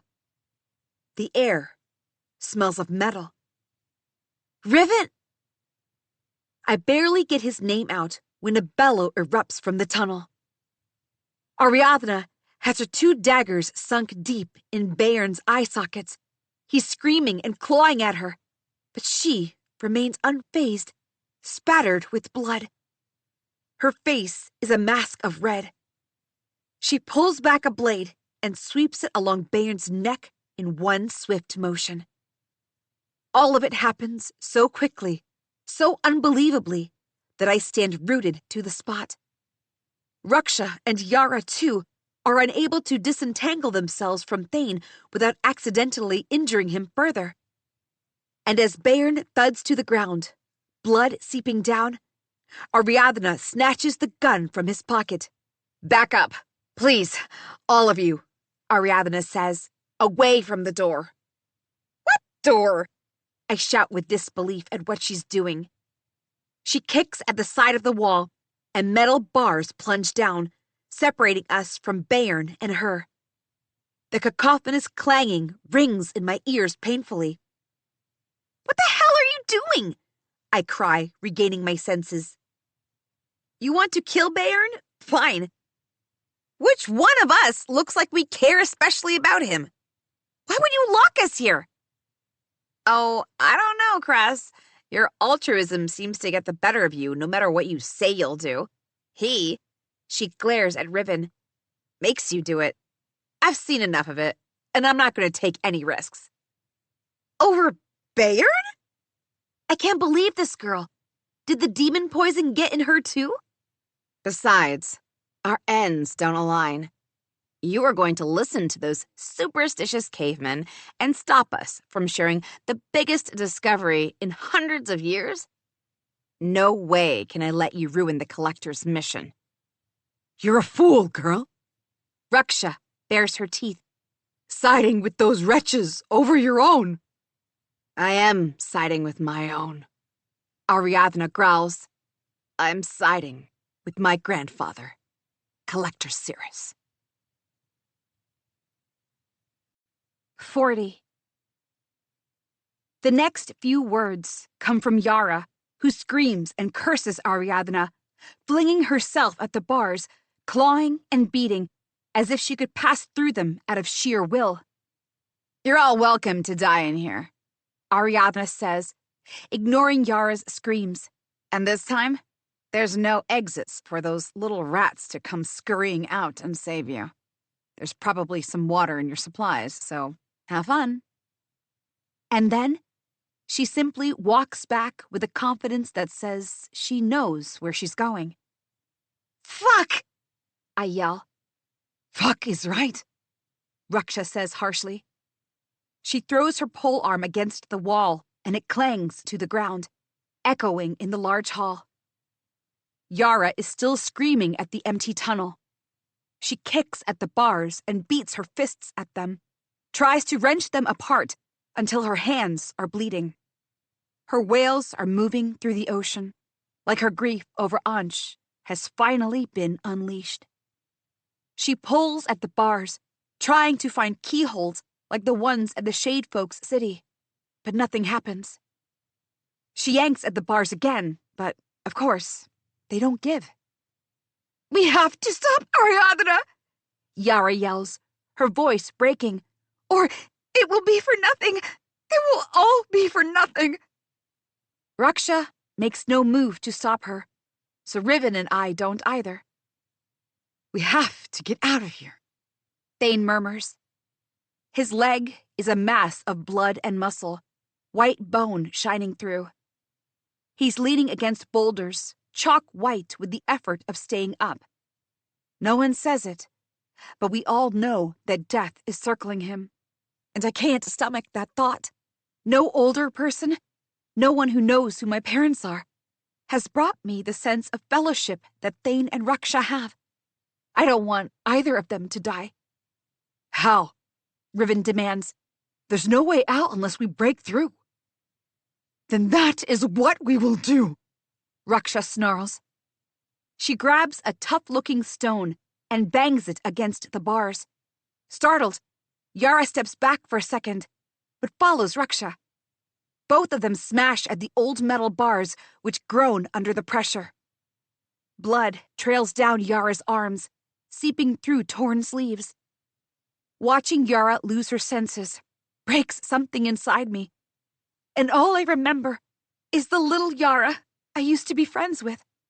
Her parents would leave her and Ansh at my place sometimes, or mine would leave me at theirs, and while the elders were at work, we spent our days running around. The memory has been seeping like water for a very long time, but it rushes back at me with full force, drenching everything. I need to get out of here. I turn to Riven. This whole underground is a connected place. There has to be a way out. We just have to find it. The desperation in my voice takes us both by surprise, and he nods. We begin scouring every corner of the hall, and we realize the walls are made of Zargonine. No, not Zargonine. The silvery substance from the well the Shade Folk call the God's Blood. All of it. A giant case of silver God's Blood, and we're trapped inside. The walls seem like stone, rough and jagged, but they're smooth like glass, cool to the touch. Every brush leaves a tingling against the skin of my palm. Strangely, though, it doesn't hurt to breathe near the walls like it does up on the island. The air is full of the metallic smell of the silver God's Blood, the risk of it catching fire and burning blue looming all the time. These walls are pure God's Blood, trapped beneath another strange substance, something that reminds me of the shielded walls in Badger's tunnels. At the mouth of the hall, Raksha and Yara are still hard at work trying to break the bars, and the red stain on the ground beneath Thane is growing darker. They're going to hurt themselves, I say. There's no reasoning with anyone right now, not unless we find a way out. Suddenly, the weight of my own existence is too much, and I want to sit down and cry. But if I do that now, I don't know if I'll ever be able to get up. The fury and sadness of the past few days are an ocean lapping at my feet, ready to take me under. And that's when I feel it. A block of stone that isn't made of the silver God's Blood. It merges with the surroundings, but under my fingers, its edges are rough. Riven, I say. I think I found a door. 41. It seems no easier to open the circular door than it was to break down the metal bars locking us in. But we try, jamming in our weapons and applying as much pressure as we can. I feel more optimistic than is warranted, perhaps, and that optimism drives most of my strength. Even when Raksha sighs and steps back, flexing her drained hands. The door is locked with rust and age, but it has to open. I won't accept anything else. Pain spikes in my arms with the effort, and vanishes with a gasp. Shadows move across the door. What was that? I ask, to no one in particular. What? Riven says, pausing from using one of the pole arms as a lever. His gaze shifts to my left, on the door. He frowns. Are those claw marks? At first, I see nothing. Only the ages of dirty matter sticking layer by layer to the stone door. But then, the faint, narrow track lines take shape. Very faint. These don't look like animal claws, I say, running a finger down one of the tracks and noticing that the size of the indents fits perfectly along my fingers. These aren't nail scratches. Like there might be if drawn out of recklessness and desperation, as if to escape something. But instead, they're pressed onto the door like a... It's a pattern, I breathe. Riven pauses, tracing the lines, and steps back to look at it whole. It's a hand. Before I can say anything, he places his palm in the indents, fingers somehow fitting what appeared a smaller hand just a second ago. Nothing happens, Well, it was worth trying. he says. It still is, something whispers in my mind. An unknown feeling. The same as I had in front of the curtain of light when it rippled and I interpreted it as a kind of music. A song only I can hear. There might even have been words in it, but I didn't understand them. Just the feeling of a harmony. Of someone calling me in that music. I reach out and place my hand on the indent, like it fit Riven's hand. It fits my much smaller one, too. I grew up on stories of underground glories, all of which sounded like they were happening ages ago. Of the shade folk who made their home in the tunnels they found. Of the heroism, the resourcefulness, and the clashes with monsters that had no name. Of brilliant caves, and the veins of Zargonine that covered the dark ceilings like rivers of gems in the sky. Of the voices that emerged from the primordial tunnels that lay even deeper than any man had dared to venture. And who knew who those voices belonged to or what they said? I don't understand what the Song of Light says either, but I hear it, louder than ever before.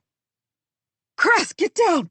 Riven's voice is loud too, but not enough to drown out the sudden whistling that erupts from beyond the door. He pulls me down, and the stone door explodes, shards flying everywhere. The white smoke comes a moment later, emerging in the middle out of nowhere, as if seeping through the walls and taking the form of a thick cloud. It looks like cotton at first, and then takes a marble sheen as it keeps getting bigger and bigger. Riven and I grab hands and run. Get back! Something's wrong! I shout. We look over our shoulders as I run toward the center of the hall, and the smoke spills out faster. It reaches the ceiling now, a mushroom-shaped cloud inside the expansive space, its tail still inside the tunnel from which more of it keeps escaping. It could be a noxious gas, Thane yells, trying to get up, and gestures wildly for us to get away. The cloud continues to grow into even thicker, almost solid-looking coils, as the absolute white begins to take on shades of gray, intertwining into itself until the entire ceiling of the hall vanishes behind it, as if a grotesque storm sky. Mist and smoke and shadows curl outward, swallowing the hall. The storm builds, teeming wildly, and yet hypnotically, until it is closer to the color of a shining gray moonstone. The clouds still gather, swirling, and then there's a bright blue lightning, exactly like a storm sky. What is this devilry? Raksha barks. A shadow demon, and now... But she has no words to name the phenomenon we're seeing. The clouds thicken and thicken until their undulating sharpens, sending a dizzying pain through me. And then, just as fast, it spreads out, reaching toward us now. My heart thumping, I think of Cyril, how the curtain of light cut through her, leaving rivers of blood on her. What if that's what's about to happen to the others? For a moment, the cloud pauses, as if looking at us, then sways in Raksha's direction. I push her out of the way and go tumbling down sideways with momentum. There's an angry lightning and a small crater on the ground where Raksha stood. I hurtle out of the way on all fours, then stumble up and run, and the cloud demon follows. Keep it distracted, Riven shouts from across the hall. He looks over my shoulder once. Yara is still working at the metal bars. They're beginning to bend. On it! I shout back. Riven, Raksha, and I run back and forth in the large hall, forcing the cloud to split in 3 directions, thinning itself. I don't know if it's going to do anything. Perhaps we'll only end up making it angrier. But I have to give Yara time to escape the way I couldn't do for Ansh. And if I have to let this cloud devour me for Raksha to drag Riven away, I'll do that too. The cloud roars deafeningly, as if it realizes what's happening.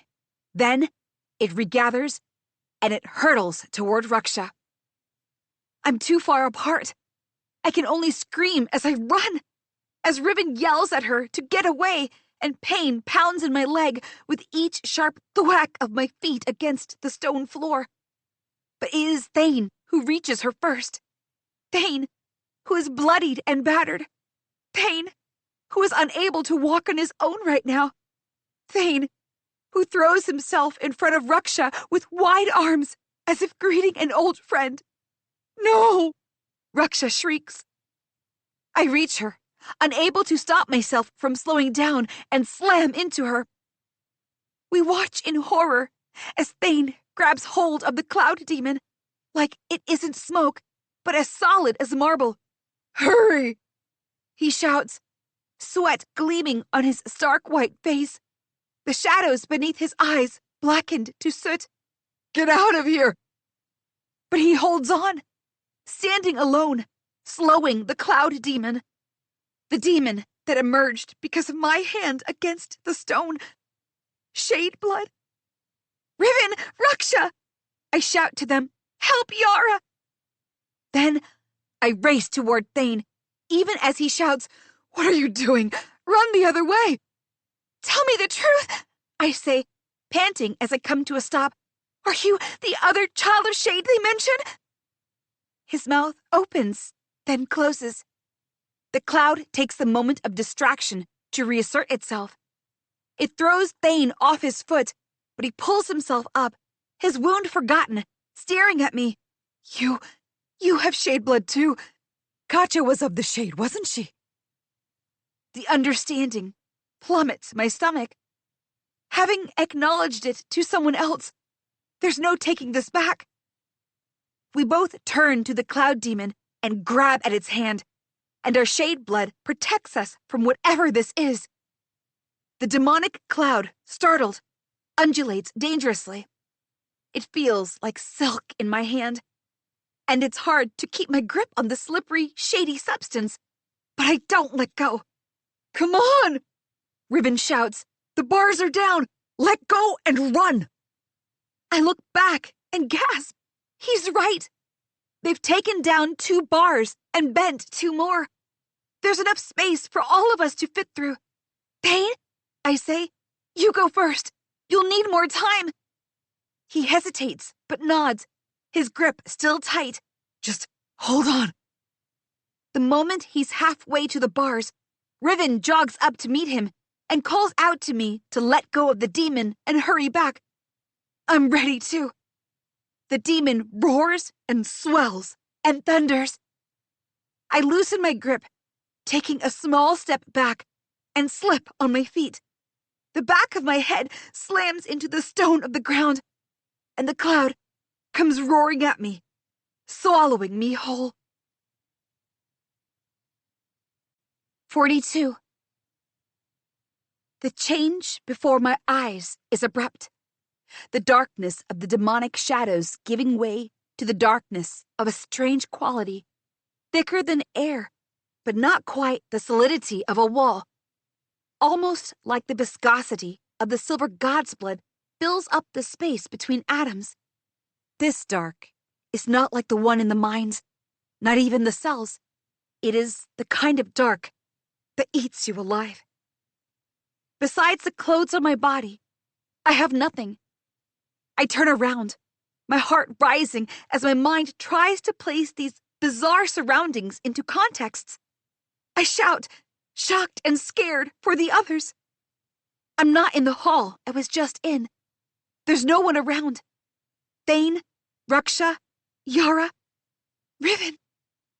As if I've been sucked into another world in the blink of an eye. The darkness here is so complete that I'm starting to feel dizzy. My mind unable to comprehend where to move, what to process. I make an effort to walk, but my legs are wobbly. My breaths come hard and fast. And then, in the absolute silence, I hear something I shouldn't. The rush of blood in my veins. I lose my balance and crash down. It feels no different from the sides, no dimension to make me feel like I'm on a floor. The loudness of my heart pumping blood fills my ears. I shout again, to hear something other than my own body. I crawl forward, one hand, one leg, tentatively checking the ground for its solidity. It's the only thing that makes me feel like I'm still alive. What has happened to the hall we were in? What has happened to Riven? But thinking of Riven only makes my lungs burn with anxiety. The rush of blood is faster, stormier, like I'm standing at the harbor, the waves of sea loud in the air, as if my veins would burst any moment now. Am I dead? Can you feel touch in death? I press one hand over the other, trying to ground myself in my body. But with it, a silent wave returns my feeling in a rush. Pain explodes in my body, unbearable heat clawing into my skin. A birth into the world after being cradled in the womb waters. Trying to scream, trying to focus on one thing, I stumble around, scratching at my hands, but there's nothing to get away from. It's all over me, everywhere. Something lives in the darkness. Something with teeth. Then I hear it. The music that was haunting me, a moment here and there, is everywhere, echoing softly from everywhere, as if originating from the very ground I'm walking on, which I can't see. I move forward without sense of space or time. The fluid air doesn't change, just flows around me in waves. Between one moment and the next, the darkness shifts, and an arched gate appears before me. A giant octopus-like creature is carved into the wall, its arms spreading out, with massive red eyes boring into me with the ferocity of 1,000 angry suns. Its open beak stretches half the length of the wall, which makes the arch. Inside is darkness. I see it, but I hear nothing. I feel nothing. Still scratching at my arms and my face, I rush toward the darkness of the gate. Whatever is inside it, as long as it gets this crawling feeling off me. The threshold robs me of hearing. The air in that small space switches from having a viscous, fluid-like quality to a thin, tightly bound solidity that wraps itself around me, cutting off my breathing, squeezing my throat. Before I can act on my alarm, step back, I'm beyond the arch and standing in the darkened space. The heat, the fangs, and the thick pressure are gone. My gasp is audible, painful, and relieved, and short-lived, as I realize I still have no idea where I am. Distantly, I feel like I'm moving downward, even when I can't tell if I'm in a room, a bigger hall, or a tunnel. There's only darkness coiling along every space that ever existed. For what feels like 1,000 years, I walk down and down, as far as the path I'm on will go. My skin prickles with awareness of being watched, like a beast from the pit is keeping an eye on me, waiting to pounce. I wonder if there is ever an end to this. A world that has always been the rocks of the island, the ocean, and the mines. If I keep walking, will I reach the beginning of the world? My mother's stories about the primordial tunnels are beginning to come alive in front of me. I bump into the large tomb and feel along its edge rough stone, carvings that I don't understand, maybe some kind of old language. The city in the caves above, the blood well, and now this strangeness making me feel like I'm standing on the sharp edge of a cliff. All of this, I know the word clawing its way into my consciousness. If you want to call it magic, then magic it is. This doesn't make sense, I whisper, just to hear something. Anything. This isn't real. Something is inside my mind, taking up space. Terrified, I try to focus on myself, keep myself inside me, not give the shadow any place to push me out. If I lose my mind here to something, I will never escape. I will stay here, beneath the ground, lost to the dark infinity of this land. A nudge in my mind. No, I cry. Leave me be. Another nudge, softer this time. Understanding floods me. It's not trying to push me out, but trying to reach out. Blood roars in my ears as a hint of red floats in my vision, in the shape of an oxbow lake, the river it cut from floating in my periphery. And now, the explosion they had set up ripped their own bodies apart as well. There remains a mass of blood and flesh and bones, mingled without dignity, were pressed into a single white sheet that was mottled with red and black as its insides pushed through the thin fabric. The pile was separate from the other dead miners, who were laid down with honor. I did not approach. The people's wails and anger were rife in the air. I heard someone call for me, not in a way that seemed to wonder if I was okay now that my parents were gone, but in righteous anger, voice ringing with vengeance, wishing that I joined my parents too, so no blood of theirs ever crossed into the mines again. My body is frozen in its place in the real world, but this memory is as real as it was then. The stench of the blood and the ocean, the burning ash and the slurry from the mines coats my skin, and I can't hide from it. Murderers! Someone wails. They killed everyone! I'm sorry. I think to the darkness at the edge of the memory, hands pressed against my ears uselessly. I'm so sorry. Please, don't hate me for what they did. Please. Forgive me. 43. The memories don't let go of me. Instead, they take hold of my mind, forcing me to live through everything all over again. Even as I walk on and on, down and down. I had wondered if I might reach the beginning of the world, but now I know there's no end and no beginning to the true darkness. The air ripples, and then the whisper of red splits into a rainbow sheen, cutting the darkness for the blink of an eye, like a river flowing in an absolute night. There's a shift in the space in front of me, the darkness undulating like the curtain of light, edged with the rainbow. Images made of my memories split from my mind and shimmer in the darkness before me. My first gurgling laugh, my first knee scratch, a worn homespun blanket my parents laid me on.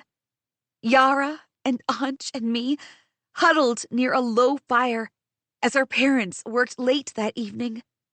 Ashvin, Riven, and Maven making space in their house for me. Riven's pale gray eyes looking at me. All the little things, good and bad, that made Crescent Dune being smothered together in a little orb that can be taken away. And take it all away, what is left within the flesh? The spirit that lives outside of these bonds. The thing inside my mind is trying to talk to the spirit, the one that comes from the same darkness that makes everything else, that made this thing. The one that will exist long after Crescent Dune's body is gone. The one that has no beginning and no end. I am insane, I think. From somewhere in the deep, a whisper. And what makes your reality the sane one? The soft rainbow edges shimmer, waver, and in their faint light, I see the tomb clearer. And then, a light the size of a pinhead emerges in the middle of the rainbow river. The soft white light enlarges slowly until it takes the form of a face taller than me. A monstrous face with a large forehead and an equal-sized fang-filled mouth. 2 infinitesimal slits as nostrils in the tiny space between them, and 2 eyes on each side floats in the darkness. The entire face is scarred, mountainous, and brutal. Whatever the body looks like is hidden behind its colossal tentacles, each one capable of wrapping around a ship and snapping it with a single pull. Who? My voice is a smudge in the dark. I try again. Who are you? The thing, the monster, speaks. A word that I'm unable to grasp in a sound that seems like the gentle flow of water in my ear, tinkling, but with a deep silence between every fall of sound. And then it adds in an echo in my head. But your mind will not be able to comprehend my name, nor your tongue be able to say it. Although I have had many names since the first dark. You may call me Karavi, your vessel, so you may survive in these waves of unregulated time. Karavi, I breathe. Except Karavi, I see nothing, like this monster is all that exists. It is like trying to look at the world through my throat, where there is no vision, no understanding of what vision even is. Why am I here? The face looms over me, comes closer. Its tremendous fangs could cut through my head and feet at once. I hold my ground. In my mind, Karavi shows me. Long ago, when the very first star was still a swirl in the river of time, Cosmic beings walked this world with immense powers to bend stone, twist air, move water to their will. They commanded gravity as the ground would. They knew attraction as magnets would. And they pressed air to wind as the skies would. Along with the first ones, there lay nameless things beneath the water of the world, beneath even the deepest lows, in eternal darkness. It was a nameless being that dug too deep and fractured the abyss, protecting this world of all water. From the fracture came the new ones who fought the first ones. And though the first ones were powerful, they were not many. The new ones poured into the world of water in a deluge that never stopped until every first one was bound and brought down. Their bodies were broken, their bones flattened, and their god's blood flew freely. The spirits within them, however, scattered, looking for a form to cling to once more, to preserve their minds and their innate selves, too. The bodies of the first ones did not drown beneath the great ocean, but stayed afloat. Ribs and hearts and bones, rock solid, until they grew stagnant as islands in the world. Their god's blood, a viscous, shimmering silver fluid imbued with the cosmic powers, flew from all islands toward the fracture in the world. There, it all came together in the well that connects to others, a network that both sustains and imprisons the first ones in their slumber where they lie. There it lies, the blood well, filled with powers even as the new ones vanish, losing the battle against time and the waters of the world. And ages later, there is another exodus in another world. The ones who gave themselves a name, the Empyrean Elders, arrive. A corrupting force that excavated the bodies of the first ones, hollowing them, sucking out the god's blood for their own use. The god's blood, as it does with the first ones, becomes both a salvation and a poison to the Empyrean Elders. As it drains, it gently, ever gently, begins calling the spirits of the first ones from the prisons to the open skies. It is then, when this god's blood reemerges above the islands, that the spirit demons of the first ones arrive, attracted to the scent of powers running through the god's blood. The demons are vicious creatures, rudder-like tails at the end of powerful bodies, horns growing from the head, fangs and claws to cut and tear. The original among them live still, inhabited by the spirits, and use their physical forms to give birth to more demons, to carry the spirits anywhere in the world when needed. The Empyreans called these the Merry Stags. And a demon descended from the one that carries the spirit of Karavi has bonded with a human girl who belongs neither here nor there. A girl who fights and breaks and screams and loves and cries. A girl who has no limits and feels everything. And in her, the spirit of Karavi found a kindred, awakening the memories of hundreds of thousands of millennia. The monster called Karavi is not a monster at all. This image of a spirit is truly what the world of the Empyrean Elders would call a god. What had the Shade Man said? They are gods only because they could not be killed. I stagger backward, catching on the tomb, and fall. A piercing ache explodes in my head, a blinding light, and my mind is chaos. Breathe, I try to tell myself, gasping for air. I scramble to ground myself in the now, panic bringing every terrible thought I've ever had to the fore. Breathe, please. My mind wars with trickles of love and light within me, fusing together, building into a crescendo that burns within me. A gasp escapes me, and I fall to the ground, bent over, crying. The sharpness of the pain dulls, and my sobs become soundless. When I came down here, I came looking for a key to my freedom, to get away from this island. But now I know there is no running in this world of islands. Every island in this ocean is the body of a god. And here I am, in the clutches of one of these gods, who stares at me lying on the ground with the force of 1,000 fiery storms. Now you are here, roaming inside us, disturbing us, a descendant of our enemies who keep us trapped here. Are you here for our god's blood too? No, I whimper. Our enemies who keep us trapped here. The Shade Folk. So this is what the Shade Folk's duty means.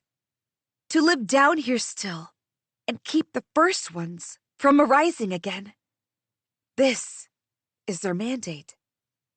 They want the blood well a secret, not because they worship it, but so it won't ever be drained. And my mother, when she blew up the mines, she was only trying to block the way down to the blood well in her own desperate way. I know it now. She was trying to protect the island. These islanders who hate her and my father, they owe their lives to my parents. And that is what the Collector and Ariadna are now going to do. Drain the blood well for their Zargonine. Karavi speaks in my mind. Then heed this reminder and this warning. There is a large silence, larger than the entire underground, before Karavi's voice blows like trumpets. This is the reminder. This world of water is ours. We created it out of the first silence and the first dark, and we are intertwined in its very foundation. That is the truth. And here is our warning. We have slept for too long. It is time that we woke. Do what you must and drain the well as appropriate. It is time that our bodies were made whole and we taste the sky and drink the ocean once more. Do this, and you will see the truth of what is and what will be. Do this, and you will serve in the glory of creation from before the first dawn broke. If you do not, there will be not a spark of your blood left at the end of everything. I don't speak. Don't betray the terror at the thought of the islands splitting apart and coming together to form a cosmic being. It would only mean one thing: the destruction of this world, the annihilation of humans. I sense the darkness slipping, the coils swirling and lightening even as I try to make sense of where I am. But I don't remember exactly when Karavi vanished from in front of me, from my mind. 1 second, she still loomed large, warning me to help the first ones or stand aside, and the next, a sharp rainbow ripples like the wind, encircling me. Something rushes up to meet me, a silent explosion. And then, I'm coughing, my back lying hard against the stone, and I wake up to find Riven, Raksha, Thane, and even Yara crouched around me. Thank the ocean, Riven whispers. The Shade Folk are right. My parents tried. I heave, trying to stamp the panic down. Every breath is a knife in my lungs. The still air presses with the force of a storm against my skin. Every sensation too loud, too rough, too much. As if I'm thrown out of the womb waters into the world anew. Easy, Cress. Riven catches my face in his hand, but I have to get the words out. I have to. Raksha should know her stories are wrong. The first ones never walked on the islands. They are the islands. Everything I thought, everything I am, none of it matters. The fights, the blood, the mines, the mountains, this very world. We have to stop them. I half cry, half scream. We have to stop Ariadna and the Collector, or we will all die. 44. Tell me again, Says Raksha, her head resting on the polearm as she holds it tight enough for her knuckles to turn white. about the first ones. Wearily, I look at her over my own hands clasped fast, resting on my pulled-up knees. I've coiled my body together, as close to myself as possible, inhaling the stale metallic air of the caves. Every sensation crawls like 100 tiny insects on my skin, visceral and hot and maddening. I want to scratch my skin open, get out of this prison of flesh if that's what it takes to stop feeling everything at once. The others are in a similar state of disbelief as Raksha. I don't blame them. I know how it sounds, I say, mouth dry. Speaking of it doesn't ease the weight of this cosmic truth. It is because of how it sounds that I'm willing to believe you, Thane says grimly. His face is pale, and his leg is tied with a cloth that has gotten black with blood again. He meets my eye, and for a brief moment, the air around him shimmers with the darkness of nothingness, the one that marks him as the blood of shade folk. Trying to put what I experienced, a transcendental experience with a cosmic being, into words made me doubt my own mind, made me cry like I haven't ever before.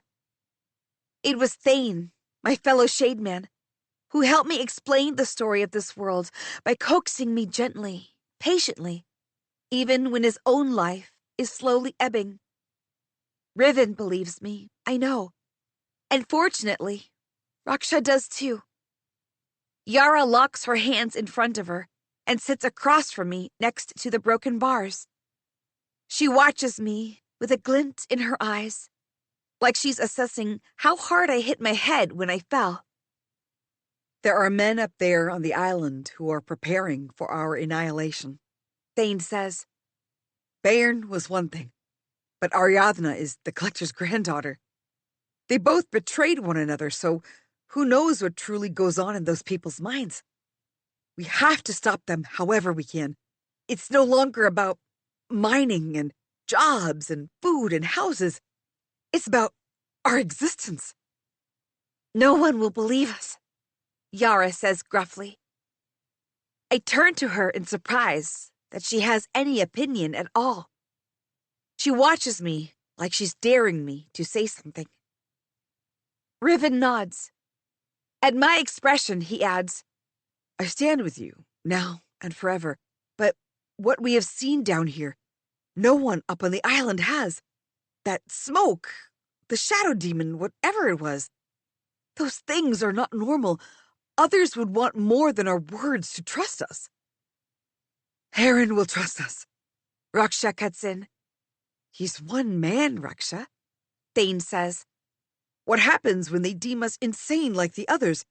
Heron wouldn't be able to do anything. So what do?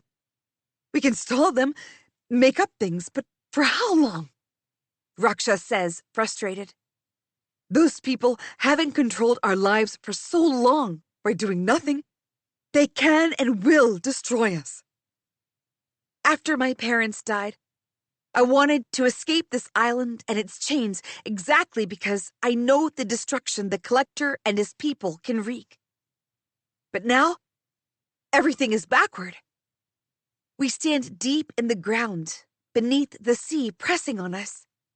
We can still get lost in here, or a monster attacks us, and this time, having given so much already, we can defend ourselves. And if we survive, Ariadna will be ready for us, If she won't kill us, then she will cast us aside, make liars of us, anything to ensure the discovery of the blood well comes out in the open. The Landers are selfish and malicious. They have never once extended grace to the miners. For them, everything exists to serve them. The collector and his granddaughter will not once stop to think that they are breaking apart the land we live on. For them, the gains come first. Ariadna even heard the Shade Folk, but she would call them villains and profiteers who want to keep the well for themselves. The truth of our world will become a lie designed to keep them from exploiting the miners' flesh and blood. I'm not an idiot. I can't stop them all. Not forever. But I can stop Ariadna.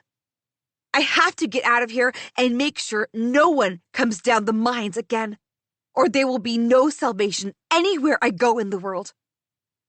We have to get the miners to stop digging too, I say. Everyone, I know what you're going to say. I hasten as Raksha opens her mouth, but we have to start somewhere, and fast. Raksha stares at me for an elongated moment, then lets out a long scream. She swears and swears until she's run out of breath. No one does anything. We all feel the same way. Raksha straightens and loosens her shoulders. Right, she says. We take turns in helping Thane. We take no chances and no shortcuts. We move east and we move quick. It's time we get out of here. The travel upward becomes strangely, maddeningly easy. Tunnels open up, chambers give way, and no creature accosts us even when the scurries come too near. It is as if the creatures are driven out of our way. The ascents give us some trouble, but only because of getting Thane upward. The caves are helping us, and the thought makes my legs tremble. But the ease of the way is why the light at the end of the tunnel is so sudden, so bright that for a moment I can see nothing save for the little circumference of startling whiteness burning our eyes, and why, when the guns surround us, none of us notice at first until I walk right into the barrel. 45. Where are you coming from? Says one of the people. The whole group has their faces covered, leaving only their eyes locked on us. What is going on? Raksha steps up. Caden, is that you? The one holding the gun to my head startles. Rakshama! Every gun lowers immediately. You're back? Says Caden as he rips off his face covering. But that girl said you were all dead. Heron thinks you're dead. Damn that girl to the deepest sea. Raksha curses. Thane needs help. Hurry up. Caden starts to say something, but then glances at Thane and clamps his mouth shut. His face drains of color. He swears and calls out for some of the group to take Thane to a doctor. As they carry him, Thane lets out a pained gasp. He gives me an encouraging smile. At least, I think that's what it's supposed to be. Under the circumstances, we tried our best to keep the wound tied and prevent blood loss, but none of us are truly healers, and all I can do is hope our best was enough to keep him alive. His leaving makes me feel strangely uncomfortable, like I've been left alone again, and I'm too young to know what to do next. But before I have time to process that, Caden hurries us up along one of the defunct chambers littered with mining carts. What's happening? Why is the work stopped? It's only when Raksha asks that I realize it. The usual thundering of drills and ground movers and shouts and chaos of wheels is absent, leaving behind a large silence as loud as the music beneath the ground. A quiet, haunting whistle blows through the shafts. The collector. Caden says. What about him? Raksha asks sharply. Out of the horrendous underground, she's transformed into the veteran miner that she is, automatically a leader. She stands straighter. Her voice is stronger. The strength of her focused gaze could wither the sun. Someone like Bayern could never match her. He's coming, Caden says. For what? I ask. There's only one thing I can imagine the collector wants, to drain the blood well. But how can that happen so soon? He would need massive machinery and endless labor. Labor only the full strength of Kar Atish's miners could provide. Caden narrows his eyes at me. I know Yara and Riven, but you're not a miner. She's fine, Raksha says. Thane and I vouch for her. Okay, Caden says. With one last glance up and down at me, he turns to Raksha. In any case, I'm glad you're here, Rakshama, because Heron is trying his best, but we don't know what to do. The collector wants us ready by dawn tomorrow. He's bringing in his army, and he wants us all to invade the mines. We emerge from the mines into a different world. It must be late afternoon, and the sun burns. Even worse now that we've stayed for so long in the dark. Everything is cast white hot, my skin stinging raw and red as if any moment it will catch a flame. The smell of water and ash overwhelms my senses, dust running with claws down my throat. I have to force my eyes open, even as the corners of my vision darken. Has it always been like this? The face of the mine stands empty. At the top, though, the same uniformed miners who were busy working when we went in are now armed with every type of weapon. Pole arms like Raksha, close-range guns, daggers and spikes, and all kinds of blades. Near the face, a pile of sticks of Zargonine is amassed. A crowd of elder miners sits there, hunched over, sharpening the blunt sticks into even more weapons. Not that any of this would matter in front of the collector's sophisticated weapons. Caden and the group take us through the armed miners toward the back of the open space, where the black cliffs fall abruptly into the sea. The row of squat gray chambers of the collector's officers has been converted into gathering places. We duck into the last one, which is also the biggest. Inside, the gray cement walls keep the oppressive heat and ash trapped despite the large window looking over the sea. Even with footsteps marking the floor, everything is layered in dust and soot. 4 elderly miners and 1 younger, around Caden's age but older than me, pack around a table. The first thing I notice is how rickety it is and how fragile everyone looks. The younger guy looks up, pushing his hair out of his eyes as we enter. He leaps to his feet in shock. Ma? You're here. You're alive. So, this must be Raksha's son, Herod, the young scythe. Raksha gets to him in one fluid motion, like gravity couldn't work against her in that moment. She hugs him fiercely and lets up just as quickly. The tightness in his face reduces a little as Raksha takes his place, and he steps back from the table with no more questions to stand at her shoulder instead. How's Thane? One of the elder ones asks. They're starting work to amputate his leg, but he will live, answers someone at our backs. That's good. We need him, the man murmurs. He looks back to Raksha. What happened to your mission? Did you find anyone? It seems like the moment your company left, there was a sudden influx of the collector's men swarming around. What is the connection? The collector fooled us, Raksha growls, pressing down on the table. It makes a cracking sound. He wants to drain the origin well and we can't let that happen. She quickly summarizes our journey, but takes her time to explain about that disgusting insect creature and the shadow spider. And with a glance at me and Riven, she goes on a tangent about how deadly an invasion into the mines could be. That it will start a war with the children of Shade, and we will all die as collateral. I hadn't realized how tightly the center of my body was coiled, worried over how this conversation would go with the miners.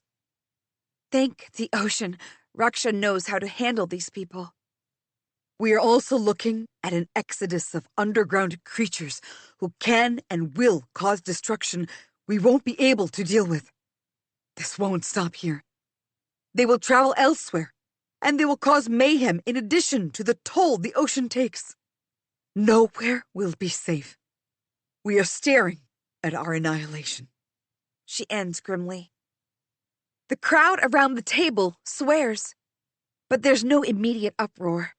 No one even asks her follow-up questions. They believe her. This is what the mining family has always been. Trust and faith in one another. I feel out of my depth here, surrounded by miners who must have had family members killed in the explosion. Then it's simple. We refuse to go in and we keep them back, a man named Faris says. He looks familiar. In another life, I might have known him, but I dare not ask him anything. We have rotating patrols ready. The top of the mine's face is covered, Heron says. Caden and his group are scouring the side entries and dead shafts. Ashvin and Maven have a team down by the shore. What? Riven steps up, face drained of blood. Well, what did you think? Heron scowls. They were going to sit by and wait? Just be glad they weren't here when that Ariadna girl said you were dead. The shore has beasts from the sea, too. And they know that. This is madness, I want to say. They're trying to defend the mines from all sides, but we're too close, too unequipped. And like Riven says, fighting alongside the ocean is a death sentence. That kind of movement along the shore will bring out predators. It's not like when I used to play along the shore, just a child quietly, but a large horde of prey just waiting to be ambushed. They keep arguing back and forth, the others joining in too. In the heat, everyone is getting more and more frustrated, losing grip on our immediate situation. Here we are, getting backed even further into the corner. I shout, "You're all focusing on defending. We need to attack them before they can reach the mines." A sudden silence, punctuated by the wild ocean down along the shore, sinks into the small room. We can't let them cross the red water, I say. The ground gets softer the farther in they get down this side. They can blow it up to get below. The spires will break, and the falling rocks could cause a blockade. And we have old niches the whole way, if they find even a single way in. I know who you are, Heron says, annoyed, and I freeze. You're one of Badger's fighters. No, yes, that's who I am, and I know how to fight. What's that supposed to mean? That this is not a battle you'll win cowering in a corner. These are monsters we know better, Heron says. No, you don't. I slam my hands down on the table, almost ready to grab Heron by the shoulders and shake him so he can see the reality. We cannot match the full strength of the Collector's army, even less so if Salonia gets involved. I look at Riven, who stands there with his hands crossed over his chest, glaring at Heron. It was different before, but now, knowing what's at stake, I can't leave him here. And I know if I asked, he wouldn't leave with me, and neither would his brothers, which means I can't escape this anymore. Leave Kar Atish. Let them all rot. That's what I always told myself to keep going in this world. It was not my fight. I would find another island and its freer skies. But if Ariadna succeeds in invading the mines, starting a war, and breaking our land, how long will any other island remain safe?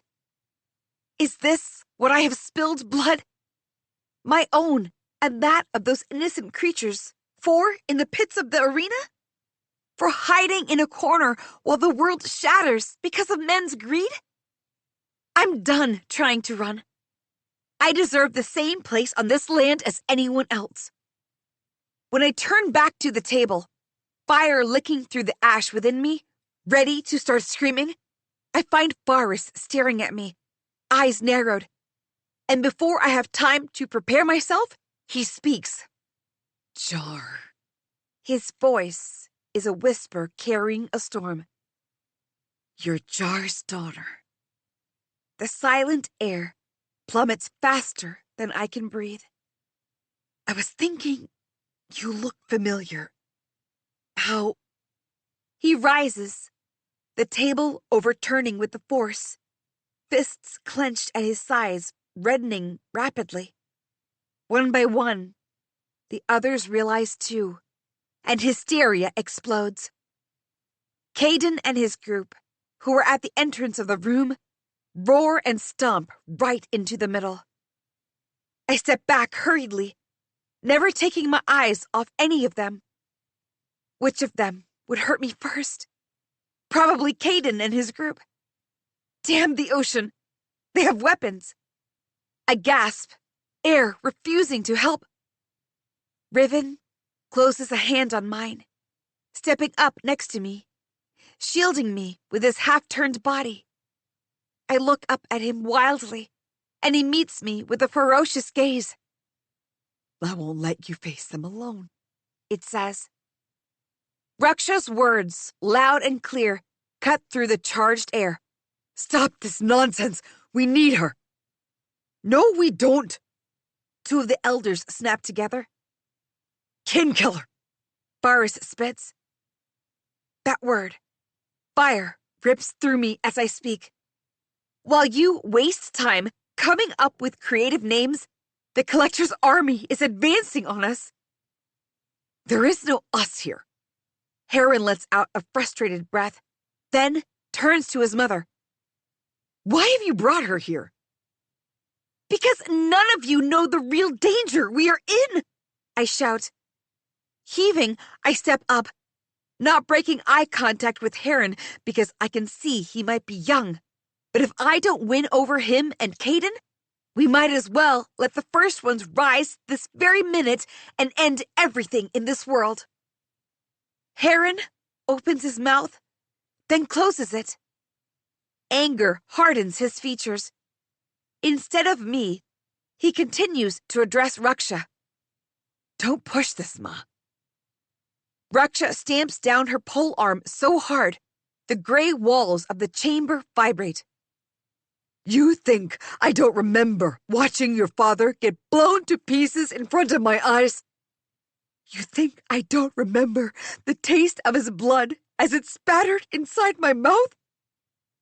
Heron pales. Ma. But he has no words, and neither do any of us. For a terrible, elongated moment, all of us stand still, staring at Raksha. She has her fist closed around the ring on the chain around her neck, so tight her bones stand out. Heron looks away, anguish burning in his eyes. Before I found out about the first ones, I could have still believed that miners can fight their own fights, that I had no place with them beyond the underground mines. It had been all that I was looking forward to, a life away from here. But now, I know my parents tried to protect these people, failed to protect these people, and that still doesn't change what Raksha has gone through. It is the brutal truth, and I cannot turn away from it. I look at Riven and Yara, then at every other person in the room, meeting their angry and incredulous eyes. That rebellion you keep talking of, trying to build us all a better world, it will die tonight if we don't stop what's coming. The weight of everyone's gaze is heavier than I anticipated. I swallow my fear, my shame. It wasn't my fault, I say softly. Incredulity runs swift among those assembled, but I raise my chin and repeat, meeting each of their gazes one by one. What happened was not my fault. I was a child. It was never my fault. There's no apology I have for them, which is what I know they truly want to hear. They don't want to hear that my parents died trying to save the world, to give me a fighting chance to live in a world that wouldn't end. Now, I have to finish what they started and risk everything for. No backing down now. So I tell them what they need to hear. I can't change what my parents did. But if we let the collector move beyond the Redwater, it will be our end for always. If the mines are drained, what use would we have to the landers in Salonia? They will destroy this island. We will die the death of mute beasts.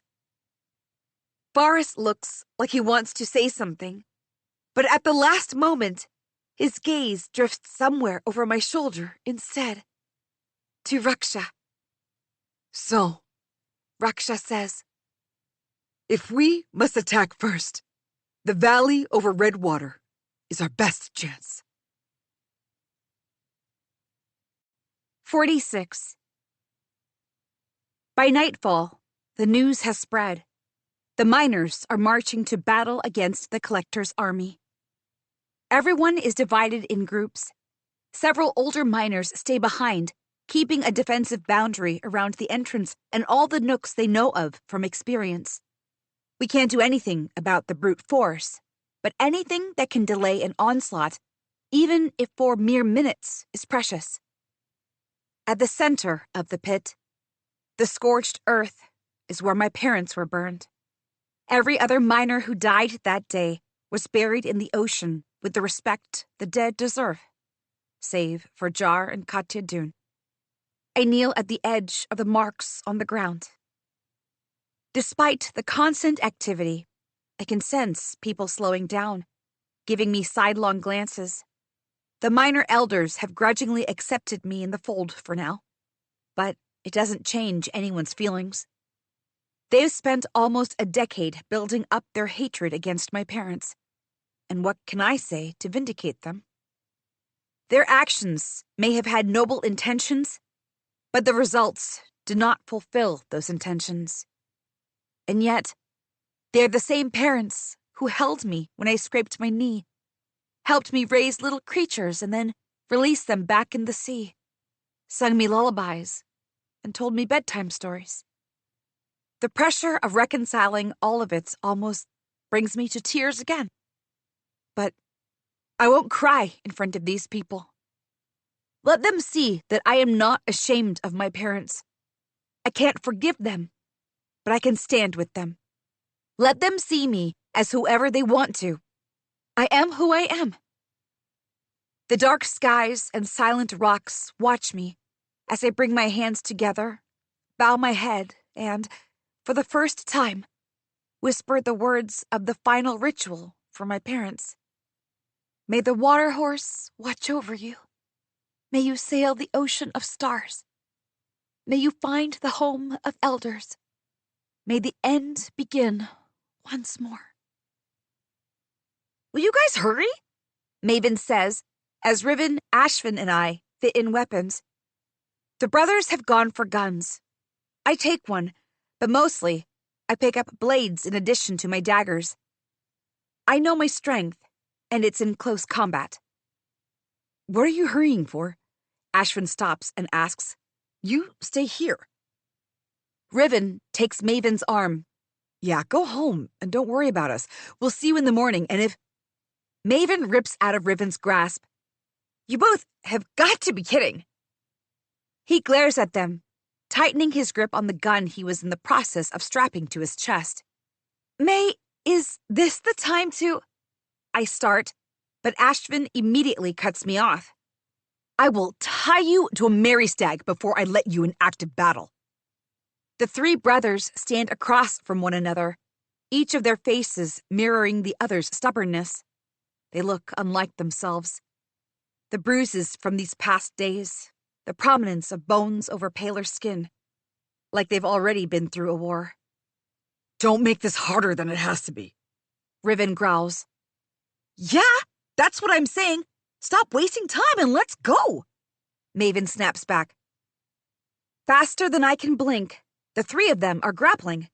What in the ocean's name? I shout, stepping out of the way. How is this helping? But they fight and throw things. Clearly, none of them actually wants to hurt anyone, so they're all getting their fair share of punches. I hate all three of them. You are not going, Ashvin wheezes, as May grabs his throat from behind, while Riven tries to get him off Ashvin. The fighting and shouting draws others to us, near the mouth of the mine. Half of the younger miners just start hooting and egging them on.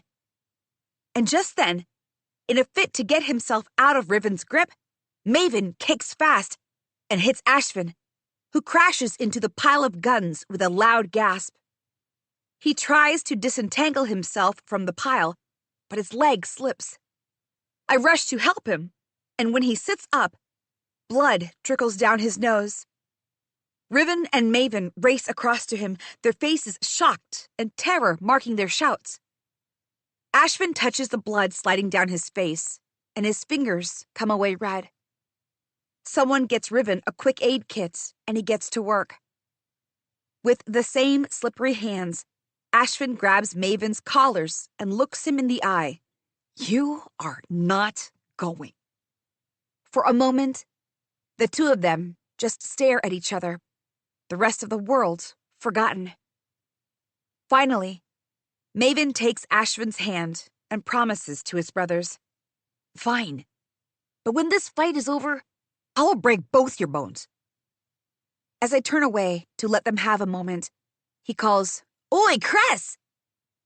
When I twist in my place and raise a brow, he adds, Take care of my brothers. On my life, I tell him. The multiple groups that line the mines and the harbor next to the refinery are our last line of defense. If they get breached, there's no stopping the Collector's army. Which is why most people with fighting capabilities go into Kar Atish, led by Heron and Caden, hoping to bottleneck the gorge over the Redwater and keep the army far away from the mines. The palpable strain among those leading the charge about what might happen if they failed to keep the army trapped here pulses in the air, settling on everyone else. It's even worse along the row I walk with. Heron put me directly next to Yara, and we both have guns, which is why Riven splits from his unit 2 rows behind and marches next to us. If this is their way of keeping me in check, I'm fine. As long as we don't let the mines fall to the Collector and Ariadna, I'm okay with marching next to the Sea Devil itself. The storm is high as we move in unison, hundreds of armed miners. The black skies are thick with clouds, rain pelting the spires. The weather couldn't be worse if it tried. I wipe water off my face, squinting to see beyond the curtain of rain. All around me, light from everyone's headlamps diffuses in the water. For all my life, I have lived apart from the people I now march with, shoulder to shoulder, ready to die next to them. But that distance is not enough to change what I feel down to my bones now. Anticipation, yes, but raw fear, too. We've all heard stories of so many rebellions and uprisings over the years. Legends of Salonia's fatal attempt at legitimizing rebels as a political opposition, which ended in the entire rebel movement destroyed in a single moment, and the repercussions the rest of the islands have felt for so long. None of us will forget the night of the wagon scars, even though most of us weren't even alive when it happened. Miners had gone on a strike. They camped along the Redwater Valley, demanding rights to better wages, proper access to health facilities, a relaxation in the indenture policies. 7 nights in, men from the collector's compound snuck in, got into the mine train, and drove it along the gorge, right down the middle of the miner camps, and gunned them all down. Defenseless miners and their families, children too. The pervasiveness of that devastation on Kar Atish is so strong, so real, that it feels as if every miner child is born with that knowledge within us. The rot beasts have fled in the wake of our long serpentine march along the uneven hills, amid the spires that the rains weaken. Every now and then, rocks tumble down, scattering us, slowing us. Our progress is still steady, but I can feel the finality in the iron-tasting rain. One way or another, we will find what the fate of Kar Atish will be within the day. Eventually, after hours, we reach the midpoint that connects the arm of the miners with the shoulder of the collector. A narrow gorge lined with the defunct wagon tracks, littered with boulders and thorny bushes, and scraps scattered like excavated fossils in the hills. Discarded mine carts and rusted mine trains, wire cages, and other junk that, although reminders of horrifying things, we can use as necessary shields, since most of our so-called army carries guns filled with shrapnel. While the rain stays away due to the direction of the wind, the terrible cacophony of the storm is magnified in the gorge. The walk up here kept most of us distracted from the obvious fear, but now I can feel tension ratcheting up my body. Several meters ahead, Heron and 2 of his closest fighters move ahead to rendezvous with the scouts. "This is a reckless idea," Yara breathes, shooting me a look of pure loathing. I'd rather not have fought too, Riven says before I can counter. "But since we are, I'd rather we win, so you better pull yourself together." if you don't stop talking to me, the next thing to come out of your mouth will be your teeth." She walks across the gorge to place herself as far away from us as possible. "She's going to get us killed," Riven says. "I told Heron we shouldn't bring her." I raise a brow. Because she's not sticking to the place she's supposed to? I am not behaving like I want to kill everyone and then myself. I cannot believe the words that come out of me next, but I tell him anyway. Have some compassion, Riven. She lost her brother in the whole farce. She's grieving. He sighs. "You're right. I'm sorry. I'm..." Thinking of May? He'll be fine. He's tougher than you and Ashvin give him credit for. Riven opens his mouth to answer, but at that moment, there's hurried movement from up in the gorge. Heron and his men return, charging down the narrow path. Several of them take up places along the gorge, and some move in among the rest of the group. Heron stays at the top, yelling, "Get in formation! They're moving toward us now!" Around the corner, 3 tanks thunder into view, the turret of each mounted with mammoth firearms, lander machines that we can only dream of. A keening sound fills the air, and, blood freezing in my bones, I see sharp lights rising along the sides of the firearms like red-eyed rot about to leap. Screams and bullets echo in the night. My hands automatically know what to do, even as I stumble backward into the hill, shooting across the gorge at the tanks. But, of course, it's no use. There's a barrage of gunshots. Bangs and white smoke, and the sweltering gunpowder streak into the air, chaos on their heels, turning everything into a death game in the narrow pathway. Wildly, I slam back into a nearby boulder. They weren't supposed to be here before dawn. Get back! I add my voice to the chorus, begging friends and family to get out of the way to retreat, please. Heron, back down! Someone yells. Something heavy clangs against the ground, causing a ringing in my body from toe to head. Blinking rapidly, I try to look for the source. Instead, I see Heron standing in the center of the gorge, limned in strange light, as the rain blows in the changed wind against him and emptying rounds of bullets. One of his men flees, and then a sound gun blows the other one backward in the air. Heron howls against the wind and storm. Krez! Riven shouts, grabbing for my hand, but I'm out of his reach. Get back! We need to retreat! Where's Raksha? I yell back. I don't know! For everything I owe Raksha, I make a run for it, and it seems Yara has the same thought. We crash into Heron together, slamming down with him painfully as a bullet whizzes past him and grazes the top of the boulder next to us. Heron's eyes widen. What are you? At that moment, a blast tears through the gorge, sending the world up in flames. 47. The harsh whistle in my head is deafening, robbing me of every sense and leaving me floating in sharp, painful whiteness for several moments.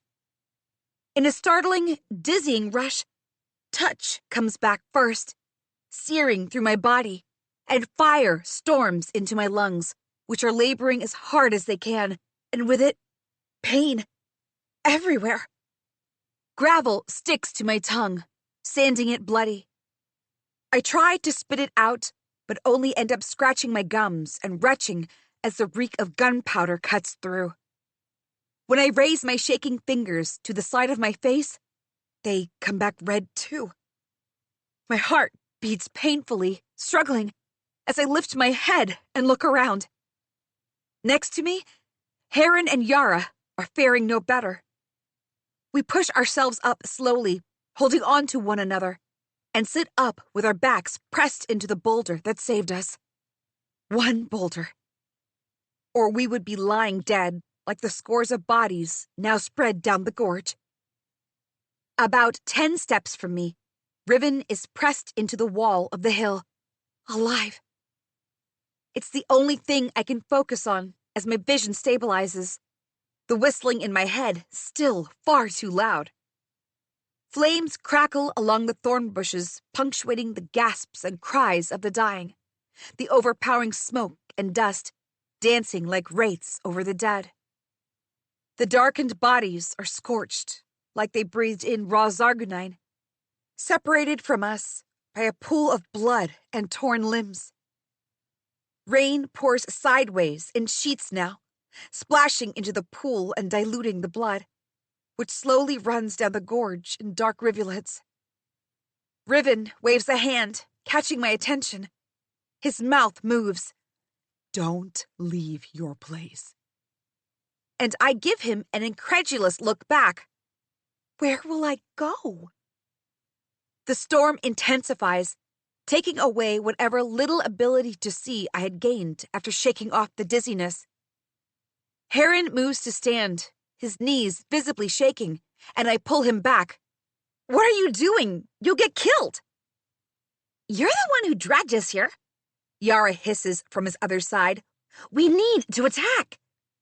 And you must be delighted we might fail. We wouldn't have if we stayed at our home, but you wouldn't know much about that. Do you not see how prepared they are if they bomb to the mines? Stop it, both of you, Heron snaps. We fall quiet, glowering at one another. But whichever one of us is right, it doesn't change the fact that right now, barrels are still flashing from the top of the hills ahead. A cruel silence prowls, and every time there's even a slightly recognizable movement, guns go off. The blood of miners seeps down this gorge and into the island, into the mouth of the gods beneath. I shudder at the thought of this somehow strengthening the one I saw. Karavi. Her face if it was her face, slips from my memory, even as I try to recall it. It's going to be light soon, Heron says. We can't stay here like fish waiting for bait. We move, we die, I say. And I can't let that happen, not to Raksha's son. Then, someone calls in a voice broken as a rusted hinge. Heron! In the distance, a girl tries to get up. She can't be much older than me. The blue of the miner's clothes she's wearing has turned a dark midnight, soaked with blood. She reaches out, and immediately, a barrage of guns screams against the fading night. Several miss, thunking along bodies already dead, but one finds its mark and explodes. Her shocked expression frozen forever, the girl slams back to the ground. Heron roars and rushes to her.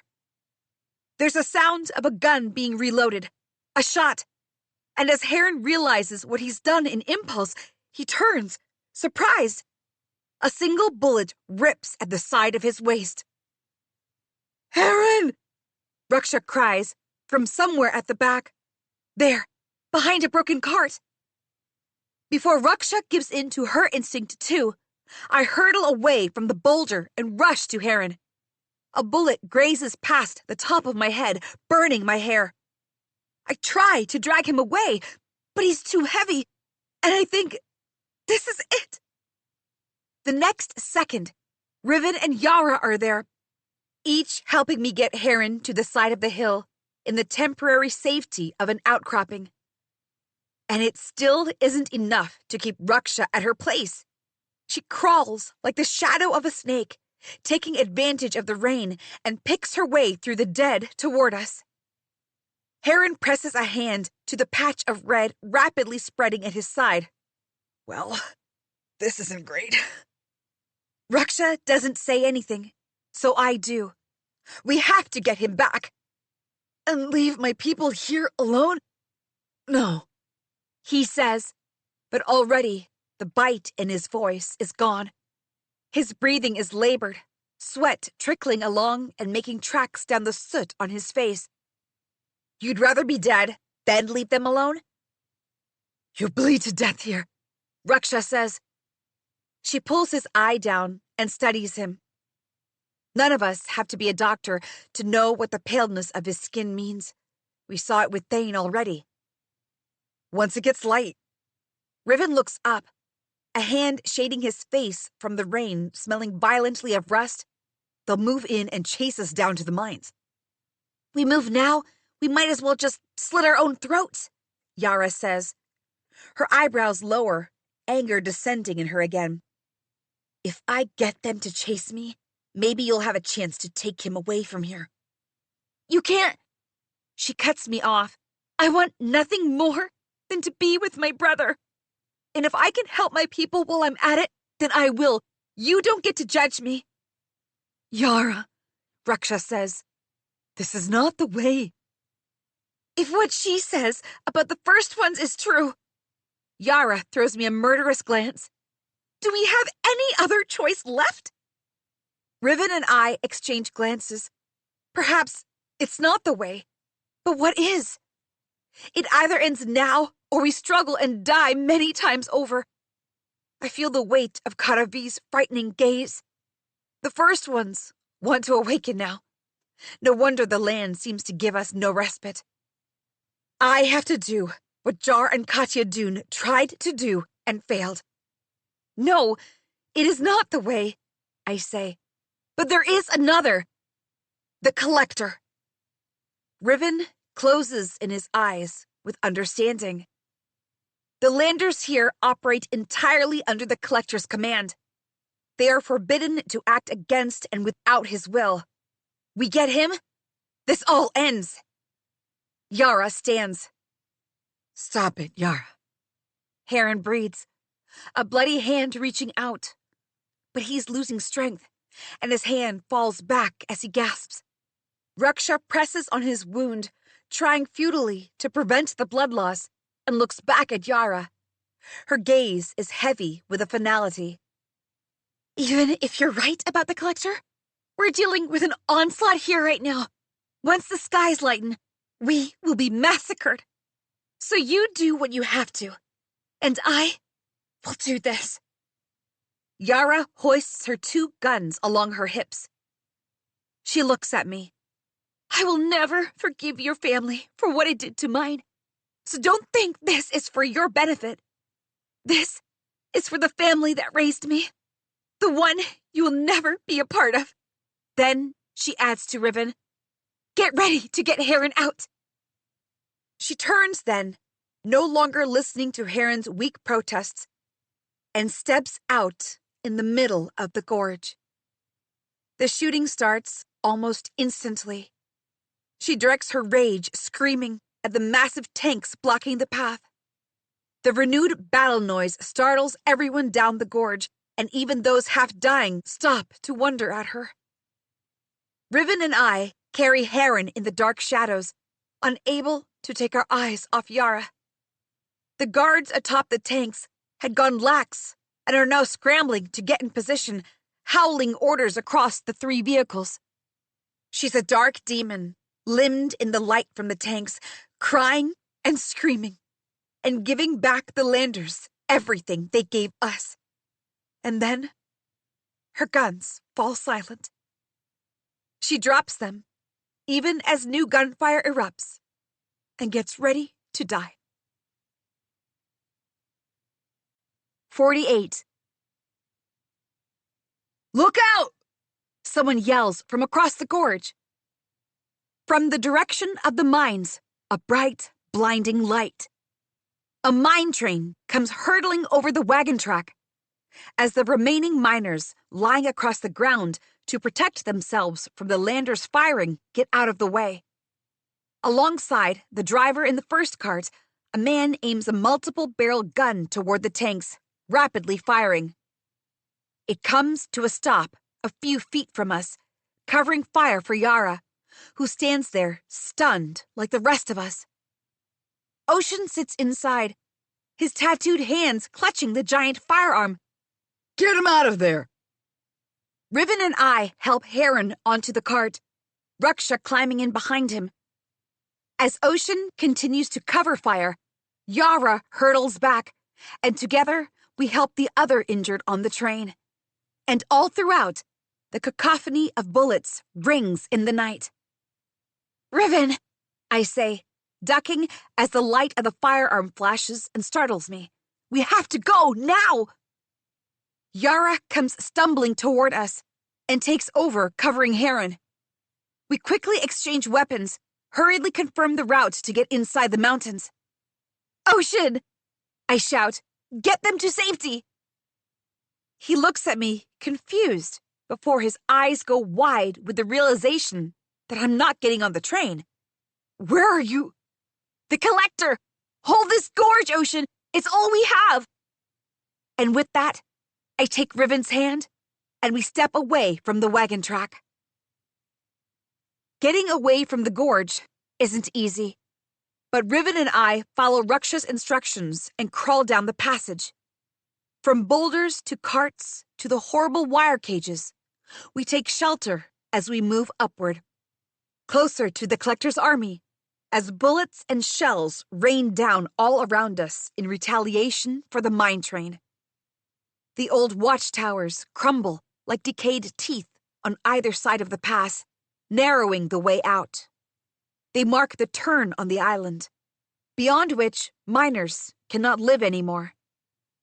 But once they stood with all the majesty of legendary swords jutting from the ground, cutting the mists and looking out to the sea. I nudge Riven when we're close enough, pointing to the feet of the left watchtower. There's the gap in the hill that Yara spoke of. You ready? As ready as I can be. He starts to raise the lighter, then hesitates. We're sure, right? You didn't look great when you woke up in the mines.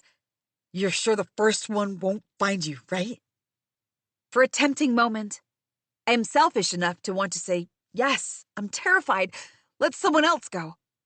But I wonder if the fear of destruction has scrubbed away the selfish bone from my body. The same fear that drives me to descend beneath the ground once more. Finish this before the battle takes a form none of us can contain. If anything happens to me, Nothing is happening to you. Riven says quietly, fiercely. I take his free hand.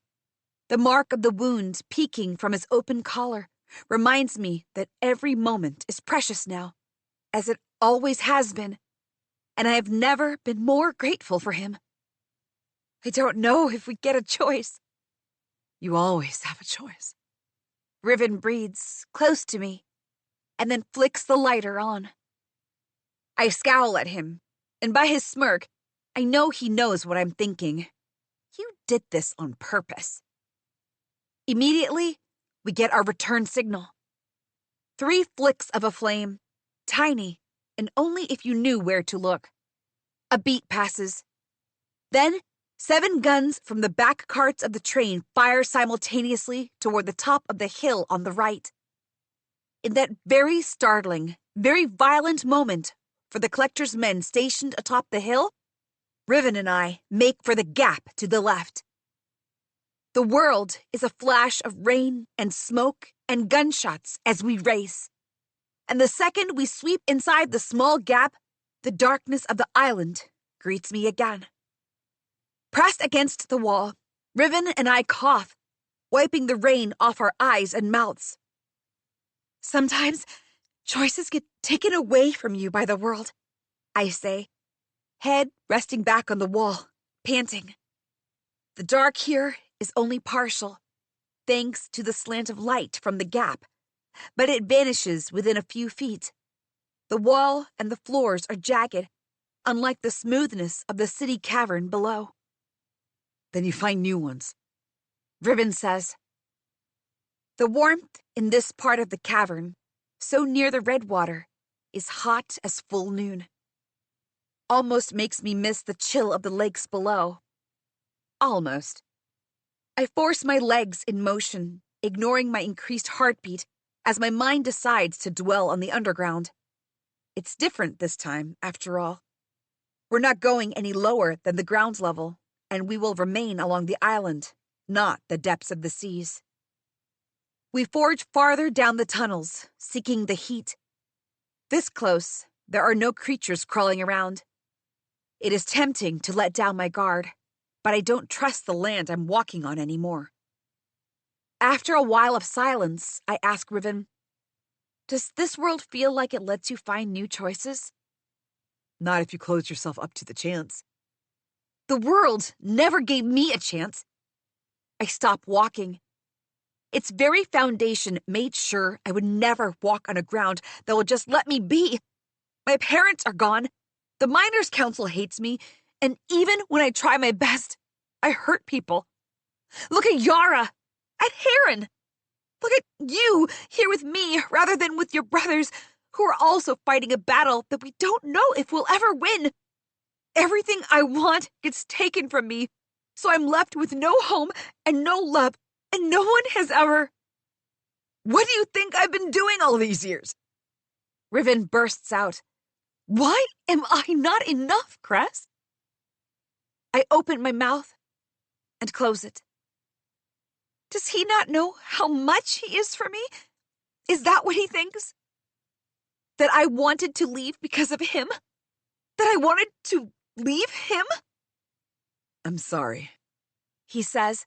I'm being cruel. First that thing about Yara, and now this. I don't know what's wrong with me. His face is hollowed out. The last few days have changed him more than I realized. He's tired and jumpy and troubled. If there's nothing keeping you here, then go. But he followed me down the mines anyway. Even after he knew who I was, he never held it against me. He has been my family. I approach him, a step at a time, and he tracks my movement but doesn't back away. If I ever accepted that I feel more than what I let on, it would have tied me here. Because I wanted to leave. Isn't that what I have told myself repeatedly? And yet, Every time I would wish for leaving, I would only imagine myself away from the hatred of this dark land, but my mind snagged on him, always. Shying away from the idea of leaving him, as if the thought should never even exist. And my dreams, never without him. I stop as close as I can, head tilting back as I look into his eyes. And I don't remember if, for all our closeness over the years, we have stood like this, baring our faces to one another. I don't want to lose you, Riven, I murmur. I can't think of being without you. But you are afraid.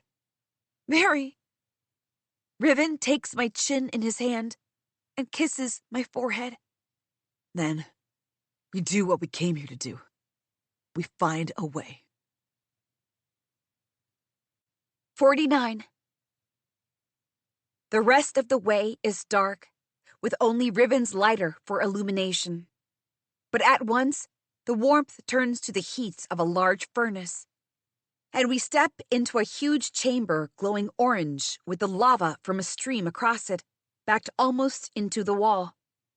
The stream will expand into the river, which flows to the cliffs and, while still inside the rocks, into the seabed.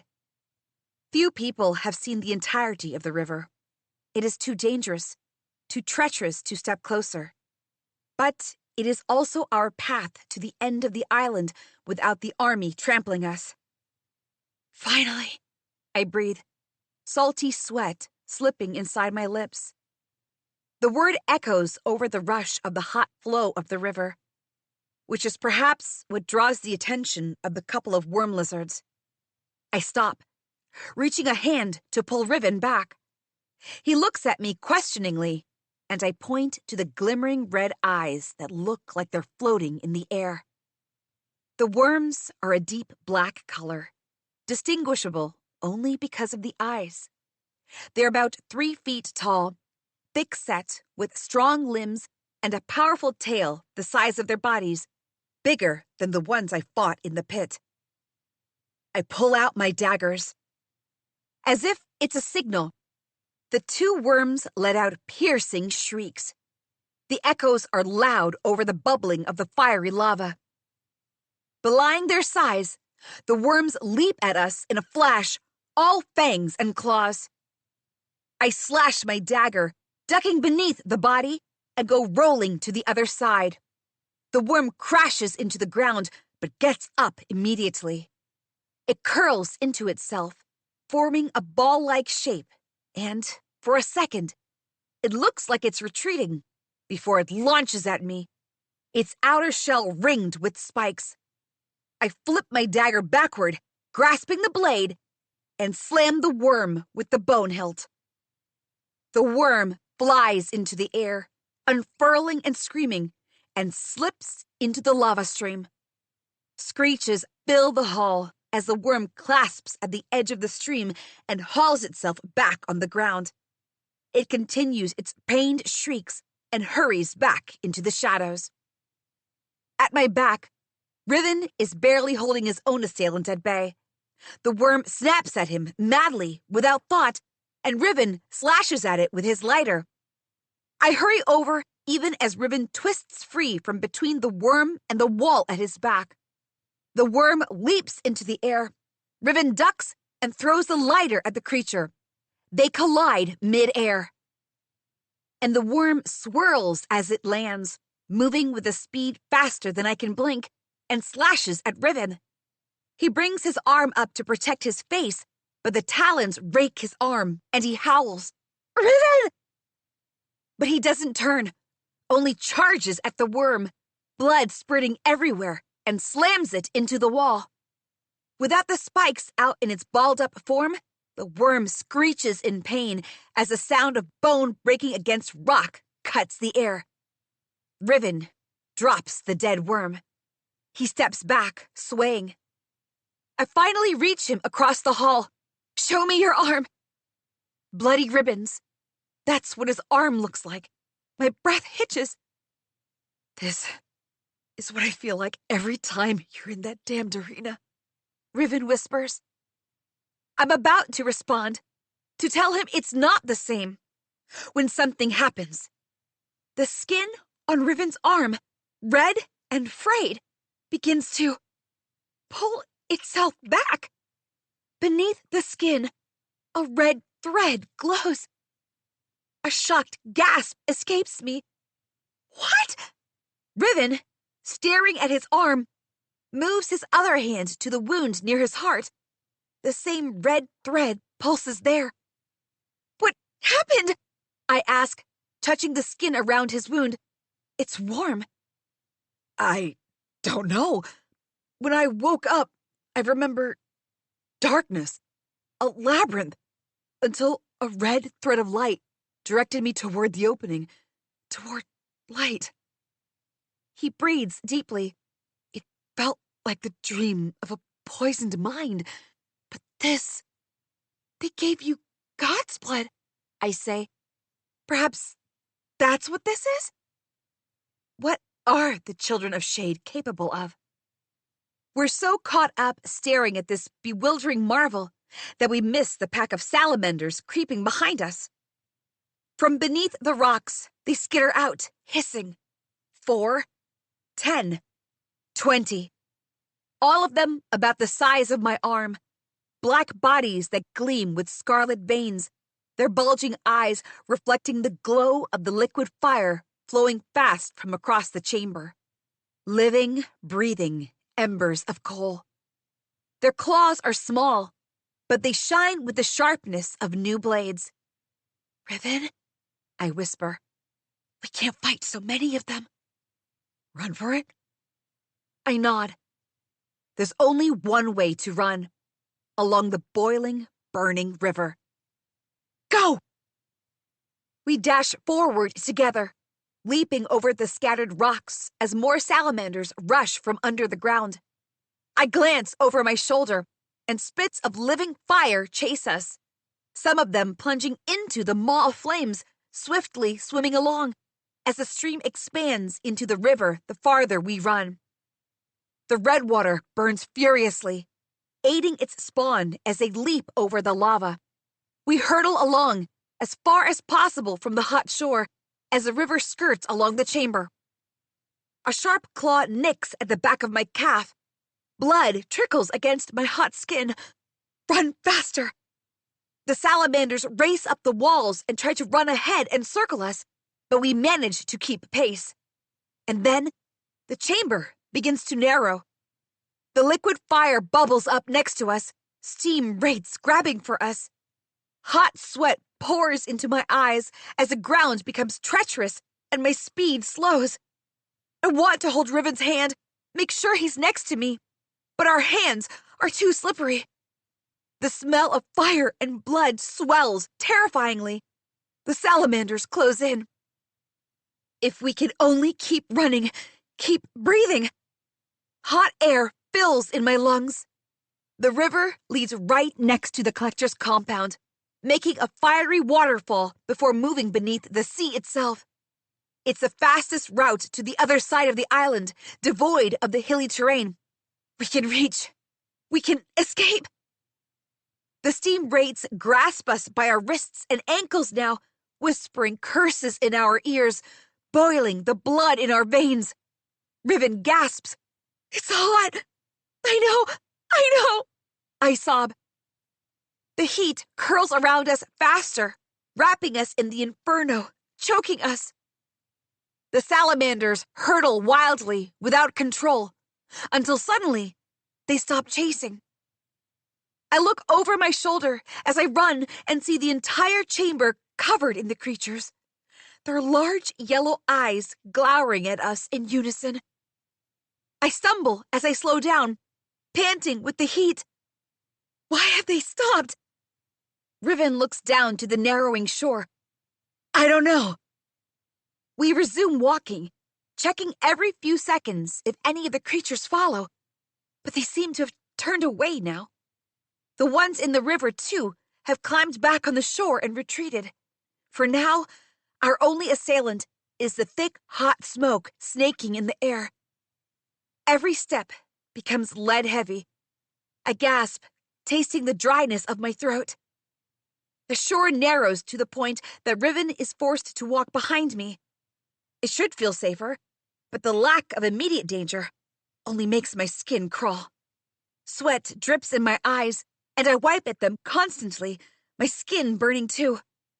The metal of the gun sears my waist as my shirt moves a little, and I yelp. Riven clasps a hand on my mouth from behind. Shh. The narrow shore relents ahead, sweeping backward into a cave. From the mouth of the cave, a dark finger, the size of a boulder, tipped with a magma-colored claw, extends, rising and falling slowly, in sync with the creature's hulking breaths. 50. The claw moves. My breath gets caught in my throat, and Riven's hand on my mouth tightens even further. The claw relaxes. Whatever the creature is, it is far too large to comprehend. Its breaths that I can now hear rumble through the rocks of the cave. Faraway thunder, yet to come near and devastate. Is this what the salamanders ran away from? I pull at Riven's hand. It's asleep, I whisper. What is it? I have an idea, but I don't want to be right. To even think of it might be to give it life, so I shake my head, dislodging the thought. Deep beneath the sea, the dark is different, and the creatures that live down there stay there. For one as monstrous to breathe so near the surface of the island. No. We stand pressed against the wall for several hysterical seconds, the river of flames flowing fast and angry beside us. It plunges down into emptiness just ahead, into a shallow pool of fire, and then continues beneath the seabed, which means the way out of here is close too. Perhaps just beyond the cave. Can we risk it? Riven asks. The monstrous beast snorts, as if it hears us, as if it challenges us. What else can we do? I lean forward slightly. The walls of the cave are slick even in the heat, and it doesn't feel like a creature with a claw that big will be able to get out of the small mouth. A low, sleepy growl emerges and dies just as quickly. I back away. It is asleep. Count of 3? Riven nods. All right, Chris. Let's do this. 3, 2, 1. We pull in deep breaths and run. Our feet echo over the angry hissing of the river, the wraiths once again trying to drag us in. The claw comes closer and closer, and I'm afraid I'll trip over it. And it's so close now, level with me, and oh no, I'm about to hit it. But then we're racing past it. The relief almost makes me stumble and fall. I flail and turn, trying to balance myself. And in the darkness beyond the mouth of the cave, a large, fiery eye is fixed on me. Even next to the red water, my blood turns to ice. I become still as death. So does Riven. He turned when I flailed, reaching for me, and now just stands before me like a statue, his hand extended to catch me. Neither of us move. Our eyes remain locked, terror curling around us in waves. A terrible moan emerges from the cave. Something drags across the floor, the sound grating like 100 rusty steel rods scraping against flat stone. And then the scarlet claw snakes up between us. It taps the floor twice, as if searching for something, waiting.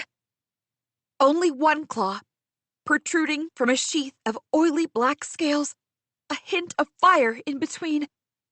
The mouth of the cave is too narrow for the full paw to come out. Thank the ocean. But If this one claw swipes either left or right at either of us, it's the river of fire. The claw withdraws testily, and then comes speedily at me. I scream, scramble, and run after Riven. He reaches the wall of the cave and frantically searches for the naturally cut steps into the wall of the cave, our only way out of this hell. If he can't find them in time... A terrible roar shakes the ground. They're here! He yells, Come on, Cress! Behind us, another loud thump and a shriek sent a quake through the entire cavern, drowning out every sound in existence. Pain bursts in my ears, and I clasp my hands over them. Riven, on the steps already, almost loses his grip. Go! Go!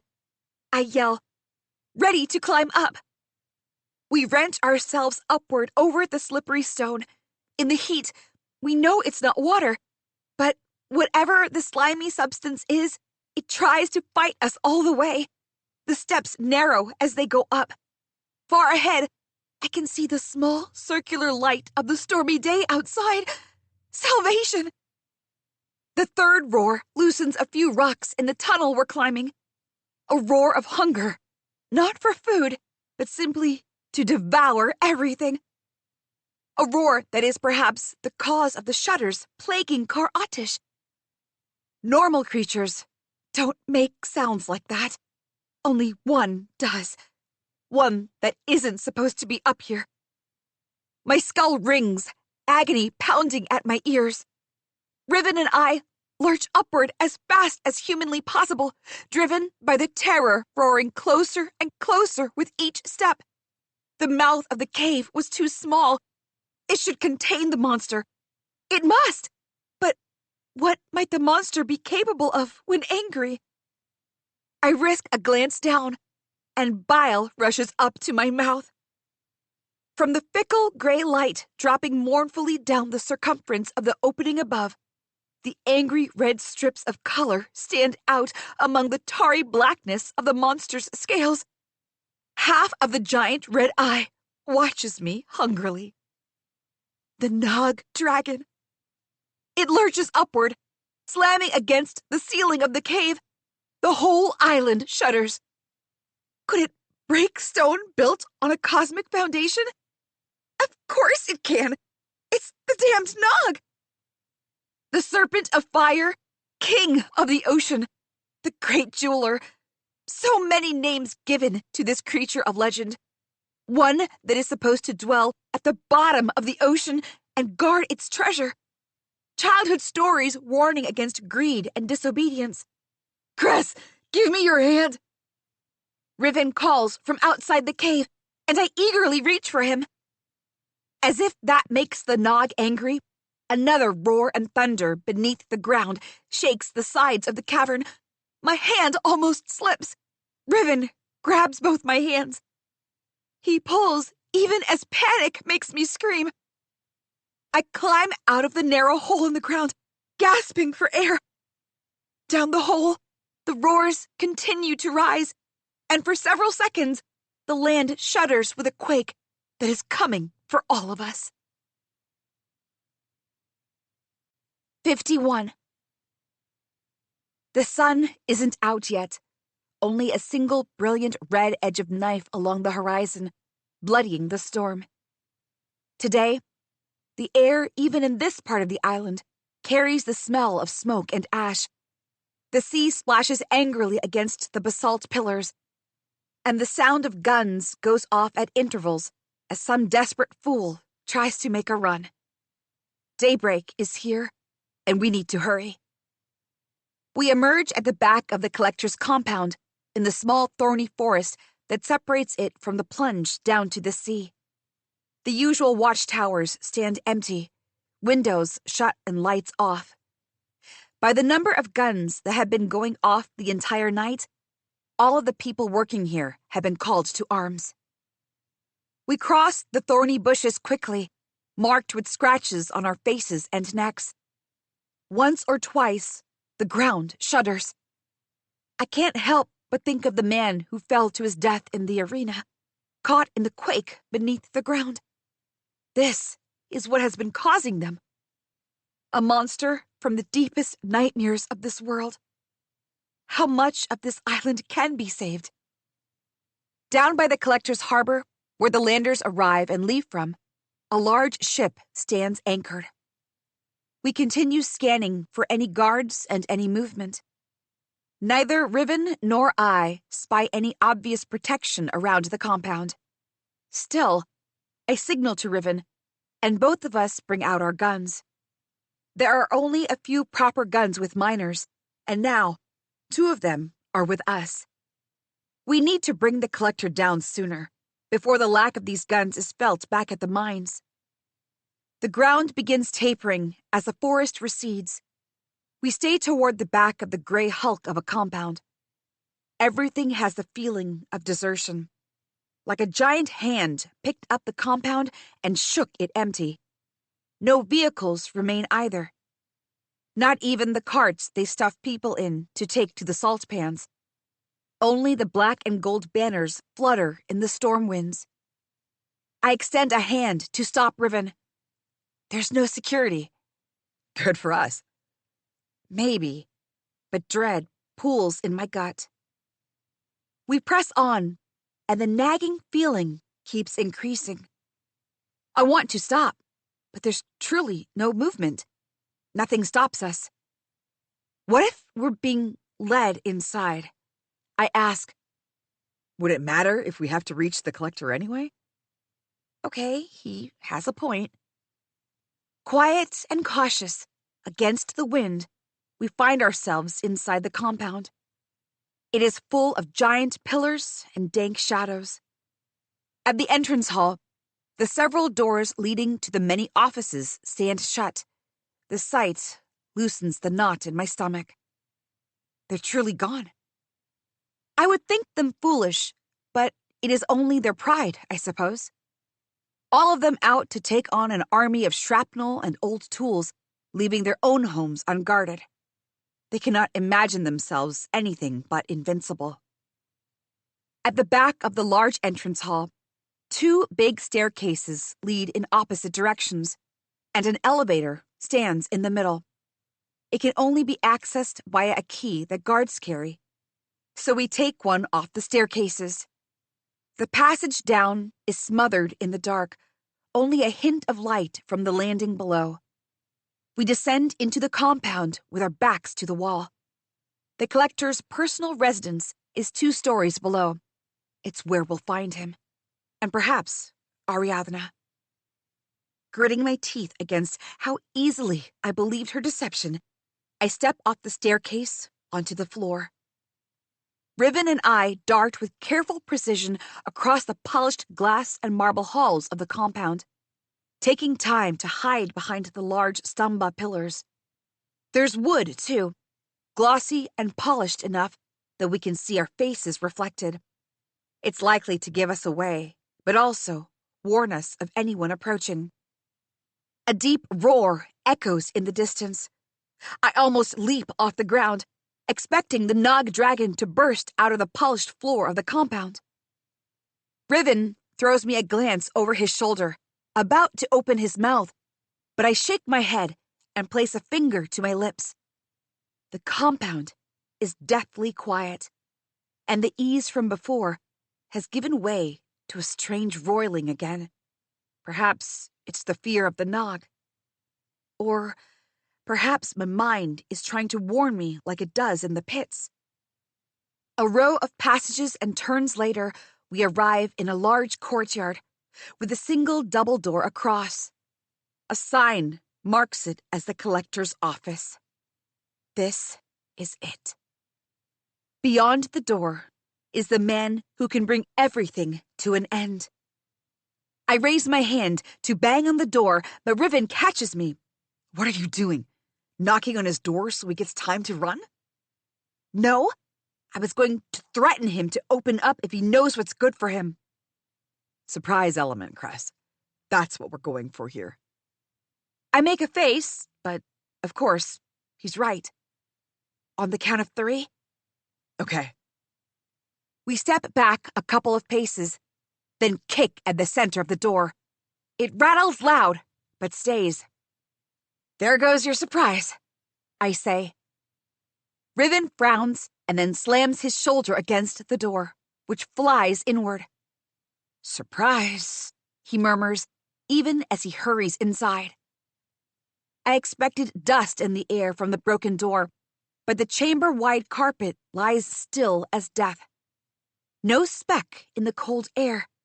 An absolute cleanliness. There's no other noise. No guns. No guards. Inside, the heavy gold and brown is suffocating. A large painting of the ocean at the back does its best to camouflage the fact that the jagged wall is part of the underground stone that they couldn't break and build over. But the office is empty. His personal quarters, then, I say, looking around. Through here, Riven says, moving to a door in the right corner. It has a golden knob in the shape of a squid. He turns it once to the left, then to the right, and the door squeaks open. We enter a dark hallway with overhangs filled with plants that are shockingly green. At the end, the hallway opens in a large circular sitting room, lit dimly with lamps, with more hallways leading off to the right and the left. No one seems to be home. But we check anyway. First, the left ones, 3 doors, all unlocked and all empty. Then, the right ones. The second door down the right hallway stands ajar, and somehow, I know we'll find him inside. This room, too, is lit dimly, but it is warmer than the others. It smells lived in. Have you come to negotiate, Miss Doone? Comes the deceptively soft voice of the collector just as we step in. I whirl around, my gun pointed, and find the collector sitting on a thick chair with velvet arms. He looks so fragile, bundled in his coat, hair undone. He looks almost harmless. This man who has sent his men to slaughter my people. The only one negotiating here is you, Collector. I see Ariadna was right to join the company. Where Zargonine is involved, trust no one, she said. The Collector has the audacity to shake his head. Miss Doone, you turn out to be a disappointment. Yeah, well, you lied to me. Tell me what you would do in my place if I were to tell you that this was the only way to make Kar Atish ready for what is coming. And what is that? I snarl. War, Miss Doone, the Collector says grimly. War. I exchange a surprised glance with Riven. A war with who? All the islands are governed together. You are going to war with yourself? The Land Master of Salonia will go to war with everyone else, he says, his face drooping. Salonia is all-powerful. But after the Hunter Girl's win at the Glory Race... She won? Ice forms behind my eyes. The Hunter Girl, Coral of Salonia, rides a merry stag that carries a part of Karavi's spirit. Their bond woke her up deep beneath the ground. And now, the girl and her merry stag have won? You don't know the real danger we're in. No wars among us are half as dangerous as what can be, I breathe. If I tell him, will he believe me? But no, I can't tell him. He and his ilk would truly think me insane, lock me up, spread word that I lost my mind. Maybe that will make the miners give up their arms too. I can't let that happen. The Collector watches me impassively, a child in the massive chair. What is it that makes you hesitate, Miss Doone? These people who live in the underground are trying to keep the origin wealth from us. Do you work for them, Miss Doone? Is that Your idea of revenge on the miners. Playing both sides, are we? What is their interest in the mines? And are they part of, or do they finance in any way, the miners' rebellion? Do you hear yourself? I say in disbelief. He has invented an entire conspiracy in his mind, motives and actions, with nothing but my silence. I don't hear an explanation for why someone who has such good self-preservation as you would be so opposed to this historic moment. His pompousness is so at odds with the way he appears, fragile and harmless. He has no idea he's sitting on a land about to erupt into fire. He simply believes himself and his men invincible. Frustration seeps into my veins. If you drain the well where the Zargonite originates from, the islands will shatter. The blood well has been holding everything together for a long time.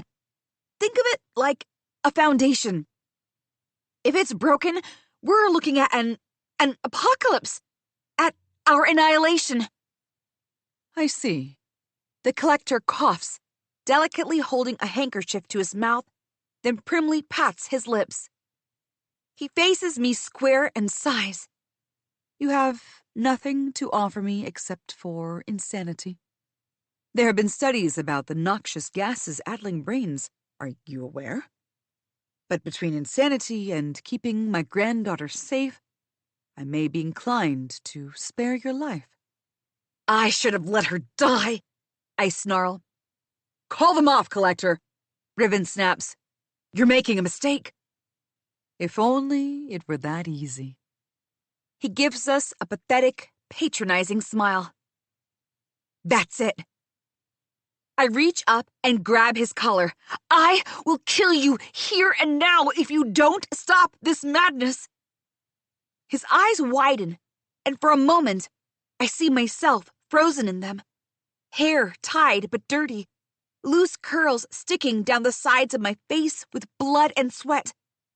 It isn't a sight completely unfamiliar, but the fire running in my own eyes is. And perhaps the collector sees it too. If I were commanding an army, surely I would not be sitting in my bedroom sipping tea.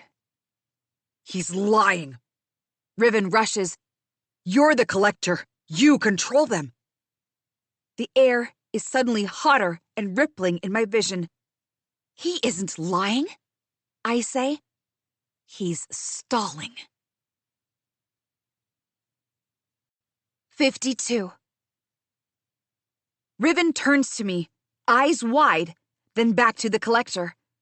His face pales. And I realize that though this fight, for me, is about keeping the mines locked, for him, his brothers are out there, with their lives in their hands. One at the back of the gorge, the other at the mines. And if we don't do something soon... No, it can't all be for nothing. My mind whirs like a knife being sharpened over a wheel, sparks everywhere. And a second's distraction could mean blood everywhere. Dizzily, I walk back from the chamber. Think, Cress. If Ariadna is controlling the army, she has to be somewhere in this building. She won't be too far from her grandfather. They probably don't think we would have harmed him. After all, what's the use if he's not the one pulling strings? I find myself back at the office. With the ocean spread out below, the room is sickening in its luxury. My hair comes undone at that moment, slipping over my shoulder and becoming a nuisance. I sweep it out of the way, annoyed, and my gaze catches on the neat stack of 3 radios on the shelf. My heart pounds in my chest, my body already reacting to my racing mind. I grab one of the radios and hurry back to the collector's chamber.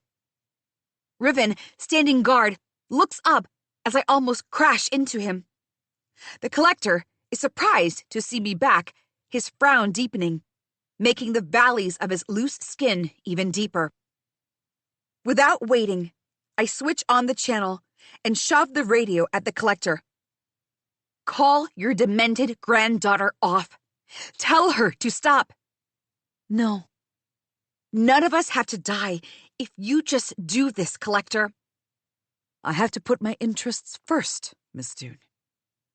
Don't say I didn't give you a choice.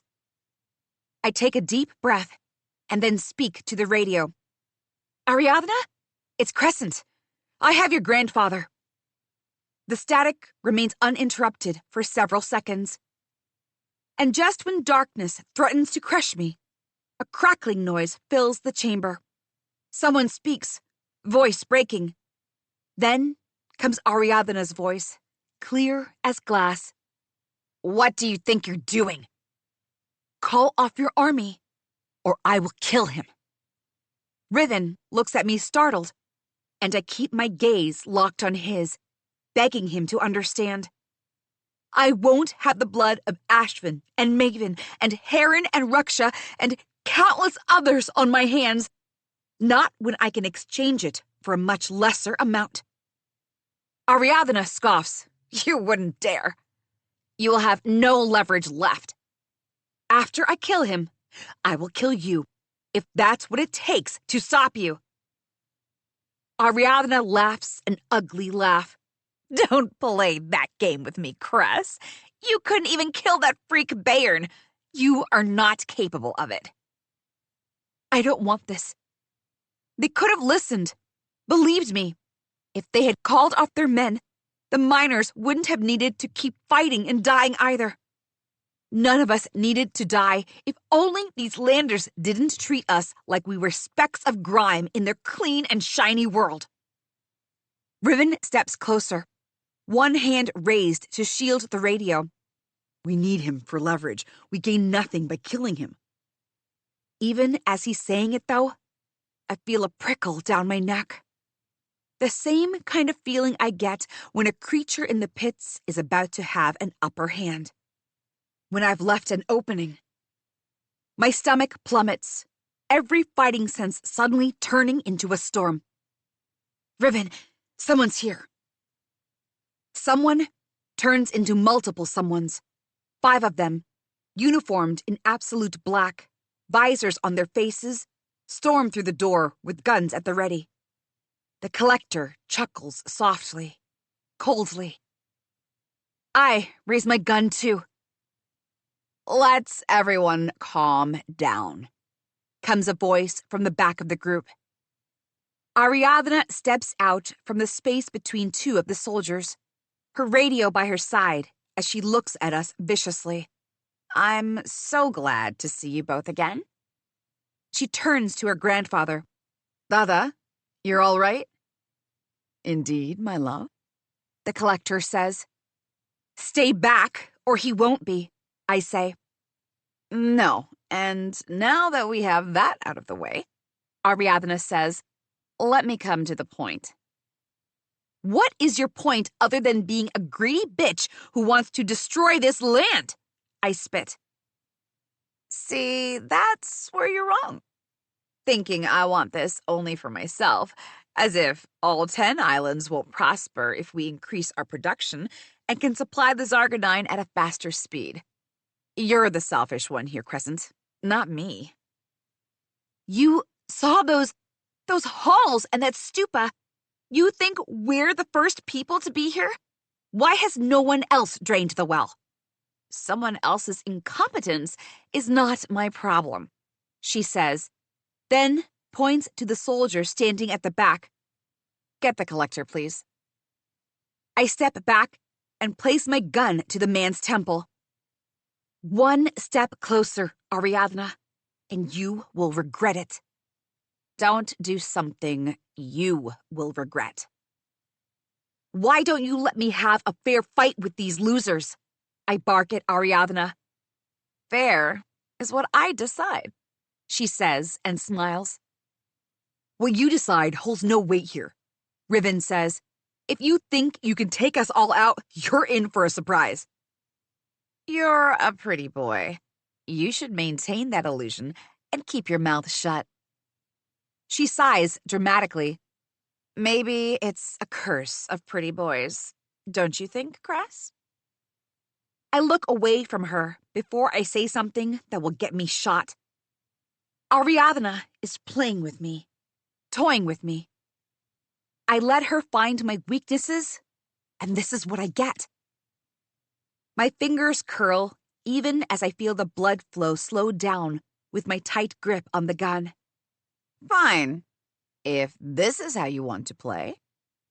She waves a hand, and the guards train all their guns away from me and toward Riven. "Stop it, Ariadna!" I shout. Drop your gun, then. If I do that, they will take both Riven and me. If I don't, in both cases, we're doomed. Ariadna smirks. You were never capable of doing what is needed anyway. You have no idea what I'm capable of, I say, and throw my gun down. The collector, too, grins knowingly, like he's won a bet. With one move, I swipe the guitar out of my belt and across the collector's throat. His grin remains stuck in place for a second as the dam of his skin breaks, unleashing a red river and a gurgling scream, punctuated by Ariadna's harsh cry. "No!"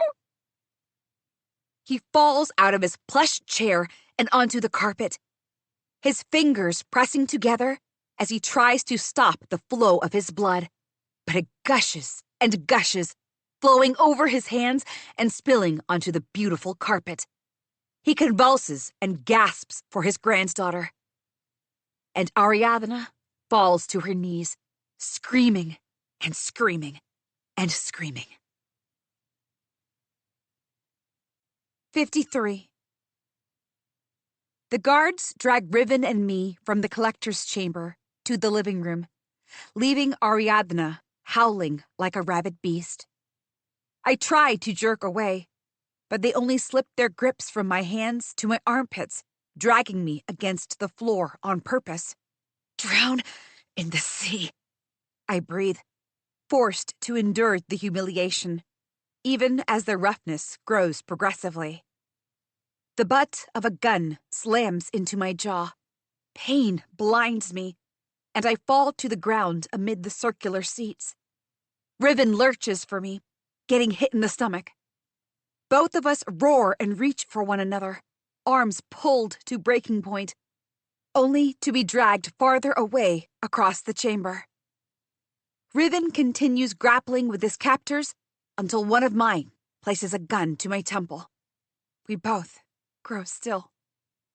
Ariadna arrives then, full of rage, full of agony. Her eyes are rimmed with red, and her clothes are soaked in the blood of her grandfather. She looks like a nightmare brought to life. A nightmare that I brought to life when I killed her grandfather. Miss Cirrus? One of the guards speaks. She looks at him with a burning gaze. I am now the interim collector of this island. The man startles, but bows his head and backs away. Yes, of course, Collector Cirrus. She doesn't answer him. A destructive darkness has wrapped itself around her. The coldness that made it so easy for her to leave us to die in the underground. The cruelty that has her overseeing the murder of an entire population on the island. The heart that loved her grandfather and is now darkening rapidly, all of it blazing together in an inferno within her, like the liquid flames of the red water. She walks to me and grabs my chin, her nails piercing skin, forcing me to look up at her. There is no rationality in her features, only unseeing anger.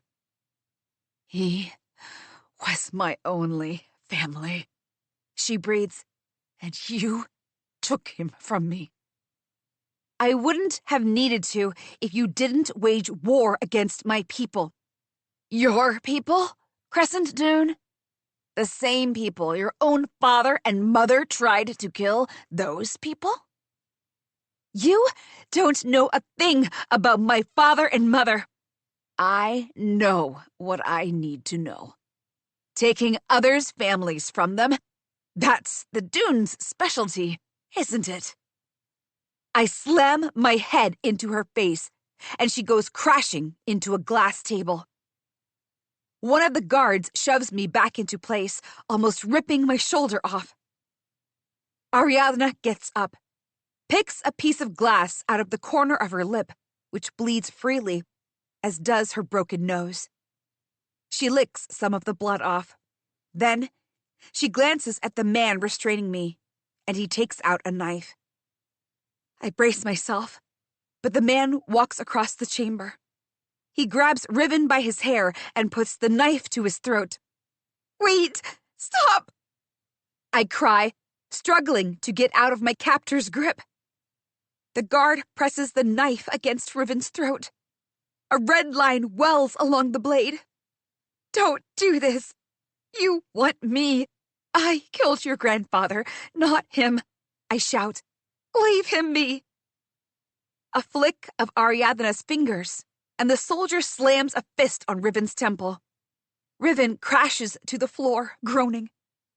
His captors hold him down, and the third one kicks at him over and over again, and I'm screaming and crying, "Let him go! Let him go!"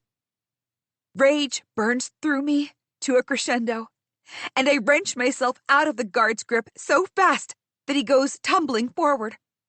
My nerves catch fire as I launch myself at the guards, grappling and clawing, fighting like it's my last fight.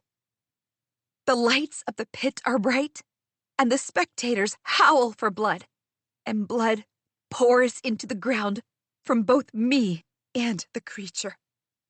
I snatch one of the guns. "Don't let her get away!" Ariadna screeches through the blood pooling at the back of her throat. The guard from the other side of the room aims.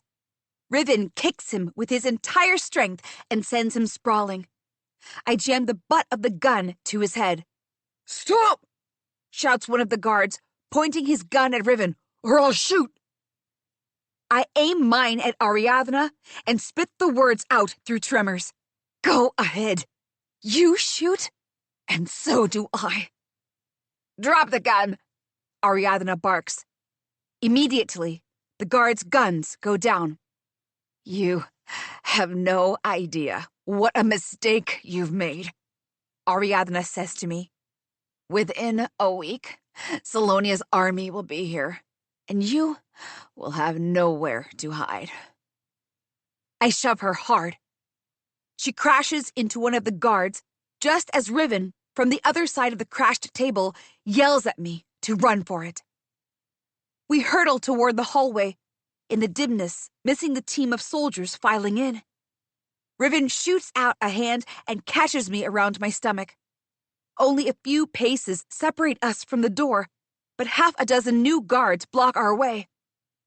I look from the guards to Ariadna, who stands behind us with her remaining men, trapping us in a small space. "We'll never get through this," Riven breathes. I think of the time I first found myself alone, a child, hungry and dazed and frightened. Nowhere to go and no one to turn to. But I kept going, hiding and crawling and scraping. I fought apathy and scorn and monstrous beasts that have tasted humans. The Stygic and the raptors and the worm lizards and worse. Even these enemies of mine were impressed. I went into the deep and faced a god and lived. I did all those things. I'm a fighter. I'm a survivor. I flip the gun toward Riven and pull out my daggers. "You haven't seen me fight enough." Riven swears softly, but aims both the guns. "Ready when you are." I leap into the air and lunge for the guard closest. Like I thought, everyone is packed too tightly to shoot. My dagger cuts through the man's throat before anyone can aim properly. He howls and pivots, unbalanced, landing on another man. Both of them go down. Another guard lunges over them toward me, but Riven shoots him. I attack the guards one after the other. They abandon their guns and come at me with bare hands, caging me in a closed circle. I slam my head into the face of the guard nearest, smashing his nose back into his skull, and the circle breaks. Despite the odds, my movements are fast, and I manage to injure most of them and kill some. And I feel nothing but triumph. Let Ariadna see the beast that has grown in me, fighting in the pits. She will give in. She will stop her army. She has to, or... The small voice at the back of my mind wonders if this is all a mistake, an act without reason. Why I don't feel worse killing people like monsters from the stormy seas. Behind me, gunshots fire indiscriminately, and it can only be Riven. The rest of them are packed too close. Still, I yell even as a guard tries to kick me, and I grab his leg, twisting him and shoving him away. Riven, are you okay? I am. Thank the ocean he's alive, still standing, still fighting. I catch sight of one of Ariadna's men taking aim and whirl to find Riven in his line of sight. To your left! The warning has barely left me when Riven's bullet goes through the man's throat, spraying Ariadna with blood. Riven sprints down the chamber, still shooting, and it takes me and Ariadna almost the same instant to realize why. The door stands unguarded. She turns and runs. I want to block her escape, but in the precious moments I spent looking for Riven, the guards, still alive, 5 in all, regrouped. I adjust my grip on my daggers again. A slash here, a quick stab there, but this time, the guards, too, have nothing to fear. They forget their protocols and lunge at me. I fight and try to yank myself out of their grip, screaming and reaching for any bit of skin I can bite or claw or kick. I scream defiance, but they don't let go, only tighten their grip like I'm a demon from the bottom of the ocean that must be restrained. Riven roars as he realizes what's happening. Instead of pursuing Ariadna, he turns and is already moving. No! I shout, still twisting myself in the guard's grip. Get her! Riven, don't worry about me! But he doesn't listen. A guard pulls himself out of the group. Put that weapon away, or she dies. Riven meets my eyes, and my protests have no effect on him as he slides the gun to the guard without question. My gaze drops to his neck, where the cut from the knife has sealed itself already. The guard walks up to him and knees him in the gut, hard. Riven doubles over, teeth gritted, but gets upright. My shoulder joints are blistering, tired of being wrenched around. But I can't stop. It can't happen again. We were so close to getting Ariadna, so close. A sudden slap throws my face to the left, ringing in my skull. Ariadna stands in front of me. She flexes the hand she slapped me with, her chest falling and rising rapidly. Bring them to the office, she says, and marches through the crowded hallway. Riven and I are dragged behind and shoved into the office, one step closer to the island, yet so far. Ariadna stands below the painting on the wall, now crescent. At that moment, the whole building shudders, louder than ever before. A crack in the gold paint runs through the wall to my right, like a cannon has struck it. From the bottom of the building comes a terrible moan, then a grating worse than nails against rust. It is the sound of thousands of bones crunching together. The crack expands. Magma rises up in it, seeking the new air. The guard holding Riven nearest the door curses and stumbles away from him. Taken by surprise, My captors loosen their grip on me, too. I jerk away from them, snatching a pistol from someone's pocket and shoot. The bullet finds the mark on the first soldier's heart. Startled, as if not quite sure whether to run from the cataclysmic shaking of the building or the bullet in his heart, the soldier slumps, and the second one stares at him. Kill her now! Ariadna shouts, even as the corner of the room gives, debris flying in the air. The others who had surrounded Riven rush into action. Roaring, they aim all their weapons at me, backing me into a corner. I shift from one to another, 4 of them. If I shoot one, I'll be shot as well. I have to stall. Do what Ariadna did. Maybe the quake will scare them off.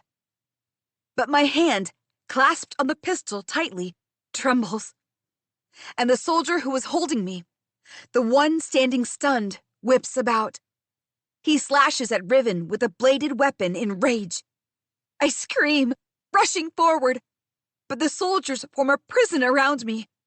Terror climbs up my spine. I thrash in the circle, growing smaller and smaller, looking for an escape. Blood roars in my ears, blocking everything else, even as I scream, "Let me out!" They shove me back, and I almost lose my grip on the gun, my fingers slipping from the trigger. So I swing, indiscriminately, hitting at the guards with the butt of the gun. My terror transforms into anger, unfurling, vibrant as the red magma burning in the walls now. I slam into the soldiers over and over, reaching for Riven over the linked shoulders, but they don't budge. Instead, they step forward again, fencing me in tighter. I forget every sense of self-preservation and throw myself at the soldier directly in front of me. Destabilize their locked grid. Like a cornered animal, I writhe and lash and keep moving, never letting any of them get a firm hold of me, keeping them all busy with me. No one notices when the red threads beneath Riven's skin burn and glow, when his arm stops bleeding. In a flash, he's up and dashing across the room behind the guards who have all converged on me. Ariadna's panicked scream is too late. Through the dust swirling in the air, Riven has his arm around her throat and a hand on her head, ready to snap her neck. His grip tightens. Say the words, Collector Cirrus. You can't. You have no idea what I'd do to make sure Cress walks out of here alive. Drop the guns. The collector barks, fear in her voice. Immediately, the guns go down. Now get out of here and run before this building explodes, I tell them. Only one of them waits to look at their new collector before they hurry out. I turn to her. This wasn't in your plans, was it? The apocalypse. Don't be absurd, Crescent. Ariadna growls, her frantic gaze casting about, blood dried across her face like a maze. And let us out before... She stops to stare at the red crack in the wall. Whatever is happening spills over. Riven shoves her free and crosses the room over to me. He cups my face, gaze roving all over. You're okay?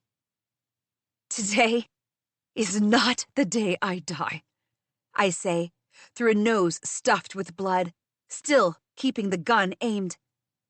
To the collector, I add, here is my ultimatum for you. That ship down in your harbor that got your army over, get on it and leave Kar Atish. Our minds will not empty. Do you think you can keep landers off this island with your broken toys and 2 guns? This time, when the shock wave hits, the walls give. A barrage of stone falls into the chamber. I grab Riven's hand and duck under the table.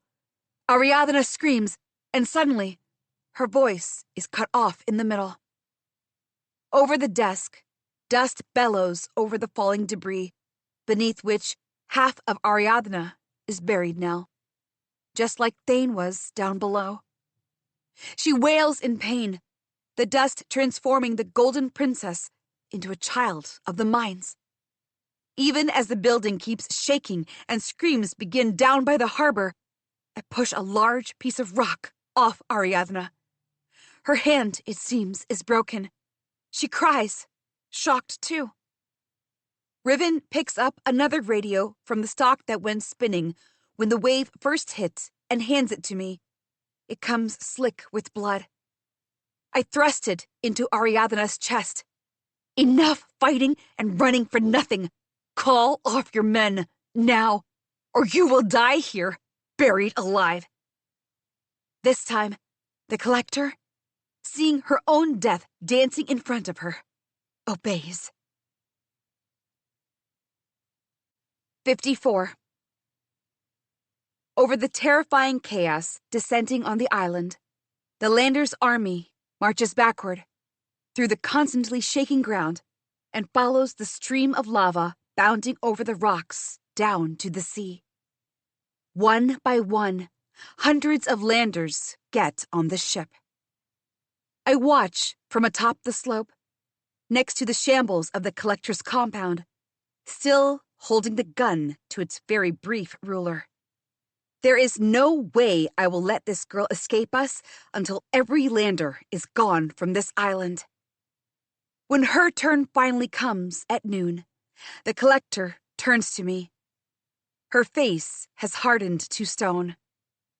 If there ever was a semblance of humanity in her, it's gone, along with her grandfather, along with the place she has called home until now. You will regret this very much, Crescent Dune.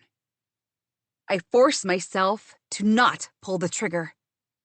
There has been enough blood since the dead collector sent us down into the underground.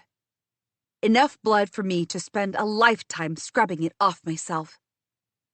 Letting your grandfather and the ones who came before rule us and ruin us is the only regret I have.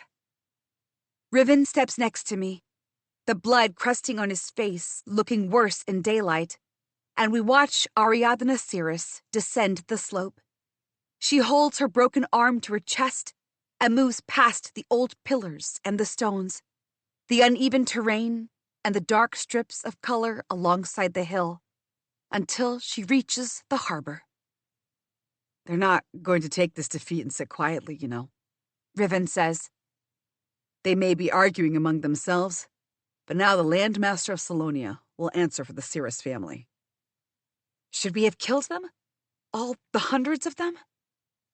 This thing about the blood well being a foundation, what does it mean for us now? I turn to Riven. His face is a mess. The dark wound on his chest, a reminder of what he went through and what courses through his veins now. A miracle so powerful we could never dream of it. His fingers graze the wound. Our eyes meet. In the kind of tales that Raksha would recount, there are always words, new and old, that can describe exactly what's happening. But this is not a fairy story, and here we are, standing at a precipice, unable to articulate what happened to us deep beneath the ground, forced to carry secrets with us until we can hopefully speak of them in a way that others will understand. If we ever find the words. Perhaps he can take another blow from the daughter of Shadefolk. When I had fainted down in the underground and met that being, it was in my mind, but it was real, like memories made into a passage that I could walk through. Someone helped me walk through. Riven waits. But she's not whole. There are parts of her spirits out in the world. I don't know what it means for us. But if the Landers, with not a fraction of their power, could destroy us so thoroughly, I don't know what beings of that power would do. Would our world still be our world if they were free? We have to keep them locked in there until the end of time. Riven breathes out slowly, shakes his head. We can't tell everyone, can we? People would call me mad. And then the collector's compound comes crashing down, and the ground breaks apart. The waves of the Black Sea crash into the tall basalt pillars, through the dark storm whirling madly around the island, almost halfway to the top of the hill. Below, deep in the water, something is moving and shifting and changing the course of the ship, which undulates viciously. Riven curses. What is it? The ship desperately tries to steer away, caught in a storm that gains more strength within the water. They must be trying to get back to the harbor, but they're no match for the monster that crashes out of the waves. Two scarlet horns, livid like fire, on a large head with a bigger lower jaw, powerfully lined with fangs that could pierce through the body of the ship. The Nog dragon continues to rise above, to curses and roars of disbelief. Its giant but slender and serpentine torso is lined with fiery red between the black scales. Its 4 limbs and massive spiked tail are all bigger than the torso itself. Biggest of all are the 2 unfurling fin wings, to swim, to fly. The powerful fin wings pound sharply with a roaring beat, slicing through the storm, unyielding, merciless, fast as a bolt of lightning. The Nog slashes in the air, bellows so loud the fiery wind arising from its mouth parts the gray clouds. A powerful and searing sun blazes down from the skies. The screams are hellish, and for the first time, I find myself wishing the ocean was somehow even larger, so no monster like this could ever escape it. Riven's voice is hoarse as he says, That can't be. Yes, it is. The Nog broke free. The dragon plunges into the water, for a moment disappearing entirely from view, and before I can take another breath, it spears through the ship. The vessel breaks apart like a toy, crashing everywhere into the sea, its parts flying in the air. Like ants, the landers on the ship spill into the water, screaming and lashing and dying. The Nog attacks the ones desperately trying to escape, but there's nowhere to go but its jaws. Every lander who knows what happened on this island is on that ship, sinking to their deaths. The ocean save us, Riven whispers. I drop to my knees, hands pressed to my mouth. The red eyes gleam in the sun, peeking through the broken storm clouds as the Nog rampages across the water. It slashes with its large fin wings, grabs people from the water, and devours them whole. Snake shadows float along the gray-black waters, blood that cannot shine red enough. And when it's had enough, the Nog takes to the air, even as horrified roars run wild, its powerful fin wings spreading wide. A burning ember made out of cosmic matter itself. And when it reaches high enough, it turns downward. It speeds down like it wants to crash into the ship again, but at the last moment, it breathes out fire from between its fangs. A fountain of violent red fire burns everything in its path. A living volcano, it engulfs the very air along the harbor. Massive roils of steam erupt, blowing toward the island, and I'm forced to raise my hands and squint against the heat. The parts of the broken ship, still above water, go up in flames, and so do the desperate people trying to reach safety. There's only one creature that has ever defeated the Nog in stories, the water horse.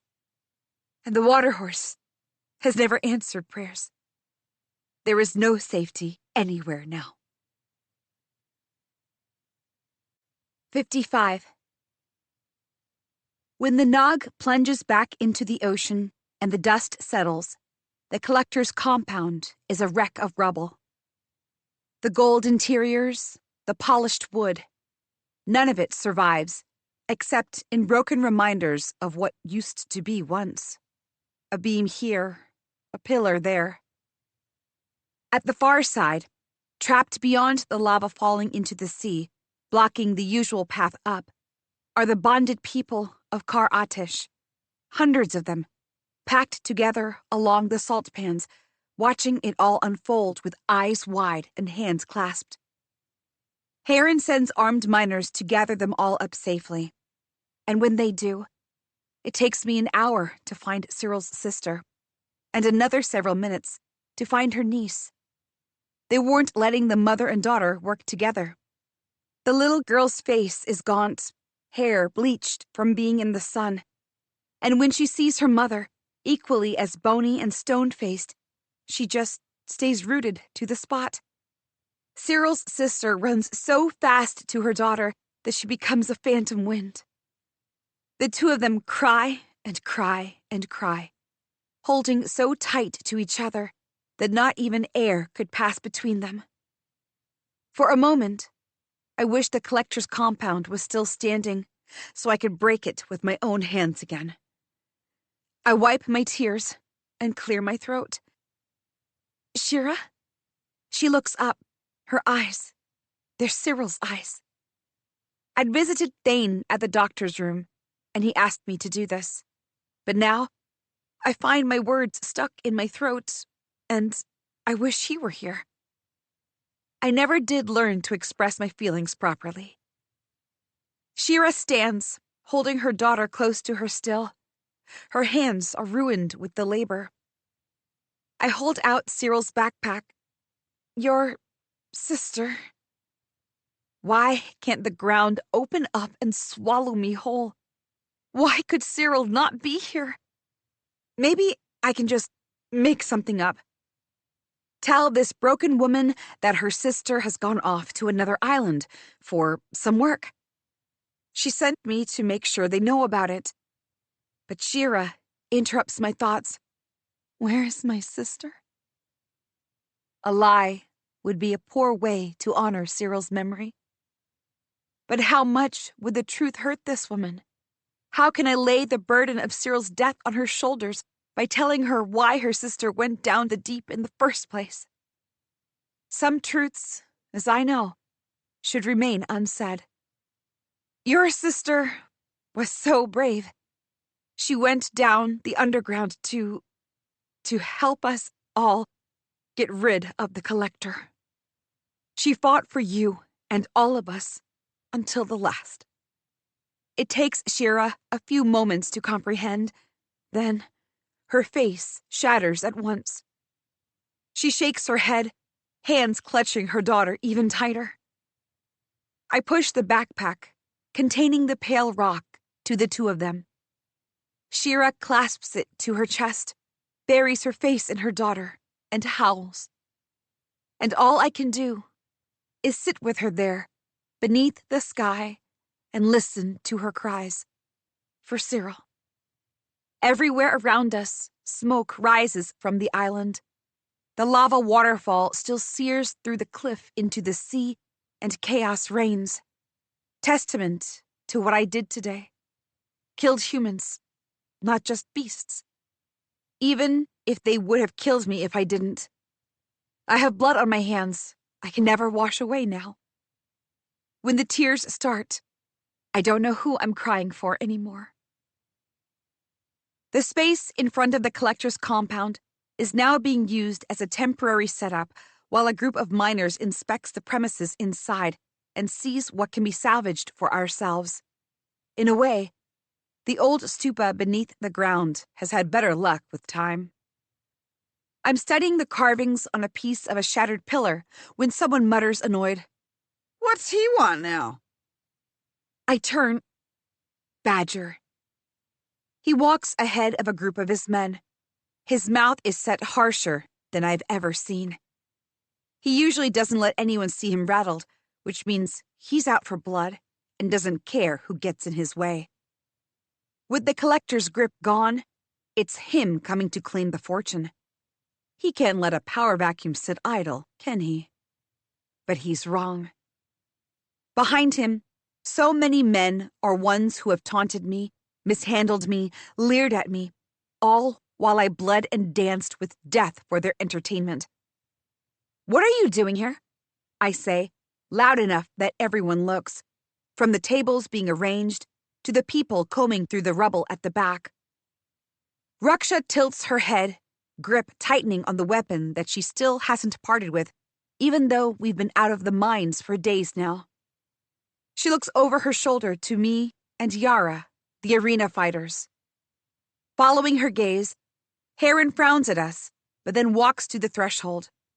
It's been 3 days since he was shot, his skin still pale from every exertion.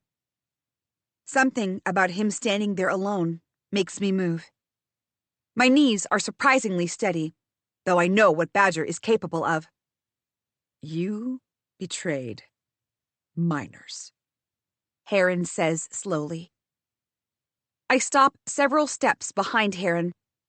Even bloodied and bandaged, he cuts a figure of authority that fell on him quite suddenly, if he's to be believed. Badger flicks his calculative gaze to me. It's not the kind that would have frightened me before for its sheer sharpness, but the kind that I know I will have to meet unwavering. I said what I was told, young Scythe, he says in a mocking tone. Heron laughs. That makes you either a liar or a fool. Badger's jaw clenches. You're a child. Get someone in charge to talk. I am what you get, so speak. Badger glances over at Raksha, and next to her, where Thane and the others sit at the tables. Thane should be resting, but despite the pain, he insisted he should be here for any decisions regarding the mines, so they dragged his recovery bed here. I'm glad for it. I may not be able to speak on any council of miners, but he can, and I trust him. When none of the elders seem to be reprimanding Heron for speaking for them, Badger knows he's lost before he's begun. He still tries. You people don't own the mines. When no cargo leaves the island for over a week, what do you think will happen? They will send in more guns and boots here.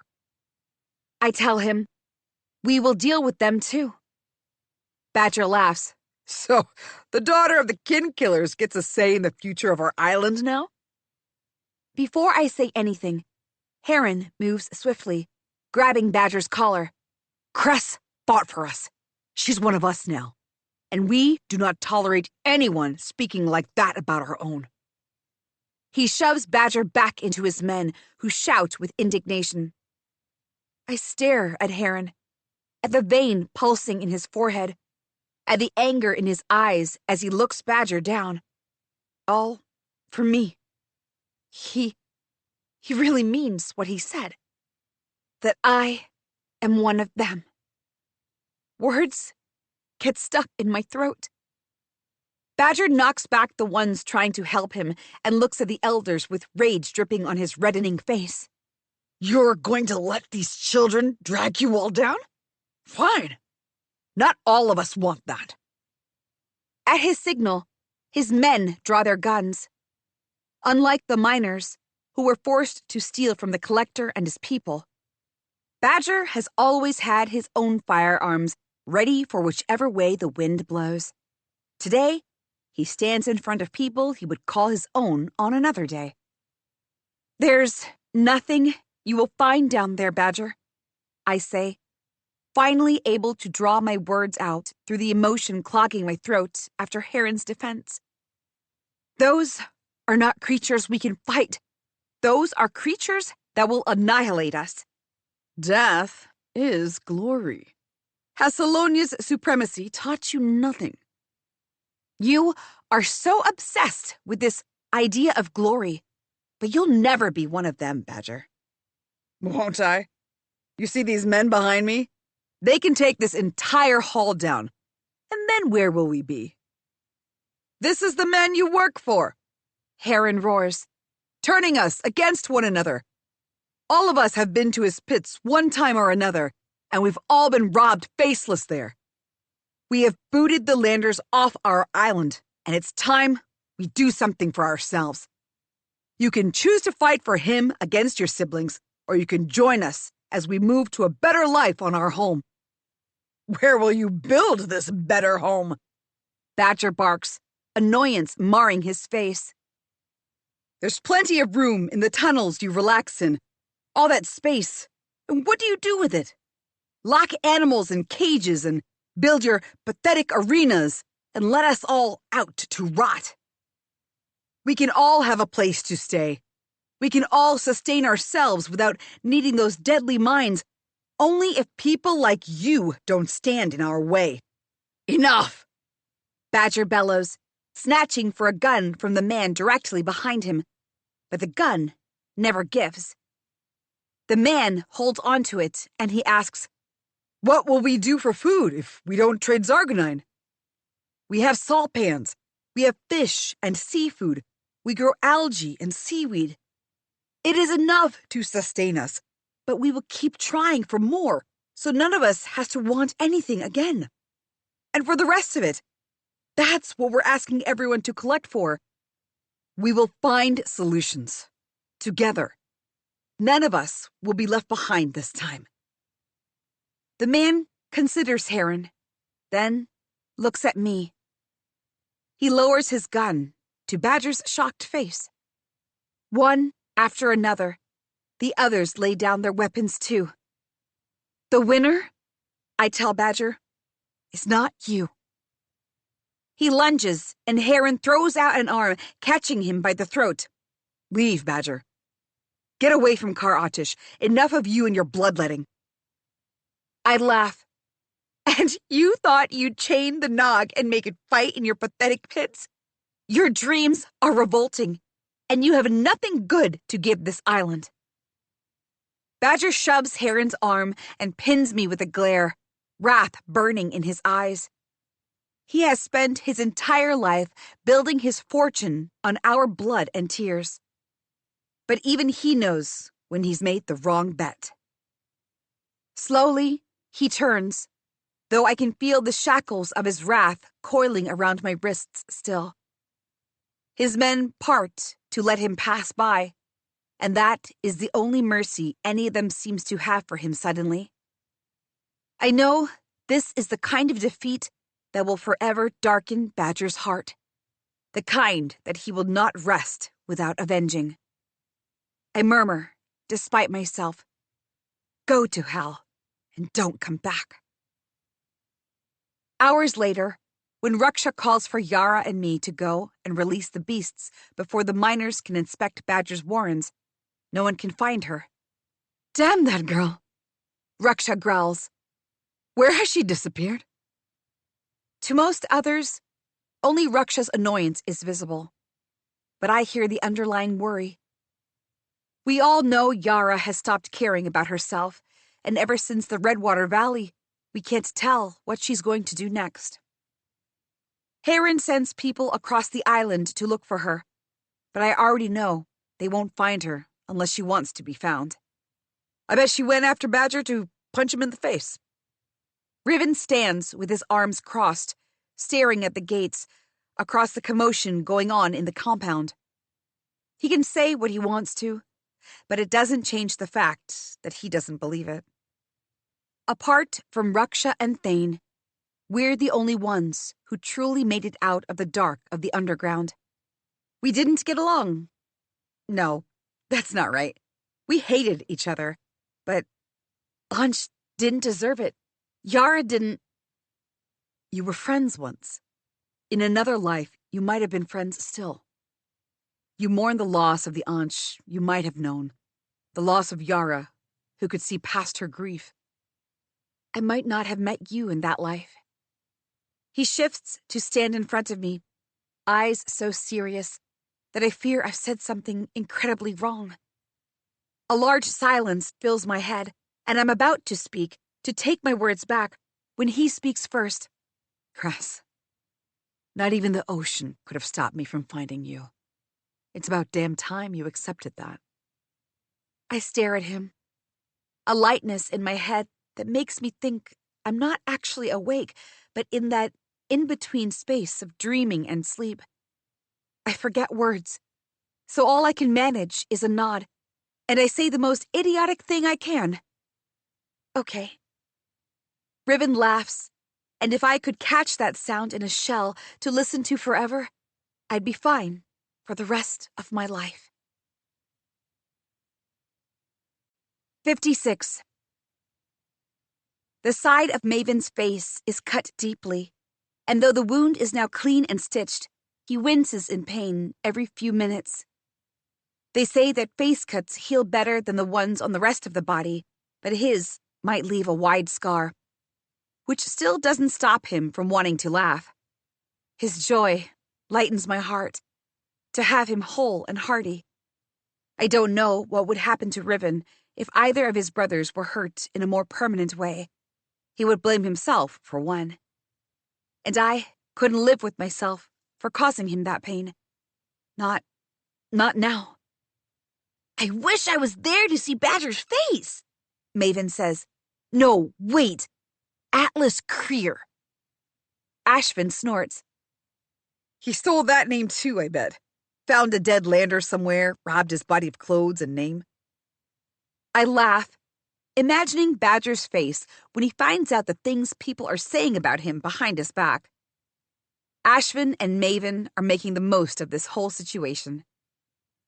With Yara gone, the three brothers and I have been sent ahead to scout through Badger's entire network, the tunnels and the arena, his personal warren of halls.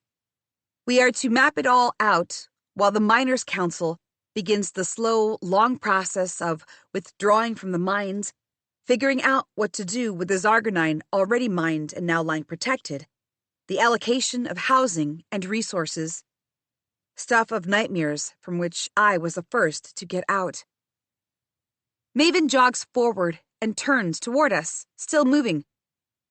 What do you call a nog? I don't know, May. What? Ashvin says. Nothing. Don't just stand there calling a nog anything. Run!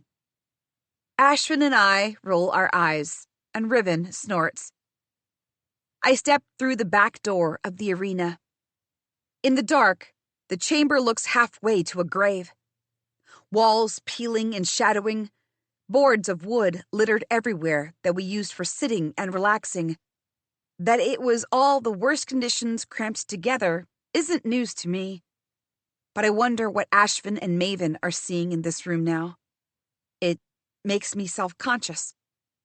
Riven steps out of the front door. All clear, come on. We parse through the arena and its surroundings, checking for any Badger loyalists still remaining, but most have fled. Those who remain are collecting their own things and moving out. No one who has stayed here in any permanent capacity gets to keep that place simply by virtue of having lived here. It's going to be a tough road ahead, but it is fair. And after getting out of Badger's absolute shadow, the people working here understand that too. The beasts are down here, I say, pointing down the staircase at the end of the tunnel. You two go on through the other side. You'll find Badger's office and residence there. Then, Riven and I move down into the belly of the tunnels, toward the hatcheries and the dens that have made Badger's fortune. The stone steps are slick with blood and water, and there's nothing to hold on to except the rough walls. As we go deeper in, the reek grows overwhelming. But we continue, holding on to one another, each step careful. The platform we descend on overlooks a long, wide hall through an iron grate. Cages filled with the most vicious creatures line the walls, the controls for their doors listed on a panel up here. With thick chains and locks and the absolute lack of fresh air, the hall is choking on its own misery. I've only been here once, and back then, I was desperate. but I can see now the horrible conditions these beings have lived and grown in. Their only respite is the pit, where they must fight and draw blood. I don't realize how long I've stood still, staring through the iron grate, until Riven places a hand on my shoulder. I reach and take his hand in mine, never more grateful for him than now. "Let's release them," I breathe. Riven raises a brow. Will that not be dangerous? Where will they go? I'll give it to Badger. He thought of everything when he inherited the fights. The gates lead far down the cliff, away from the island and into the sea. Together, Riven and I wield the lever, and at the far end of the hall, the portcullis grinds upward. A sea breeze wafts in, carrying thick storm and soot. There's a quiet growl here and there, confusion rising. One by one, we push up the levers on the control panel. With great juddering noises, the cage bars draw up. And as they do, I feel my nerves crackling, a strange, light energy filling me up. The sound reverberates throughout the hall.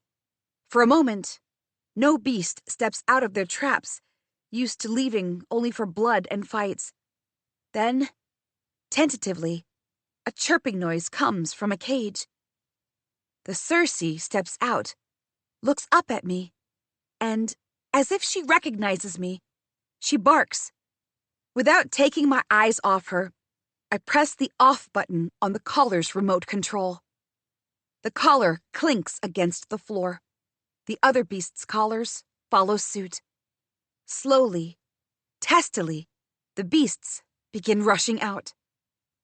Half-grown scythe crabs, mutated aquabats swooping through the hall, one-horned dorinos, a baby capricorn that is stunted and emaciated, beak-mouthed ruins of marble, finned archers, biotors, and raptors, and at the end, the Circe, hissing and flicking her tongue by turn, rushes through the hall and into the free air. I push back the sleeves of my tunic, exposing each tattoo, freeing the memory of every beast that is marked on my skin. Tears well in my eyes. Not the kind I shed on nights I shivered in the cold alone, nor the ones of wounds and humiliation, the only kind I had known for so long. Not even the ones I wept just hours ago, ones of fire and blood, but tears of relief. Riven holds me for a long time, and I listen to his heartbeat, chastened. I fought him at every turn, fought my own feelings, all the while afraid it would weaken my resolve to leave, worried it would break his heart. Irrationally, I believed my salvation lay far away from him. But he's the bright light, always illuminating my way out of the darkness of tunnels and graves and coldness. Always. Where would I go if I left him behind? What are you thinking? His voice is soft, and he raises a finger to tuck my hair behind my ear. His hand lingers beneath my jaw, and that touch leaves flames in its wake. He takes my hands in his, kisses them, despite the blood of people and beasts on them. He saw me kill people. He was forced to kill people for me, and none of it has changed his behavior. The chamber was much larger when we walked in, but right now, it feels like nothing else exists save the space where we stand, a cocoon of warmth and calm. I don't know if he moves first or I do, only that we collide hard and become bound in an absolute embrace. No space for fear or doubt or confusion between us anymore. As if the act of freeing the creatures from their confines was the last thing I needed to truly believe there was a chance to turn everything around. Free of the fight within and the need to escape, light and life break the dams around my heart. So I tell him, I don't feel scared anymore. He whispers my name over and over, filling his mouth with it, until I don't know if his voice comes from him or deep within me, until I don't know if I am me or if I am him. And then he kisses me until the weight of the world slips off my shoulders. My hands run into his hair, and I never want to stop this, never want to let go of him, never. Don't hate me for interrupting, Comes a voice. I did wait as long as is polite, but this is getting out of hand. Like lightning, Riven and I part. From the darkness, the Shade Man steps forward. In the flesh, inside Badger's warrens, with half the island swarming around us. My hands are still around Riven, his around my waist, and every breath is hard and fast, so all I can do is ask dazed, "What are you?" My people are under the impression that because we traveled together as hostage and kidnappers, we're friends, and you might be more receptive to me. Someone could see you. How are you even here? And what in ocean's damned hell did you do to me? Riven asks. A thank you for saving your life would suffice, The Shade Man says. And as for how and why I am here, we have our ways. Nothing happens on this island that we don't know about. Also, the Nog's destruction has broken open ways that have stayed shut for ages. What? I let go of Riven and face the Shade Man directly. In the distance, voices grow as the chambers in the warren begin getting emptied. Yes, The Shade Man says, growing sober for once. the children of Shade want to remind you that you swore an oath, and we ask now that you hold to it. What oath? Riven says, even as his hand automatically pulls open my fist. He stares at the wound at the center, then brushes his own chest, where the threads of the healed wound stain his skin. With the oath and the god's blood, both of you now carry the deep with you. The Shade Man says. He meets my gaze and holds it. And I carry a message from all children of Shade. An age of gods and terror is creeping toward us. An age we never thought would exist in this world. We asked your mother this, and she failed. It is now you we must rest this hope on once more. Guard the way with your life, Crescent Dune, for the entire world. All around the warren, there are people milling about. Ocean leading the charge. Clearing old chambers and locks and chains. Tearing down the fences of the arena and opening the gates. Making space for everyone who has been left out so far. A new city. A new island. A new people. One that will withstand the might of Salonia, because Salonia will come for us. In some days or some years, but it will. Tonight, it doesn't matter. We have brought on the change that had seemed impossible. And whatever lives beneath my feet in the abyss of this land, in the walls, it can stay where it remains, locked in the deep for all eternity. Their time has come and gone. I have sworn that I will stay here for as long as I am needed, to keep the doors of those minds shut and keep safe my home. The children of Shade have charged me with the mandate, and I intend to uphold it.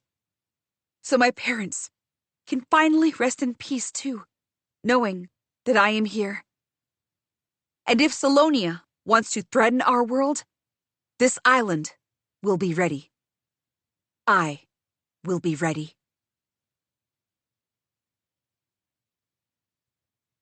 The end. This is Deepa Samuel. We hope you have enjoyed this production of Somewhere in the Deep by Tanvi Berwah. Recorded books are available wherever audiobooks are sold. Thank you for listening to Recorded Books.